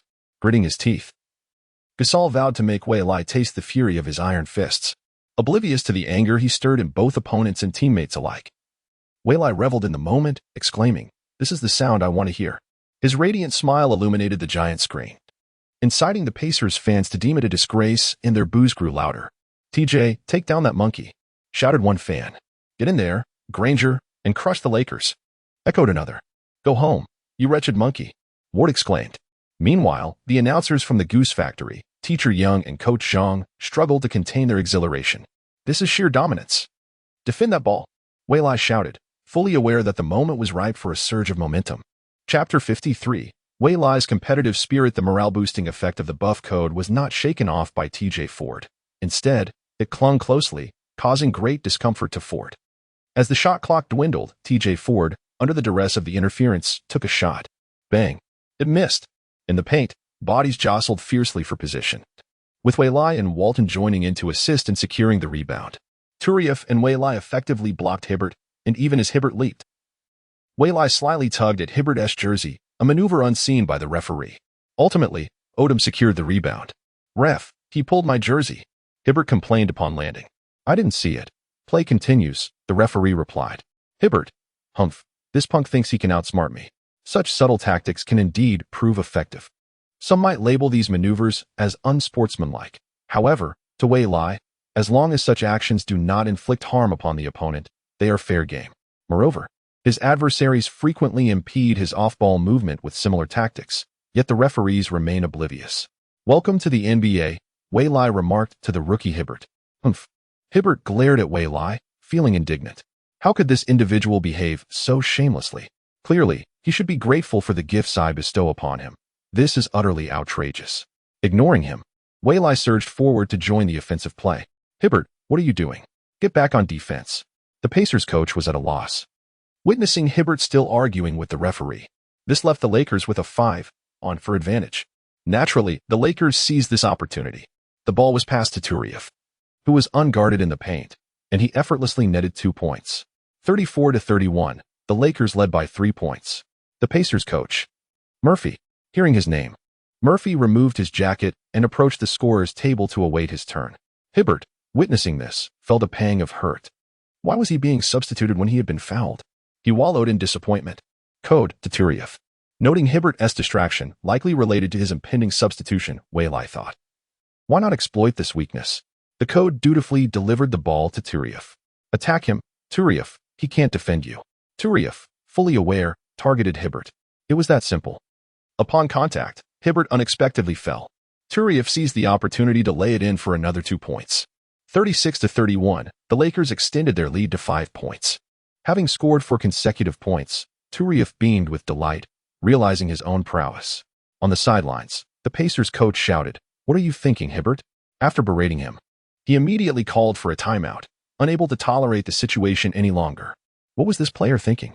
They could not allow the Lakers to widen the gap. If they did, it would be nearly impossible to catch up. This season, the Lakers were exceptionally formidable. As the timeout concluded, Hibbert was substituted out for Murphy, along with Green. Hibbert cast a melancholic gaze at his coach, his eyes burning with fury directed at Wei Lai on the court. If not for him, he would have faced the coach's ire, nor would he have been benched so swiftly. I recall the Lakers' number 10, Wei Lai. Upon returning, Green chose not to engage in ball handling, but instead moved off the ball, utilizing his teammates' screens to shake off Walton. He took a shot from beyond the arc and scored. 36-34, Walton's defense pales in comparison to Ariza's. Over here, Granger personally guarded Wei Lai, and despite 2 screens, he couldn't break free, leading Fama to pass the ball to Odom. Odom's mid-range shot missed. Murphy secured the rebound. Transitioning back, Murphy seized the ball and initiated a fast break for the Pacers. Even as Wei Lai shouted, a 3-on-2 situation unfolded in the front court. The Pacers scored once more, leveling the score at 36-36. Damn it, Fama, give me the ball, Wei Lai demanded, desperate to reclaim control. It seemed impossible as Granger stayed tightly on him. Despite 10 seconds, Wei Lai was unable to shake off Granger. Should I pass it? Give it to me, Wei Lai asserted confidently. Fama passed the ball to Wei Lai. You think you can break through? Rookie, you're daydreaming. Granger chuckled at Wei Lai's audacity to challenge him. So much nonsense. While Granger was busy talking, Wei Lai leaped, defying gravity with his legs extended. What? Granger thought it was too late to interfere. No way, that's too far from the 3-point line, a meter out. Swish. The crisp sound of the net confirmed the shot's success. Wei Lai had made the 3-pointer. The other Lakers players felt a wave of relief wash over them after being chased down for 5 points. Well done, Wei Lai, Kobe cheered from the bench. Wei Lai quietly returned to his position, devoid of any celebration. Fama, switch defense, he instructed. Fama nodded, sensing something different about Wei Lai. It felt as if he had the assurance of a leader beside him. TJ Ford looked at Wei Lai with a puzzled expression. Is he guarding me? Wei Lai narrowed his eyes, his feet moving as he charged towards TJ Ford, persistently attempting to steal the ball. With his long arms, Wei Lai had the advantage, trying for the steal without losing his position. TJ Ford felt the pressure. Several times, he narrowly avoided a steal from Wei Lai, who relentlessly pressured him for a full 20 seconds before Ford managed to pass the ball. However, time was running out. Granger hurriedly took a shot. The ball bounced off the front rim and missed. Quick, damn it. Just as Wei Lai prepared to sprint, Murphy snatched the rebound with both hands. A loud clap echoed as Murphy, momentarily distracted, was caught off guard by Walton's swift intervention, resulting in a turnover. Nice play, Walton. Wei Lai observed and immediately dashed down the court, while TJ Ford rushed back on defense. Odom, quick on his feet, reclaimed the ball and launched a long pass, shouting, Wei Lai, catch it. Got it. Wei Lai responded, running while keeping an eye on the ball. He smoothly received it at the free throw line and, in one motion, went for the layup. Granger? To Wei Lai's surprise, Granger was right in front of him, aiming to draw a foul. Unable to alter his action now, Wei Lai braced himself. The two collided, and Wei Lai released the ball with his left wrist as they both fell to the ground. Wei Lai disregarded the pain and immediately turned to the referee. Was it an offensive foul or a blocking foul? 21. Wei Lai executed a fast break, scoring 21. Blocking foul. Nice. A slight smile curled at the corner of Wei Lai's lips. It hurt. He had just crashed to the ground, and the pain set in. He gently touched the area to alleviate the discomfort. Referee, I'm steady now. Grant was deeply dissatisfied with the ruling, exclaiming, How is that possible? I was perfectly positioned. The referee shook his head and replied, Wei Lai had already leapt. You suddenly appeared in his path. The essence of a blocking foul is that the defending player, while attempting to guard, assumes an unreasonable position, incorrect body posture, improper initiation method, and engages in illegal actions that lead to erroneous physical contact resulting in a foul. The rationale for the ruling is based on the fundamental principle that position determines everything. In simpler terms, whoever occupies the advantageous position first will receive the favorable call. Naturally, all basketball regulations assess whether there are any additional pushing movements involving arms or feet from either player, as such actions can lead to detrimental rulings. Moreover, the rules stipulate that if a defensive player obstructs the offensive player's path, they must provide the offensive player with sufficient time and space to change direction, which is generally considered to be a step's distance. If the defensive player fails to maintain a reasonable distance upon establishing position, a blocking foul can be called. The referee deemed that Grant had not maintained any reasonable distance when positioned, resulting in the collision between the two. At this moment, Wei Lai took a brief respite as a teammate helped him up. On the sidelines, Kobe, Gasol, and Fisher removed their jackets, preparing to enter the game. Well done, Wei Lai, Kobe said, approaching and patting Wei Lai's shoulder appreciatively. Thank you, boss. Encouraged by his mentor, Wei Lai beamed with a radiant smile. He successfully converted the free throw. With Wei Lai scoring 6 consecutive points, he effectively stifled the Pacers' momentum. The score stood at 36-42, with the Lakers leading by 6 points. Chapter 54. Winning the game as the first half drew to a close, the Lakers found themselves unable to widen the score gap.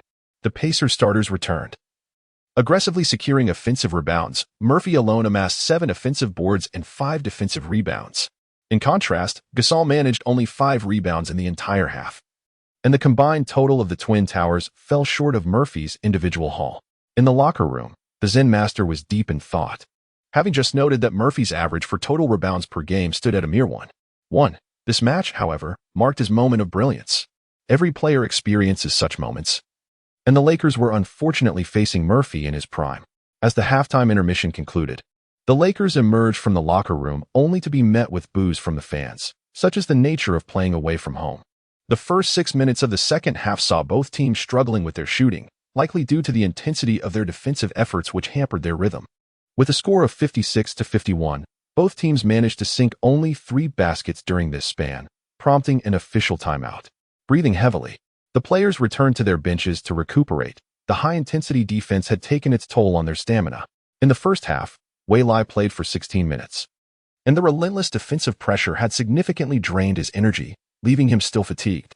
The Lakers made adjustments, substituting Gasol and Fisher for Farmar and Odom. The Pacers also shifted their lineup, bringing in Hibbert for Nestorovic.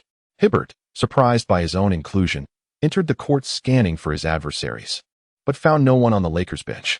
Upon entering the game, Hibbert was notably energetic, first blocking Farmar's shot on defense, then securing an offensive rebound and converting it into a second chance point. Thanks to Hibbert's vigor, the Pacers mounted a quick 6-0 run against the Lakers, leveling the score at 56-56 and resetting the game. "Coach, I want to play." Waylai could no longer contain his eagerness. "Not yet," the Zen master replied, unwilling to let Waylai step onto the court just yet. On the floor, Kobe was determined to quell the Pacers' bravado. He penetrated the paint, scored, and drew a foul from Hibbert, 21. A commanding response indeed.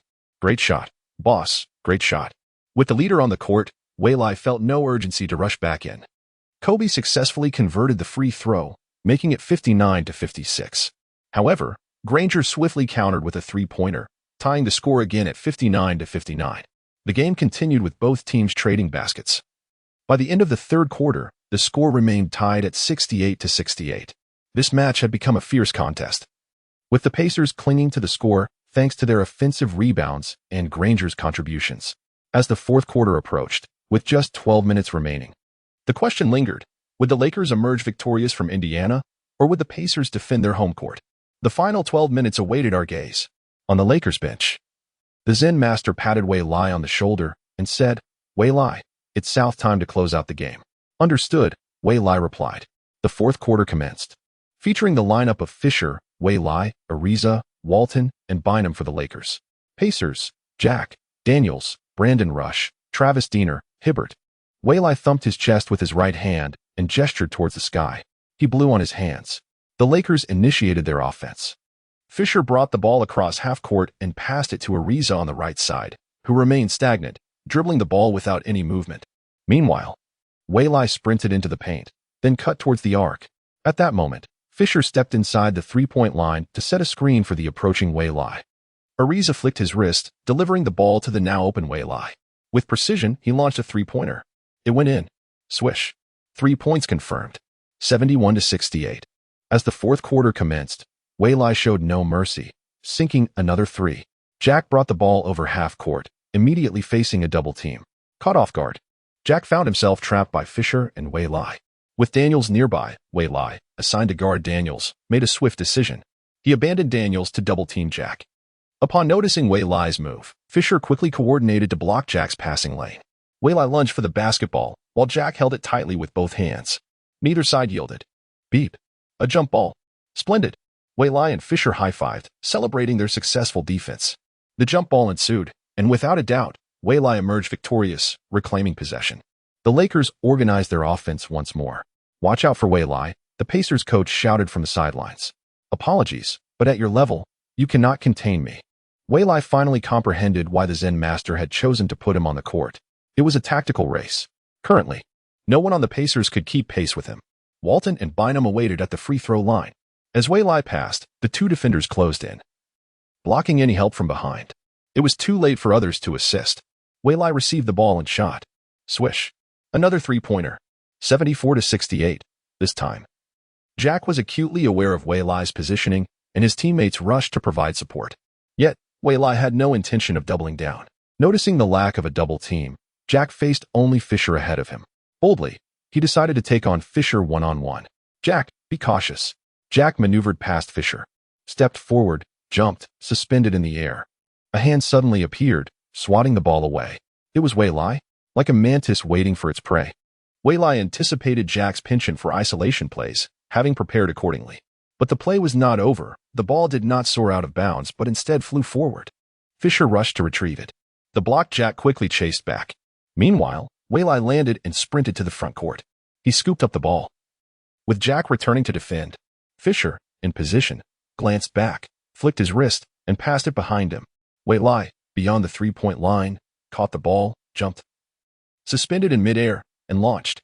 The ball descended with pinpoint accuracy, as if equipped with GPS. Waylai scored yet another three-pointer, 77-68, making 3 out of 3 attempts and accumulating 9 consecutive points. Timeout. The Pacers were halted. The Zen Master's lips curled into a subtle smile. This was precisely the effect he sought. In comparison to Kobe, Wei undoubtedly lagged in all aspects. Yet he possessed one remarkable strength that surpassed Kobe, his explosive scoring ability in a brief span. In less than 2 minutes, he scored 9 points. This was the essence of it.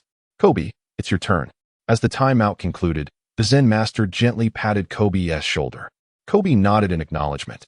Subsequently, he took to the court and commandeered the game with mid-range jumpers, thunderous dunks, three-pointers, layups, and fadeaways. His myriad skills effectively stifled the Pacers' attempts to close the gap. Time ticked away, second by second. Ultimately, the game concluded with the Lakers triumphing over the Pacers at home, with a score of 97-85, a decisive 12-point victory. Kobe was named the game's most valuable player, amassing an impressive 26 points, 4 rebounds, 7 assists, and 2 blocks. Wei also contributed with 17 points, 3 rebounds, 1 steal, and 1 block. Fisher added 12 points to the scoreboard.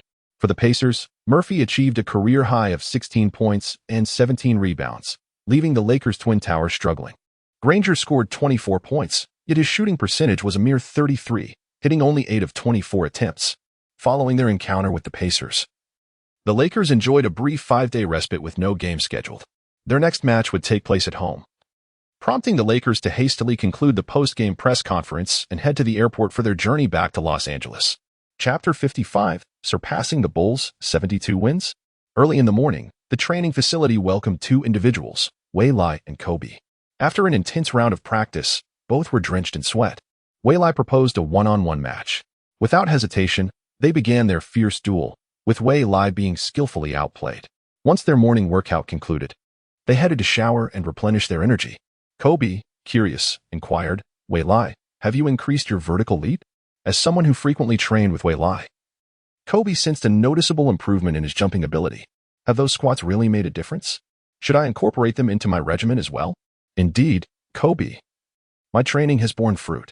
With my daily commitment to squats, my jump has reached 72 inches, and I believe I shall soon be able to dunk. Currently, I can barely touch the rim. Is it truly effective? Perhaps I should try it, Kobe mused, ever the relentless learner. On second thought, Kobe, perhaps not. This training is tailored specifically for me, Wei hastily interjected, concerned about the possibility of Kobe overexerting himself with daily squats. My progress is due to a systematic approach, which is unique to me. Upon hearing this, Kobe refrained from further discussion. His own rigorous training regimen was not something everyone could endure. Suddenly, Wei recalled an intriguing detail about Kobe's team. Kobe, isn't there a gem within your squad who is of Chinese descent? Kobe, taken aback, asked, how did you know? This was a well-guarded secret, as he had discreetly brought her into his circle. I certainly cannot divulge my sources. I gleaned this information from recordings of your past life.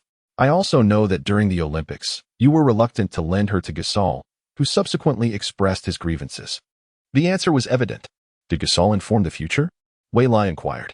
Yes, she is indeed my treasure, Kobe recounted the events of that year, sharing details far beyond what was captured in documentaries.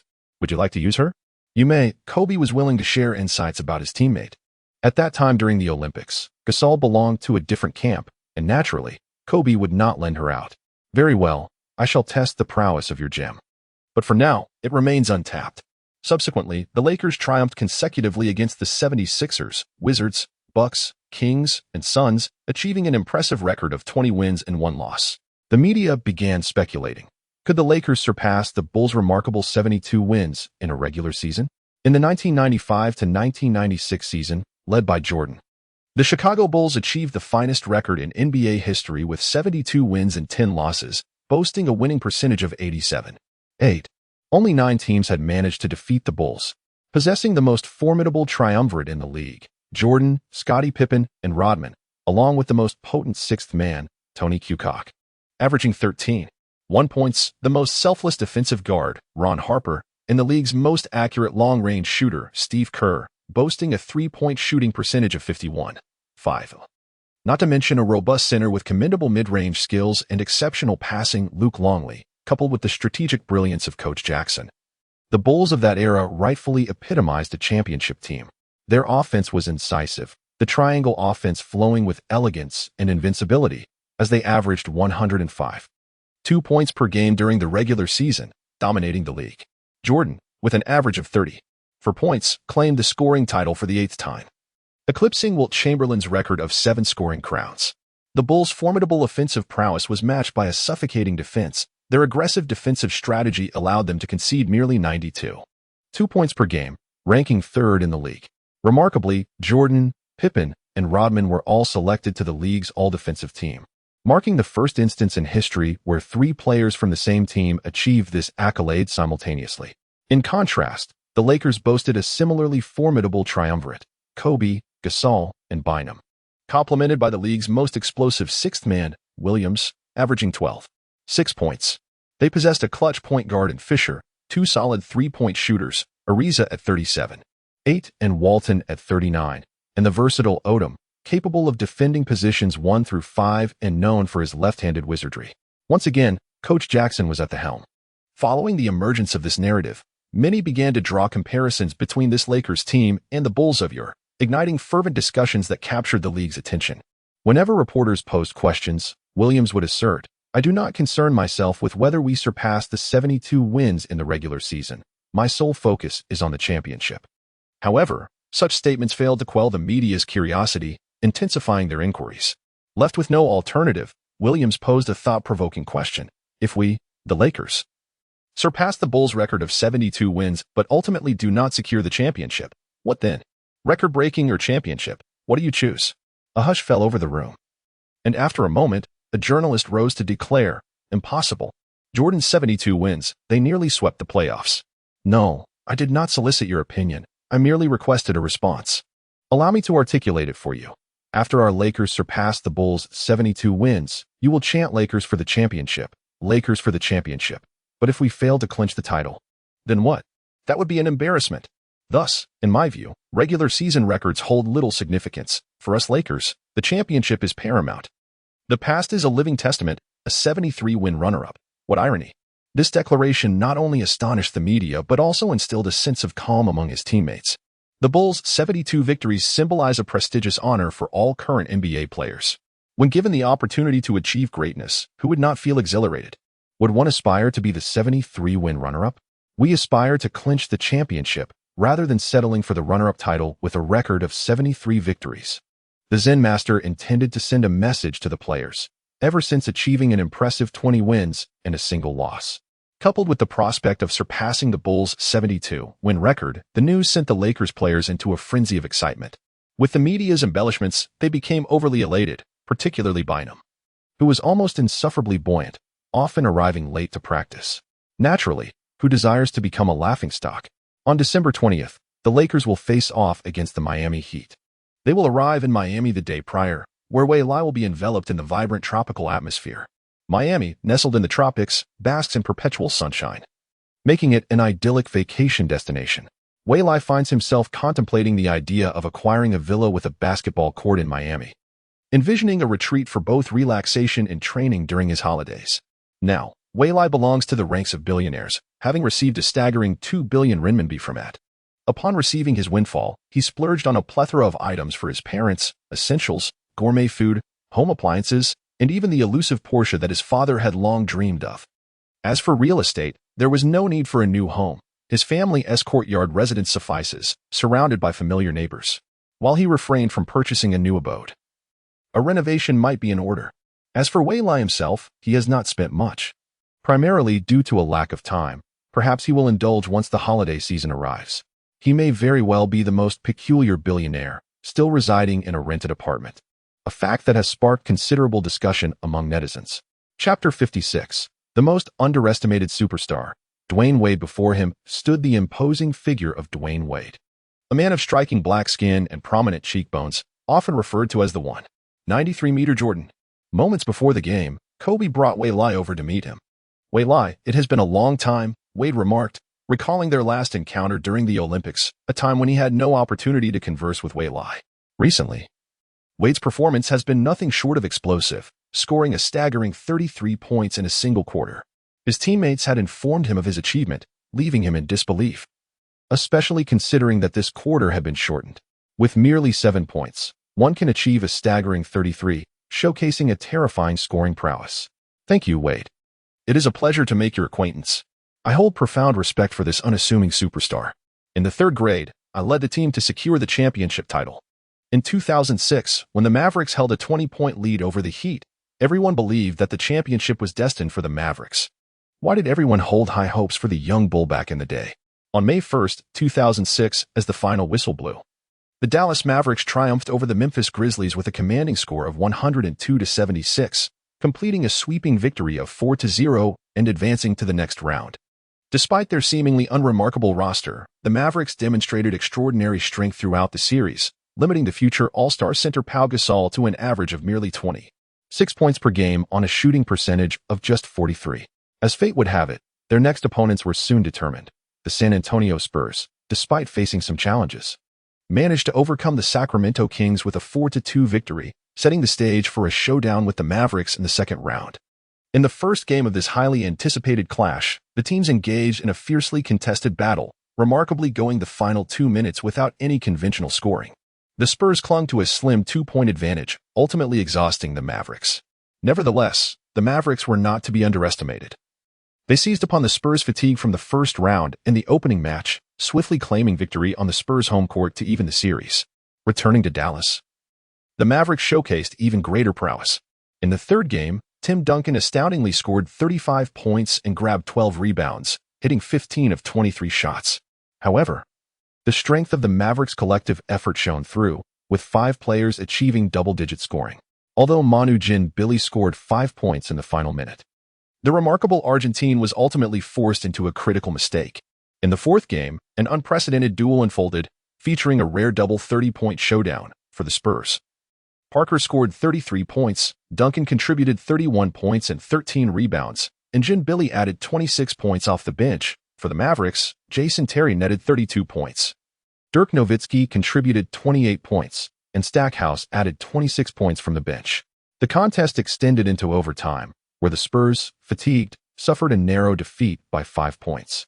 With an overall score of 3-1, the Mavericks astonishingly found themselves on the brink of clinching the series. Their prowess was simply remarkable. Such a performance undoubtedly ignited an even more terrifying desire for victory within Popovich. Following this match, Popovich swiftly altered his lineup, promoting Ginobili to the starting position. In the fifth game, Duncan led the team to a hard-fought victory, scoring 36 points to 24. Yet, it was the pivotal sixth game where Ginobili delivered a spectacular performance, amassing an astonishing 30 points and 10 assists, thereby extending the series to a decisive seventh game. The Spurs, after all, are the Spurs, and Popovich's strategic adjustments proved effective. In a gripping seventh game, the formidable GDP trio exhibited a remarkable performance. Collectively amassing 88 points, Duncan contributed 41 points, 15 rebounds, 6 assists, and 3 blocks. Parker added 24 points for rebounds and 5 assists, while Ginobili tallied 23 points, 3 steals, and 2 blocks. Yet, despite their stellar efforts, they faced defeat. At that time, Mavericks head coach Avery Johnson sought to counter Ginobili by elevating Stackhouse to the starting lineup for the initial 2 games. But this strategy proved ineffective against the exceptional chemistry of the GDP trio. In the 7th game, Stackhouse was benched, and the Mavericks regained their offensive prowess from the earlier 4 games, with Dirk scoring 37 points and grabbing 15 rebounds, and Terry contributing 27 points and 6 rebounds. In a subsequent overtime battle, the sideline Stackhouse scored 4 points, ultimately leading to the Spurs' downfall. By 2006, the synergy of the GDP had reached its zenith. Yet the Mavericks roster at that time was equally notable. Dirk and Terry formed the core of the Mavericks, while the unforgettable forward Josh Howard averaged 7 points over 7 games. Devin Harris performed commendably as a starter, averaging 2 points with fewer than 10 attempts per game. The pivotal element was undoubtedly Jerry Stackhouse, whose presence effectively subdued the European Jordan, Ginobili, resulting in a thrilling duel between the two. However, this formidable Mavericks team was unexpectedly vanquished by Wade's Heat, who remarkably came back from a 0-2 deficit. In Game 3 of the finals, Wade played nearly the entire match, adjusting his performance after a lackluster first half. The distinction between a superstar and an ordinary player lies in their ability to self-correct during adverse conditions. In the second half, Wade regained his rhythm, driving and shooting to close the gap. He scored 12 points in the third quarter and 15 in the fourth, finishing with an impressive 42 points and 13 rebounds, almost single-handedly turning the tide of the game. Subsequently, Wade took full control of the team, scoring 42 points in Game 3, 36 in Game 4, 43 in Game 5, and 36 in the final game, leading his team to a remarkable championship comeback from a 0-2 disadvantage.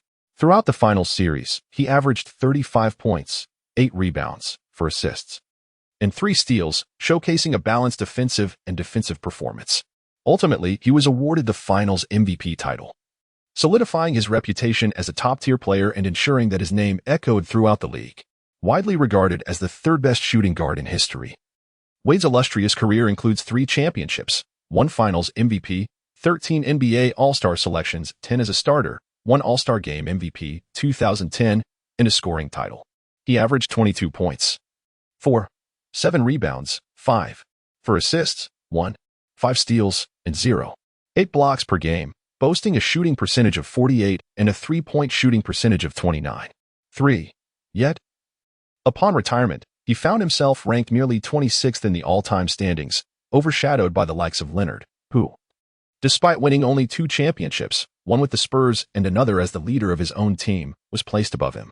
Wade's frustration was palpable. For how could the third-best shooting guard in history be ranked lower than Leonard, who had accomplished so much less? The career paths of Wade and Waylai bear a striking resemblance. Both have independently led their teams, yet their supporting casts differ immensely. Wade contended with the formidable Mavericks at their peak, while Leonard faced a depleted Warriors squad. Suffering from the absence of 6 key players, Durant with a torn left Achilles tendon, Looney with a fractured clavicle, Thompson with a torn ACL, Curry with a fractured left hand, Green with a shoulder injury, and Iguodala with a leg strain. When juxtaposed, one must ponder whether Wade is indeed the greater of the two. Alas, had Waylai known the profound solitude of the superstar in a past life, a sense of regret would surely have enveloped him. Waylai, might you have any interest in joining the Heat? Riley holds you in high regard. Riley has enlisted Wade to recruit Waylai. Goodness, another attempt at poaching? Kobe is growing anxious. Yet, he remains silent. Waylai, however, responds resolutely. Impossible. That little man Riley, not a chance. The mere thought of Riley repulses Waylai, prompting him to promptly return to the Lakers bench. Chapter 57. This is my territory, Riley. The disgusting merchant. When James departed from the Heat, Wade chose to stay. However, Riley failed to afford Wade the respect he deserved, offering him a humiliating contract worth merely $10 million a year, while simultaneously extending a $90 million contract to Whiteside, $20 million to Tyler Johnson, and over $20 million to Waiters and Johnson. Only when Wade decided to leave did they raise the offer to $20 million, but by then, Wade had firmly resolved to depart, feeling disrespected by Riley and the Heat, ultimately signing with the Bulls. Such treatment of a superstar is truly disrespectful. How did the Lakers treat Kobe? $40 million for 2 years. How did the Mavericks treat Nowitzki? Cuban granted Nowitzki a 1-year contract worth $25 million.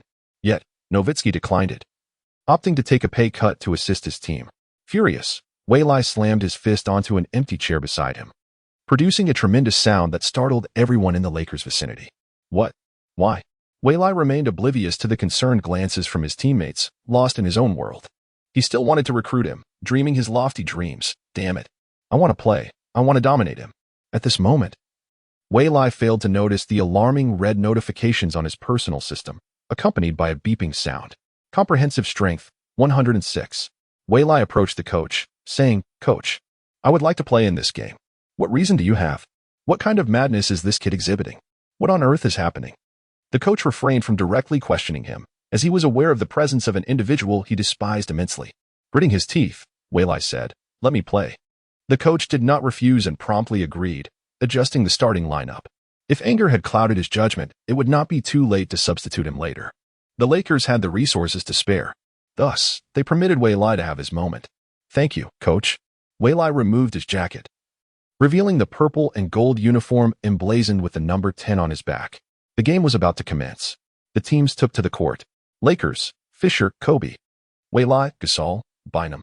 Heat, Chalmers, Wade, Marion, Udonis Haslem, Joel Anthony. To everyone's surprise, Waylai was starting. Coach Young immediately noticed Waylai's presence in the starting lineup. "I am looking forward to this match. As long as Waylai is starting, something extraordinary is bound to happen," he remarked. Beep. Bynum and Anthony leaped simultaneously. Anthony touched the ball first, deflecting it to the backcourt. At that moment, a figure clad in purple and gold dashed past the ball. "Chalmers." Wade was about to shout. A large hand intercepted the ball. Chalmers was caught off guard, blinking as a gust of wind rushed past him. Turning around, he saw the imposing figure in purple and gold, the number 10 boldly displayed on his back. It was Wei Lai. Wei Lai was utterly focused. Akin to a hunter on the prowl, his eyes intently fixed on the ball. The moment Joel Anthony made contact, Wei Lai surged forward. His speed was astonishing, leaving the Heat players utterly incapable of thwarting him. He stepped just beyond the free throw line, leaped, oh my goodness. Wei Lai soared into the air. On the Lakers bench, Walton and Ariza had already risen to their feet. His body stretched and soared, gliding through the air. With great force, he slammed the ball through the hoop. His feet landed heavily. Today, he was on the warpath. Wei Lai felt an unprecedented surge of power coursing through him. A dunk from the free throw line by Wei Lai. My heavens. The entire studio of the Goose Factory erupted in excitement. Kobe was taken aback. Is this what it means to not be able to dunk? After a moment of astonishment, he patted his bald head and lamented. That little brat Wei Lai has tricked me again.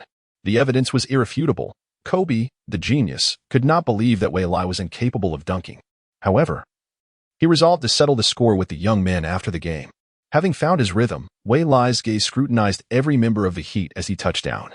Was there a hint of menace? Wade looked at Wei Lai, seemingly seeing his own reflection from 2 years ago in the finals. The Heat resumed play. With Chalmers dribbling across half-court, Wade approached to receive the ball on the right side, facing Kobe's defense. Kobe was tightly on him, his hands crossing in rapid succession. Wade shifted his body slightly to the left, then pulled back with incredible speed. Kobe stayed close, unfazed by Wade's feints. Wade repeated the maneuver. This time, Kobe could not keep pace. Wade stepped forward, leaped, and hung in the air. Smack! Just as Wade released the ball, a massive hand swooped in from the side. Swatting it away, Gasol retrieved the ball. Fresh from his block, Wei Lai darted forward. Gasol launched a long pass like a quarterback. Wei Lai caught the ball in the front court, ignoring Chalmers ahead of him. Leaning forward, he feigned a drive. Chalmers immediately retreated. He halted abruptly at the three-point line. A fake drive turned into a shot. Like a slingshot, he soared into the air. Smack! What? Wade sprinted back to swat Wei Lai's shot out of bounds. I'll return the favor, Wei Lai thought. Fortunately, Wade had made it just in time, catching up at the last moment. Wei Lai silently gave a thumbs up. Impressive indeed. What a spectacle. First, Wei Lai had flown in from the side to block Wade, and then Wade had reciprocated with a block of his own. The Lakers resumed play. Wei Lai eagerly received the ball, defended by Marion. With deft ball handling, he broke through on the left, took a step forward, halted, and pulled back. With his right hand, he dribbled behind his back to his left. He stepped back with his left foot. With a powerful leap, he released the ball. The execution was seamless. Marion could not disrupt him in time. Swish! A long-range two-pointer found its mark. 4-2. Kobe observed Wei Lai's movements, nodding appreciatively. This is intriguing. This kid has some tricks up his sleeve. It seems I need to challenge him to more one-on-ones. Zen Master looked at Wei Lai's dazzling display and inquired of his coaching staff, does Wei Lai do this regularly? The assistants all shook their heads in unison. The Zen Master himself was taken aback by Wei Lai's unexpected prowess. In the VIP room of the American Airlines Arena, Riley's eyes sparkled with excitement as he observed Wei Lai on the court. This is precisely what I desire. I must acquire him. Coupled with the Cavaliers' king, they would form a championship team. Riley's mind was incessantly buzzing with ideas. To be candid, Riley's business acumen is undoubtedly sharp. However, he lacks a sense of humanity. Finding another player akin to Wade seems nearly impossible. Subsequently, the Heat fell into a protracted period of rebuilding. Although they reached the finals in 2019 to 2020, they soon regressed to an earlier state, making the playoffs but being eliminated in the first round. The core players were constantly changing, yet the outcomes remained unsatisfactory. No marquee players were willing to join the Heat. Why? Because Riley exudes a lack of warmth. What incentive is there to join? To be drained of their value and then dismissed? It would be far more appealing to play in larger cities like Los Angeles, New York, Boston, or Brooklyn. When it was the Heat's turn to attack, Chalmers brought the ball up the court and, without hesitation, passed it to Wade. Anthony set a screen, utilizing the pick. Wade eluded Kobe, and once he accelerated, there was no stopping him. Boom. A thunderous dunk, like a bomber in flight. After executing the dunk, Wade pointed to the ground. This is my territory. The score was tied at 44. Chapter 58. Kobe's instant pass. Ariza, sensing an opportunity to attack, prepared himself on the technical platform. Meanwhile, the Lakers were set to resume play. Fisher advanced the ball past half-court and passed it to Waylai. Waylai's eyes darted around, contemplating a pass. Marion swiftly turned to observe. Now was the moment. Waylai surged forward, and by the time Marion reacted, it was too late. Haslam rushed over to provide support. In a flash, Waylai executed a swift pass to the interior, finding Gasol, who scored with a jump shot. 64. Was he choosing to pass rather than attack? Wade recalled the previous year's Game 7. Waylai was a player who excelled in both offense and defense, capable of driving, shooting, and passing with exceptional skill. As Haslam attempted to offer a reminder, it was already too late. Waylai darted forward like a cheetah, swiftly intercepting the ball from Chalmers. Kobe was already in motion. Waylai delivered a pass, and Kobe executed a fast break, culminating in an emphatic dunk, effortlessly showcasing his prowess. What a beautiful pass. As Kobe landed, he gave Waylai a thumbs up, and Waylai reciprocated. 84. A timeout was called by Spoelstra. Kobe approached Waylai and said, "You must be doing this on purpose. You are stronger now than when we faced off one-on-one." Kobe suspected that Waylai's fluctuating performance was intentional. "That's unfair, boss. I gave it my all during our one-on-one," Waylai replied, confusion evident on his face. With a few plays to vent his frustration, his anger began to dissipate.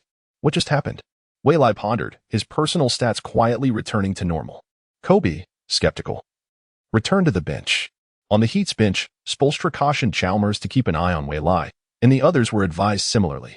Spoelstra had a feeling that Waylai would erupt tonight, but he sensed that his intuition was only partially correct. Upon resuming play, the Heat made an immediate error.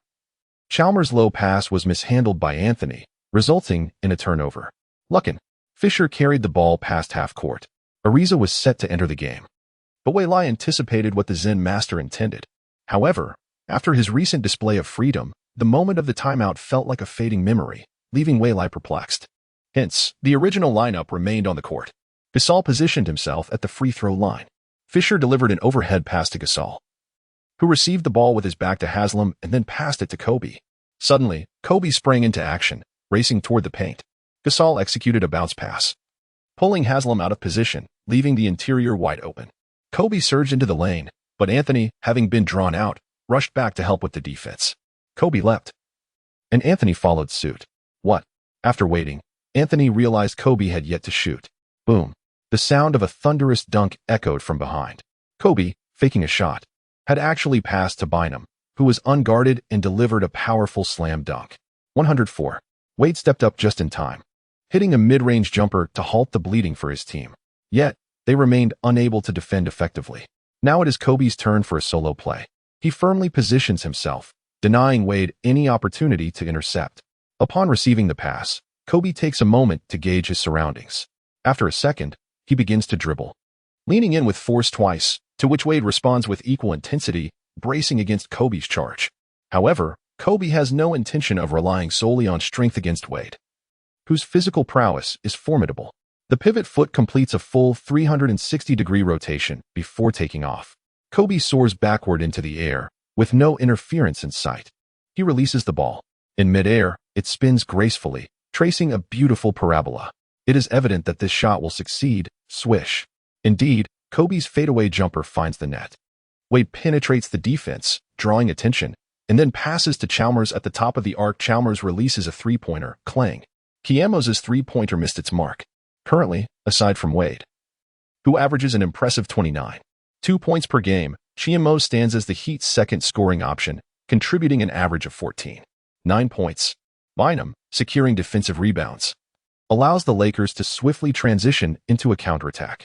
However, this time, the Heat's defense responds with remarkable speed, denying the Lakers any opportunity for a fast break. Observing the lack of fast break opportunities, Fisher slows down the pace, opting for a more structured half-court offense. The Lakers' offensive strategy is undeniably formidable against any opponent. Kobe has established position in the low post. Fisher delivers the ball. As Kobe receives the pass, Wade immediately engages him with vigorous physical defense. Having been previously influenced by Kobe's rhythm, Kobe takes a couple of dribbles, his eyes scanning for a glimpse of a teammate in the purple and gold jersey darting past him. With a deft flick of his left hand, he executes a behind-the-back pass. The ball soars like a bullet, bypassing Wade, heading straight for the Heat's interior. A hand intercepts it mid-air. Kobe passes. But to whom shall this pass be directed? It is Wei Lai. Just moments ago, he was alongside Kobe. Receiving a pass from Kobe, Wei Lai executed a flawless layup to score. 146. Kobe, known for his one-on-one prowess, actually made a pass, and Wei Lai managed to catch it? Wade could not help but glance up at the large screen on the ceiling. The fans in attendance were still reeling from the astonishing pass. Could it really be possible to make such a play even while carrying the ball? Without turning around, the individual directly caught the ball. The large screen began to replay Kobe's swift pass. Is it truly possible to execute such a pass? Incredible! Wow, is this for real? Wade gazed in astonishment at his friend and rival, Kobe. Kobe flashed a bright smile, raising his hands in a gesture of acknowledgement. Wade remarked. The scorer Wei approached to celebrate with Kobe. Boss, that was a splendid pass. Your shot was equally magnificent. The two exchanged a high five and returned to defense. I shall respond in kind. This is my territory. Wade, also known as Grandpa Wei, held the ball at the arc. Anthony stepped up to set a screen. And with a burst of speed, he bypassed Kobe. Caught off guard by the screen, Kobe found himself unable to catch up with the unleashed Wade. Wei, now under pressure from the defense, quickly attempted to restrain Wade. Beep. But how could one possibly hold back Wade once he had accelerated? Wei Lai could not hold on. Instead, he was struck by Old Master Wei, resulting in a score of 21. Upon landing, Wade waved his hand at Kobe, who responded with a smile. At the free throw line, Wade successfully converted his shots, scoring 3 consecutive points. Subsequently, the game continued, and under Wade's formidable performance, the Heat trailed the Lakers by a mere 3 points as they entered the second quarter. Wade, Kobe, and Wade all played the entirety of the first quarter, with Wade accumulating 17 points, Kobe contributing 13 points and 3 assists, and Wade adding 11 points and 3 assists, together accounting for all 24 points of their team. As the second quarter commenced, the Lakers' interior trio, Bynum, Gasol, and Odom, began to assert their dominance. Initially, Bynum executed a successful defensive play, followed by Gasol's effective post move. On the defensive end, Odom contributed with a steal, leading to a swift score. Within a mere 3 minutes, the three propelled the Lakers to a 12-4 scoring run, extending their lead into double digits. This forced Spoelstra to reinsert Wade, who had only rested for 3 minutes, while Phil Jackson made no substitutions, with Kobe and Wade remaining comfortably on the bench. Upon Wade's return, he surged into the paint, drawing a foul from Bynum and converting both free throws. The score stood at 40-31. Conversely, the Lakers continued to score with ease. As the game progressed, the Heat managed to hold their ground, trading baskets with the Lakers, with both teams exchanging 2-point scores. Chapter 59. What? A blind date. In the second quarter, with just 5 minutes remaining, Wei Lai and Kobe re-entered the court. The score stood at 48-39, with the Lakers leading by 9 points. Wade had been relentlessly attacking the paint, achieving commendable results not only in scoring but also in drawing fouls. However, this took a toll on his stamina, which was not favorable for the Heat. Kobe, acutely aware of Wade's frantic solo plays, pressed him to expend even more energy. Wade recognized this predicament but found himself powerless to alter the situation. It was a cunning strategy devised by Kobe that left no room for evasion. As the second quarter concluded, Wade felt his legs grow weak. The team trailed behind with a score of 55-44, an 11-point deficit. In the Heat's locker room, the iron-willed coach Riley approached. Noting the team's lackluster performance in the first half, which failed to provide the Lakers with sufficient defensive pressure, Wade sat in silence, a towel draped over his head. In stark contrast, the atmosphere in the Lakers' locker room was buoyant, filled with laughter and banter, with Odom and Bynum even breaking into a dance. Kobe, with an arm around Wei Lai, inquired, "What should our next play be?" "Let me think." "Hurry up, I can hardly wait," Kobe remarked, reveling in the unexpected joy of passing the ball. In fact, that quick pass in the first half had been Wei Lai's idea, and the two had practiced it beforehand. Without practice, they would not have dared to implement it. As the second half commenced, a revitalized Wade led his team in a modest attempt to close the gap. But soon enough, Kobe reasserted his dominance. Ultimately, the game concluded with a score of 99-87, granting the Lakers a 12-point victory in Miami. Wade scored an impressive 43 points, showcasing his heroic resolve to the fullest, yet still faced defeat, as his teammates offered little assistance. Meanwhile, Kobe finished with 29 points, 9 assists, and 4 rebounds. Wei Lai contributed 17 points, Gasol 18, Bynum 13, and Odom 11, with 5 players scoring in double figures. Congratulations to you all, Wade said as he approached post-game. Thank you. He then turned and walked toward the players' tunnel. Congratulations to the Magic for defeating the Lakers 106-103, handing the Lakers their second loss of the season. The Lakers faced the Magic in a back-to-back matchup in Orlando, ultimately succumbing by 3 points. The Magic's star-studded performance shone brightly, with Howard achieving a double-double of 18 points and 15 rebounds, including 6 offensive boards. The team collectively sank 15 three-pointers. Unlike the one-star four-shooters model exemplified by James, Howard's version is distinct. His playstyle involves a symbiotic relationship with the 4 perimeter shooters if the outside shooting falters. They attack the interior. This tactic compels opponents to tighten their defense, creating opportunities on the perimeter. Conversely, if the outside shooting flourishes, it opens up chances inside. Nowadays, apart from Shaquille O'Neal and Yao Ming, few can withstand Howard's formidable presence in the paint. The match concluded, and though he felt a twinge of regret, Wei Lai approached the towering figure with a broad, gleaming smile. I hope our opponent in the finals is you, he remarked, believing that facing the Magic would be more advantageous, given their critical vulnerabilities. He was confident that the Zen master had already discerned this. Finals? Do you really think we, the Magic, can make it to the finals? Howard replied, somewhat taken aback, not expecting such a bold declaration from this rising star. Yes, indeed. Let us keep pushing forward, Wei Lai said with a faint smile before turning to depart. Howard laughed heartily and called out to Wei Lai's retreating figure, brother, from now on, you're my brother. We'll meet in the finals. This proclamation was overheard by several nearby individuals. At the post-match press conference, Howard was queried about his statement. With a beaming smile, he recounted the exchange. Meanwhile, the focal point, Wei Lai, was inevitably questioned.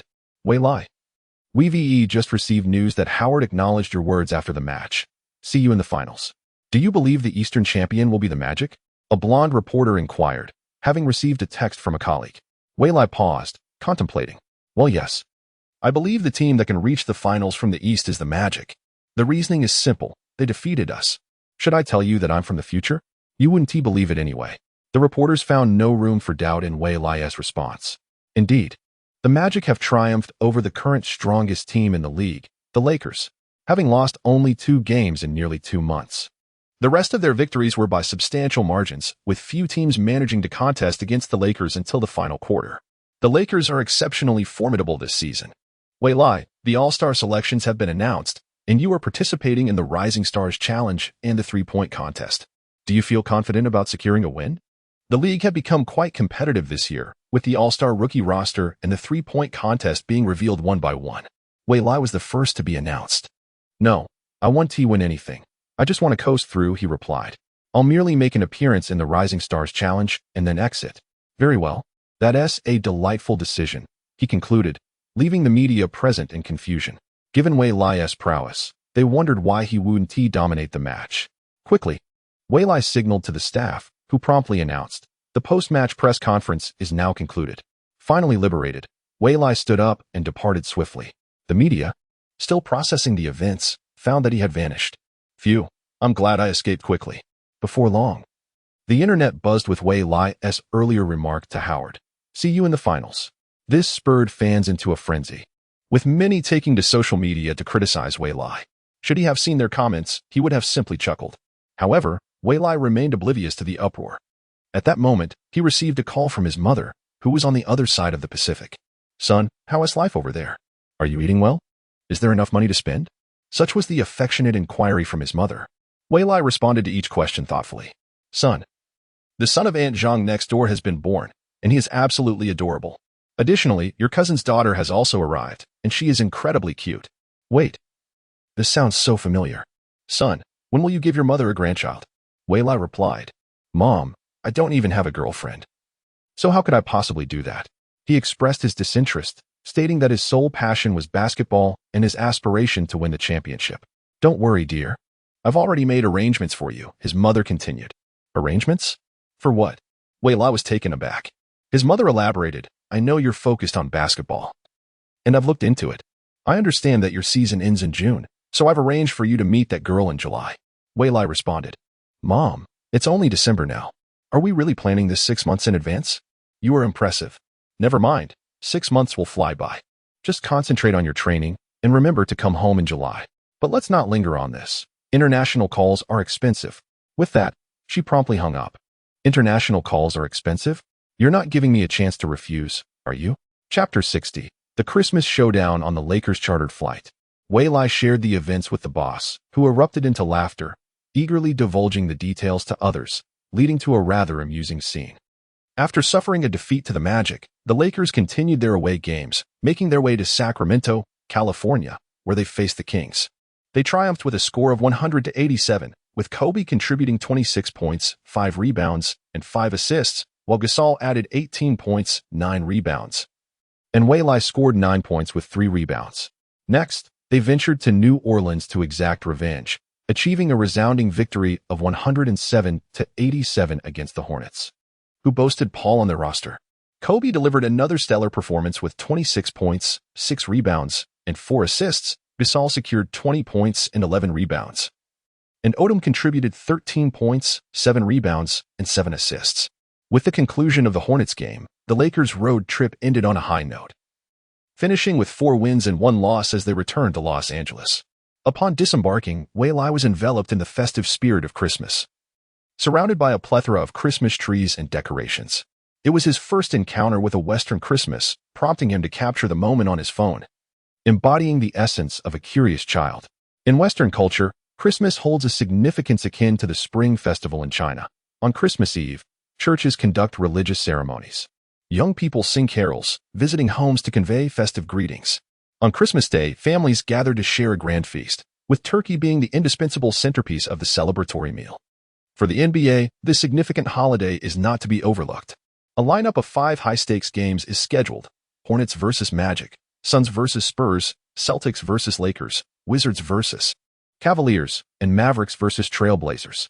The highlight of the day is undoubtedly the Celtics versus Lakers matchup, strategically placed during prime dining hours. Wei Lai, after the game, "Come to my house to celebrate Christmas," Kobe invited. The game was set to start earlier than anticipated, with the Lakers playing at home, allowing him to return to his family for the festivities afterward.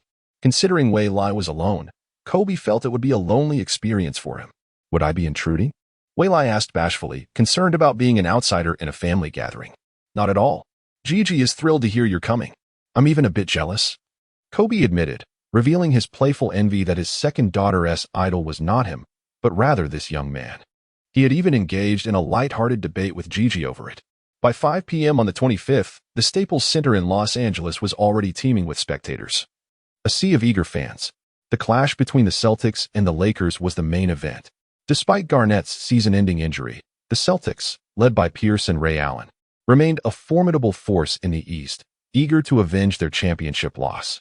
Meanwhile, the Lakers boasted an impressive record of 26 wins and 2 losses after nearly 2 months into the season, showcasing their dominant prowess.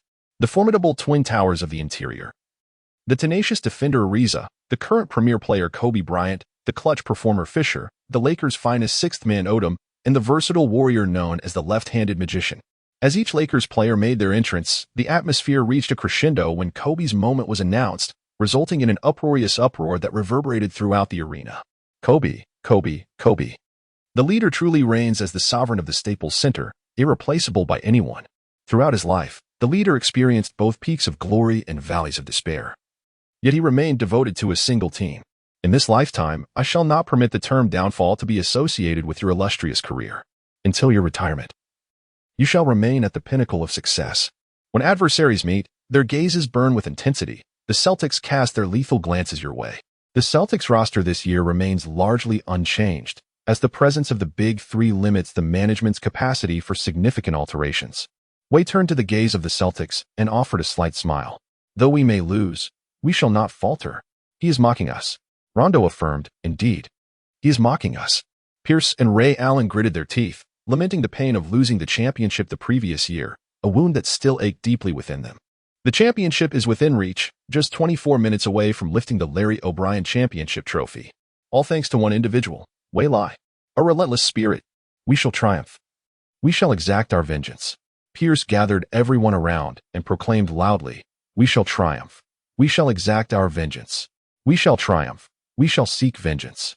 We shall prevail. We shall avenge." The players of the Celtics are imbued with an indomitable spirit, each gaze capable of piercing through the very soul. The Lakers. Kobe gathered everyone around him.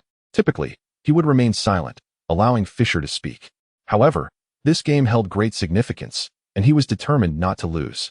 This match holds immense significance for us. We possess a singular objective: to vanquish our adversaries and secure victory.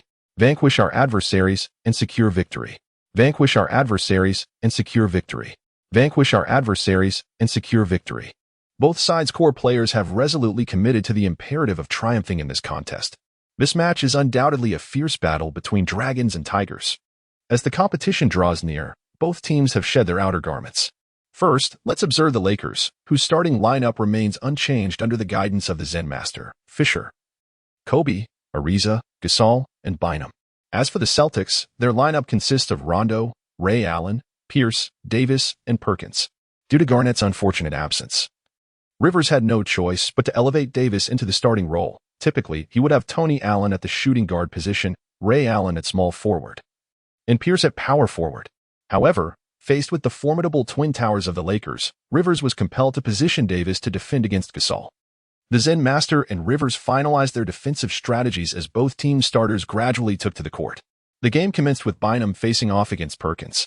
Amidst the exuberant cheers of the crowd, Bynum and Perkins leaped high, with Perkins first deflecting the ball, which Rondo swiftly caught, granting the Celtics their initial offensive opportunity. Davis positioned himself at the top of the arc, while Rondo advanced the ball into the front court and passed it to him. Rondo moved to the right free throw line, and Perkins shifted to the left.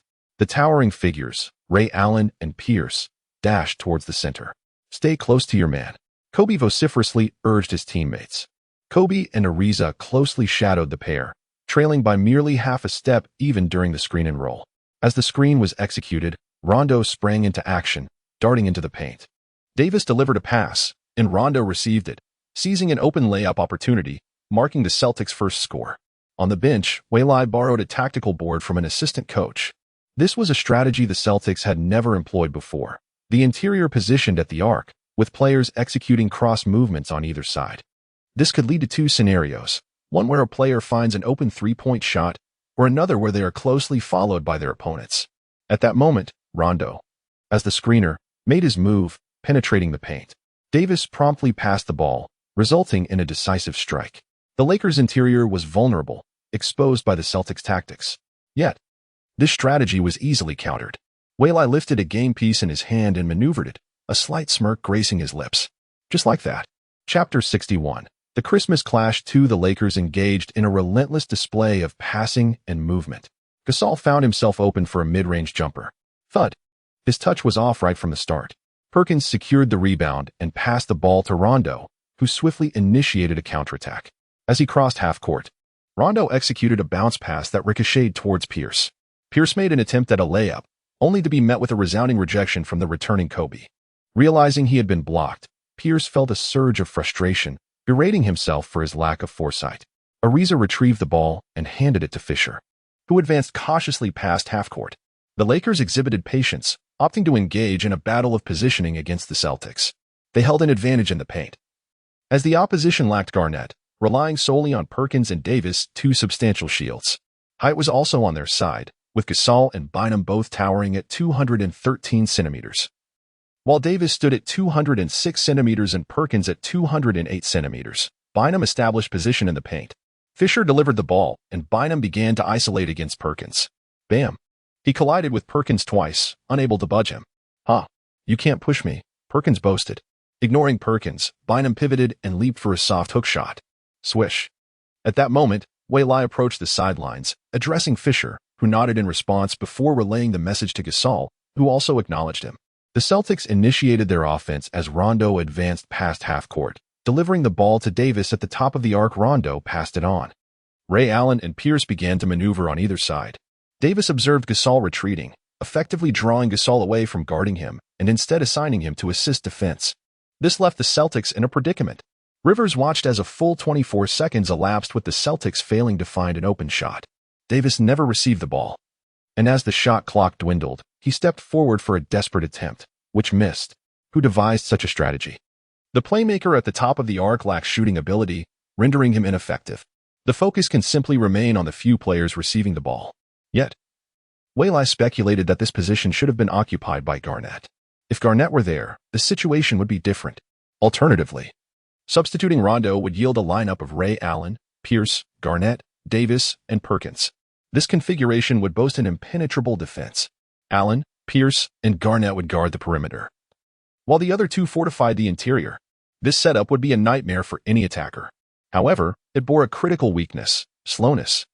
If the opponents capitalized on defensive lapses for a fast break, this defense would become ineffectual.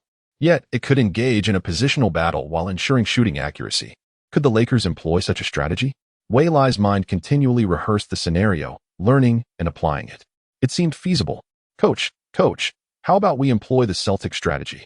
Way excitedly exclaimed, reminiscent of a child proudly showcasing a newfound skill. The Celtic strategy? You can't be referring to that one, can you? The Zen master, unable to believe his ears, inquired. Way nodded in affirmation. You, next door, might just be driven to madness. The Zen master's mind was racing.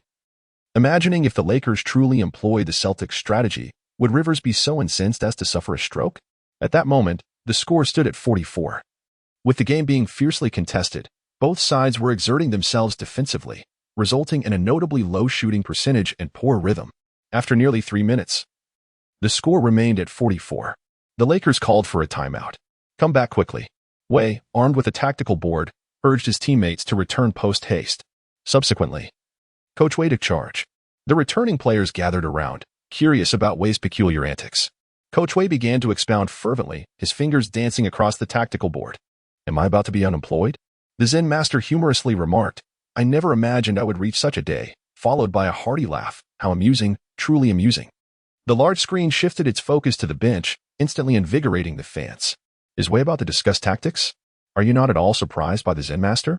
This scene is utterly ludicrous. Ha ha. The voices of the fans left the Celtics players feeling quite bewildered. Look. Tony Allen cast a glance at the ceiling's grand screen, drawing the attention of the entire Celtics team. Meanwhile, on the Lakers bench, I signaled with my finger, 1 for the first option, 2 for the second. Waylai had no choice but to make a quick adjustment, given the limited time. Eagerly, he prepared to enter the game. As the timeout concluded, Coach Way removed his jacket and took the court in place of Bynum.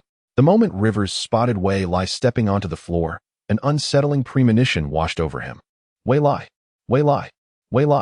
As soon as the fans spotted Waylai taking the field, they erupted with excitement, calling out his name. Waylai responded by greeting the fans, acknowledging that today was indeed their spring festival. Typically, Waylai remains indifferent. However, upon witnessing his response, the fans erupted with even greater enthusiasm. On the sidelines, Fisher received the ball and advanced it up the court. Waylai positioned himself at the top of the arc. Fisher immediately cut down towards the left free throw line, while Gasol occupied the right free throw line. Kobe and Ariza sprinted inwards from either side. Rivers' eyes widened in astonishment, and the Celtics players shared a look of surprise. At that moment, Waylai gestured with one hand. Fisher executed a feint screen and swiftly moved downwards. Waylai promptly delivered the pass. Waylai remarked that pass was a bit off. Fortunately, Fisher managed to catch it and made a smooth layup. Upon landing, Fisher commented, Waylai, that pass was terrible. That's mine. Waylai patted his chest and replied, I didn't intend for that. My passing skill is only at 50. Rivers, Ray Allen, Pierce, Rondo. Our tactics have not only been forced upon us, but have also been employed by others. The fans momentarily paused, then erupted into an overwhelming roar. It was exhilarating to witness our strategies being used against us. Many cast their gaze upon the player wearing number 10 on the court. It was he who had just elucidated the strategy during the recent timeout. Timeout. Rivers struggled to call for a pause. The Celtics returned to the bench in a state of despondence, while the Lakers gleefully made their way back. However, the forthcoming words from Waylai left everyone perplexed. Next, we shall abandon this strategy. Why, Waylai? Fisher still intended to exploit this tactic to score. First, this strategy is entirely unsuitable for us. Second, my passing is inadequate, prone to errors. Third, I have achieved my objective. The apex of this strategy is crucial. It requires a particularly robust point. Lakers Kobe, Waylai, and Odom are all capable, but time is too short. Kobe and Odom may not be able to implement it immediately. They may grasp the underlying principles, yet understanding and execution are two entirely different matters. Waylai has ultimately fulfilled his purpose, to undermine the Celtics. Observe the current demeanor of the Celtics bench, lifeless, lacking energy. They have truly been affected. It's akin to learning a skill. You invest time and effort to master it, only to find that once you showcase it, others can immediately grasp it, even outshining you in the process. How does it feel? Frantic, infuriated, wounded. Chapter 62, The Christmas Battle 3. What has transpired? Our running strategy has only just been unveiled, and the Lakers have immediately adapted? Rondo expressed his frustration. This running tactic was developed during the offseason. Although it was not utilized extensively, it was crafted with considerable time and effort. Yet here we are. The Celtics felt a sense of indignation. Guys, let us lift our spirits. Forget everything that just happened, and remember why we are here.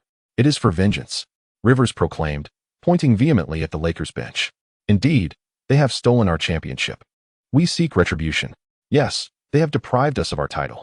As the timeout concluded, the atmosphere was electric, invigorated rather than disheartened. Let the battle commence. The Lakers substituted Ariza for Bynum, positioning Waylai at the small forward spot. Rondo advanced the ball into the front court. Ray Allen and Pierce executed a swift cross screen.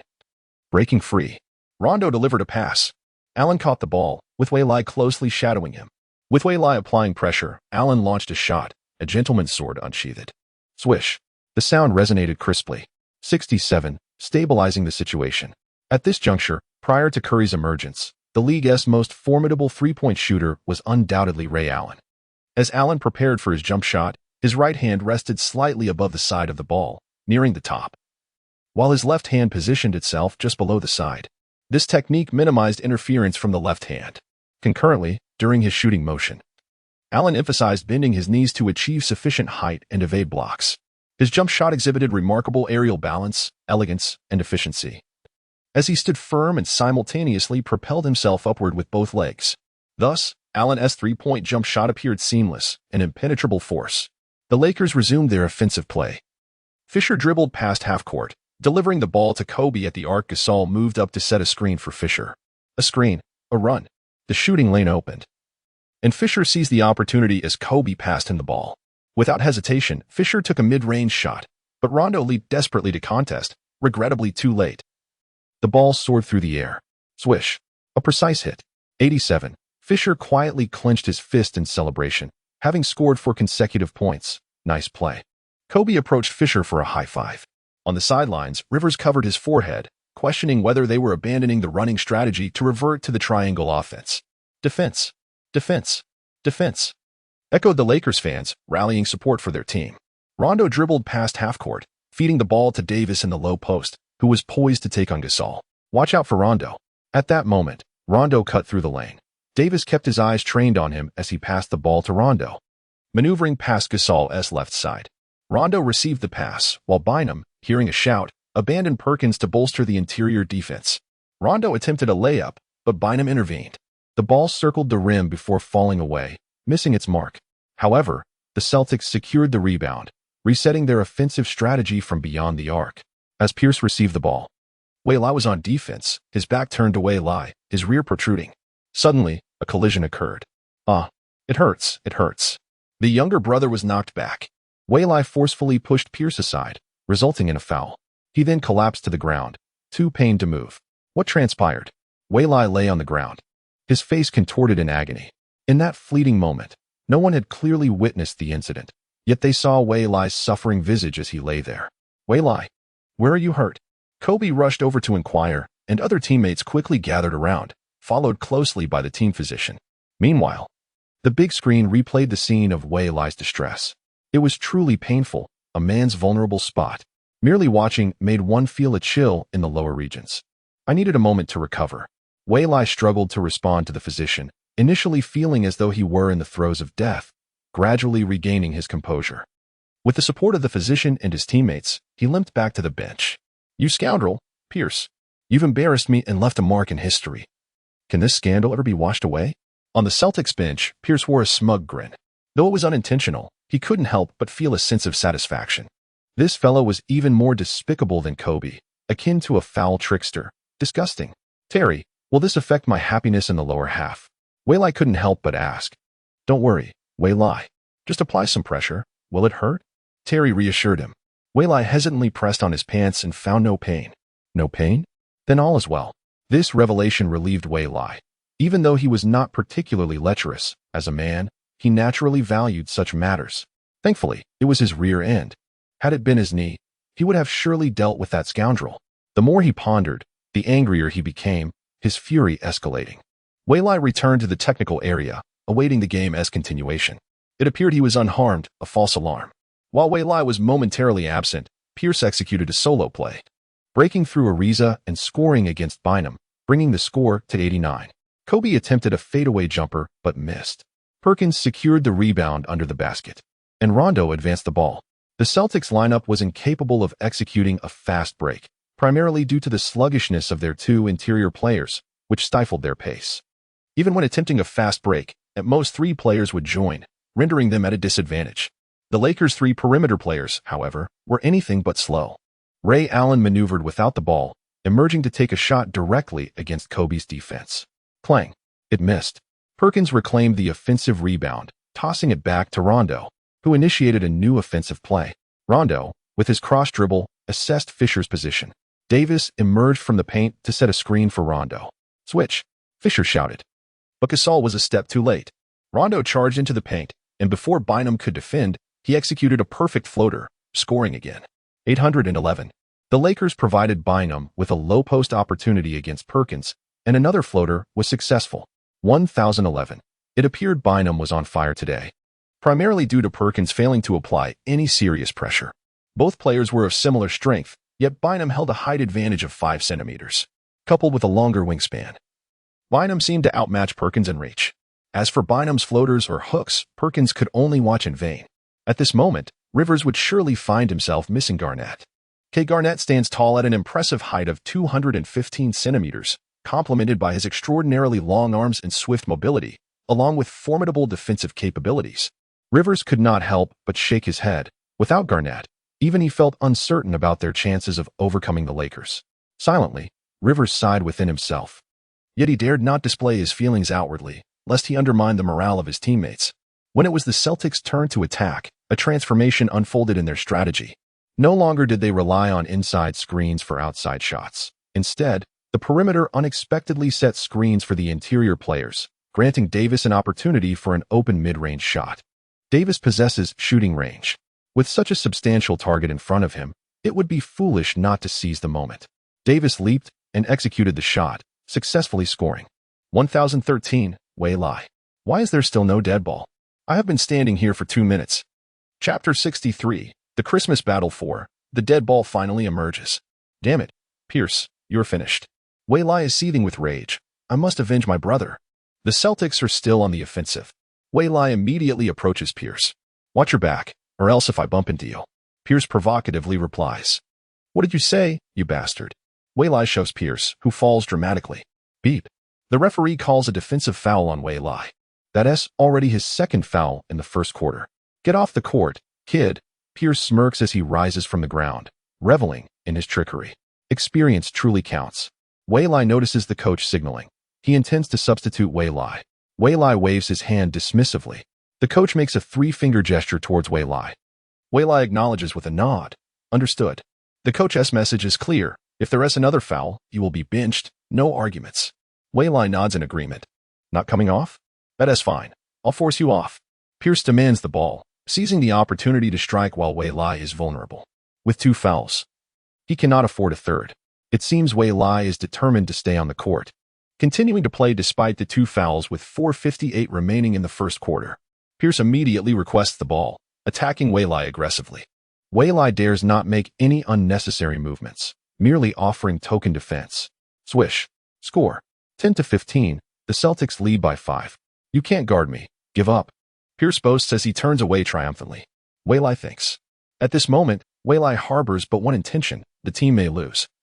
But Pierce must be silenced. It's the Lakers' turn to attack. Weili positions himself early, as soon as he sees Fisher dribble past the midcourt. He makes a move, and Gasol promptly sets a screen for him.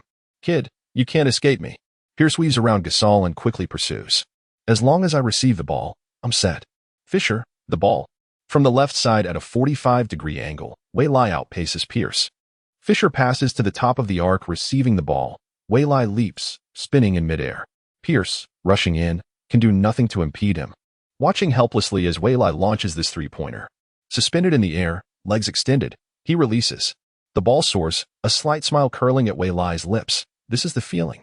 The hoop seems as vast as the ocean. Swish. 3 points scored, 13-15. Upon landing, Weili immediately turns and walks away. A silent retort can be the most devastating. This is something learned from the greats. There is no need to argue with the referees or others. Just overpower your opponent. Pierce silently observes Weili's retreating figure. This method resembles that of his old rival, the one adorned in the yellow jersey, number 24, Kobe Bryant. Beautiful, Weili, despite 2 fouls. He still manages to assist his team remarkably. That three-pointer was exquisite. He leaped before fully turning his body, indicating he had no time to aim for the basket. Relying solely on muscle memory, it's evident how diligently Weili practices his three-point shooting. In the NBA, one often witnesses remarkable shots, with many attributing these feats to luck. While luck is indeed a factor, it is inextricably linked to rigorous training. The countless repetitions of shooting have become ingrained in the body, etched deeply into the very marrow of one's being. Muscle memory refers to the phenomenon where muscles develop a memory effect. After numerous repetitions of the same movement, they form a conditioned reflex. Weili understands that success is not something that can be achieved overnight. Despite having a system in place, he trains with relentless dedication every single day. Cognizant that success comprises 1 talent and 99 effort. The one is a common trait among all NBA players. The remaining 99 hinges on who is willing to exert more effort. Pierce continues to demand the ball, persistently challenging Weili. This time, however, Weili stands firm and meets the challenge head-on. Observing this, Pierce promptly abandons his post-up strategy and opts for a direct drive to the basket against Weili. The dynamics of on-ball defense differ significantly from that of backing down, with the former being more susceptible to fouls. As Pierce drives, Weili anticipates his move and sidesteps to provide support. He calls out to Bynum, who is already prepared, having communicated this strategy during his transition defense. Weili is acutely aware of Pierce's intentions. Had he been in Pierce's position, he too would have pursued the play. Pierce approaches Bynum for a layup, deftly evading him midair, switching from his left hand to his right as he finishes on the opposite side of the rim. It is a stunning display of skill. Yet before Coach Jean can finish his praise, a large hand emerges from behind to thwart this magnificent play. What? Pierce is taken aback by the block. It is Weili, who has surged from behind to deny Pierce's shot. An astonishing moment. Fortunately, Bynum's earlier interference allowed for this block. This was also part of Weili's tactical approach, turning the situation to his advantage. As Weili lands, he swiftly races towards the front court. As the ball remains live, Gasol manages to recover the ball, and Fisher immediately initiates a fast break. Upon crossing half-court, Weili calls out. Coach Rivers, stationed on the sidelines, echoes the warning. Watch out for Weili. Yet, it is too late. Fisher passes the ball to Weili, who is positioned at the arc for a three-pointer. This is a golden opportunity. Pierce sprints back with all his might, but is still too slow. Weili ascends into the air, executing a fluid motion, flicking his wrist, extending his legs, and releasing the shot in one seamless action. Swish. The fast break three-pointer finds its mark, elevating the score to 16-15, as Weili's perfect shooting from beyond the arc secures a lead over the Celtics. Tony Allen, go and tightly mark Weili. Prevent him from receiving the ball at all costs. Rivers admonishes, fearful of allowing any shots. The Celtics had garnered momentum, but now, 2 consecutive three-pointers have quelled their spirits. Well done, Weili, Fisher commends, patting him on the shoulder as they transition back on defense.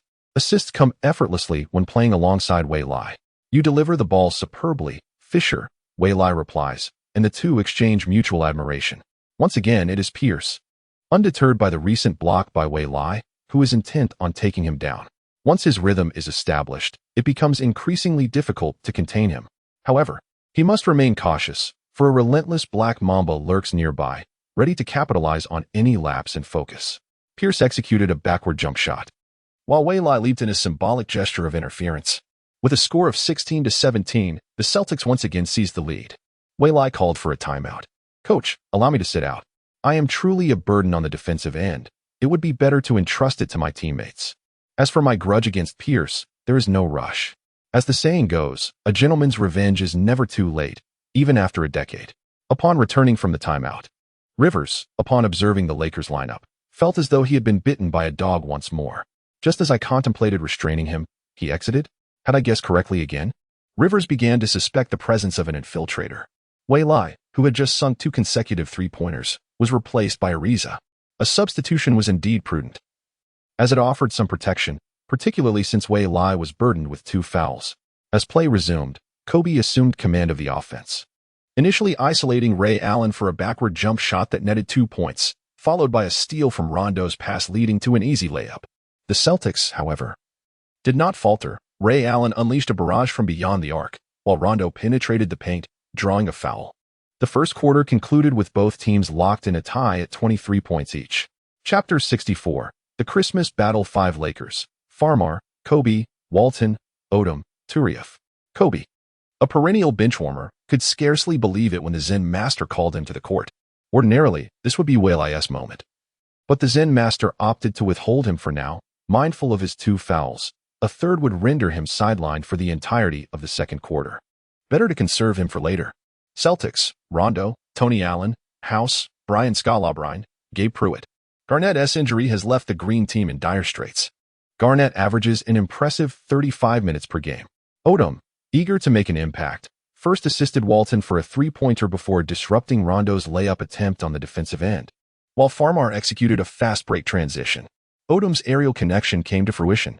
In an instant, the Celtics found themselves down by 50. Yet, Rivers refrained from calling a timeout, placing his trust in Rondo's abilities. Rondo began to assert himself, receiving a screen and penetrating the paint, drawing defenders and causing the Lakers' defense to collapse. As the Lakers' defense contracted, the Celtics found openings on the perimeter. House, Tony Allen, and Scalabrine all at shooting range. Despite Tony Allen being renowned for his defensive prowess, he boasted a three-point shooting percentage of 30, and even Scalabrine possessed the ability to shoot from beyond the arc, a rarity for a power forward. Unfortunately, in this era, such a player was not in vogue. A few years hence, a stretch center would be highly sought after. Rondo dished the ball out to Tony Allen, who hesitated before passing to the corner where House awaited. Upon receiving the pass, House took a shot, 3 points, good. 28-26. Coach Rivers on the sidelines couldn't help but applaud. The benches traded blows, the intensity rivaling that of the starters, evoking memories of last season's championship. With 5:58 remaining, the starters gradually returned. Lakers, Kobe, Wei Lai, Gasol, Ariza, and Odom remained on the floor. Celtics, Pierce, Ray Allen, and Davis entered, leaving Rondo and Tony Allen. The score stood at 38-37, with the Lakers leading by a single point and possession in their favor. Kobe dribbled past half-court, while Wei Lai attempted to move without the ball but faced resistance. Tony Allen clung to Wei Lai like a piece of chewing gum, nearly committing a foul. Wei Lai was at a loss for words. Yet time was of the essence for the Lakers' offense, and he pressed on. Meanwhile, Ariza struggled to find space, thwarted at every turn. Odom moved up to mid-court for support. Kobe raised his right hand to his forehead, palm facing down. Odom promptly stepped in to set a screen for Kobe. Switch, Ray Allen shouted. Pierce immediately matched up with Kobe, while Ray Allen focused on Odom. What to do now? Solve it himself? Kobe executed a series of fakes, creating a sliver of shooting space, and with a graceful fadeaway, he released the ball. It struck the backboard and found its mark. 40-37. Pierce was left speechless, having defended to the utmost, only to see it go in. Yet, this is Kobe. Regardless of how many defenders surround him, he invariably finds a way to score. Swish. Ray Allen swiftly retaliates with a three-pointer, even against Kobe's defense. The excitement intensifies. Although Wei Lai did not actively participate in either offense or defense on 2 occasions, the inexplicable urge to pursue him grows stronger. Still, Kobe's individual prowess shines through as he attempts a graceful fadeaway jumper, regrettably missing the mark. Pierce secures the rebound and sends the ball forward, with Rondo sprinting ahead. Wei Lai notices first, yet Rondo's speed surpasses his, leaving him unable to catch up. Rondo scores on the fast break, bringing the score to 40-39. It is now the Lakers' turn. The Celtics cling tightly to the other Lakers players, granting Kobe the opportunity for a one-on-one. Swish. Kobe successfully executes another challenging shot, bringing the score to 42-39. Wei Lai finally comprehends the Celtics' strategy. They employ what can be termed the Jordan rule against Kobe, severing his connections with teammates and forcing him into isolation plays. Kobe's shooting percentage this season stands at 48.5, meaning he misses 1 out of every 2 attempts, If he misses, the Celtics secure the rebound and immediately launch a counterattack. It is no wonder that Rivers opts for a single shield rather than deploying two players. This strategy ensures adequate inside defense while not hindering offensive momentum. But how to counter this tactic? Waylai finds himself at a loss for solutions. However, the situation is not dire, as they still lead. The Celtics' strategy hinges on Kobe's propensity to miss. Their offense must yield results. Otherwise, this tactic may prove futile. Presently, their effectiveness appears lacking. As Kobe has made 2 out of 3 attempts, Rivers furrows his brow in contemplation. The Zen master inquires of the adjacent assistant coach. How many isolation plays has Kobe executed? This is the third, is the response, causing the Zen master's brow to furrow further. On the court, Rondo assists Davis, who executes a powerful dunk, scoring to make it 42-41. Kobe's 4th isolation attempt misses, but Davis secures the rebound and promptly passes to Rondo, who advances rapidly. Get back, Waylai shouts. Ray Allen and Tony Allen have already reached the front court, with Rondo leading the charge, creating a 1-on-3 scenario. Rondo fakes a pass before shooting, deceiving Waylai and scoring again, bringing the Celtics ahead at 42-43. This cannot continue. It is unwise to gamble, especially against these Celtics, who possess remarkable tenacity. Once they establish a lead, it becomes exceedingly difficult to recover. Waylai promptly calls for a timeout. During the Lakers' timeout, Coach Zhang remarks, "Have you noticed something strange? Kobe has executed 4 consecutive isolation plays. While his efficiency is commendable, the Celtics have managed to tie the score. It seems the Celtics intentionally allow Kobe to play in isolation, tightly marking everyone else and denying them opportunities to receive the ball." Waylai, did you notice as well? The Zen master had intended to call a timeout, but Waylai beat him to it. Waylai nods, realizing that he is not alone in this observation. The Zen master has discerned the same. Let's discuss this, he suggests, as other teammates gather around, acknowledging Waylai's astute insights. The tactics employed by the Celtics can be aptly described as the Jordan rule. They aim to sever any connection between the star player and our team, compelling him to engage in incessant one-on-one plays, while simultaneously leveraging his missed shots to initiate fast-break counterattacks. Waylai eloquently articulated the Celtics' schemes. So, Waylai, do you have any solutions? The Zen master inquired. Not at the moment, he replied. On the Celtics bench, Coach Rivers commended his players for their tactical execution on the court. Now, let us revert to our standard defense. This strategy is excessively taxing on our players, who are no longer in their prime. Furthermore, it seems the opposing team has begun to take notice. The Lakers would not call a timeout without reason, especially one initiated by Waylai. This player has imposed immense pressure on Rivers. Consequently, since last season, Rivers has devoted considerable time each day to studying Waylai, only to conclude that he remains an enigma. Rivers was left with a question mark.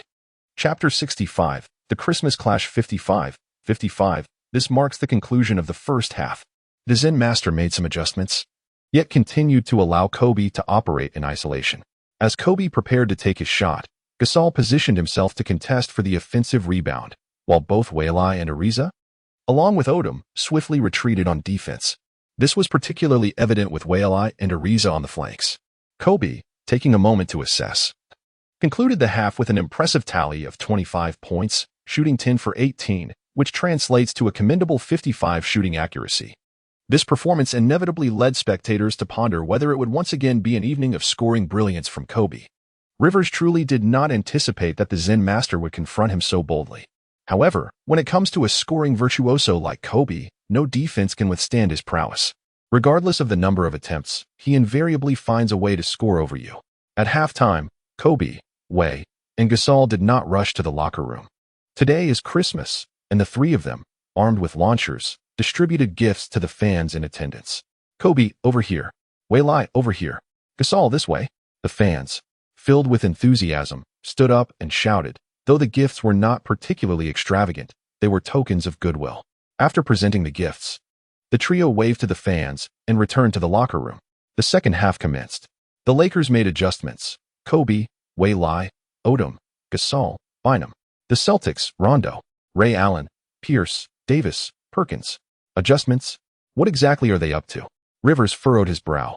As the third quarter commenced, the Lakers initiated their first offensive play. The initial pass was directed to Bynum in the low post, where he effortlessly executed a one-on-one against Perkins, securing an easy 2 points. 57-55. Is it a zone defense? Indeed, the Lakers employed a zone defense in the latter half. Furthermore, Wei Lai returned from the arc to the free throw line, granting Rondo an opportunity for an unguarded shot. Rondo, a sense of inexplicable humiliation, surged within him. In a moment of fervor, he leaped, suspended in the air, and released the ball. Bang! Gasol secured the rebound, delivering a quarterback's long pass to the fast-breaking Kobe, who executed a seamless layup to score. At this moment, Rondo found himself in a rather awkward predicament. The defense remained unchanged, yet Wei Lai allowed him to shoot freely. Wei Lai was acutely aware that Rondo lacked shooting prowess, a deficiency that persisted even into the twilight of his career, ultimately leading to his abandonment by the Celtics. Subsequently, he wandered through various teams, relegated to a role as a mere substitute, despite his commendable assists, defensive skills, and basketball IQ. However, the drawbacks are glaringly evident, rendering it susceptible to targeted attacks. The Celtics, on their second offensive attempt, failed to score once again, struggling to release a shot within the 24-second limit. Bynum secured the rebound under protective cover, preventing the Celtics from launching a fast break against the Lakers. Observing this, Odom gradually dribbled beyond half-court. The Lakers' lineup features two primary ball handlers, Kobe and Odom. Bynum emerged to set a screen for Odom, a rare sight involving two towering players collaborating in such a manner. Nonetheless, the Lakers' configuration is remarkably abundant. Following the screen, Odom opted not to pass to Bynum. Instead, he delivered the ball to the left corner where Wally stood unguarded. At that moment, Wally was in a position of complete openness. Pierce had just begun to shift towards the paint for defensive support, thereby vacating Wally's position. Odom captured the attention and sent the ball directly over. Wei Lai, receiving the pass, leaped into the air, releasing the shot with a momentary suspension. Thud. It missed. Yet there was a rebound. Gasol seized the advantageous position in the paint, leapt first, and successfully executed the putback. The score stood at 61-55. Rivers admonished, "Focus on securing the defensive rebounds. This one should not have been lost." In the second half, the Celtics continued their offensive assault. Pierce approached to take the ball himself, while Rondo drifted to the left corner. Wei Lai, disinterested in defending, remained alert to prevent Rondo from slipping along the baseline. Just as he silently reminded himself, Rondo began to sneak along the baseline. At the top of the arc, Pierce utilized a screen from a teammate and, noticing Rondo's maneuver, delivered a bounce pass. A splendid thought. Yet, Wei Lai soared from behind and blocked Rondo's shot.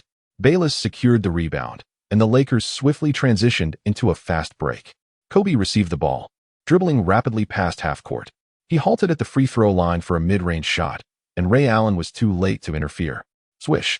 Kobe added another 2 points, bringing the score to 63-55. A timeout was called. The Lakers unleashed an 8-0 run, prompting Rivers to call for a pause. Wei Lai's block was nothing short of spectacular, soaring in from behind to make the play. The Lakers had executed an 8-0 run, and if the Celtics could not resolve the Lakers' defense, they would be in significant trouble. In fact, the Lakers' defensive prowess had yet to fully manifest. The Zen master substituted the defensively weaker Fisher for the defensively superior Wei Lai, whose exceptional athleticism elevated his defensive capabilities. Ariza was replaced by Odom. This substitution was not merely for defense, as Ariza had proven to be a stronger defender than Odom. However, Odom's contributions were primarily felt on the offensive end, complemented by his rebounding advantage due to his height. Furthermore, Odom possessed ball handling skills, alleviating some of the scoring responsibilities from Kobe. Now, Rivers faced a dilemma. Should he replace Rondo? "Rondo, come sit down," he instructed. Players like Wei Lai rendered Rondo utterly ineffective, making him feel superfluous on the offensive front. Rondo, gritting his teeth, took a seat on the bench, filled with resentment after 3 consecutive failures. House was brought in to provide an additional offensive threat, but this fell right into Wei Lai's trap. Upon resuming play, Wei Lai deliberately allowed House an opportunity beyond the 3-point line, as if to say, "This spot is open." The Celtics, predictably, passed the ball to him, and House, seizing the chance, took the shot. Thud. It missed. A calculated gamble on Wei Lai's part. With a 50 chance of success, had it gone in, it would have been inconsequential, but a miss would significantly dampen the Celtics' morale. In a swift counterattack, Wei Lai took initiative, disregarding Ray Allen standing before him, and launched a 3-pointer. The badge illuminated, interference ignored. Swish. The 3-point shot found the net, raising the score to 66-55. Would the Celtics succumb to defeat in this manner? I refuse to accept it. Pierce stepped forward, Under Kobe's tenacious defense, a challenging two-pointer was scored, shattering the Celtics' scoring drought at 66-57. However, they were unable to close the gap.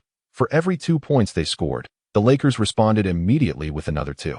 As the third quarter concluded, the score stood at 8,576, with the Lakers still ahead by 9 points. The home crowd erupted in joy at the sight of their team in the lead. In the fourth quarter, the Celtics were caught off guard and faced a devastating blow. Walton, Farmar, and Odom each contributed 3-pointers, unleashing a 90-point offensive surge that decisively clinched the game. There was no need for me to step onto the court. Even Way, who had contemplated entering the game, abandoned the idea, content with the victory. Kobe finished the match with 36 points, having had the opportunity to surpass 40, but the impressive performance of the bench players dismantled the opponents. After the game, the Lakers hastily concluded the post-match press conference, with everyone eager to return home for the festivities. Way then hopped into Kobe's sports car, and they drove back to Kobe's grand mansion together. Chapter 66. The potential new star of the Lakers' Merry Christmas, Nana, Gigi, and Vanessa. A little one spotted Way lie stepping out of the car and immediately rushed over, clinging to his leg.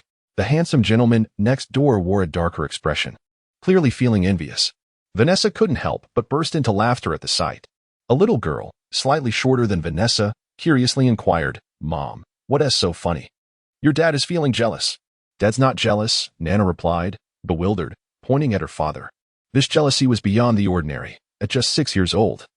Nana had no comprehension of such emotions. Kobe denied it, gazing at his second daughter, Gigi, who was still clinging to Wei Lai's leg, completely ignoring her father. If others were unaware, they might assume Wei Lai was Gigi's actual father. Kobe regretted inviting Wei Lai over.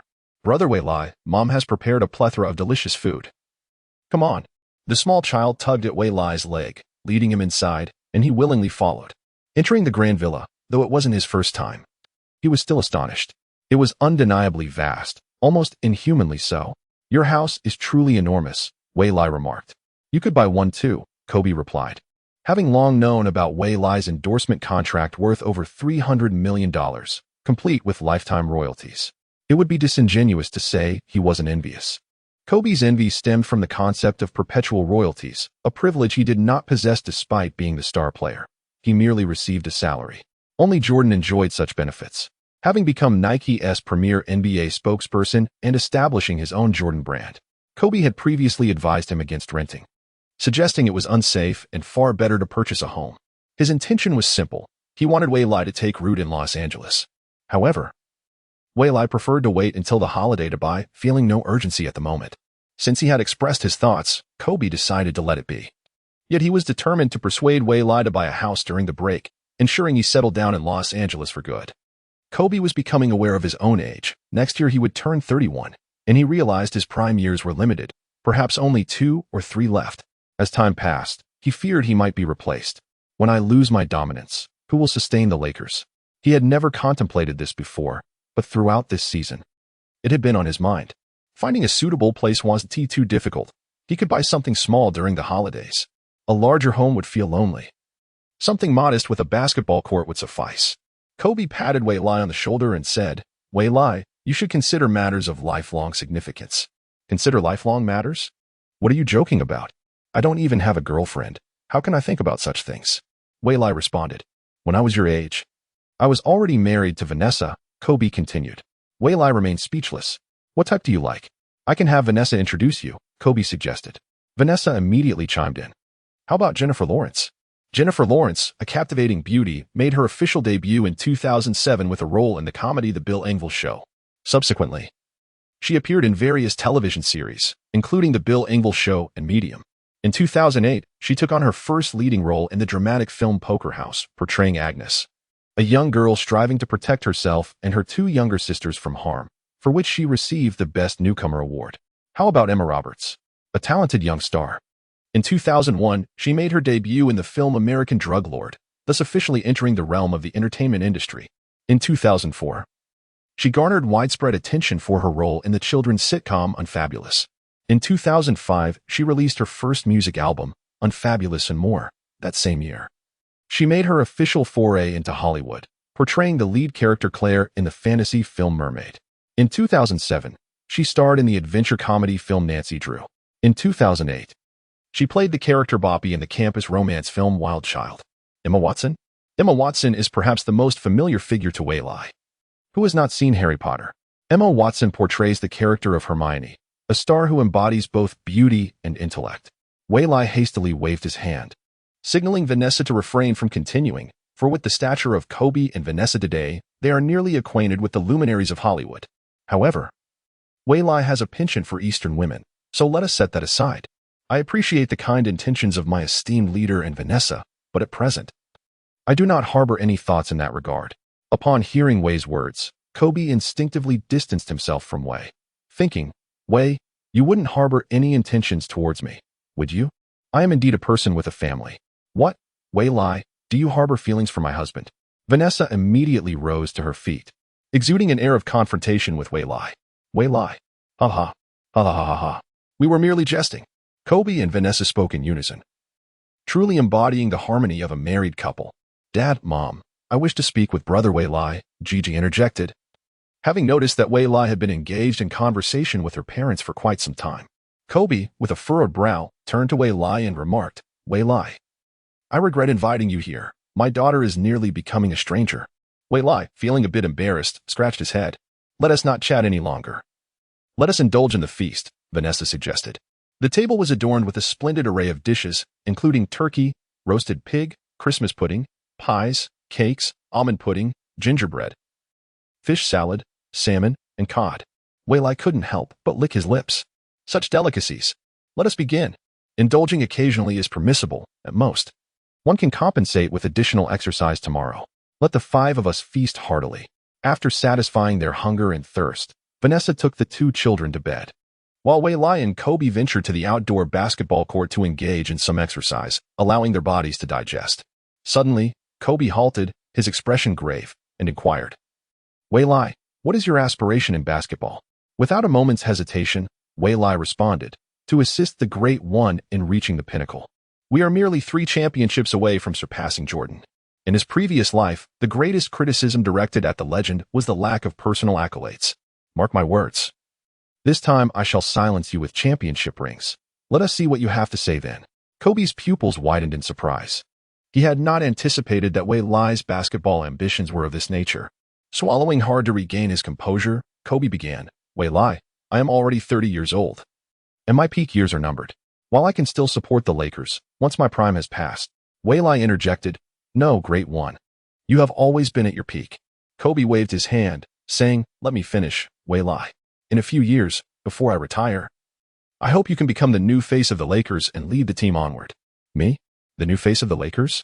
Wei Lai swallowed again, his voice trembling. Great One. Is that truly possible? Kobe gazed intently at Wei Lai and asked once more. Chapter 67, defending the title with a swift whoosh. Early in the morning, Wei Lai commenced his shooting practice at the Lakers training facility. Time slipped away as he poured his effort into the drills, eventually collapsing onto the floor, drenched in sweat, staring at the ceiling while recalling the words of his mentor. On the 28th, the Lakers were set to face the Warriors at home. At this juncture, the Warriors were merely striving for a playoff spot. The Lakers triumphed effortlessly, defeating the Warriors with a score of 130-117. Kobe once again showcased his prowess, amassing an impressive 33 points, along with 6 rebounds and 7 assists. Gasol contributed with a double-double, scoring 19 points and securing 10 rebounds, while Bynum added 11 points and 9 rebounds, and Walton chipped in with 13 points. However, Wei Lai's performance fell short. He managed only 3 points on 1 of 10 shooting attempts. He understood the root of his struggles, his inability to concentrate. After the game, Wei Lai sought a private moment to converse with Kobe. Do you have an answer? Kobe inquired. Boss, I cannot make any promises for now. When I am strong enough, I will take up the mantle. But for now, you remain the leader of the Lakers. You are Kobe Bryant. Kobe flashed a radiant smile in response. Good. With a resounding clap, the two sealed their camaraderie. Next, the entire Lakers team had an important task ahead, recording messages of goodwill. The New Year celebrations for ZG were approaching, and David was exceptionally adept at organizing such events. Whenever a festival was on the horizon for ZG, he would arrange for the players to record their greetings to be aired on New Year's Day. As representatives of ZG, the Lakers, alongside Diaw's Rockets and Diaw's Nets, were at the forefront of this initiative. On the first, all 3 teams had respective games scheduled. Moreover, they sported specially tailored jackets adorned with Chinese inscriptions. Wei Lai, could you teach us how to say this phrase? Fisher inquired. Sure. However, Wei Lai soon regretted his response, likening it to a conversation between a duck and a chicken. Never mind, forget it. Let's leave it to the Chinese teacher specially invited by the league. Wei Lai, please sign my name. Wei Lai, I admire you greatly. Wei Lai, you are the pride of us ZG people. A throng of 20 Chinese teachers surrounded Wei Lai as if he were a celebrity, eagerly presenting prepared papers and pins for his autograph. Take your time, take your time. Wei Lai could only sign one after another, wondering why they didn't swarm around the boss, who was far more renowned than he. Unbeknownst to Wei Lai, Kobe was secretly amused, relishing the moment. Once the signing concluded, a group photo was taken, allowing Wei Lai to finally break free. What a relief. He swiftly recorded his messages without waiting for the others, who knew how long they would take to learn. He hastened back to his training, as he needed just 200 more three-point shots and mid-range attempts to level up. With urgency, he returned, leaping, floating in the air, propelling himself, and releasing the ball. Swish, swish, swish. At last, he completed his three-pointers and mid-range shots with a score of 9,192. Wei Lai opened his personal information. Name, Wei Lai, gender, male. Height, 203 centimeters, weight, 88 kilograms, wingspan, 221 centimeters, team, Los Angeles Lakers, speed, 83, explosiveness, 46, strength, 73, jumping, 73, stamina, 86, agility, 60, passing vision, 40, playmaking ability, 40, defensive ability, 70, offensive ability, 73, injury immunity, 39, layup, 69, dunk, 50, mid-range shot, 92, three-point shot, 92, shooting after dribbling, 63, free throw, 90, ball handling, 61, passing, 50, rebounding, 50, stealing, 45, blocking, 40, overall strength, 77, badge, range extender. The diligent training during this period has not gone to waste, and I hope to elevate my overall strength to 80 before the playoffs commence. Why are you sleeping so early, you rascal? Where did you go after work? Chi Rulin thought of engaging in intimate activities with her husband and had specially bathed and donned the alluring lingerie she had purchased long ago. To her dismay, he lay there like a lifeless pig.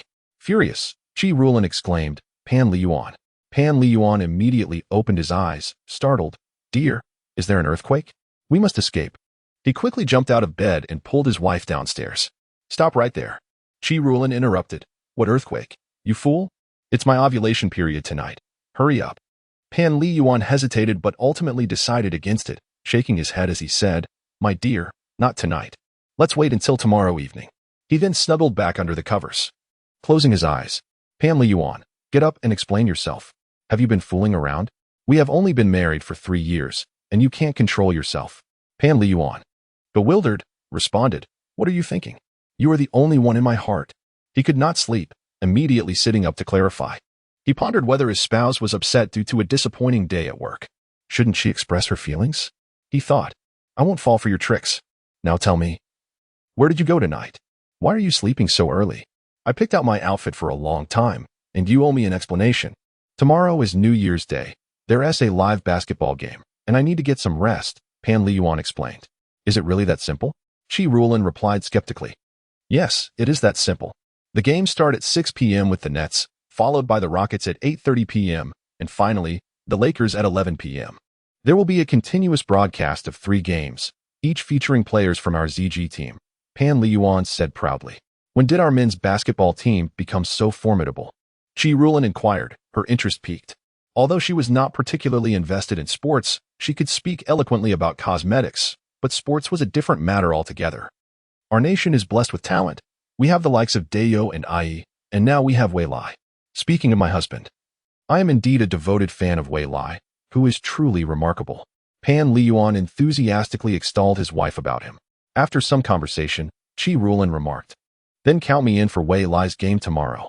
All right, my dear, let us retire for the night, he said, embracing Chi Rulin as they drifted off to sleep.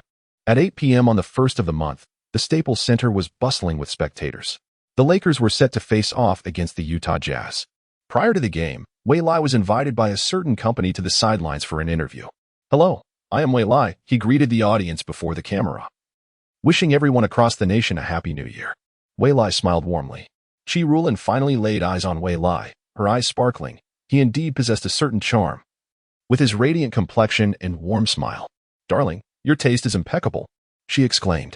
Of course, the camera returned to the Staples Center. "Wei Lai, as 2008 is past and 2009 approaches, do you have any wishes or goals?" he was asked. "I have but one goal, to defend the championship," Wei Lai declared. Qi Rulin, puzzled, inquired, "Darling, what does defending the championship mean?" "To retain the title of the last champion in a competition," Pan Li Yuan explained. "In the NBA, the championship signifies the pinnacle of glory." Chapter 68. The Fear of Lake Boozer. We express our gratitude to Wei Lai for taking the time for this interview. After the interview concluded, Wei Lai returned to warm up. Today's match was against the Utah Jazz, currently led by Deron Williams and Carlos Boozer. While their strength is not to be underestimated, they are not overwhelmingly formidable either. However, conquering them is no simple feat. The Jazz's legacy of the dynamic duo from the 1990s, Malone and Stockton, continues to resonate today, with Deron Williams stepping in for Stockton and Boozer taking Malone's place. Although the two pairs bear striking similarities, the new iteration of the Jazz's duo pales in comparison to the original, a significant disparity indeed. Firstly, in terms of offense, Deron's scoring capabilities during his tenure with the Jazz surpassed those of Stockton, averaging 17.39 points per game, peaking at 19 for during his prime season, whereas Stockton's highest average merely reached 17.2 points, failing to match Deron's performance. Deron possesses a multifaceted offensive skill set, adept at passing and driving, with his signature step-back jump shot being a marvel of the time. However, when it comes to orchestration, Stockton undoubtedly excels, expertly facilitating the team's offensive rhythm, a domain where he surpasses Deron. Yet, this does not encapsulate the true chasm between the old and new duos. The real gulf lies in the comparison between Boozer and Malone. Boozer, capable of scoring through pick-and-rolls, boasts low-post skills, turnaround jumpers, mid-range shots, ball-handling prowess, and adept cutting abilities, with a repertoire of scoring techniques worthy of a textbook. Nevertheless, Malone is a legendary scorer. Everything Boozer can accomplish, Malone can as well, and with greater finesse. Malone standing as the second highest scorer in history is not without merit. Secondly, defensively, the old duo of the Jazz was top tier, with Stockton earning 5 all-defensive team selections and Malone garnering 3 first-team and 1 second-team honors, their reputations for defense echoing throughout the league. As Dennis Rodman once remarked, if one were to survey all NBA players and inquire who the dirtiest playing guard is, the consensus would likely land on John Stockton. A revelation that would surprise many outsiders, given his fade of virtuousness. Despite his smaller stature, Stockton utilized subtle tactics to disrupt opponents, infuriating them in the process. While Malone's notorious elbows were legendary, etched into the annals of the league. Beyond his physicality, Malone's one-on-one defense was also elite. Even in his final season with the Lakers at age 41, he valiantly defended against the likes of Duncan and Garnett, helping the F4 reach the finals. While the young Yao Ming faced humiliation at his hands, by the time you sought retribution, Malone had already retired. If Stockton had played for the Lakers, Wei Lai would have eagerly sought his insights on those crafty maneuvers. Thirdly, the diligence of Malone and Stockton, who devoted themselves to training year after year. Honing their physical and technical skills is well known throughout the league. Following their defeat in the 1998 finals, the duo swiftly returned to the gym. Malone's iconic image of training with a parachute has left a profound impact on younger players. In contrast, Boozer and Deron have not demonstrated such relentless dedication. Success is said to be 1 talent and 99 hard work. Alas, they encountered the basketball deity, Michael Jordan. Lastly, regarding critical abilities, it is worth noting that despite Malone's infamous record of being stripped during pivotal moments in the finals, one must remember that these instances occurred at the highest level of competition. The key abilities of Malone and Stockton were exceptional, as evidenced by their formidable confrontations against the Western Conference powerhouses during the 1997 and 1998 seasons, culminating in their appearances in the finals, where they merely encountered the unparalleled challenge posed by Jordan. The frequency of the old duo's failures was not as pronounced as it may seem. Deron Williams possesses commendable abilities, yet Boozer's tendency to falter in the playoffs has become a norm. In terms of injuries, Malone and Stockton boasted an impressively low absenteeism rate over their 17-season careers, demonstrating remarkable durability. maintaining a high level of performance even into their 40s. In contrast, players like Boozer, Williams, Oker, and Kirilenko are significantly hindered by their physical limitations, suffering from frequent injuries. Furthermore, the new duo exhibits a certain restlessness, lacking both the heart of champions and a genuine love for the game. The remarkable achievements of the old duo can be attributed to their unwavering dedication alongside Coach Sloan for 17 years, relentlessly pursuing the championship without faltering. Yet, it raises the question of whether the new duo can withstand the ascetic lifestyle often associated with the Mormon faith. Thus, regardless of the excellence of any strategy, its effectiveness is contingent upon the individuals executing it. The triangle offense, when employed with Jordan or Kobe, yields championships. However, its efficacy diminishes with others, gradually becoming obsolete. As the game prepares to commence, let us observe the lineups each team has deployed. For the Lakers, Fisher, Kobe, Ariza, Gasol, and Bynum. For the Jazz, Deron Williams, Brewer, Andrei Kirilenko, Boozer, and Mehmet Oker. Upon examining the Jazz's bench, Paul Millsap, Kyle Korver, and Costa Kufos, one realizes that the Jazz possess a commendable roster, arguably one that could contend for the championship. Alas, Deron remains oblivious to the fortune he possesses. At times, the demeanor of a team's leader reflects the essence of the entire squad. Way, seated on the bench, observes the game unfold with the presence of the versatile Andrei Kirilenko on the court. Kirilenko is an exceptionally well-rounded player, capable of scoring, assisting, and defending. Reminiscent of Odom, such players are highly coveted in the small ball era, though perhaps less so in the current climate. Bynum leaps high, deflecting the ball as the Lakers initiate their first offensive foray. Gasol promptly positions himself in the low post, designated as the primary target today.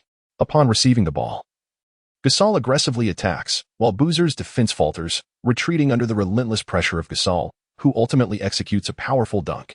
On defense, Boozer, what are you contemplating? Stand your ground. The Jazz coach on the sidelines bellows in vain, as Boozer fails to contain Gasol, who decisively scores once more.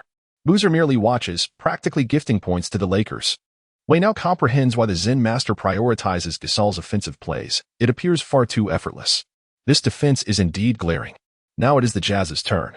A classic pick-and-roll between Deron and Boozer unfolds, with Boozer receiving a wide-open mid-range shot, but alas, it clangs off the rim. Bynum secures the rebound, while Fisher brings the ball up slowly, opting not for a fast break, but rather allowing his teammates to establish their positions.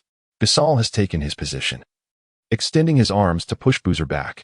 Upon receiving the ball, Gasol swiftly pivots and executes a delicate hook shot, which gracefully arcs into the basket. The hook shot is successful, and the score stands at 40. Waylai appears somewhat bewildered, muttering to himself that if one shot counts, then how's it that two shots are executed in the same manner? He curses under his breath, wishing he could replace the coach immediately. Waylai, are you feeling perplexed? Walton, observing Waylai's expression, inquires. Waylai nods in affirmation, exclaiming internally, what on earth is happening? Is this some undercover scheme orchestrated by the Zen master? Boozer's peculiar behavior is quite striking. Every time he faces our Lakers, we seem to falter. A phenomenon now dubbed Lakerphobia. What? Is there such a saying as Boozer Lakerphobia? Chapter 69. The star whistle on the court. Gasol scored 10 consecutive points, each one a successful one-on-one against Boozer. Elated, Gasol thought to himself how splendid it would be to face the Jazz every day. Who would dare call me soft now? Boozer is softer than I am. Meanwhile, Deron could no longer tolerate the situation and relentlessly attacked the Lakers' interior, drawing fouls from both Gasol and Bynum, successfully scoring 6 points. 106. The Zen master contemplated substituting players just 5 minutes into the game, as both towering figures had already committed a foul. Odom, Turiaf, and Waylai approached the scorer's table in preparation. Beep. Once again, Deron forced a foul in the Lakers' paint. Who was it? Gasol. Oh no. Gasol had committed his second foul and would not be able to return for the remainder of the first quarter. Frustrated, Gasol lamented his own decision to reach out. With resignation, he exited the court. Honey, Waylai is coming in, exclaimed Pan Li Yuan excitedly. Chi Rulin nodded in enthusiasm. The moment had finally arrived. Deron made both of his free throws, showcasing his dominance as a point guard. Possessing both strength and speed, he was indeed a formidable opponent. In a previous life, Paul had been heralded as the god of point guards, yet at this moment, he found himself utterly overwhelmed by Deron. Standing at 191 meters and weighing 91 kilograms, Darren had a significant advantage over Paul, who measured 183 meters and weighed 79 kilograms. Darren's height and strength overshadowed Paul. When Paul attempted to attack, Darren's speed allowed him to keep pace, coupled with his physical dominance, making it exceedingly difficult for Paul to score. Conversely, during Darren's offensive plays, his swift changes of direction and powerful shooting left Paul at a loss for defense. Darren could even post up against Paul. While Paul could use his speed and finesse to harass other open players, he found himself utterly helpless against Darren. The Zen master decided to deploy Weili to defend against Darren. Weili possessed height and wingspan, though he was slightly lighter than desired at 92.5 kilograms after a period of adjustment. The system recommended that Weili's optimal weight should reach 117 kilograms, yet he had to gradually work towards that goal. As the Lakers resumed play, Fisher brought the ball past half-court. At the free throw line, Weili set a screen for Kobe. But the two Jazz players failed to communicate effectively and both rushed towards Kobe. This left Weili wide open for a pass from Fisher. Receiving the ball at the free throw line, Weili took his shot. Swoosh, a two-pointer. 128. The brilliance of the star shone through, effortlessly drawing away the defenders. Brewer. Andrei Kirilenko. The Jazz coach could no longer contain his frustration and called for a timeout, exclaiming, "What on earth is happening?" Brewer, Kirilenko. What were you thinking? Leaving Weili wide open is tantamount to gifting points. And you, Boozer, can you not play with more tenacity? Are you made of cotton? So soft? At that moment, the Jazz coach felt as though his head might explode in exasperation. What a calamity. The sound even reached the Lakers bench. Weili glanced over and saw the Jazz players cowed, unable to meet their coach's gaze, their heads bowed in shame. Fortunately, our coach is not one to raise his voice in anger. He is indeed the Zen master. As far as Weili could recall, the Zen master had never berated anyone. "Coach, you are truly wonderful," Weili suddenly remarked. The Zen master, taken aback, responded, "Am I truly wonderful?" As the timeout concluded, Darren and Boozer executed a pick-and-roll. Given Boozer's lackluster performance, the Lakers opted to defend against Darren, allowing Boozer to roam free. Darren passed the ball to Boozer at the free throw line, who jumped and shot. Clang. The shot missed. Boozer's expression darkened. How could he have missed? He glanced at his hands, his confidence waning further. Odom secured the rebound, but there was no opportunity for a fast break, as Brewer and Kirilenko had already returned on defense. Odom slowly dribbled past half-court and handed the ball to Kobe at the top of the arc. Kobe, with his back to Brewer, prepared for action. Watch out, Darren cautioned. At that moment, Turiev set a screen for Weili at the right 45-degree angle, promptly rolling off the screen. The Jazz immediately switched their defense.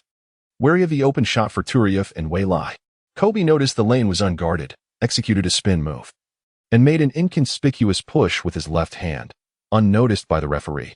In a swift motion, he broke past Brewer and soared into the air, delivering a thunderous dunk, reminiscent of a bomber's strike. "Beautiful, boss," Weili exclaimed, coming over to high-five Kobe in celebration. The Jazz continued with their usual strategy, pick and roll. However, this time, an open Boozer surprisingly opted not to shoot, instead passing the ball to Brewer on the perimeter. Brewer. Darren. The entire Jazz team stood frozen for a few seconds, caught off guard. Time. The Jazz coach shouted from the sidelines. With only 5 seconds left on the shot clock, Brewer faced Kobe and launched a shot, sinking a three-pointer off the backboard, a stroke of luck. The score was now 14-11. The Jazz coach, unable to bear the sight of his players hesitating at open shots, decided to make substitutions. "What on earth is happening?" he exclaimed in frustration. Meanwhile, on the Lakers' side, Walton missed a three-pointer and Kirilenko secured the rebound. "What? Offensive foul on me." Weili had deliberately positioned himself to set a screen for Darren. Yet the referee called a blocking foul against him. "Ref, I had already established my position. I didn't foul," Weili protested to the sideline official. The referee shook his head, stating, "You were in the path of the offensive player." Weili sighed, "All right then."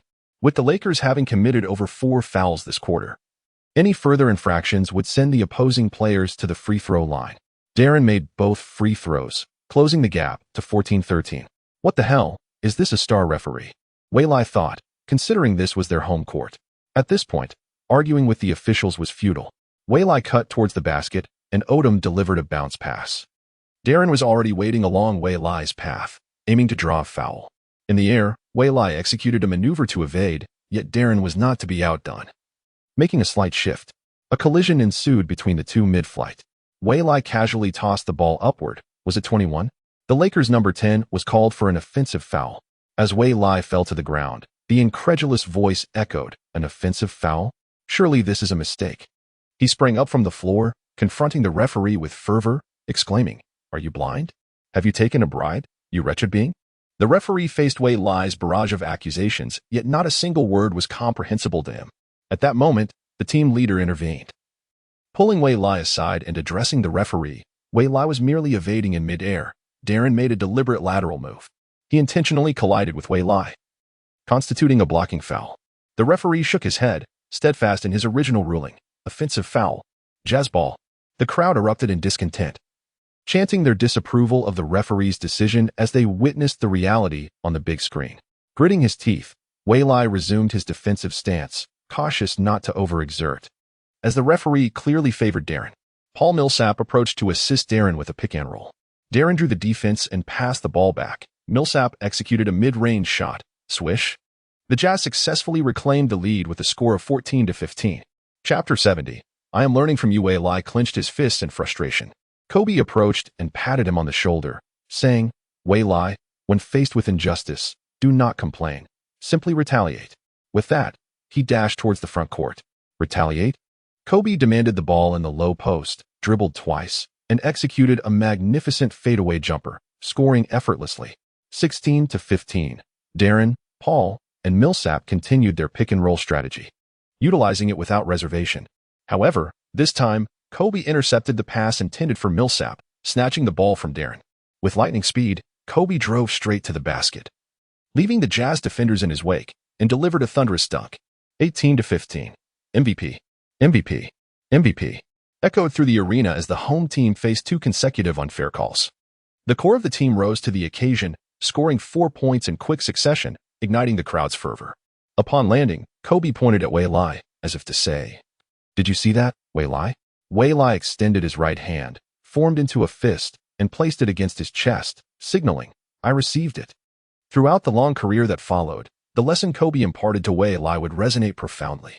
Sitting on the bench, Zen Master observed the two and couldn't help but smile.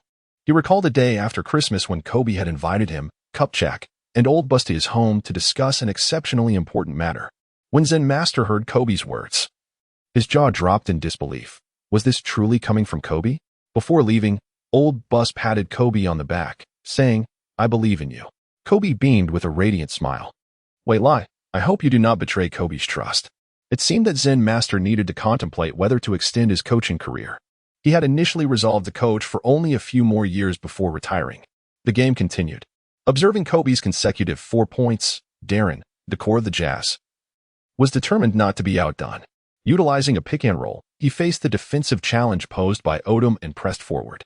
Although he missed the shot, he drew a foul. Darren stepped up to the free throw line, confidently sinking both shots. 18-17. Darren's free throw shooting was remarkably steady. It was nearly impossible for him to miss. He had already accumulated 12 points, with 10 successful free throws. Kobe continued to dominate the ball, engaging in a one-on-one against Brewer, who crouched low, eyes locked on Kobe. Motionless, for he faced the legendary Kobe Bryant, the current number 1, renowned for his 360-degree scoring prowess.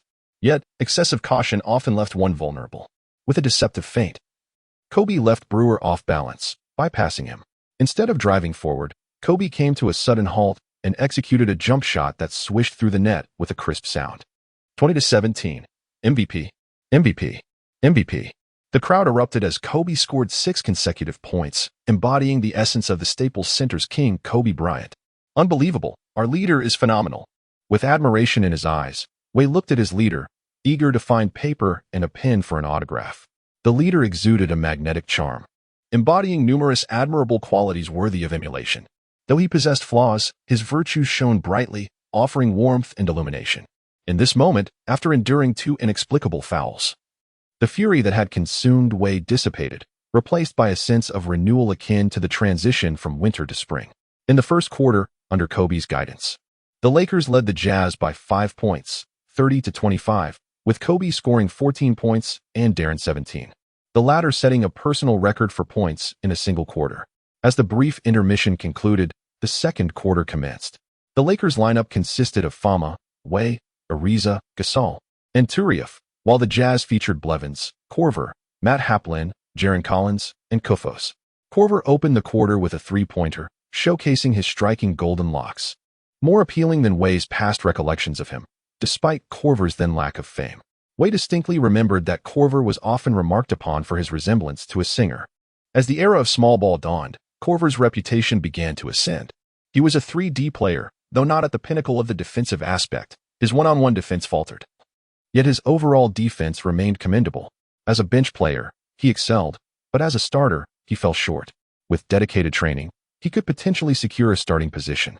However, in Way's previous life, Korver's defense had stagnated, deteriorating further with age, primarily due to lagging footwork. Korver had been honing his skills, and Way refused to back down. Utilizing a screen from his teammate, he sprinted to the left corner for a three-pointer, receiving a pass from Fama. With a clear shot, he unleashed a smooth and decisive release. The sound of the ball swishing through the net was exquisite. Way sensed a change after reaching a rating of 91. Yet the specifics eluded him. With the score at 33-28, Way returned Korver's three-pointer with one of his own, claiming his territory. The moment was electrifying. Way's playing style, characterized by ferocity, exemplified the spirit that domestic players should aspire to emulate, bold and confrontational. Just as the commentators finished their remarks, Way took the initiative to defend Korver. Familiar with their movements, both players shared a similar style. Way anticipated Korver's positioning and effectively impeded his reception. Observing Korver struggle to create space, Blevins opted for a drive to the basket, but was thwarted by Gasol's interference and failed to score. Ariza secured the rebound. In a flash, Way launched a fast break. Korver, a step behind, reacted too late as Way surged ahead. Ariza delivered a long pass, showcasing his passing prowess. Upon receiving the ball, Way opted against a two-point attempt. After all, he was an adult, with choices aplenty. Instead, he executed a three-point shot, the ball tracing a graceful arc through the air before finding the net with a satisfying swoosh. The score now stood at 36-28. Beautifully executed. Way dares to take such bold actions. Traditionally, during a fast break, players would opt for a two-point layup, which offers a greater sense of security. It is rare for anyone to choose a three-point shot in such a scenario. Yet, Way possesses the remarkable ability to score from beyond the arc. According to statistics, he has only missed one of these fast break three-pointers. In a villa located in Akron, Ohio, a television is broadcasting the game between the Lakers and the Jazz. Can a three-pointer be made in such a manner? A cherubic-faced child gazes at the screen, somewhat incredulous. He has been diligently preparing for the NCAA tournament, aspiring to deliver an outstanding season as a means of securing his entry into the NBA. At this moment, he is none other than Stephen Curry. If Way were aware that Curry was watching his game and praising his fast break three-pointers, he would surely be bemused, thinking, "I am merely emulating you." Chapter 71. Stimulated by Fama on the defensive end, after the Lakers scored another basket, Gasol executed a low-post isolation against Paul Millsap, successfully adding 2 more points to the scoreboard. 38-28, the Lakers now led by double digits. At this point, Paul Millsap was merely in his 3rd season. Timeout. The Jazz coach called for a pause, subsequently substituting in Darren. Upon Darren's exit, the Jazz players were at a loss, struggling to find their rhythm. This Jazz team desperately required Darren's cerebral leadership. Without him, they were adrift. Darren's return had an immediate impact. He first assisted Millsap for a mid-range jumper, then scored a two-pointer himself, once again drawing a foul from Gasol. With 3 fouls to his name, Gasol had no choice but to leave the court, making way for Bynum, while Kobe also made his way back onto the floor. As soon as he entered, Kobe responded fiercely, using a deceptive move to bait Korver into jumping, then rising to shoot, earning a foul while sinking the mid-range shot, thus robustly countering Darren's two-pointer. MVP. MVP. MVP. The deafening chants resonated, and Way felt an overwhelming urge to join in, genuinely impressed by the greatness of the star. Kobe approached the free throw line and successfully converted. 41-33, the Lakers led by 8 points. The second quarter then appeared to devolve into a duel between the two superstars, with Darren hitting a mid-range jumper, only for Kobe to immediately answer with one of his own. Darren struck from beyond the arc, and again, Kobe swiftly replied with a three-pointer. Neither side yielded an inch. Beep. The second quarter concluded with the Lakers leading the Jazz 58-50, yet the Jazz struggled to close the 8-point gap. During halftime, Zen Master had no further strategies to impart, merely encouraging the team for their commendable performance. In his view, had it not been for the multitude of fouls called in Darren's favor, the game would have concluded long ago. Darren amassed 29 points in the first half, drawing 16 free throws. As a coach with years of experience, he was well aware of the league's intricacies. Nevertheless, the Zen master was confident that ultimate victory belonged to them, for they were indeed formidable. The turning point of the third quarter emerged when Darren took a breather. The Jazz had been keeping pace, but once he left the game, they floundered, lacking direction. Waylai then unleashed a barrage of three-pointers, swiftly shifting the momentum in favor of the Lakers. By the end of the third quarter, the Lakers held a commanding 20-point lead, 95-75. In the fourth quarter, the Lakers fielded an all-bench lineup, with Waylai fervently accumulating points, making the most of his time on the court. Ultimately, he finished with 21 points, shooting an impressive 6 of 9 from three-point range, a 66% success rate. Kobe led all scorers with a staggering 45 points, accompanied by 7 rebounds and 3 assists. Darren also had an impressive outing, netting 40 points, 7 assists, and 5 rebounds, while Boozer struggled with just 9 points and 8 rebounds, falling short of even the contributions of the bench player Millsap, who managed 15 points and 7 rebounds. Post-game press conference for the Jazz. Jazz head coach Jerry Sloan was interviewed by reporters. One from ZG Media inquired, "Coach Sloan, what are your thoughts on Waylai? A very intriguing and talented young player. It would be wonderful if he had the opportunity to come to the Utah Jazz," Sloan responded. Post-game press conference for the Lakers. Dragged over by force. Waylai was asked, "Waylai, Coach Sloan just praised you as an exceptionally interesting and talented young man, expressing a desire to collaborate with you. What are your thoughts on this?" The excitement in the voice of the ZG Media was palpable. After all, Coach Sloan is a legendary figure, boasting over 1,000 victories in the NBA and ranking as the third winningest coach in the league's history.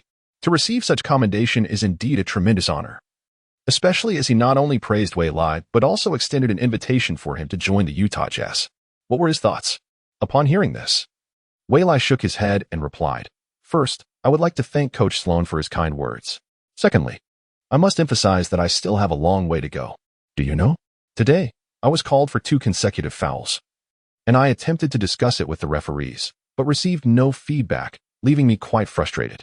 At that moment, my leader came over, patted me on the back, and advised me to just play my game. As you all witnessed, he went 3 for 3 and scored 6 points, which halted the Jazz. I am immensely grateful to him for imparting such a valuable lesson. I also hope that the ZG Media, like me, can remain calm. I'm not yet worthy of any praise, for I am still not strong enough, but I will continue to strive, following the footsteps of my leader. Lastly, I wish to express my desire to be one with the city, hoping to finish my career with the Lakers. Thank you." After delivering his response, Waylai exited the post-game press conference. Before long, his words circulated throughout domestic networks, sparking discussions among fans. Was Waylai suggesting that we should refrain from praising him? Perhaps so, but I truly admire his composure and steadfastness. It is said that Waylai is often the first to arrive at the training facility. Keep it up. Waylai, we will always support you. Waylai, keep pushing forward. His words truly moved me. At present, he is undoubtedly the strongest perimeter player in ZG. Yet he remains remarkably humble, constantly striving for self-improvement. He reminds me of a younger Kobe Bryant. Indeed. I hope that today's youth do not become complacent after achieving minor successes or receiving compliments. They should maintain their original aspirations and continue moving forward. Waylai is unconcerned with the waves his words may create online. He simply speaks his mind. Having experienced life, youthful arrogance is no longer suitable for him. Now, he is grounded, making steady progress toward his goals, determined to leave no regrets behind. In his previous life, there were far too many regrets and farewells that came too suddenly. His career should not have concluded in such a manner.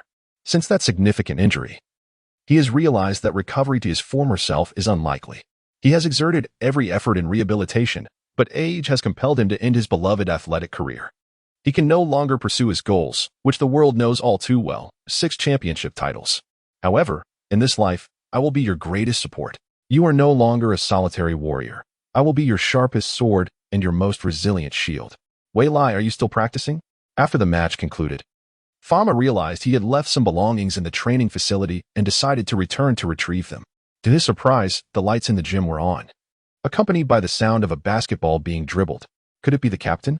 However, isn't the captain only known to practice extra after a loss? Typically, Kobe would engage in additional training only following a defeat, a fact well known among the other Lakers players. Fama pushed open the door and was taken aback. The skin tone was not right. It was yellow. Waylai? Indeed. I still have energy, Waylai responded, wiping the sweat from his brow. After the press conference, he didn't feel fatigued and intended to practice his three-point shooting before leaving. Why don't I join you for a bit? Fama said, unable to resist the urge spurred by Waylai's enthusiasm. The training facility welcomed one more individual. Chapter 72. Coach, I want to coast. On the evening of the 4th, the Lakers faced the Trail Blazers at home. The Blazers were without Roy, who was sidelined due to injury, rendering their chances of victory against the Lakers virtually non-existent, unless the Lakers were to collectively falter. However, the Lakers performed admirably, triumphing with a resounding victory of 14 points, thus achieving their 33rd win of the season. Kobe Bryant scored 26 points, along with 3 rebounds and 3 assists. Pau Gasol contributed 19 points and 7 rebounds. Andrew Bynum secured 11 points and 12 rebounds. And Whaley added 11 points and 3 rebounds. For the Blazers, only Aldridge managed to score in double figures with 25 points and 11 rebounds. On January 7th, the Lakers suffered their 3rd defeat of the season against the Hornets, where Chris Paul delivered an impressive performance, amassing 32 points and 15 assists, while David West notched 40 points and 11 rebounds, shooting 14 out of 23. The two executed the pick-and-roll strategy to perfection. Despite Kobe's remarkable 39 points for rebounds and 7 assists, his teammates struggled significantly. Gasol hit only 3 of 11 attempts for 10 points, while Whaley managed just 5 points from 7 attempts. Fisher scored 11 points but made only 4 of 12 attempts. Following the loss, Whaley immediately went to practice, and even Kobe joined him. For Kobe, scoring high yet losing was hardly a cause for celebration. After the defeat to the Hornets, the Lakers embarked on an away journey, initially defeating the Warriors in Golden State, then narrowly overcoming the Pacers in Indiana by 2 points, followed by a close victory over the Miami Heat by 3 points, thus achieving 3 consecutive wins. However, fatigue set in during the 4th game of this away stretch, resulting in a loss to the Rockets and subsequently a back-to-back defeat against the Spurs, marking the team's first consecutive losses of the season. After this 5-game road trip, the Lakers finally returned to the Staples Center, where they quickly secured another 3 consecutive victories. Throughout January, the Lakers endured 6 losses, yet maintained an impressive record of 43 wins and 8 losses, placing them at the top of the Western Conference and the league overall. Congratulations to Kobe Bryant, Pau Gasol, and Whaley for becoming All-Stars in the 2008 to 2009 season. After an extensive voting period, the All-Star selections were announced. The Western Conference starters included Yao Ming, Amare Stoudemire, Tim Duncan, Chris Paul, and Kobe Bryant. The Western Conference reserves featured Shaquille O'Neal, Pau Gasol, David West, Dirk Nowitzki, Tony Parker, Whaley, and Brandon Roy, with Phil Jackson as the head coach. In the Eastern Conference, the starting lineup comprised Dwight Howard, Kevin Garnett, LeBron James, Dwayne Wade, and Allen Iverson, while the reserves included Rashard Lewis, Chris Bosh, Paul Pierce, Danny Granger, Joe Johnson, Jameer Nelson, and Devin Harris, under the guidance of head coach Mike Brown. Due to Garnett's season-ending injury, Ray Allen stepped in as his replacement. Alongside the All-Star announcements, other major competitions were also revealed, including the dunk contest featuring Portland Trail Blazers guard Fernandez, reigning champion Dwight Howard from the Magic, former dunk contest champion Nate Robinson from the Knicks, and Rudy Gay from the Grizzlies. Three-point contest, Jason Capono from the Toronto Raptors, Danny Granger from the Indiana Pacers, Rashard Lewis from the Orlando Magic, Mike Bibby from the Atlanta Hawks, Roger Mason from the San Antonio Spurs, and Whaley from the Los Angeles Lakers. The roster for the Skills Challenge includes Devin Harris from the New Jersey Nets, Jameer Nelson from the Orlando Magic, Tony Parker from the San Antonio Spurs, and Derrick Rose from the Chicago Bulls. Coach, may I take it easy? Whaley had never concerned himself with the All-Star voting. Occasionally, teammates would mention it, but he paid them no heed. As a rookie, averaging a mere 12 points as a bench player, he thought the All-Star game was of no relevance to him. Yet, he underestimated the prowess of his compatriots, who astonishingly managed to secure a spot in the All-Star lineup. Does that mean I have to participate in the All-Star events for 3 consecutive days? My training regimen is ruined. No, he thought, with the rare All-Star break. It must not be squandered. Whaley turned his gaze toward his head coach, Zen Master. Take it easy, take it easy. He had no inclination toward the All-Star MVP. At worst, he would endure a 23-hour journey, treating it as a rest period, and upon arrival, he would immediately train. Good idea, Wei Lai. You're truly a genius for thinking of that. The Zen master was momentarily speechless. Taking it easy at the All-Star game? You could do that. Why? Wei Lai? The coach inquired curiously. Coach, I had originally planned to train during the All-Star weekend. But now I must participate in the All-Star rookie game and the three-point contest the following day. I thought the All-Star event had nothing to do with me, and yet. Wei Lai expressed his grievances. Should anyone else overhear his words, they would surely want to reprimand him. How many aspire to reach the All-Star level? Yet he was blissfully unaware of his fortune. On February 1st, the Lakers faced the Grizzlies on their home court. Ever since the All-Star roster was announced, the media had been seeking opportunities to interview Wei Lai. However, he had consistently refused all interview requests, focusing solely on training. Today, they finally caught him. I can't escape. Wei Lai resigned himself to the interview. Wei Lai, the All-Star roster was just announced this morning. Congratulations on being selected as a Western Conference All-Star reserve. How do you feel? Are you excited? The inclusion of 2 Chinese players in the All-Star game is indeed a momentous occasion. Today marks a significant day in the history of Chinese basketball, with 2 Chinese players making it to the All-Star game in the NBA's premier event. Excited? Not at all. Wei Lai could not help but roll his eyes. The reporter from the media outlet noticed his displeasure. Are you not happy? Did I say something wrong? The reporter was puzzled as he recalled his own question. Nothing seemed amiss. At that moment, Wei Lai responded, First, I want to thank every fan who voted for me. I truly appreciate it. However, I am not excited. Instead, I feel quite frustrated. I had intended to train during the All-Star event, believing it had nothing to do with me, as I am merely a small reserve player. But what is the outcome? On the first day of the All-Star weekend, the All-Star rookie game took place, followed by the three-point contest on the second day, culminating in the All-Star game on the third day. Wei Lai was nearly in tears. The reporters from the Goose Factory couldn't help but chuckle at Wei Lai's expression. The fans in front of their screens shared a similar sentiment. Haha, true to form. Wei Lai doesn't want to miss a single moment of training during the All-Star festivities, remarked Coach Zhang, who finds Wei Lai to be an exceptionally unique player. While everyone aspires to be an All-Star, Wei Lai feels indifferent, viewing it as a mere waste of his time. To be candid, he is right. Regardless of how impressive the All-Star events may be or how many individual titles one may acquire, they hold no bearing on the ultimate championship. The purpose of the All-Star stage is solely to elevate one's visibility and gain recognition worldwide. But does Wei Lai require this? No, he does not. After the interview, Wei Lai transformed his sorrow into strength, coming off the bench to achieve a perfect 6 for 6 from beyond the arc, scoring 18 points and aiding his team in their victory over the Grizzlies. Chapter 73. The rivalry of Durant before the arrival of the All-Star game. The Lakers maintained an unblemished record, entering the event with a remarkable 50 wins and 8 losses, having secured their playoff berth ahead of schedule. They were also the first team in the league to clinch a playoff spot. Why the need for photographs? Wei Lai, alongside Kobe and Gasol, arrived early in Phoenix for photo sessions and various activities. This year's All-Star game was hosted in Phoenix. Wei Lai was eager to leave, yet he found himself unable to do so. During the photo shoot, he wore a grim expression, as if life had lost its meaning. The photographer inquired, Isn't making it to the All-Star game a cause for celebration? What's the matter, Kobe? Your younger brother seems rather discontent. Nash, the protagonist, curiously asked. Kobe chuckled. He doesn't wish to participate in the All-Star game. He claims he would rather train. Nash responded. To be selected for the All-Star game in only his second season is something many would envy. It took me until my 6th season to earn my spot. And I was already 28 at that time. Kobe, may I give him a good thrashing? Such words are infuriating, Nash exclaimed.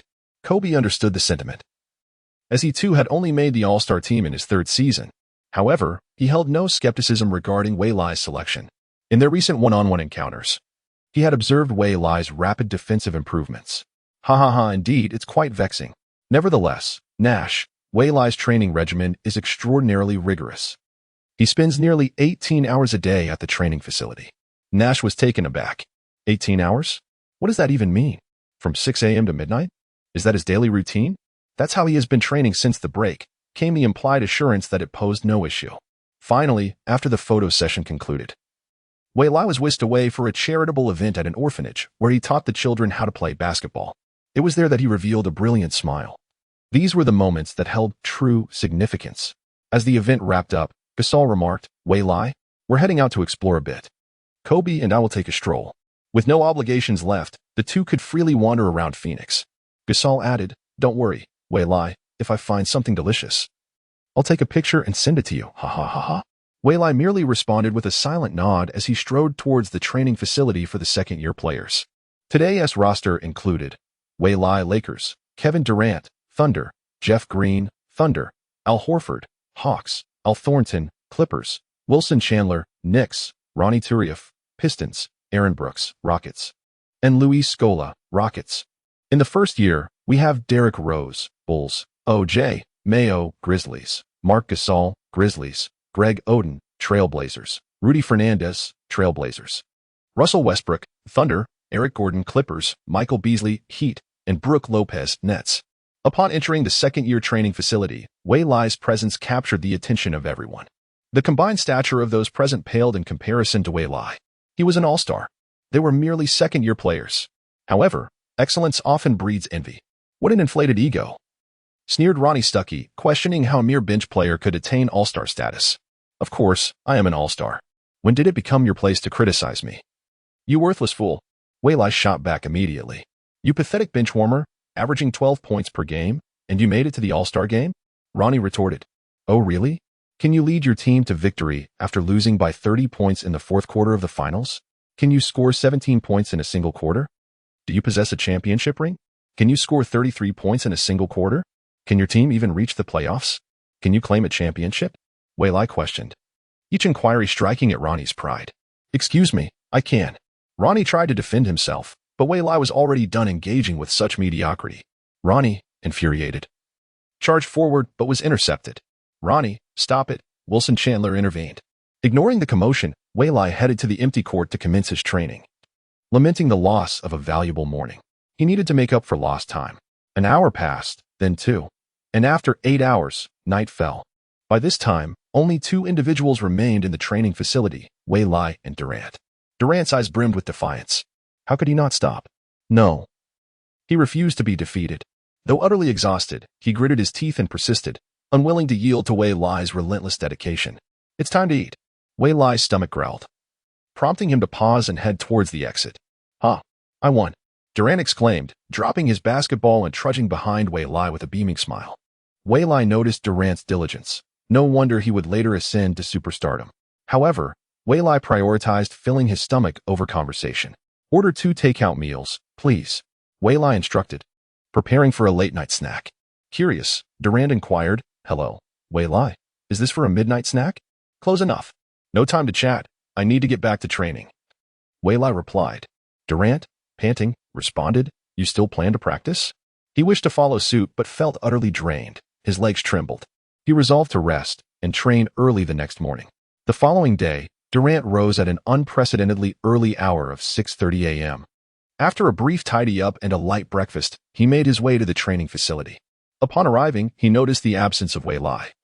With only an assistant coach resting under the hoop, Durant felt a surge of excitement, proclaiming himself to be the first to arrive. Kevin, you certainly are early, the assistant coach remarked. Of course, I am determined to be the first here, Durant retorted with pride. First?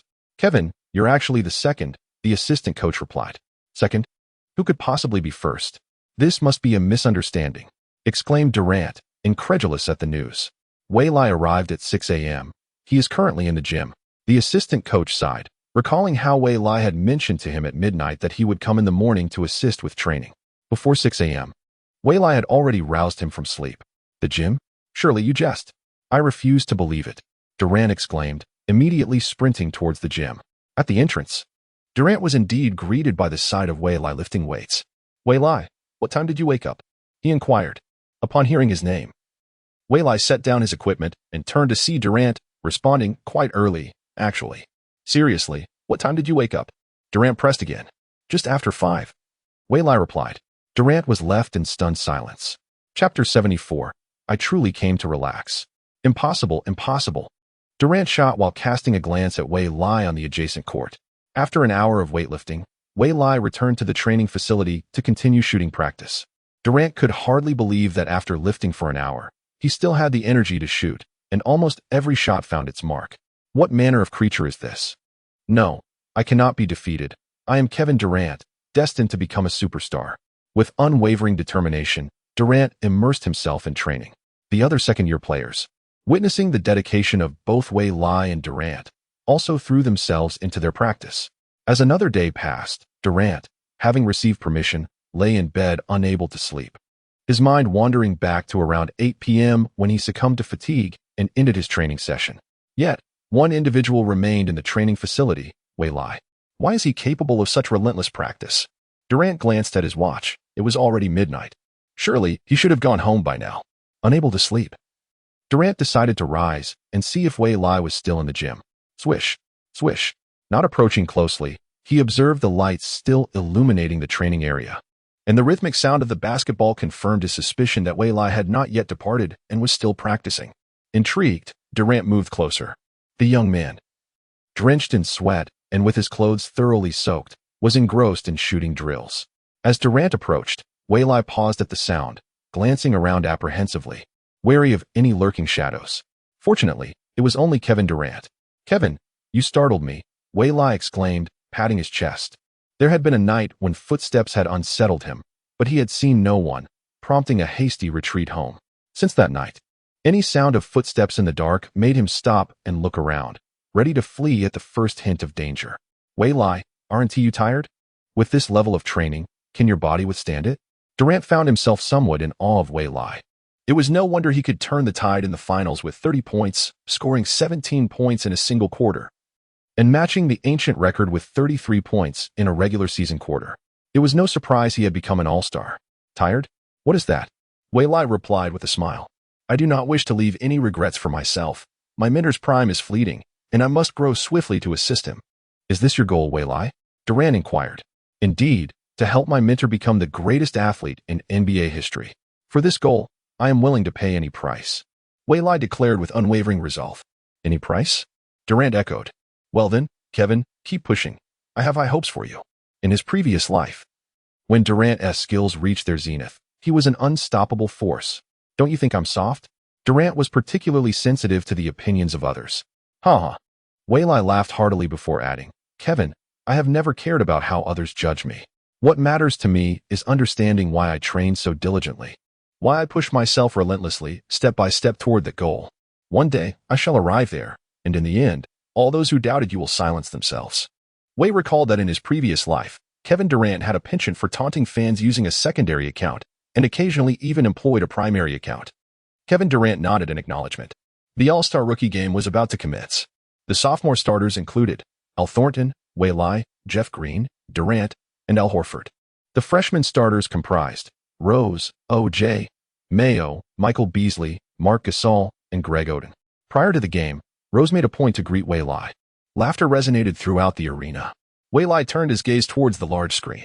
"Wei Lai, the league officially invites you to participate in the 2009 All-Star Rookie Game." Is participation mandatory?" "Wei Lai, why would you not want to join?" "I wish to train. If I partake in the Rookie Game, then I would be occupied for 2 days during the All-Star festivities, which seems unwise."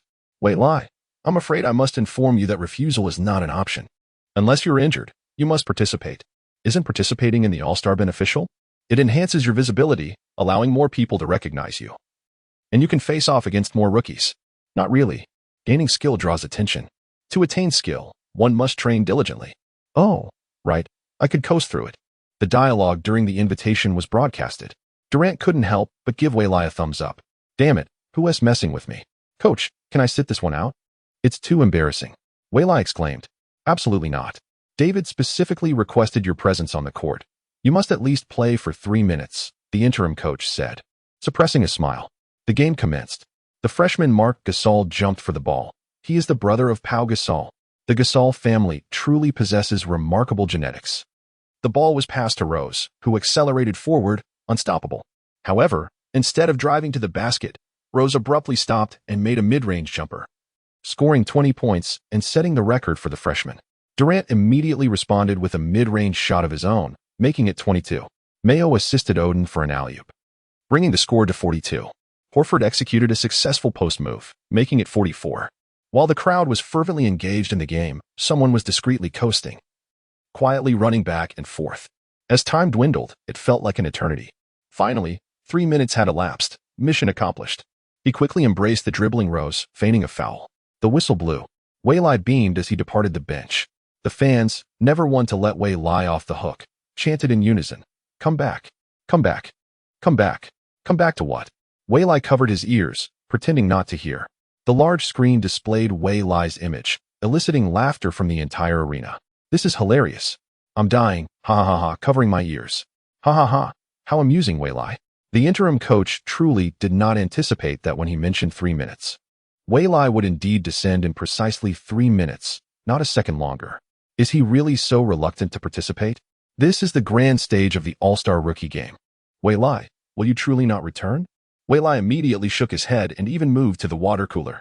"I am merely here to take it easy." Although Wei Lai exited, the camera continued to frequently capture him. As he watched, he eventually dozed off. The interim coach. The second-year players. The audience on site. Ultimately, the second-year team, led by Durant, triumphed over the first-year team with a score of 122 to 116. While Durant amassed an impressive 46 points, 7 rebounds, and 4 assists, earning the All-Star Rookie MVP. After the match, Wei Lai faced considerable criticism from numerous veterans. Yet, Wei Lai remained entirely unfazed, exclaiming, "Damn it, I still need to train. I have no time to engage in your banter." During the post-match press conference, reporters expressed curiosity regarding Wei Lai's absence, eager to pose numerous questions to him. Why did Wei Lai not attend? Why did he only play for 3 minutes? Is Wei Lai injured? Durant, visibly irritated, remarked, "What the hell? I am the MVP. Does no one have inquiries for me?" Frustrated, Durant felt like flipping the table. Chapter 75.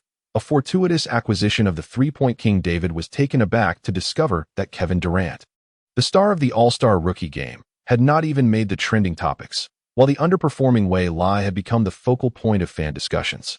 Completely oblivious to this, Wei Lai only learned of it the following day upon arriving at the venue. Rose approached him with congratulations. "Why are you congratulating me?" Wei Lai asked, bewildered. Rose proceeded to recount the entire situation to him. Wei Lai was speechless. How could such a trivial matter occupy others' thoughts for an entire day? With nothing else to occupy his time, he thought, "Sorry, Kevin Durant. Poor little backpack, surely cursing me from some corner." It was no wonder that he had noticed Durant's lackluster demeanor earlier. The venue was already teeming with spectators, compared to the first day. The second day was even more vibrant, featuring the Shooting Stars competition, the Skills Challenge, the three-point contest, and culminating with the much-anticipated Slam Dunk contest. The Shooting Stars event had just concluded, with a team from Motor City claiming first place.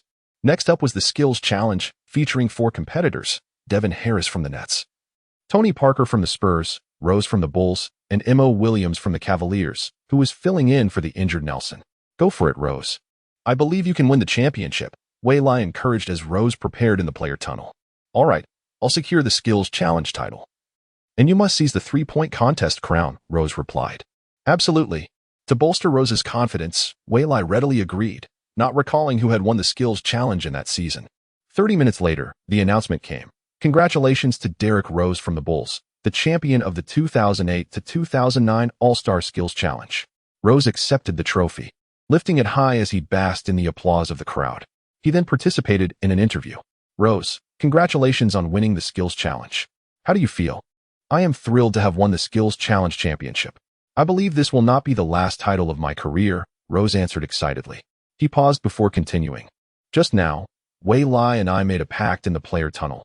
I would win the Skills Challenge, and he would take home the three-point contest title." The camera immediately shifted to a bewildered Wei Lai.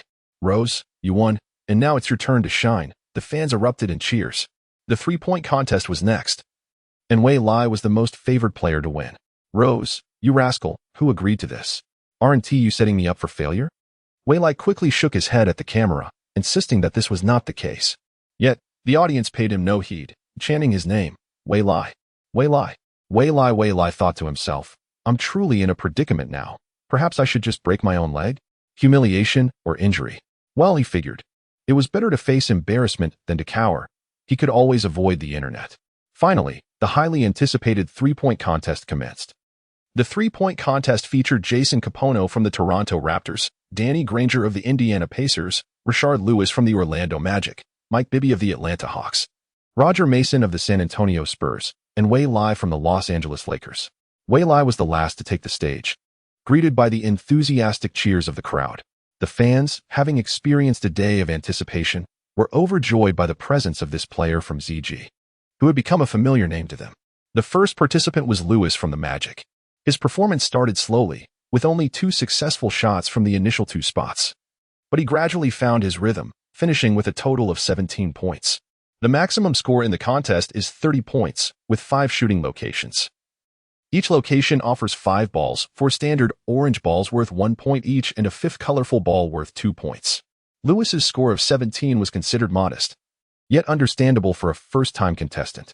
Next up was Mike Bibby, who scored 14 points, even lower than Lewis. Jason Capono was the third to compete, excelling in the first 3 spots, but faltering at the 4th, missing all his shots, yet he managed to finish with 18 points. Danny Granger and Roger Mason followed, both scoring 13 points. Wei Lai, astonished by the low scores, pondered whether he had overestimated his competitors. Achieving a championship with less than 25 points seemed improbable. However, he momentarily forgot that it was 2009, a time before certain players had even entered the league. At this juncture, David organized for reporters to interview Wei Lai before his turn, an unprecedented event, but his popularity warranted it. The microphone was thrust before him, and a reporter asked, "Wei Lai, are you feeling the pressure?" Without a moment's thought, Wei Lai replied, "I am at a loss for words. Are they just going to hand me the championship? I was just let down by Rose, and I am still a bit anxious. What if I fail to win? Tomorrow's headlines will be filled with my embarrassment. Handing me the championship? What a bold statement." The reactions from his fellow competitors were silent disbelief, yet the audience, both in the arena and at home, erupted in excitement. Without further ado, Wei Lai took to the court. He received the ball, leaped, suspended in midair, and released his shot. The pace was slightly quicker than usual, as he had only 1 minute to shoot. The first attempt missed. After a brief adjustment, he leaped again, found his rhythm, and released the ball. Swish. It was the feeling he had been searching for. Once he found his groove, it was as if he were a fish back in water. Swish. Swish. Swish. 25 points. My heavens, Wei Lai scored 25 points and advanced to the final round. The competition featured 6 participants, divided into 2 rounds, with the first round eliminating the 3 contestants with the lowest scores, allowing the remaining 3 to vie for the championship. Fortunately, he performed admirably. Wei Lai nodded, refraining from immediately leaving the court, choosing instead to wait in silence. In the subsequent round, he achieved the highest score, being the first to shoot in the finals. Kobe excitedly exclaimed, "I believe we can conclude this." The 3 contenders for the 3-point championship were Wei Lai with 25 points, Lewis with 17 points, and Jason Capono with 18 points. Taking a deep breath, Wei Lai seized the ball as the referee's whistle echoed, leaping into the air and releasing the ball with fluidity. Swish. The ball seemed to enter the hoop as if guided by GPS. Swish, swish, swish. Ultimately, he concluded with 28 points. Aside from missing 1 trick shot, he made every other attempt. "I declare, the champion is Wei Lai. He is the champion of the 2008 to 2009 All-Star 3-point contest," exclaimed Coach Zhang excitedly. What does 28 points signify? Throughout history, no one has ever scored 28 points. To defeat Wei Lai, one would need to make every shot, a near impossible feat. Especially with Wei Lai shooting first and establishing a daunting score of 28, leaving Lewis and Jason Capono gasping for air. In the end, Lewis scored 15 points, while Jason Capono managed 16 points, both falling short compared to their first-round scores. Chapter 76. A splash of water. Congratulations to Wei Lai for clinching the championship in the 3-point contest, scoring 28 points and shattering the previous record. One might wonder how Wei Lai feels about this achievement. Is he not thrilled and overjoyed? Wei Lai responded with a hint of sarcasm. "Which of your eyes observed my excitement or joy?" Upon receiving the trophy for the 3-point contest, his heart remained as tranquil as still water. There is no pressure. It was effortless, devoid of any sensation. "Do I appear happy or excited?" he retorted to the reporters. The journalists complied, gazing at him intently. Wei Lai continued, "My happiness lies concealed within my heart." This prompted a wave of laughter from the audience. "Indeed, whatever you say is correct. Let us conclude this quickly." As for the slam dunk contest, Wei Lai had no desire to watch, ever since witnessing the remarkable dunks of Levine and Gordon in his past life. Any subsequent performances seemed utterly bland in comparison. It would be more worthwhile to engage in training. He hadn't even shot enough. It was merely a warm-up. The cameras continuously captured Wei Lai, leading many to speculate about his whereabouts. Ultimately, The creatively gifted Howard emerged victorious in the slam dunk contest. Nonetheless, this bore no significance to Wei Lai, who remained focused on training and consuming nutritious meals. The following day, Wei Lai rose early, only to be intercepted by Kobe at the door. "Boss, up so early? Are you here to train with me?" Wei Lai thought Kobe had been waiting specifically for him. "Today, you will accompany me, and you are not permitted to go anywhere else." David was very pleased yesterday. In truth, David was far from displeased. He was quite elated. The ratings had surged significantly due to Wei Lai's presence, an unforeseen development for David. Thus, he insisted that Wei Lai remain on the court, even if he did not participate in the game, but he was not to leave prematurely. Consequently, the Zen master assigned this task to Kobe. The loyal follower Wei Lai was now in tow. Wherever Kobe ventured that day, Wei Lai trailed closely behind. It felt quite pleasant, as Kobe exhibited two entirely different personas, a fierce competitor on the court and a warm-hearted individual off it. In the afternoon, the 24 All-Stars convened. For Wei Lai, participating in the All-Star game for the first time was both an unfamiliar and familiar experience. It was unfamiliar due to its novelty, yet familiar because of the presence of leaders like Kobe, Gasol, and Yao Ming, ensuring that no one would dare to bully him among the other Western players. Under Kobe's guidance, Wei Lai became acquainted with the other players from the West. After exchanging pleasantries, Wei Lai quietly retreated to a vacant basketball court to practice. "Kobe, does he truly enjoy training this much?" Nash inquired, seeking confirmation. "Indeed, he is a training fanatic," Kobe replied with a wry smile. "Yet, training is certainly preferable to indulging in late-night revelries." "Wei Lai, come here for a moment," the Zen master called him over. Wei Lai set down the basketball and approached, wondering what the coach needed. The Zen master patted Qin Sheng on the back and stated, "You still need to participate in this game." "Wait, coach, didn't I mention I wouldn't play?" Wei Lai protested. "What is the point of playing? I'm not interested in these games at all." "You are required to play for 3 minutes, the Zen master insisted. "Understood, coach, just 3 minutes, not a second more. The moment the time is up, I want to be substituted immediately," Wei Lai instructed. The Zen master suddenly felt a profound question arise. "Are you the head coach, or am I the protagonist?" "Very well." The Zen master acquiesced. Wei Lai returned, thoroughly satisfied, to continue his training. At 6 o'clock in the evening, the main event commenced, the All-Star Game, pitting the Western Conference against the Eastern Conference, featuring 10 luminaries on the court. The Western starters included Tim Duncan, Amare Stoudemire, Yao Ming, Chris Paul, and Kobe Bryant, while the Eastern starters comprised Dwight Howard, LeBron James, Paul Pierce, Allen Iverson, and Dwayne Wade. The All-Star Game is fundamentally an exhibition. Initially, the players do not engage earnestly, opting instead for merely symbolic defense. The dazzling combinations and various alley-oops left the spectators in awe. After half a quarter, Wei Lai was substituted into the game. To his astonishment, he heard fans calling his name. Was his ear deceiving him? This was the All-Star stage. What significance did he hold? Surely, it must be an auditory illusion. After 3 minutes of running back and forth, his task was complete. Wei Lai immediately exited the court, passing the ball to his teammates, only to return it right away.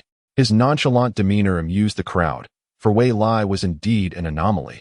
While others uniformly moved left, he uniquely veered to the right. Sighing, Wei Lai settled back onto the bench, expressing, "This all-star stage is not meant for me." Yao Ming shared his sentiment. Unconcerned with the on-court spectacle, Wei Lai engaged in lively conversation with Yao. When Wei Lai recounted his mother arranging a matchmaking session during his vacation, Yao stifled a laugh. "You are going on a blind date? How amusing. Perhaps I should tag along to observe." Yao conveyed his thoughts to Wei Lai, suggesting he could act as a guardian. "Dream on." Wei Lai decisively declined. He already stood out amongst the crowd, and adding Yao to the mix would make it impossible to remain inconspicuous. Alas, their secret was soon uncovered. Yao chuckled, scratching his head. As they chatted, time slipped away swiftly. At halftime, the score was 58-55, with the West leading by 3 points. In the second half, Wei Lai did not return to the court, choosing instead to continue his leisurely approach. After the game concluded, with a score of 122-116 in favor of the West, Wei Lai prepared to depart when Yao detained him. "An interview? Who wants to do an interview?" "You go ahead. I'm not going." However, Yao's strength was overwhelming, and Wei Lai was forcibly brought along. "Hello, Wei Lai. You were just coasting again." "May I ask why? Can you not speak?" "What do you mean by coasting again?" Wei Lai vehemently denied it. "Not at all. I merely followed the coach's instructions. Besides, facing off against Wade, James, and Pierce, I would hardly be a match. It's better to yield my position to my teammates. Believe you? Not a chance. Yeah, I was not convinced. Following the All-Star game, Wei Lai acquired a new moniker, the Slacker. As the excitement of the All-Star festivities faded, the team returned to their intense schedule and competition grew even fiercer. On February 20th, the Lakers would face the Thunder at home. The current Thunder team is remarkably youthful and exceptionally talented, featuring players like Durant, Jeff Green, and Westbrook. This Thunder squad instills boundless hope. The management firmly believes that Durant, Jeff Green, and Westbrook possess the potential to become superstars, leading the team towards victory. "Hey, Kevin." Wei Lai greeted Durant during warm-ups. To his surprise, Durant ignored him. Wei Lai called out again, yet the response was unchanged. At that moment, Durant stood up and fixed his gaze on Wei Lai, stating, "I will defeat you." What is he doing? Ignoring me and then claiming he will best me. TSK, just a piece of trash. Wei Lai, not one to demean himself, turned and walked away. Initially, he had hoped to exchange a few words with the All-Star, having traveled a long way, treating it as a welcoming gesture, but unexpectedly. Chapter 77, Educating Young Durant. I will thwart you. Coach, I request to participate in this match. Oh, Wei Lai is interested? The Zen Master agrees to a last-minute substitution in the starting lineup. Lakers starting 5, Fisher, Kobe, Wei Lai, Gasol, Bynum. Thunder starting 5, Westbrook, Cephalosha, Durant, Jeff Green, Nenad Kirstic. As Wei Lai gazes upon this lineup, nostalgia washes over him. Next season, Ibaka will be entering the NBA. This year, Ibaka was selected by the Thunder as the 24th pick in the first round, but the team has decided to allow him to continue honing his skills in Spain. When next season arrives, they will also select Harden, and the Thunder's quartet will be complete. But there is no rush. Although they are undeniably gifted, they will not rise to prominence immediately. By the time they do, I shall already be adorned with divine armor. Bynum overpowers Kirstic, securing the first offensive play. Fisher gradually advances the ball across half-court. Little trash talk, keep up. Bynum sets a screen, and Wei Lai sprints forward, throwing a provocative glance beforehand. At this moment, Durant erupts with intensity, immediately accelerating to keep pace. After a brief collision, Wei Lai creates a two-step advantage over Durant. Fisher passes the ball. Wei Lai hesitates before leaping, taking a half-second to gather himself. Trash, so slow, he mutters as he hovers in the air. His voice reaches Durant, igniting a fierce anger within him. Even if there's a 99 chance he cannot block it, he is determined to leap and disrupt the shot. I hope you do jump. Wei Lai leans slightly forward in the air, their bodies colliding. In the next moment, Wei Lai flicks his wrist and releases the ball. It soars through the air as he is knocked to the ground. Beep beep. Foul. What makes Durant's despair even deeper is that this three-pointer actually swished through the net. Rookie, did you see that? Wei Lai taunts as he rises, looking down at Durant. Revenge is a dish best served cold, and I just served it hot.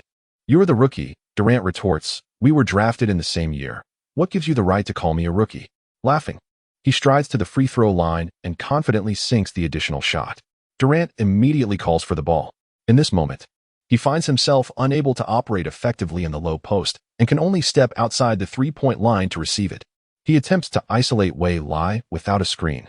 With precision, Wei Lai seizes the opportunity, slapping the ball away and stealing it. Durant's dribbling has a significant flaw. The ball is handled too high. This is an invitation for Wei Lai. It is akin to a gift. Though Wei Lai's arms may not match Durant's impressive wingspan of 2.28 meters, they are more than sufficient to apply pressure, denying Durant any room to maneuver. As Durant attempts to recover the ball, he immediately pursues Wei Lai. Wei Lai, fully aware of Durant's chase, takes one step, then another, and drives for a layup. Durant leaps, striving to deliver a monumental block. However, time passes, and Wei Lai still has not released the ball, maintaining his body as a shield. In this moment, Wei Lai lowers the ball to his waist, flicks his wrist, and passes. Kobe, in stride, catches the ball and finishes with a powerful two-handed dunk. Beautiful pass, Wei Lai. Kobe initially believed that Wei Lai had not noticed him, but it turned out that he indeed had. He had merely caught a glimpse of someone trailing behind, not realizing it was his leader. Apologies for the wasted effort. As he retreated, Wei Lai took a moment to exchange words with Durant, who wore an even more displeased expression, exhaling in frustration. Durant, eager for the ball, received it cautiously, using his body to shield against Wei Lai's attempts to intercept, while simultaneously calling for Nenad and Kostic to set a screen. Stepping forward, he executed a jump shot, successfully responding with a score of 62. Bynum was substituted directly. He was instructed to engage, not to prevent, but to wear him down. Waylai nodded at Bynum, while Durant could hone his technical skills through diligent practice. Transforming into a formidable offensive weapon, he bore an inherent flaw in his athleticism. Like Kakashi, he lacked stamina. Durant's energy could not sustain him through the high intensity of a full 48-minute game. Waylai's singular aim was relentless consumption. He engaged in an exhausting battle against his own shadow, sprinting wildly, aware that his shooting percentage compelled him to pursue, lest he face the consequences of failure. Defensively, he exerted his physicality. In his youth, Durant's physique was relatively frail.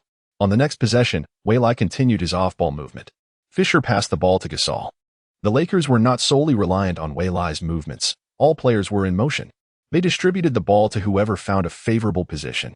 Gasol executed a low-post hook shot that found its mark, leaving Jeff Green in the dust. The disparity in height and arm length rendered Green unable to provide any interference, creating a significant mismatch. This was not only disadvantageous for Green, but also for Nenad and Kostic, who faced similar challenges. Once again, Durant sought the ball, with Nenad and Kostic setting a screen. Waylai attempted to circumvent the defense, but was a moment too late, allowing Durant to jump. However, Waylai leapt from the side, while Bynum moved to the front, and together they disrupted Durant's shot, which missed. Kobe secured the rebound. As the game progressed, the Lakers dominated the Thunder, leading by 30 points by the end of the third quarter. Although Durant and his team made efforts to close the gap, they ultimately lost by a solid 20 points, with a final score of 116-96. After the game, Waylai approached the Thunder bench, looking down at Durant. He finally understood why Durant had suddenly changed his demeanor. Undoubtedly, it was due to the All-Star rookie game overshadowing him. It was no surprise that Durant had scored 46 points, earning the All-Star rookie MVP title and leading the second-year players to victory over the first-year players. Yet the buzz surrounding him paled in comparison to that of a lackluster performance. It was infuriating. However, from Waylai's perspective, if not for his own outstanding performances that demonstrated his capabilities, he would have long been subjected to ridicule. This reputation was built upon genuine skill. Without such prowess, who would dare to engage in such antics? Was he here to mock him again? This was the first time Durant faced Waylai directly, sensing a substantial gulf between them. No, Waylai replied, I merely wanted to inform you that my narrative at the All-Star game is more compelling than yours. Which is only natural, for I am indeed your superior. Do you aspire to rise above the mundane, to have the media revolve around you? Then, refine yourself diligently. As for the specifics that pertains to Kevin Durant, it is of no concern to me. I shall take my leave. Hold on a moment, Waylai. Suddenly, Durant stood up and called out to Waylai. Waylai turned around. One day, I shall surpass you. Oh, I shall await that moment. With that, he departed. Back to practice. 500 three-pointers and 500 mid-range shots. It is possible that in this lifetime, Durant may be even more formidable than before, and the specter of death may come swiftly. To be honest, Waylai is quite eager for this. Moreover, this June, the man destined to alter history will enter the NBA. I can hardly wait for him to mature. Each year brings forth exceptionally talented players, if one wishes to endure. Training is essential. Let us proceed. Eschewing post-game press conferences, I shall take a shower and head to the training facility. Chapter 78. The reunion of the OK combination in February, the Lakers suffered 2 losses, holding a record of 55 wins and 10 losses. The upcoming schedule was quite favorable, featuring no back-to-back games, allowing for a rhythm of playing one day and resting the next. Waylai was euphoric, seizing the opportunity to train relentlessly. The training facility was entirely his. As March approached, the Lakers began to rest players, and the coaching staff commenced their analysis of playoff opponents. Despite the Lakers exuding an aura of invincibility this season, the round nature of the basketball reminded everyone that anything could happen, regardless of their playoff adversaries.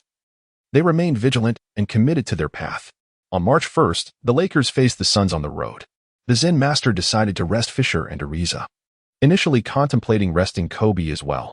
However, with the Suns in the mix, a certain hefty player insisted that Kobe must take the court. At that moment, Waylai suggested, Coach, why not rest me instead? The Zen master shot him a glance. You dream too beautifully. You are the one player who should never rest. Me? How is that possible? Waylai pointed towards the other 3 bench warmers, Kobe Carl, Chris Mim, and Ilya Newbell. Kobe Carl, Chris Mim, Ilya Newbell. The Zen master then addressed the trio. I permit you to take him outside for a beating. What? Before Wei Lai could comprehend the situation, he was dragged outside by 3 burly men for a thorough thrashing. The Zen master chuckled, shaking his head. Anyone could rest, but not Wei Lai. His playing time was the least among the entire team, averaging only 24 minutes per game, yet he managed an impressive tally of 13. 9 points, 9 assists, and 3 rebounds with remarkable efficiency.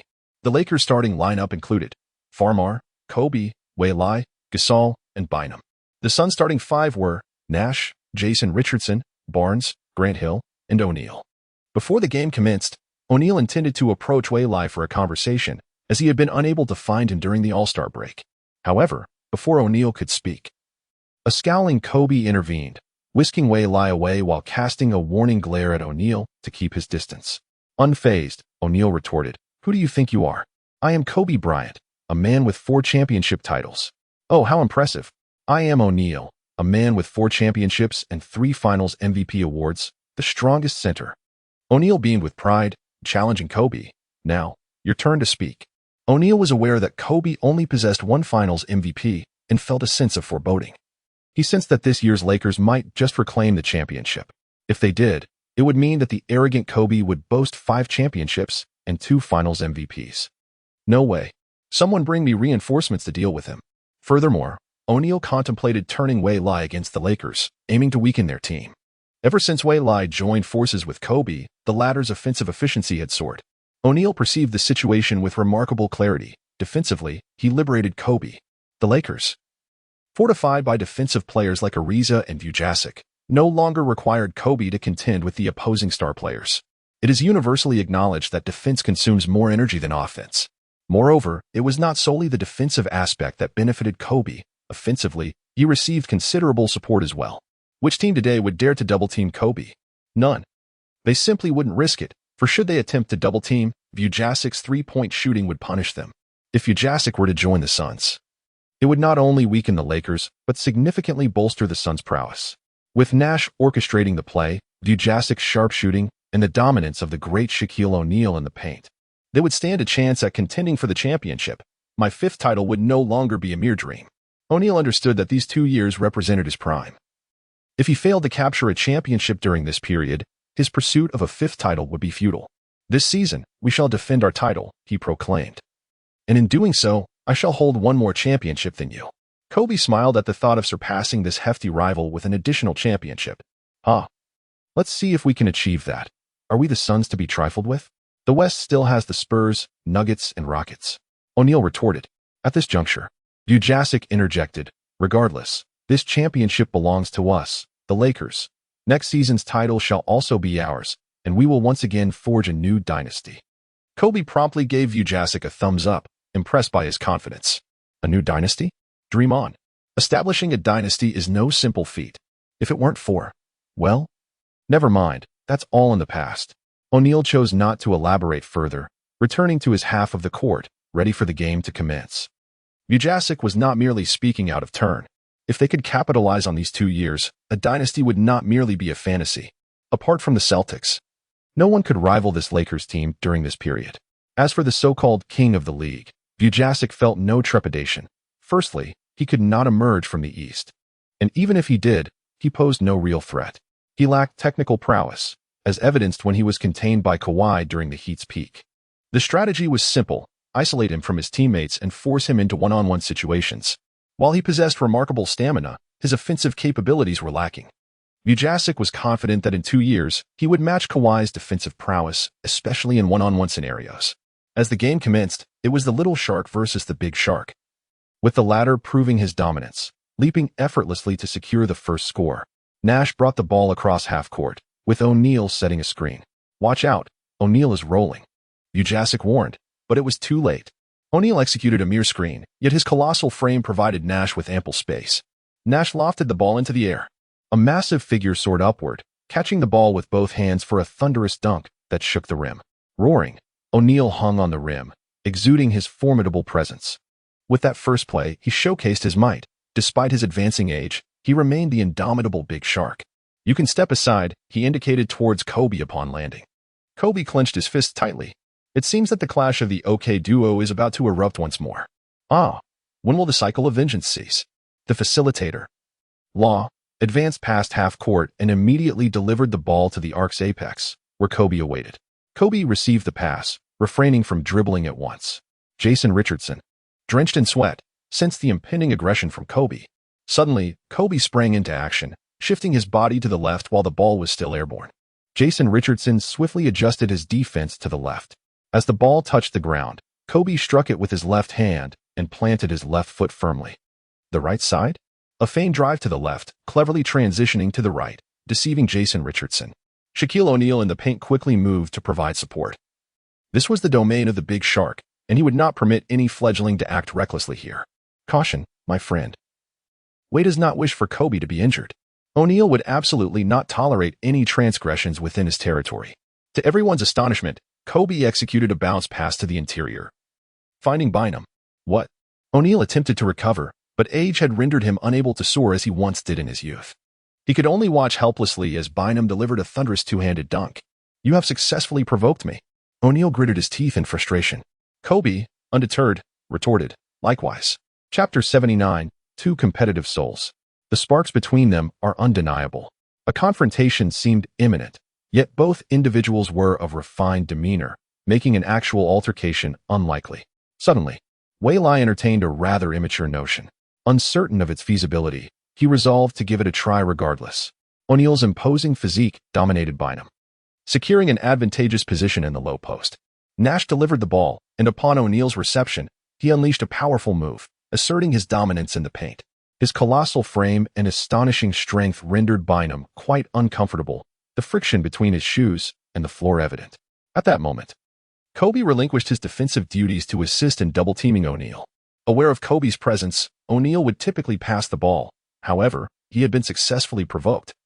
And the slumbering giant was stirred. Without a moment's hesitation, I turned and leapt, overpowering Bynum. Boom. With a one-handed slam dunk over an opponent.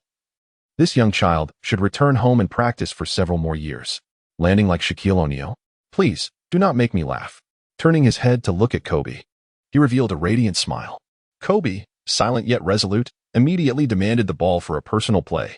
With a series of feints, he deftly maneuvered past Jason Richardson, executing a sudden stop for a mid-range jumper that found its mark, once again leveling the score at 44. Following the shot, Kobe gestured a throat-locking sign towards Shaquille O'Neal, who, refusing to be outdone, reciprocated with a similar gesture. The crowd of fans and viewers at home erupted in excitement. Witnessing the clash of two dominating forces, one reigning supreme in the paint and the other excelling beyond the arc together, they had forged a dynasty. Standing as the formidable counterpart to the basketball deity, Michael Jordan, during an era that would stretch for years without the emergence of another dynasty. The establishment of a dynasty is influenced not solely by sheer strength, but by a multitude of factors. In a previous life, the valiant champions of the universe boasted 3 active players ranked among the top 10. Ultimately, however, they were deprived of their third championship due to the repercussions of injuries. The establishment of the dynasty is devoid of fate. It is still O'Neal's singular prowess. The two are locked in a contest, where for every point you score, I am compelled to respond in kind. As Kobe Bryant successfully sank another mid-range shot, the score between the two teams was once again tied at 10-10. Both players had achieved a flawless performance, hitting 5 out of 5 attempts, accumulating a total of 10 points each. O'Neal wiped the sweat from his brow. At the age of 37, he had just executed a dunk or a post move against at least one defender with each play.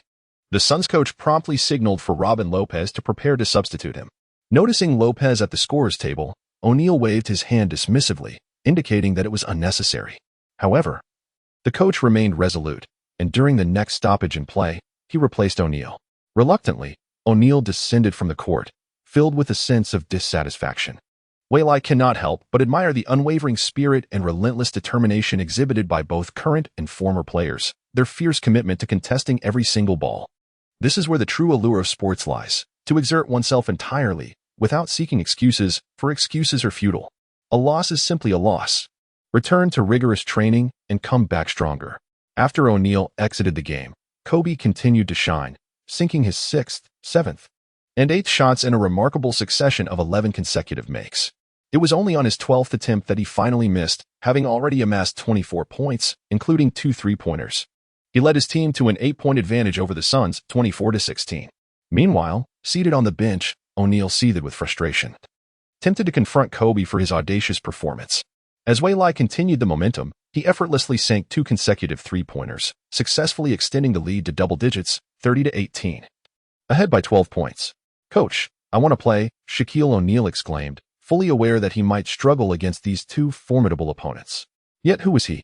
He was the big shark, Shaquille O'Neal, and he could not permit these players to dominate on his home turf. The Suns coach glanced at the clock. Only 1 minute and 35 seconds remained in the first quarter.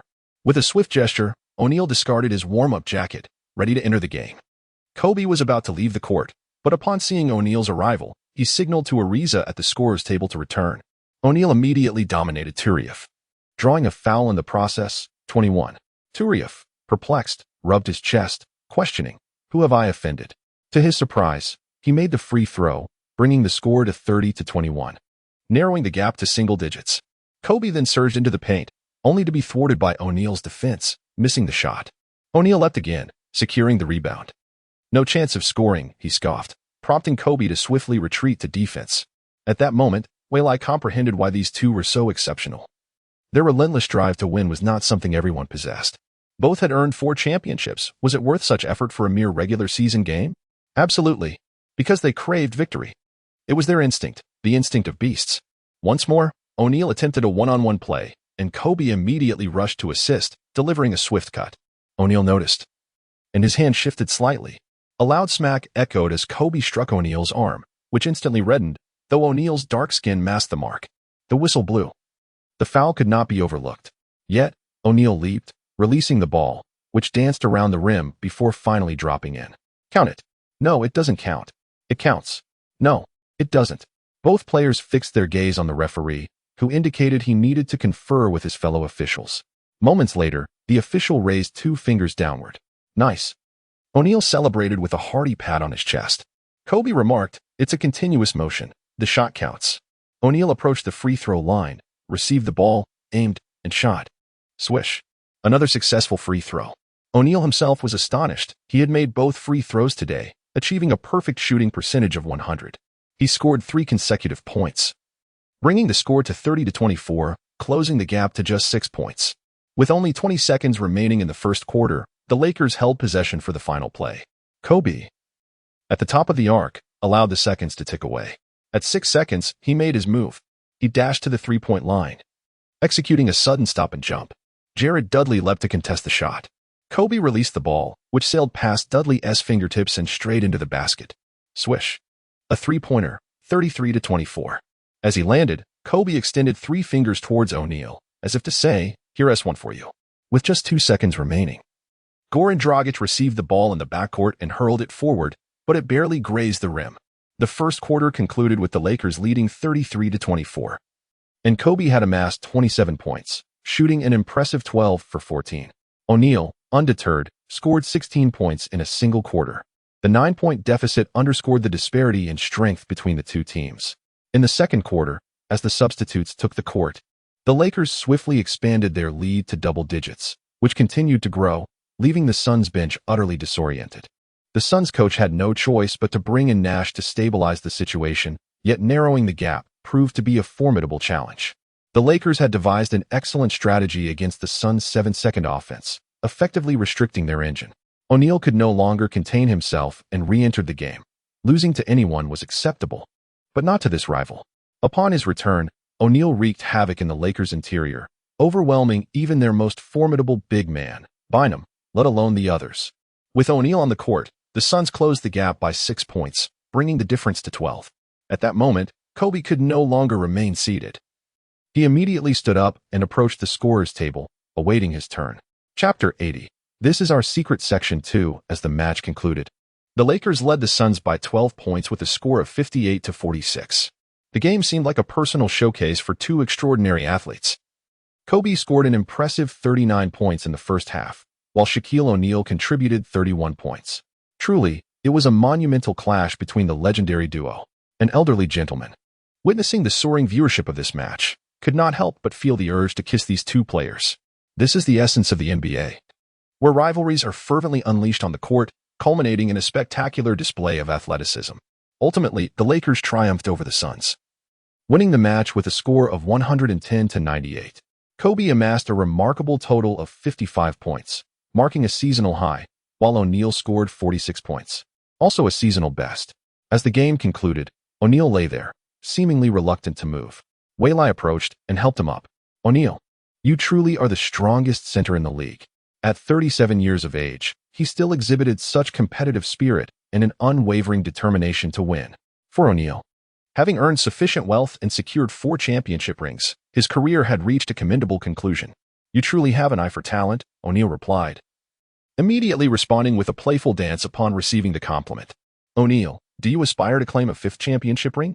Waylai lifted his gaze, his eyes fixed upon O'Neal. He pondered from the bench. If O'Neal could spend his final seasons with the Lakers before retiring, it would be an ideal scenario. If memory serves him right, O'Neal retired as a Celtic, with his final game yielding merely 2 fouls, a legendary center's career concluding in such a manner. He deserved a grand stage for his finale. "Are you suggesting I join the Suns?" O'Neal, believing he had grasped Waylai's intent, ceased his dancing and placed his hands on Waylai's shoulders. "No, O'Neal. I wish to extend an invitation for you to return to the Lakers." "Kid, don't jest. That is impossible." O'Neal's smile faded as he spoke gravely. "O'Neal, I understand the true reason for your departure from the Lakers. It was merely a contractual disagreement. However, the Lakers are your home, the place where your journey to championship glory began. Your most illustrious moments transpired in Los Angeles. Everything significant happened there. Do you still yearn for a championship?" For O'Neal, all preceding words were trivial, as the ultimate goal remained the championship ring. No one could have too many. Joining the Lakers is out of the question. "You think I'll just cling to Kobe's success?" "How naive." O'Neal scoffed. "O'Neal, it's not about clinging to anyone. Basketball is a team sport. No individual can conquer an entire season alone. Even the great Michael Jordan could not have secured 6 championships without the support of his teammates like Pippen, Rodman, and Kerr, who helped forge 2 dynasties. No, that simply cannot happen." Waylai asserted firmly. "O'Neal, reflect carefully. If you desire a championship, there lies but one path back home. Remember, the Lakers are your family." "The Lakers are my family?" O'Neal was taken aback, reminiscing about his 8 years with the team, 848 days, 656 games. Just as he gathered his thoughts to respond, Waylai had vanished from sight. "O'Neal, return to the locker room," Nash called out. O'Neal nodded and maneuvered his massive frame towards the players' tunnel. "Waylai, what did you say to that fellow?" Kobe, brimming with curiosity and in high spirits after scoring impressively and securing a victory, particularly relishing the triumph over that rotund adversary, contemplated inviting him back to the Lakers. As Waylai spoke, an eerie silence enveloped the Lakers' locker room, with all eyes turning toward Kobe. Fisher could not help but offer a silent prayer for Waylai, pondering why he would extend such an invitation, fully aware of the enmity between the two. Did he have a death wish? Upon hearing this, Kobe's expression darkened, and his good mood dissipated. Why? Kobe, however, believed that Waylai would not act without reason. There must be his own motives behind such actions. In recent years, the championship has solely belonged to the Lakers, and if O'Neal wishes to claim another title, he must return to the Lakers. After listening, Kobe nodded. "We are indeed formidable." Waylai continued, "Boss, you are now the leader of the Lakers. If O'Neal returns, won't he be clinging to your coattails? When the time comes for you to secure the championship alongside the venerable old shark, the media shall undoubtedly sing your praises fervently." Waylai can only express this regarding these 2 feisty children. "O'Neal is clinging to my leg. It sounds delightful," as Kobe instantly breaks into a smile. There is hope. Securing both O'Neal and Kobe ultimately rests with the Lakers management. Waylai has already devised a plan. After triumphing over the Suns, the entire Lakers roster boarded a flight back to Los Angeles that very night. Upon their return, Waylai wasted no time and hurried to the Staples Center, seeking out Kupchak. Kupchak looked at Waylai with a curious expression, having intercepted him early in the morning at the entrance.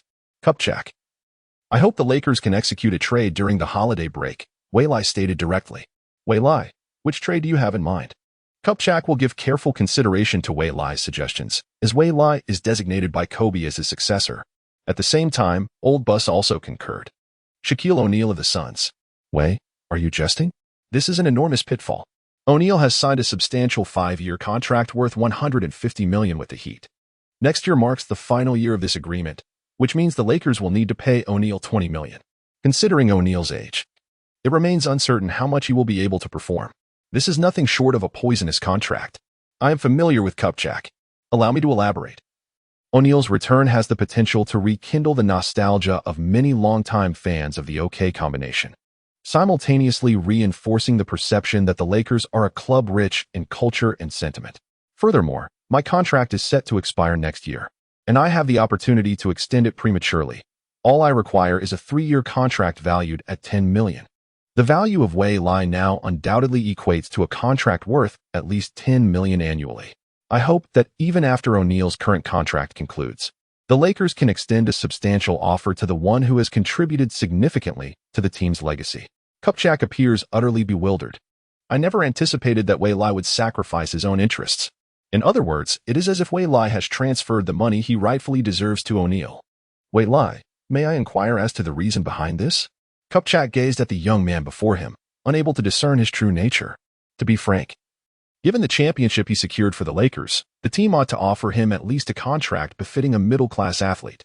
This season, he has surpassed expectations, scoring 33 points in a single quarter, demonstrating the capability of a starter, yet he refrains from claiming a starting position, opting instead to be a substitute.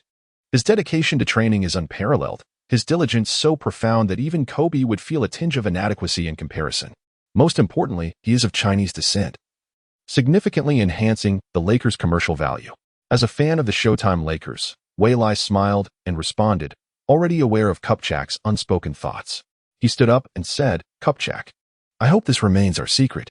With that, he exited Kupchak's office, leaving him somewhat bewildered. Subsequently, Kupchak felt compelled to discuss the matter with the venerable Jerry Buss. Upon hearing the news, Buss erupted into laughter. Chapter 81. Brother Yao, are you interested in joining the Lakers? On March 4th, the Lakers faced the Grizzlies at home, featuring the much-anticipated duel between the Gasol brothers. Kobe and Bynum were rested, and Wei Lai was elevated to the position of starting shooting guard. The Lakers' starting lineup consisted of Fisher, Wei Lai, Ariza, Gasol, and Odom. Even with the absence of both Kobe and Bynum, the Lakers triumphed effortlessly over the Grizzlies. Gasol scored 22 points and secured 12 rebounds, while Odom achieved his first triple-double of the season with 15 points, 10 assists, and 10 rebounds. Wei Lai contributed 21 points and 3 rebounds, shooting 50 from beyond the arc.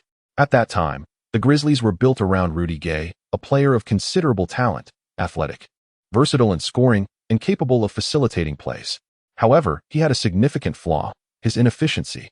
In this game, he was held to a mere 6 of 17 shooting, resulting in a dismal 35 shooting accuracy, amassing only 14 points, 6 rebounds, and 6 assists. His attempts exceeded his scoring, a testament to his lack of effectiveness. Without Gay, the Grizzlies struggled to secure a playoff berth, their potential diminished to that of mere blue-collar workers on the court. On the 6th, facing the Timberwolves at home, Kobe made his return while Gasol was rested, and Bynum continued to sit out. Although Bynum was relatively young, his considerable weight put immense strain on his knees. It was crucial to safeguard his health. Unfortunately, his mindset was equally concerning, as he would often indulge in nightlife during his rest days. Nevertheless, there was hope to trade him for draft picks, as Wei Lai, having experienced reincarnation, knew which players held promise. The Lakers emerged victorious with a resounding 20-point win, concluding the game at 110-90. However, on the 10th, the Yellow Mamba delivered a stunning performance, scoring 37 points and narrowly defeating the Lakers by 5 points, marking the Lakers' 11th loss of the season. This defeat dashed the hopes of many Lakers fans who fantasized about eclipsing the Bulls' 72-win record. Despite Wei Lai and even Kobe publicly dismissing the significance of breaking the Bulls' record, it did not quell the imaginations of the Lakers supporters. On the evening of the 11th, they arrived in Houston, where Yao Ming came to pick Wei Lai up. "How's your foot feeling lately, Big Yo?" Wei Lai inquired. "It's recovering quite well. I'm currently averaging just 20 minutes on the court," Yao replied. Ever since he began following Wei Lai's advice and actively participating in his rehabilitation, Yao felt unprecedented comfort in his knees. "I must be in peak condition before the London Olympics," he declared. "However, the coach is quite dissatisfied with me." "Dissatisfied? That's no issue. If the Rockets consider trading you, we Lakers would be first in line. Just imagine, Yao and Shaq together, alongside Gasol, Bynum, and Odom. Who could possibly contend with that lineup? I reckon even a physically imposing player like LeBron wouldn't dare to charge in." Despite this enthusiasm, Yao understood the reality of his value and knew that the Rockets were unlikely to trade him, regardless of the team's performance, as long as Yao was present. The Rockets were assured of profitability. Back in 2006, Yao signed his second contract worth $76 million over 5 years. And now he was in the third year of that deal. However, the contributions that Yao Ming brings to the Rockets far exceed mere statistics. It is abundantly clear who the leader of the Rockets is. The head coach holds little significance, not being a Zen master or a Popovich. Why fear? Yao, you must remember that you have the unwavering support of 1.3 billion compatriots behind you. Any dissent should be swallowed in silence. Suddenly, a flicker of thought crossed Wei Lai's mind. All right, I understand. At times, you feel as though Wei Lai is akin to an elder brother, shouldering immense pressure and rumors while residing in a foreign land. However, since Wei Lai's arrival, Yao has felt an immense sense of relief. This feeling is truly delightful. You, my friend, remember not to overexert yourself. Balance is key, Yao reiterated, having been astonished by the intensity of Wei Lai's training regimen since witnessing it at the All-Star event. Is this even human? I understand. I'm fine. As their conversation flowed, they arrived at the restaurant owned by Yao. On the night of the 12th, the Lakers triumphed over a McGrady-less Rockets, winning 106-96, with Yao playing only 20 minutes. Coach, I wish to attend the post-game press conference. The Zen master looked at Wei Lai in astonishment. Why the sudden interest in the post-game conference? Is the sun rising from the west? The Zen master nodded. The media, equally surprised to see Wei Lai at the press conference, was stirred with excitement. Wei Lai, it seems your popularity surpasses mine, Kobe jested. Impossible. I still fall short in comparison to the true leader, Wei Lai promptly clarified. I was merely joking. As the press conference commenced, a question was posed to Wei Lai. Wei Lai, may I inquire why you have unexpectedly appeared at the post-game press conference, considering your previous reluctance to attend? Wei Lai adjusted the microphone and replied, that is an excellent question. I heard something that is quite relevant for us Lakers, which prompted my presence here. What is it? Kudos to you. It pertains to the Rockets head coach expressing discontent regarding my brother Yao, stating he only played 20 minutes. Yet, he seems unaware that Yao has been battling injuries. To even play 20 minutes is commendable. However, since you have concerns, allow me to offer a suggestion. Yao, would you be interested in joining the Lakers? The cameras of the media erupted in a flurry of clicks, caught off guard by the explosive nature of the revelation. This mischievous lad. Why didn't he inform me beforehand? Kobe remarked, I am quite eager to collaborate with Yao. The Zen master added, I shall discuss this with Kupchak. I look forward to mentoring Yao. Their words further substantiated the discord between Yao and the head coach. Could it be that Yao would truly join the Lakers? The news sent shockwaves across America. Are the Rockets considering trading Yao? Is Yao set to join the Lakers next season? Would Yao and Wei Lai, both compatriots, become teammates? The news spread like wildfire. In the meantime, Wei Lai found himself schooled. Kobe's playful banter and the Zen master's clever words led him to a consequence. After their away trip, he would treat everyone to a lavish dinner. Wei Lai patted his pocket, lamenting his financial state. You poor thing, Kobe quipped, with a $300 million endorsement deal. Wei Lai, frugality is a virtue of the Chinese people. A few tens of thousands of dollars have vanished, alas. Next time, let Brother Yao reimburse me. Upon hearing Wei Lai's remarks at the post-game press conference, Yao was momentarily taken aback but soon grasped that Wei Lai was attempting to assist him. The following day, the Houston Rockets official website announced the dismissal of their head coach, stating unequivocally that Yao is not for sale, thus bringing an end to this farce. As the protagonist, Wei Lai did not concern himself with the aftermath, for he was already aware of it. They would undoubtedly retain Yao and part ways with the coach. This is, after all, the NBA, a commercial league where interests reign supreme. Wei Lai is now in San Antonio. The Lakers, on the second night of a back-to-back, will face the Spurs on the evening of the 13th. This is the Spurs, who boast the legendary trio of Duncan, Jin Billy, and Parker. And they are also one of the Lakers' playoff adversaries, not to be underestimated. This match marks the first encounter of the season between the Lakers and the Spurs, with another scheduled for April.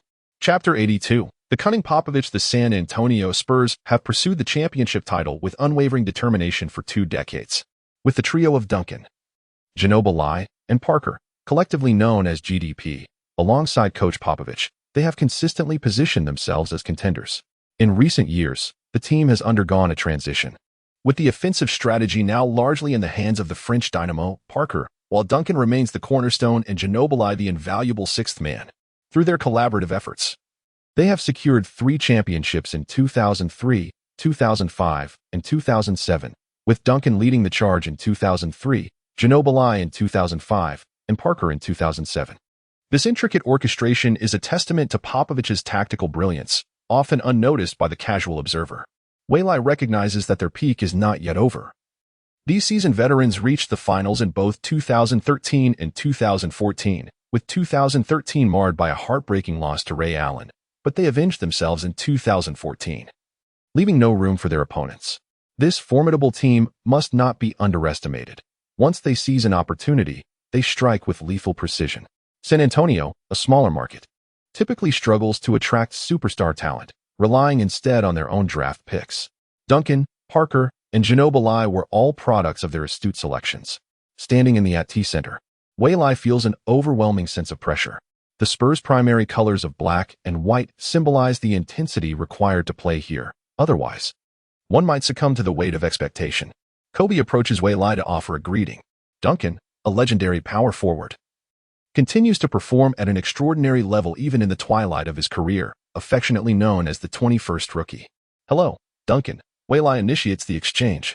Hello, Waylai. Duncan replies, extending a friendly handshake. Duncan smiles and says, my coach is quite fond of you. Kobe immediately becomes wary, positioning Waylai behind himself. Duncan, don't even think about it, Kobe asserts. At this moment, Popovich approaches, amiably placing a hand on Waylai's shoulder. Waylai, would you be interested in joining the Spurs? We could explore various strategies together. Popovich diligently follows the Lakers' games, eager to incorporate any innovative tactics he observes into his own system. Kobe interjects, why is he here again? Waylai responds, we can exchange ideas. But I will not be joining the Spurs. Engaging with Popovich is an opportunity too precious to overlook. Popovich is taken aback by Waylai's resolute stance. If you were to join us, you would be the starting small forward, he continues to entice. No, thank you. Waylai replies curtly, turning away. There is nothing more to discuss. Despite the Spurs' excellence, his loyalty lies with his current leader. As the game commences, the Lakers' starting lineup features Fisher, Kobe, Ariza, Gasol, and Bynum, all present and accounted for. The Spurs counter with Parker, Roger Mason Jr., Michael Finley, Duncan, and Matt Bonner. Bynum leaps for the tip-off, securing the Lakers' first possession. Fisher dribbled past half-court, and Gasol received the ball at the top of the arc. Kobe and Ariza moved without the ball, attempting to disrupt the Spurs' defense. Yet the Spurs were resolute and organized. Gasol passed to Bynum in the low post, initiating a one-on-one against Matt Bonner. Bonner struggled to contain Bynum, who swiftly penetrated, pivoting and leaping. Suddenly, a large hand swooped in from the side. It was Duncan. Duncan arrived for help defense, shifting his feet just as Bynum turned. Bynum was entirely unaware, and his teammates' attempts to alert him came too late. He fell victim to Duncan's emphatic block. Bonner secured the rebound, and the swift Parker seized the ball. Shifting into sixth gear, the Lakers were caught off guard as Parker executed a coast-to-coast layup, opening the scoring for the Spurs at 20. Was that ever rapid? The French speedster lived up to his reputation. Kobe responded with a mid-range jumper at the free-throw line, making it 22. Parker slowly dribbled past half-court. Moving to the right, he passed to Roger Mason at the top of the arc, who then relayed it to Michael Finley on the left. Immediately, Mason set a screen for Parker on the right, freeing him from Fisher's defense as he approached the top of the arc. Finley promptly passed the ball to Parker. Remarkably, this sequence of passes took merely 3 seconds, but the action was far from over. Duncan, in the paint, moved to the left side at a 45-degree angle, setting a screen for Finley. Meanwhile, Parker was not idle. He drove in. The Lakers' defense was pulled apart, beginning to collapse. Parker returned the ball to the free-throw line, setting up Finley at the left 45-degree angle. Finley, now wide open beyond the arc, received the pass. Ariza, initially caught in Duncan's screen, attempted to recover, but Parker surged through the middle, prompting him to switch to defense. This left Finley unguarded. Finley released a three-pointer with precision. Swoosh, it was good. What a remarkable offensive display. Wade could not help but rise to applaud. This collaboration required not only high tactical awareness but also exceptional chemistry. Fisher brought the ball past half-court, as Bynum set a screen for Kobe in the paint. Kobe sprinted from the left corner to the right corner. At the right corner, Gasol also set a screen for Kobe. Utilizing Gasol's screen, Kobe advanced to the right 45-degree angle, receiving Fisher's pass. At this moment, Mason, who was defending Kobe, was left behind by 2 screens. Duncan rushed over, but it was too late. Kobe took aim, released the ball, hung in the air, extended his legs, and flicked his wrist. Swoosh. The three-pointer was nailed, making it 55. The Lakers had countered with a three-pointer of their own through team synergy. Popovich let out a sigh. The current Lakers were indeed formidable. Their tactics were exceedingly diverse, especially with Kobe on the court. With Kobe's off-ball movement, the threat intensified. His plethora of offensive options made the Lakers' attack even more daunting. They also boasted a twin-tower setup, the defensive stalwart Ariza, who possessed a reliable three-point shot, alongside explosive scorer Odom and Way. And what about us? The GDP transition was complete 2 years ago. Duncan is already 30, and Ginobili is nearly the same age. The only relatively young player is Parker. However, relying solely on Parker is insufficient, especially against the Lakers, who are centered around their perimeter game. Lacking a formidable outside defender is a significant drawback. The Spurs' only defensive stalwart, Bruce Bowen, unfortunately, is already 38 years old, rendering him incapable of effectively guarding Kobe. As for George Hill, he shows promise, yet with Parker excelling at both offensive and defensive ends, the team is in dire need of a defensive anchor. It is imperative to find one swiftly. Otherwise, the pursuit of the championship in the coming years will remain unattainable. It seems the Lakers are poised to dominate this period. After observing a few plays, Popovich silently resolved his thoughts. Initially, he contemplated acquiring Way to develop him into the Spurs' perimeter cornerstone. However, the Lakers are unwilling to part with him, and he himself has shown reluctance to join. Is the allure of a big city truly that irresistible? Sighing, Popovich could not help but express his frustration. Chapter 83. Bowen's move. As the half progressed, the score stood at a tense 12-12. Both teams, poised to meet in the playoffs, were reluctant to concede victory. Winning in the regular season would provide a psychological edge in the postseason. We have defeated them before and can do so again. The Zen Master began to adjust his strategy, substituting Waylai for Bynum. On the defensive end, Bynum's capabilities were limited. His opponent, Matt Bonner, possessed a shooting range that extended to three-point territory, effectively drawing Bynum out of the paint.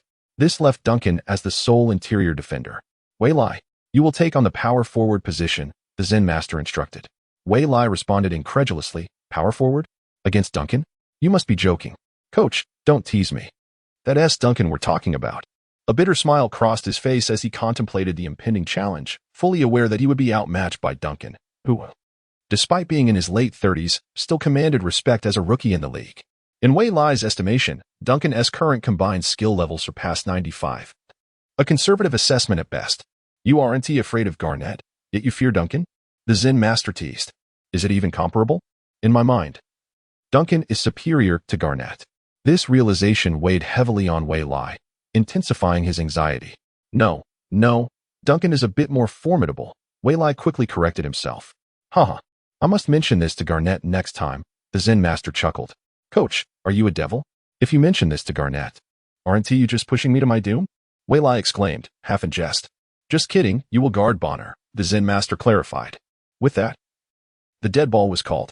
Waylai entered the game, replacing Fisher and Bynum. Popovich remained unfazed by the substitution. As soon as he stepped onto the court, Waylai executed a steal, capitalizing on the Spurs' recent offensive patterns that he had memorized. The recent vision training had begun to bear fruit, and in an instant, the ball seemed to freeze before his eyes. He reached out and intercepted Parker's pass to the left side. Parker, realizing he had been stripped, quickly sprinted back to defend, closing the gap with remarkable speed. Waylai, already at 85 of his speed, was surprised at how rapidly Parker caught up to him from the three-point line to the midcourt. Nevertheless, Waylai pressed on, using his body to shield Parker, subtly maneuvering his left hand while the referee remained oblivious. If the referee caught that little action, all his training would have been in vain. He advanced to the three-point line, leaping into the air. Ignoring Parker, he aimed to overpower him physically. This was the first time Parker had encountered a rookie who dared to challenge him so boldly. It was no wonder Popovich had coveted Waylai for so long. However, if Waylai wished to score, he would have to contend with Parker first. As Parker leapt, he raised his right hand to disrupt Waylai's shot. His body angled to obstruct, with his left hand subtly applying pressure to Waylai's waist. In that moment, Waylai's balance faltered. He had intended to retract the ball, yet it was already in flight. The ball sailed through the air at a sharp angle, clanging against the left side of the rim. where it was subsequently secured by the returning Michael Finley. Referee, he pushed me with his hand. As Wei Lai landed, he immediately took action. Yet he did not wait for the referee to return. Instead, he turned to fortify his defense. Wei Lai's intention with this maneuver was to draw the referee's attention to Parker's hand movements in future plays. Parker received a pass from Michael Finley and surged forward, delivering the ball to Duncan at the free throw line. Duncan elevated and shot, hitting the backboard and scoring, bringing the Spurs ahead by 2 points at 14-12. Taking a deep breath to steady himself, Wei Lai patted his chest, acknowledging that the previous possession was his mistake. Had he not opted for a three-point shot and instead penetrated or awaited his teammates, those 2 points would not have been lost. He understood that with the Spurs, mistakes were intolerable as they bore significant consequences. Kobe approached Wei Lai and reassured him, saying, "It's all right. You made no error on that last play. Believe in yourself." Recognizing Wei Lai's self-reproach, Kobe offered comfort, reminiscent of his own past experiences when he missed a crucial shot but received encouragement instead. "Now it's my turn." Wei Lai nodded, expressing gratitude towards his mentor. Kobe positioned himself low, demanding the ball, while Roger Mason relentlessly attempted to impede him, but to no avail. For Kobe, Mason was merely a minor annoyance, having no impact whatsoever. Successfully receiving the ball, Kobe used his body to shield Mason, executing a subtle motion with his right elbow that forced Mason to retreat. Kobe then leaned back for a jump shot, and swish, it was good. The score was now 14-14. After scoring, Kobe raised an eyebrow at Wei Lai and approached him for a high five. "Shoot confidently. If we lose points, I will reclaim them." Suddenly, Wei Lai felt a surge of security and nodded excitedly. Parker drove past the defense but missed his layup, allowing Gasol to secure the rebound. "Gasol," Wei Lai shouted, sprinting towards the front court. There was no one from the Spurs who could thwart Wei Lai's advance.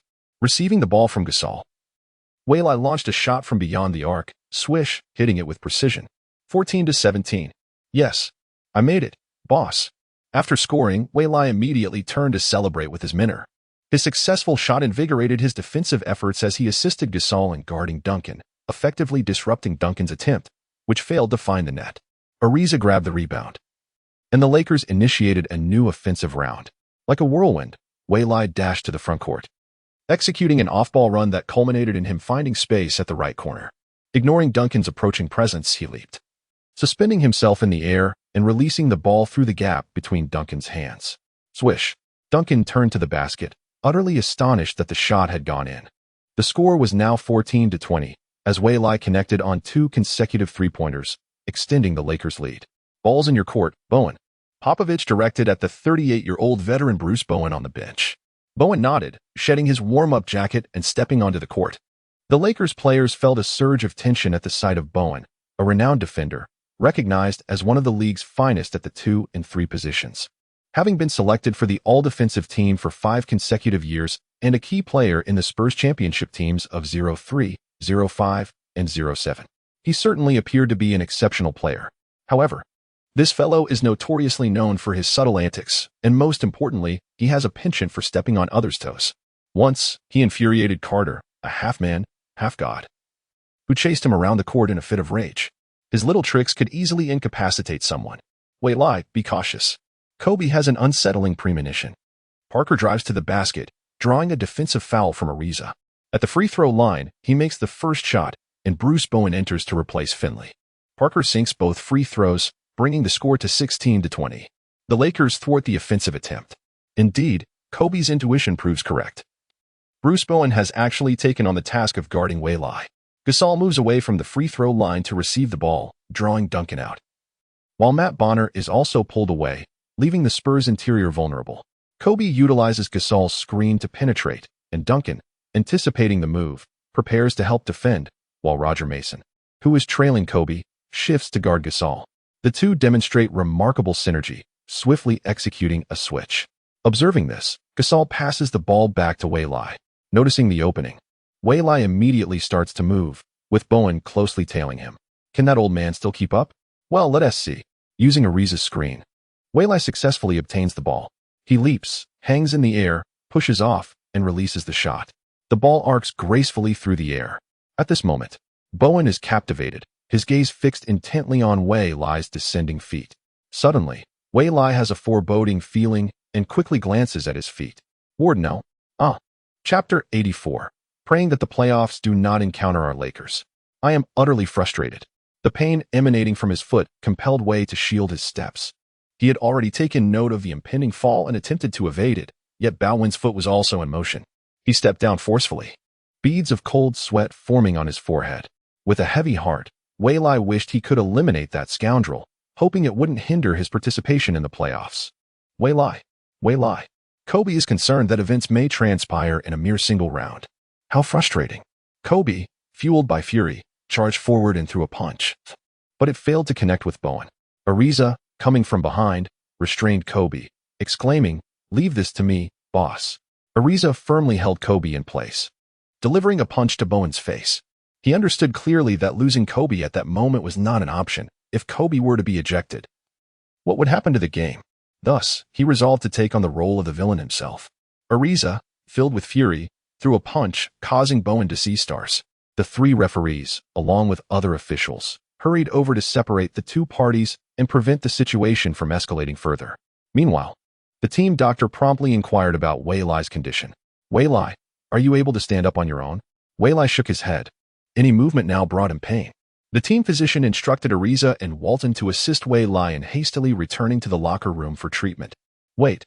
Wei Lai's foot hung suspended in the air as he suddenly addressed his two teammates, who had just begun to move but paused in their tracks. "Captain, Wei Lai." Enduring the pain, turned his gaze towards Kobe. "In this match, I am determined to win. Rest assured, I shall prevail," Kobe declared through gritted teeth. "Boss, I will undoubtedly return before the playoffs. I still aspire to claim my second championship." Even Wei Lai was oblivious to his own condition. Yet it was certainly preferable to awaiting the outcome. The team physician barely allowed Wei Lai to utter another word, hastily instructing Ariza and Walton to carry him inside. The news of Wei Lai's injury spread across the internet, reaching domestic fans who were all deeply concerned. The commentators, Zhang and Yang, have unleashed a torrent of invective. Regardless of whether the broadcast is live, Diao received the news promptly but was unable to leave at that moment, instructing his team to closely monitor Wei Lai's injury. The Lakers players on the court were incensed. Ariza committed a foul and was subsequently ejected, granting the Spurs a free throw. Wei Lai's final three-pointer found its mark. Yet the referees made no special notation regarding the incident of him being stepped on. Currently, there are no punitive measures for such actions. It was not until 2018 that such policies were established. In this match, we must secure victory. Kobe gathered his teammates around him, roaring with intensity. Yes, the game continued on the court. Gasol executed a powerful isolation against Duncan, elegantly sinking a hook shot. On the defensive end, a formidable block was delivered to the advancing Parker. The rejected ball soared away, yet it was not lost as a large hand swooped in to retrieve it. It was F.A. Ma. The salvaged ball found its way to Kobe. The Spurs' Finley and Aminu Udoka rushed back in defense. Undeterred, Kobe charged forward, confronting the two defenders in the paint, and executed a thunderous dunk right through the middle. 17-25. Upon landing, Kobe exhibited no trace of excitement. His piercing gaze was lethal as he turned to defend. This intensity was not confined to Kobe alone, as the other Lakers players mirrored his relentless defensive spirit. Their suddenly tightened defense rendered the Spurs utterly disoriented, leading to frequent errors on their part, which the Lakers capitalized on with a series of exquisite counterattacks. In the second quarter, Kobe continued to dominate the court, both offensively and defensively, making his presence felt everywhere. Under his leadership, the Lakers astonishingly led the Spurs by 25 points at halftime, a score of 40-65, something neither Popovich nor Bowen had anticipated. It was as if they had provoked a horde of awakened monsters. As the second quarter concluded, Kobe dashed into the players' tunnel, followed closely by his teammates. "How is Wei Lai's injury?" he inquired. "Ankle ligament strain. He is expected to rest for at least a month." This was the best news Kobe could hope for, as Wei Lai's left ankle was encased in a cast. "That's good. As long as you're all right," Kobe replied, relieved. "Boss, did you avenge me?" Wei Lai, lying in bed, immediately asked. "Of course, we're up by 25, Kobe chuckled, adding, "Just be careful, that guy is notoriously dirty." Wei Lai lowered his head, feeling somewhat ashamed. At that moment, other Lakers players rushed in, expressing concern for Wei Lai's injury. Hearing about Wei Lai's condition, the rest were reassured. "Guys, we're not finished yet. Today we will utterly obliterate them, leaving them no chance," he declared. In the second half, the Lakers continued their fervent defense and relentless offense. as if this contest were not a mere regular season game but rather a championship battle, teetering on the edge of a precipice. Ultimately, the Spurs suffered a devastating defeat by 40 points, the final score being 80-120. Kobe played the entire game without rest, shooting 25 out of 45 attempts for a remarkable 63 points, successfully breaking the scoring record at T-Center. Furthermore, the 40-point margin marked the largest in Spurs history, while Kobe's tally stood as the highest of the season, marking his second 50-point game of the year. In a single match, Kobe shattered multiple records. Do not provoke the Black Mamba, lest you be consumed. At the post-game press conference, the media was taken aback to find Ariza pushing Wei Lai in a wheelchair. The atmosphere instantly grew more charged. Wei Lai, how is your injury? What do you have to say about Bowen's actions? Will this impact your participation in the playoffs? The barrage of questions made Wei Lai feel as though he had stepped into a bustling marketplace. Finally, when the commotion subsided, he addressed the gathering. Everyone, there is no need to worry about my injury. I will be on the court for the playoffs. As for Bowen, I shall refrain from further comment. He then emphasized the purpose of his presence. The media swiftly aimed their cameras at him, sensing something significant was about to unfold. Wei Lai revealed that he had recruited Yao Ming, which led to the immediate dismissal of the Rockets' head coach. Spurs, listen closely. This grudge is one I, Wei Lai, will remember. Meanwhile, Wei pointed to his left foot and continued, let us hope the playoffs do not bring us face to face with the Lakers. After uttering this, he instructed Ariza to push him back. The Zen master shook his head, realizing that this young man once again required his assistance to tidy up the aftermath. At 645 Fifth Avenue, Manhattan, David was seething with anger. My golden goose is injured, he exclaimed, referring to Ward and Bowen alongside Popovich. Stern, we need an immediate meeting. In light of Wei's injury, Bowen of the Spurs must face appropriate repercussions. From the slow-motion replay, it was evident that Wei attempted to evade the impact as he fell. Yet Bowen deliberately moved his foot into the path. This was clearly intentional. If everyone were to behave in such a manner, one could simply send someone to eliminate the opposing team's star player. What is the point of playing basketball then? I implore the league to prohibit such actions from occurring again. The Zen master's remarks swiftly garnered widespread attention. Chapter 85. My blade has long been thirsting for action. On the following day, the league officially announced a policy regarding stepping under a shooter. The content stipulates that if a defender is in close proximity to the shooter and fails to provide sufficient landing space, referees may issue a technical foul or even a flagrant foul, depending on the severity of the situation. Furthermore, Spurs player Bowen was fined $25,000 and suspended for 10 games. Bowen lamented, I woke up this morning to a loss of $25,000. The league's swift action astonished fans, with domestic supporters exclaiming that Wei Lai is the league's favored child, dubbing this rule the Wei Lai rule. Numerous former players voiced their strong support for this regulation. Meanwhile, Wei Lai, confined at home out of boredom, was at a loss for what to do. His leg injury would require a month for recovery, making the days without training excruciatingly tedious. He recalled the late-night overseas call from his mother. You rascal, how's your foot? Your father and I are on our way. No. Please don't, Wei Lai quickly retorted, employing his verbal skills to persuade his mother not to come, assuring her that he would avoid injuries in the future, but how could he guarantee that? Just before hanging up, his mother reminded him, don't forget about the matchmaking in July. Matchmaking?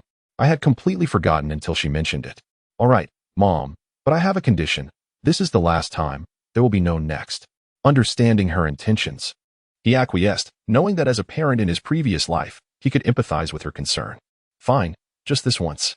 If you don't like her, I won't arrange another. Chingguo wore a smug expression, though Wei Lai was oblivious to it.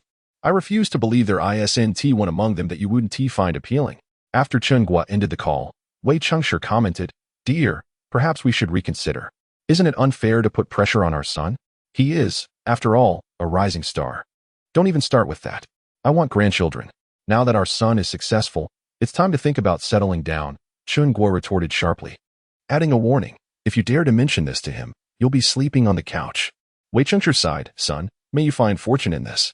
Meanwhile, Wei Lai, far away in Los Angeles, remained unaware of the trap his mother had set for him. Ah, how utterly boring. I need to train, I must train. Wei Lai was driven to despair. His resentment towards Bowen and the Spurs deepened. Damn it, I have to stay home for another 29.5 days. System, can't you expedite my recovery? Cannot. This must be a fraudulent system, Wei Lai grumbled. Name, Wei Lai. Gender, male. Height, 203 centimeters. Weight, 92. 5 kilograms. Wingspan, 221 centimeters. Team, Los Angeles Lakers. Speed, 83. Explosiveness, 55. Strength, 75. Jumping, 72. Stamina, 86. Agility, 62. Passing vision, 40. Organizational ability, 40. Defensive ability, 75. Offensive ability, 71. Injury immunity, 39. Layup, 75. Dunk, 50. Mid-range shooting, 92. Three-point shooting, 92. Three-point shooting unaffected by interference, shooting after dribbling, 63. Free throw, 90. Ball control, 61. Passing, 50. Rebounding, 50. Stealing, 45. Blocking, 40. Overall strength, 78. Due to a sprained left foot, Wei Lai requires a period of rest for 30 days to recover, leaving him with 29 days and 12 hours remaining. During Wei Lai's recuperation, the NBA games continue. And the Lakers have suffered 3 losses since March, bringing their total defeats to 15. Their current record stands at 62 wins and 15 losses, with 5 regular season games left. The top 6 teams in the Western Conference have secured playoff spots, namely the Lakers, Denver Nuggets, San Antonio Spurs, Portland Trail Blazers, Houston Rockets, and Dallas Mavericks. The competition for the final 2 playoff spots is fierce among the following teams. In the Eastern Conference, the playoff-bound teams include the Cleveland Cavaliers, Orlando Magic, Atlanta Hawks, Boston Celtics, Miami Heat, Philadelphia 76ers, and Chicago Bulls, with 7 teams having already qualified. The MVP race this year is primarily between 2 contenders: Kobe Bryant, averaging 9 points, 6 rebounds, and 8 assists, leading his team to the top of the Western Conference, and LeBron James of the Cavaliers, who averages 4 points, 6 rebounds, and 2 assists. Both players have comparable records and statistics, making the MVP decision particularly challenging. The final outcome may depend on the team's concluding performances. Should the Cavaliers maintain a lead or match the Lakers' record, LeBron stands a significant chance of claiming the regular season MVP. While the Cavaliers' roster may not appear as illustrious as that of the Lakers, many attribute their success to LeBron's leadership in securing the top position in the Eastern Conference. However, Wei Lai disagrees, asserting that basketball is a team sport, not an individual endeavor. He acknowledges LeBron's prowess, but questions the dismissive view of his teammates' contributions. This season's performance of Mo, averaging 8 points, 1 assist, and 3 rebounds, alongside the adept flopper and defender Bridges, makes them desirable players for various teams. Although Big Z's performance has been inconsistent, he remains a valuable asset, complemented by the recently improved West and Gibson. Thus, while the Cavaliers may not seem extravagant on paper, their clear roles foster a remarkable chemistry. Yet, in comparison to the Lakers roster, they do appear slightly weaker. Should the league decide to award the MVP to LeBron, it is likely that no one would contest this decision. However, the leader is indifferent. His sole concern lies in the championship ring. With the conclusion of the regular season on April 15th, the 16 teams advancing to the playoffs have been determined. In the Western Conference, the Los Angeles Lakers, Denver Nuggets, San Antonio Spurs, Portland Trail Blazers, Houston Rockets, Dallas Mavericks, New Orleans Hornets, and Utah Jazz. In the Eastern Conference, Cleveland Cavaliers, Orlando Magic, Atlanta Hawks, Boston Celtics, Miami Heat, Philadelphia 76ers, Chicago Bulls, and Detroit Pistons. The top 4 seeds in each conference consist of the teams ranked first in their respective divisions, along with the remaining team with the best record. The seeding is arranged according to their performance. The matchups are as follows. A higher seed enjoys numerous advantages. The number 1 seed will face the 8th seed, the 2nd seed will challenge the 7th, and so forth. Consequently, the victors of the 1st seed and 8th seed will compete against the winners of the 4th and 5th seeds in the 2nd round. Thus, a higher seed indicates a confrontation with relatively weaker opponents. The playoffs adopt a best-of-7 series format, whereby each team may engage in a maximum of 7 games against their adversary. The first team to secure 4 victories proceeds to the next round, while the defeated team is eliminated. The Lakers' opponent in the first round is the Utah Jazz. 3 days later, the Lakers welcome the Jazz to their home court. The Lakers officially announce that Wei Lai will participate in the first playoff game. Wei Lai exclaims, "I have been eagerly awaiting this moment. After an entire month of anticipation. The agony. Oh, I must release this pent-up energy." Chapter 86. The journey of the playoffs. Coach Sloan never anticipated that he would encounter such a formidable opponent in the first round.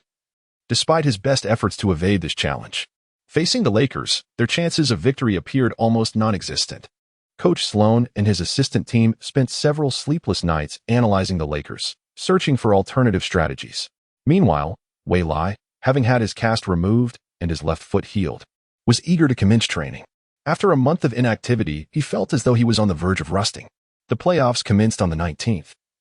And on the very first day, an unexpected turn of events unfolded as the Bulls triumphed over the Celtics in overtime, with Rose scoring an impressive 36 points.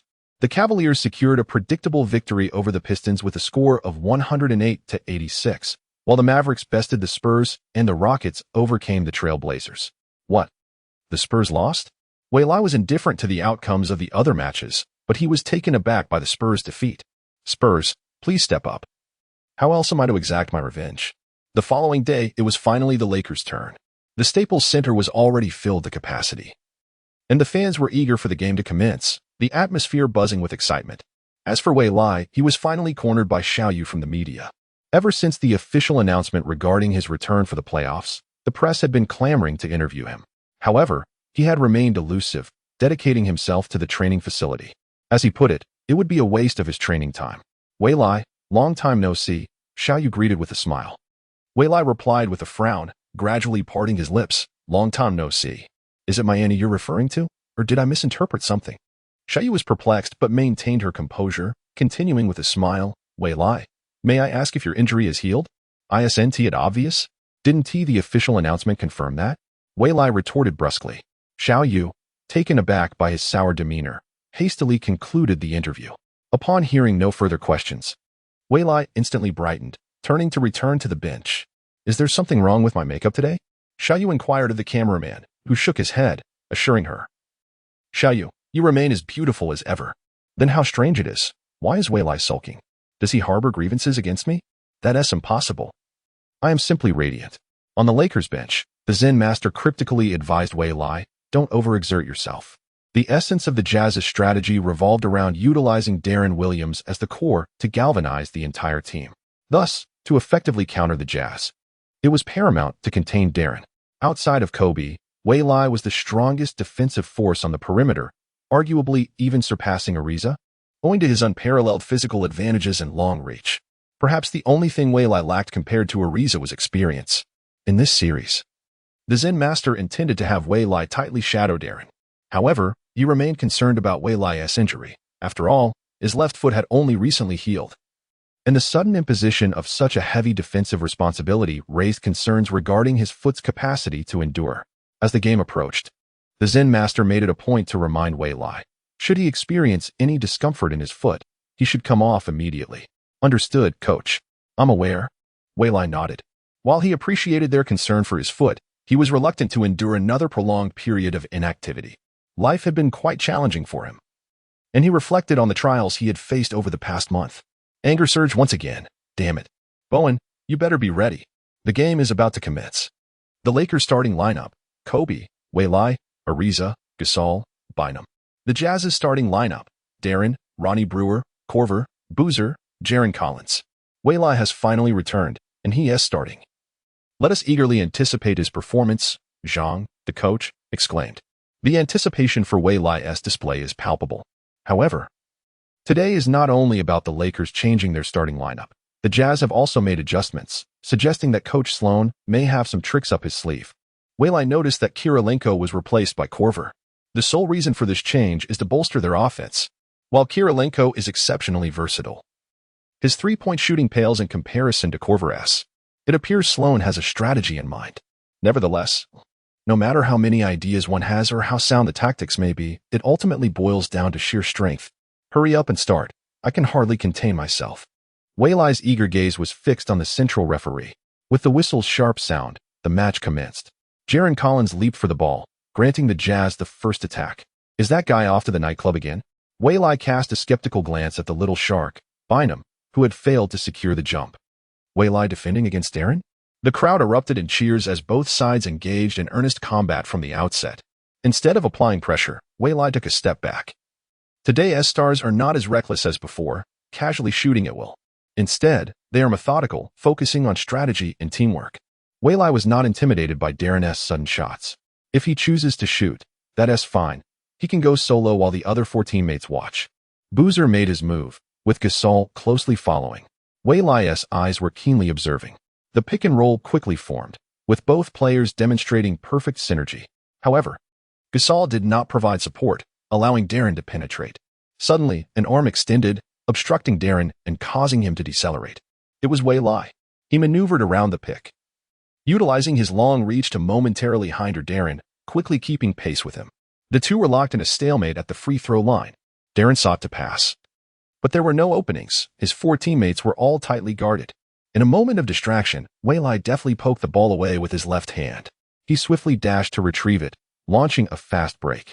Darren, having been stripped of the ball, immediately pursued. Wei Lai, sensing someone behind him, pressed his body against the incoming defender. Darren had no means to counter Wei Lai, especially without risking a foul. At this moment, Wei Lai was at the forefront. Any foul would result in 2 free throws for the opposing team, along with possession and unfavorable trade-off. Wei Lai disregarded the potential consequences. He passed the free throw line, took 2 steps forward, and leaped. The dunk master has arrived. With a successful slam dunk, Wei Lai's face radiated exhilaration as he roared, "Ah, Wei Lai, Wei Lai, Wei Lai." The fans at the Staples Center chanted his name. On the Lakers bench, Phil Jackson smiled and shook his head. This kid really is unpredictable. The very first play after his recovery resulted in a dunk. But was that height a bit lacking? Could it be his foot? The Zen master gazed intently at Wei Lai's left foot. On the court, Wei Lai remained oblivious to the disdain with which the Zen master regarded his former prowess. He exchanged high fives with his teammates, reveling in the exhilaration of the moment. The Jazz orchestrated their offensive strategy anew, employing the same pick-and-roll tactic. This time, Darren was momentarily hindered by Wei Lai's arm, deftly obstructing the referee's line of sight. With his right hand dribbling the ball and his left pushing Wei Lai's arm aside, he surged forward. Bainham swiftly moved to assist defensively. The paint was left unguarded for Jalen Collins. Darren delivered a bounce pass to the awaiting Collins. As Collins leaped, a resounding slap echoed. Just as he ascended, the ball was forcefully pinned down. What began as an ascent transformed into a descent. The referee whistled for a jump ball. Once again, it was Wei Lai, showcasing remarkable skill. The previous play was orchestrated by Wei Lai, who, at the moment Darren penetrated, seamlessly switched defensive duties with Bainham. This exemplified the Lakers' defensive strategy against the Jazz's pick-and-roll. After a month of recuperation, did they truly believe I had become ineffectual? I have been diligently studying the nuances of Darren and Paul Daly. Chapter 87. A promising start at home. The board Wei Lai began to speculate on the Los Angeles Lakers' first-round playoff opponents. The most probable contenders were the New Orleans Hornets, the Utah Jazz, and the Phoenix Suns. Each of these teams boasted superstar point guards, Chris Paul, Darren Williams, and Steve Nash. Moreover, they predominantly employed the pick-and-roll strategy. Among these, the most likely matchups would be against Paul and Williams. Wei Lai dedicated considerable time to studying these 2 players, understanding that effectively limiting their playmaking abilities could significantly diminish their team's chances of success. Back on the training court, Wei Lai deliberately stepped away from his usual role as the primary ball handler to focus on executing pick-and-roll plays. Frankly speaking, the point guard role that he played was undoubtedly more challenging to defend against than those of the 3 aforementioned players. Returning to the game, Wei Lai faced off against Jalen Collins for the tip-off. Despite his impressive leap, he was unable to outjump Collins, who deftly redirected the ball into Darren Williams' hands. As Wei Lai landed, he swiftly shifted his focus to guard Williams. The Jazz began to regroup their attack, with only 9 seconds remaining on the shot clock. Time was of the essence, leaving no room for Darren to hesitate. The same pick-and-roll strategy was in play. To his astonishment, Darren realized that Wei Lai had already positioned himself in his path. Utilizing a screen from Carlos Boozer, he drove toward the basket, only to find Wei Lai waiting at the free throw line. Goodness, what a surprise. 3 times in a row with the same play and the same route. Who would not know you were going left? Darren thought, already anticipating the encounter. Darren, time. Kyle Korver reminded him. With Wei Lai applying pressure, Darren took a shot, but Wei Lai executed a successful contest, effectively thwarting the attempt. Pau Gasol secured the rebound and passed the ball to Kobe, who, while being guarded by Ronnie Brewer, managed to score, bringing the score to 40. Sloan calls a timeout. This cannot continue, he exclaimed, his mind racing. How do you feel, Wei Lai? The team doctor inquired as soon as Wei Lai returned to the bench. Fantastic, he replied. The doctor clarified. I asked about your foot, not your mood. My foot? It's perfectly fine. No pain, no discomfort, Waylai quickly reassured him. Eager to remain in the game, as he was thoroughly enjoying the competition. Fisher is coming in. You're going out, the coach announced. What? Me?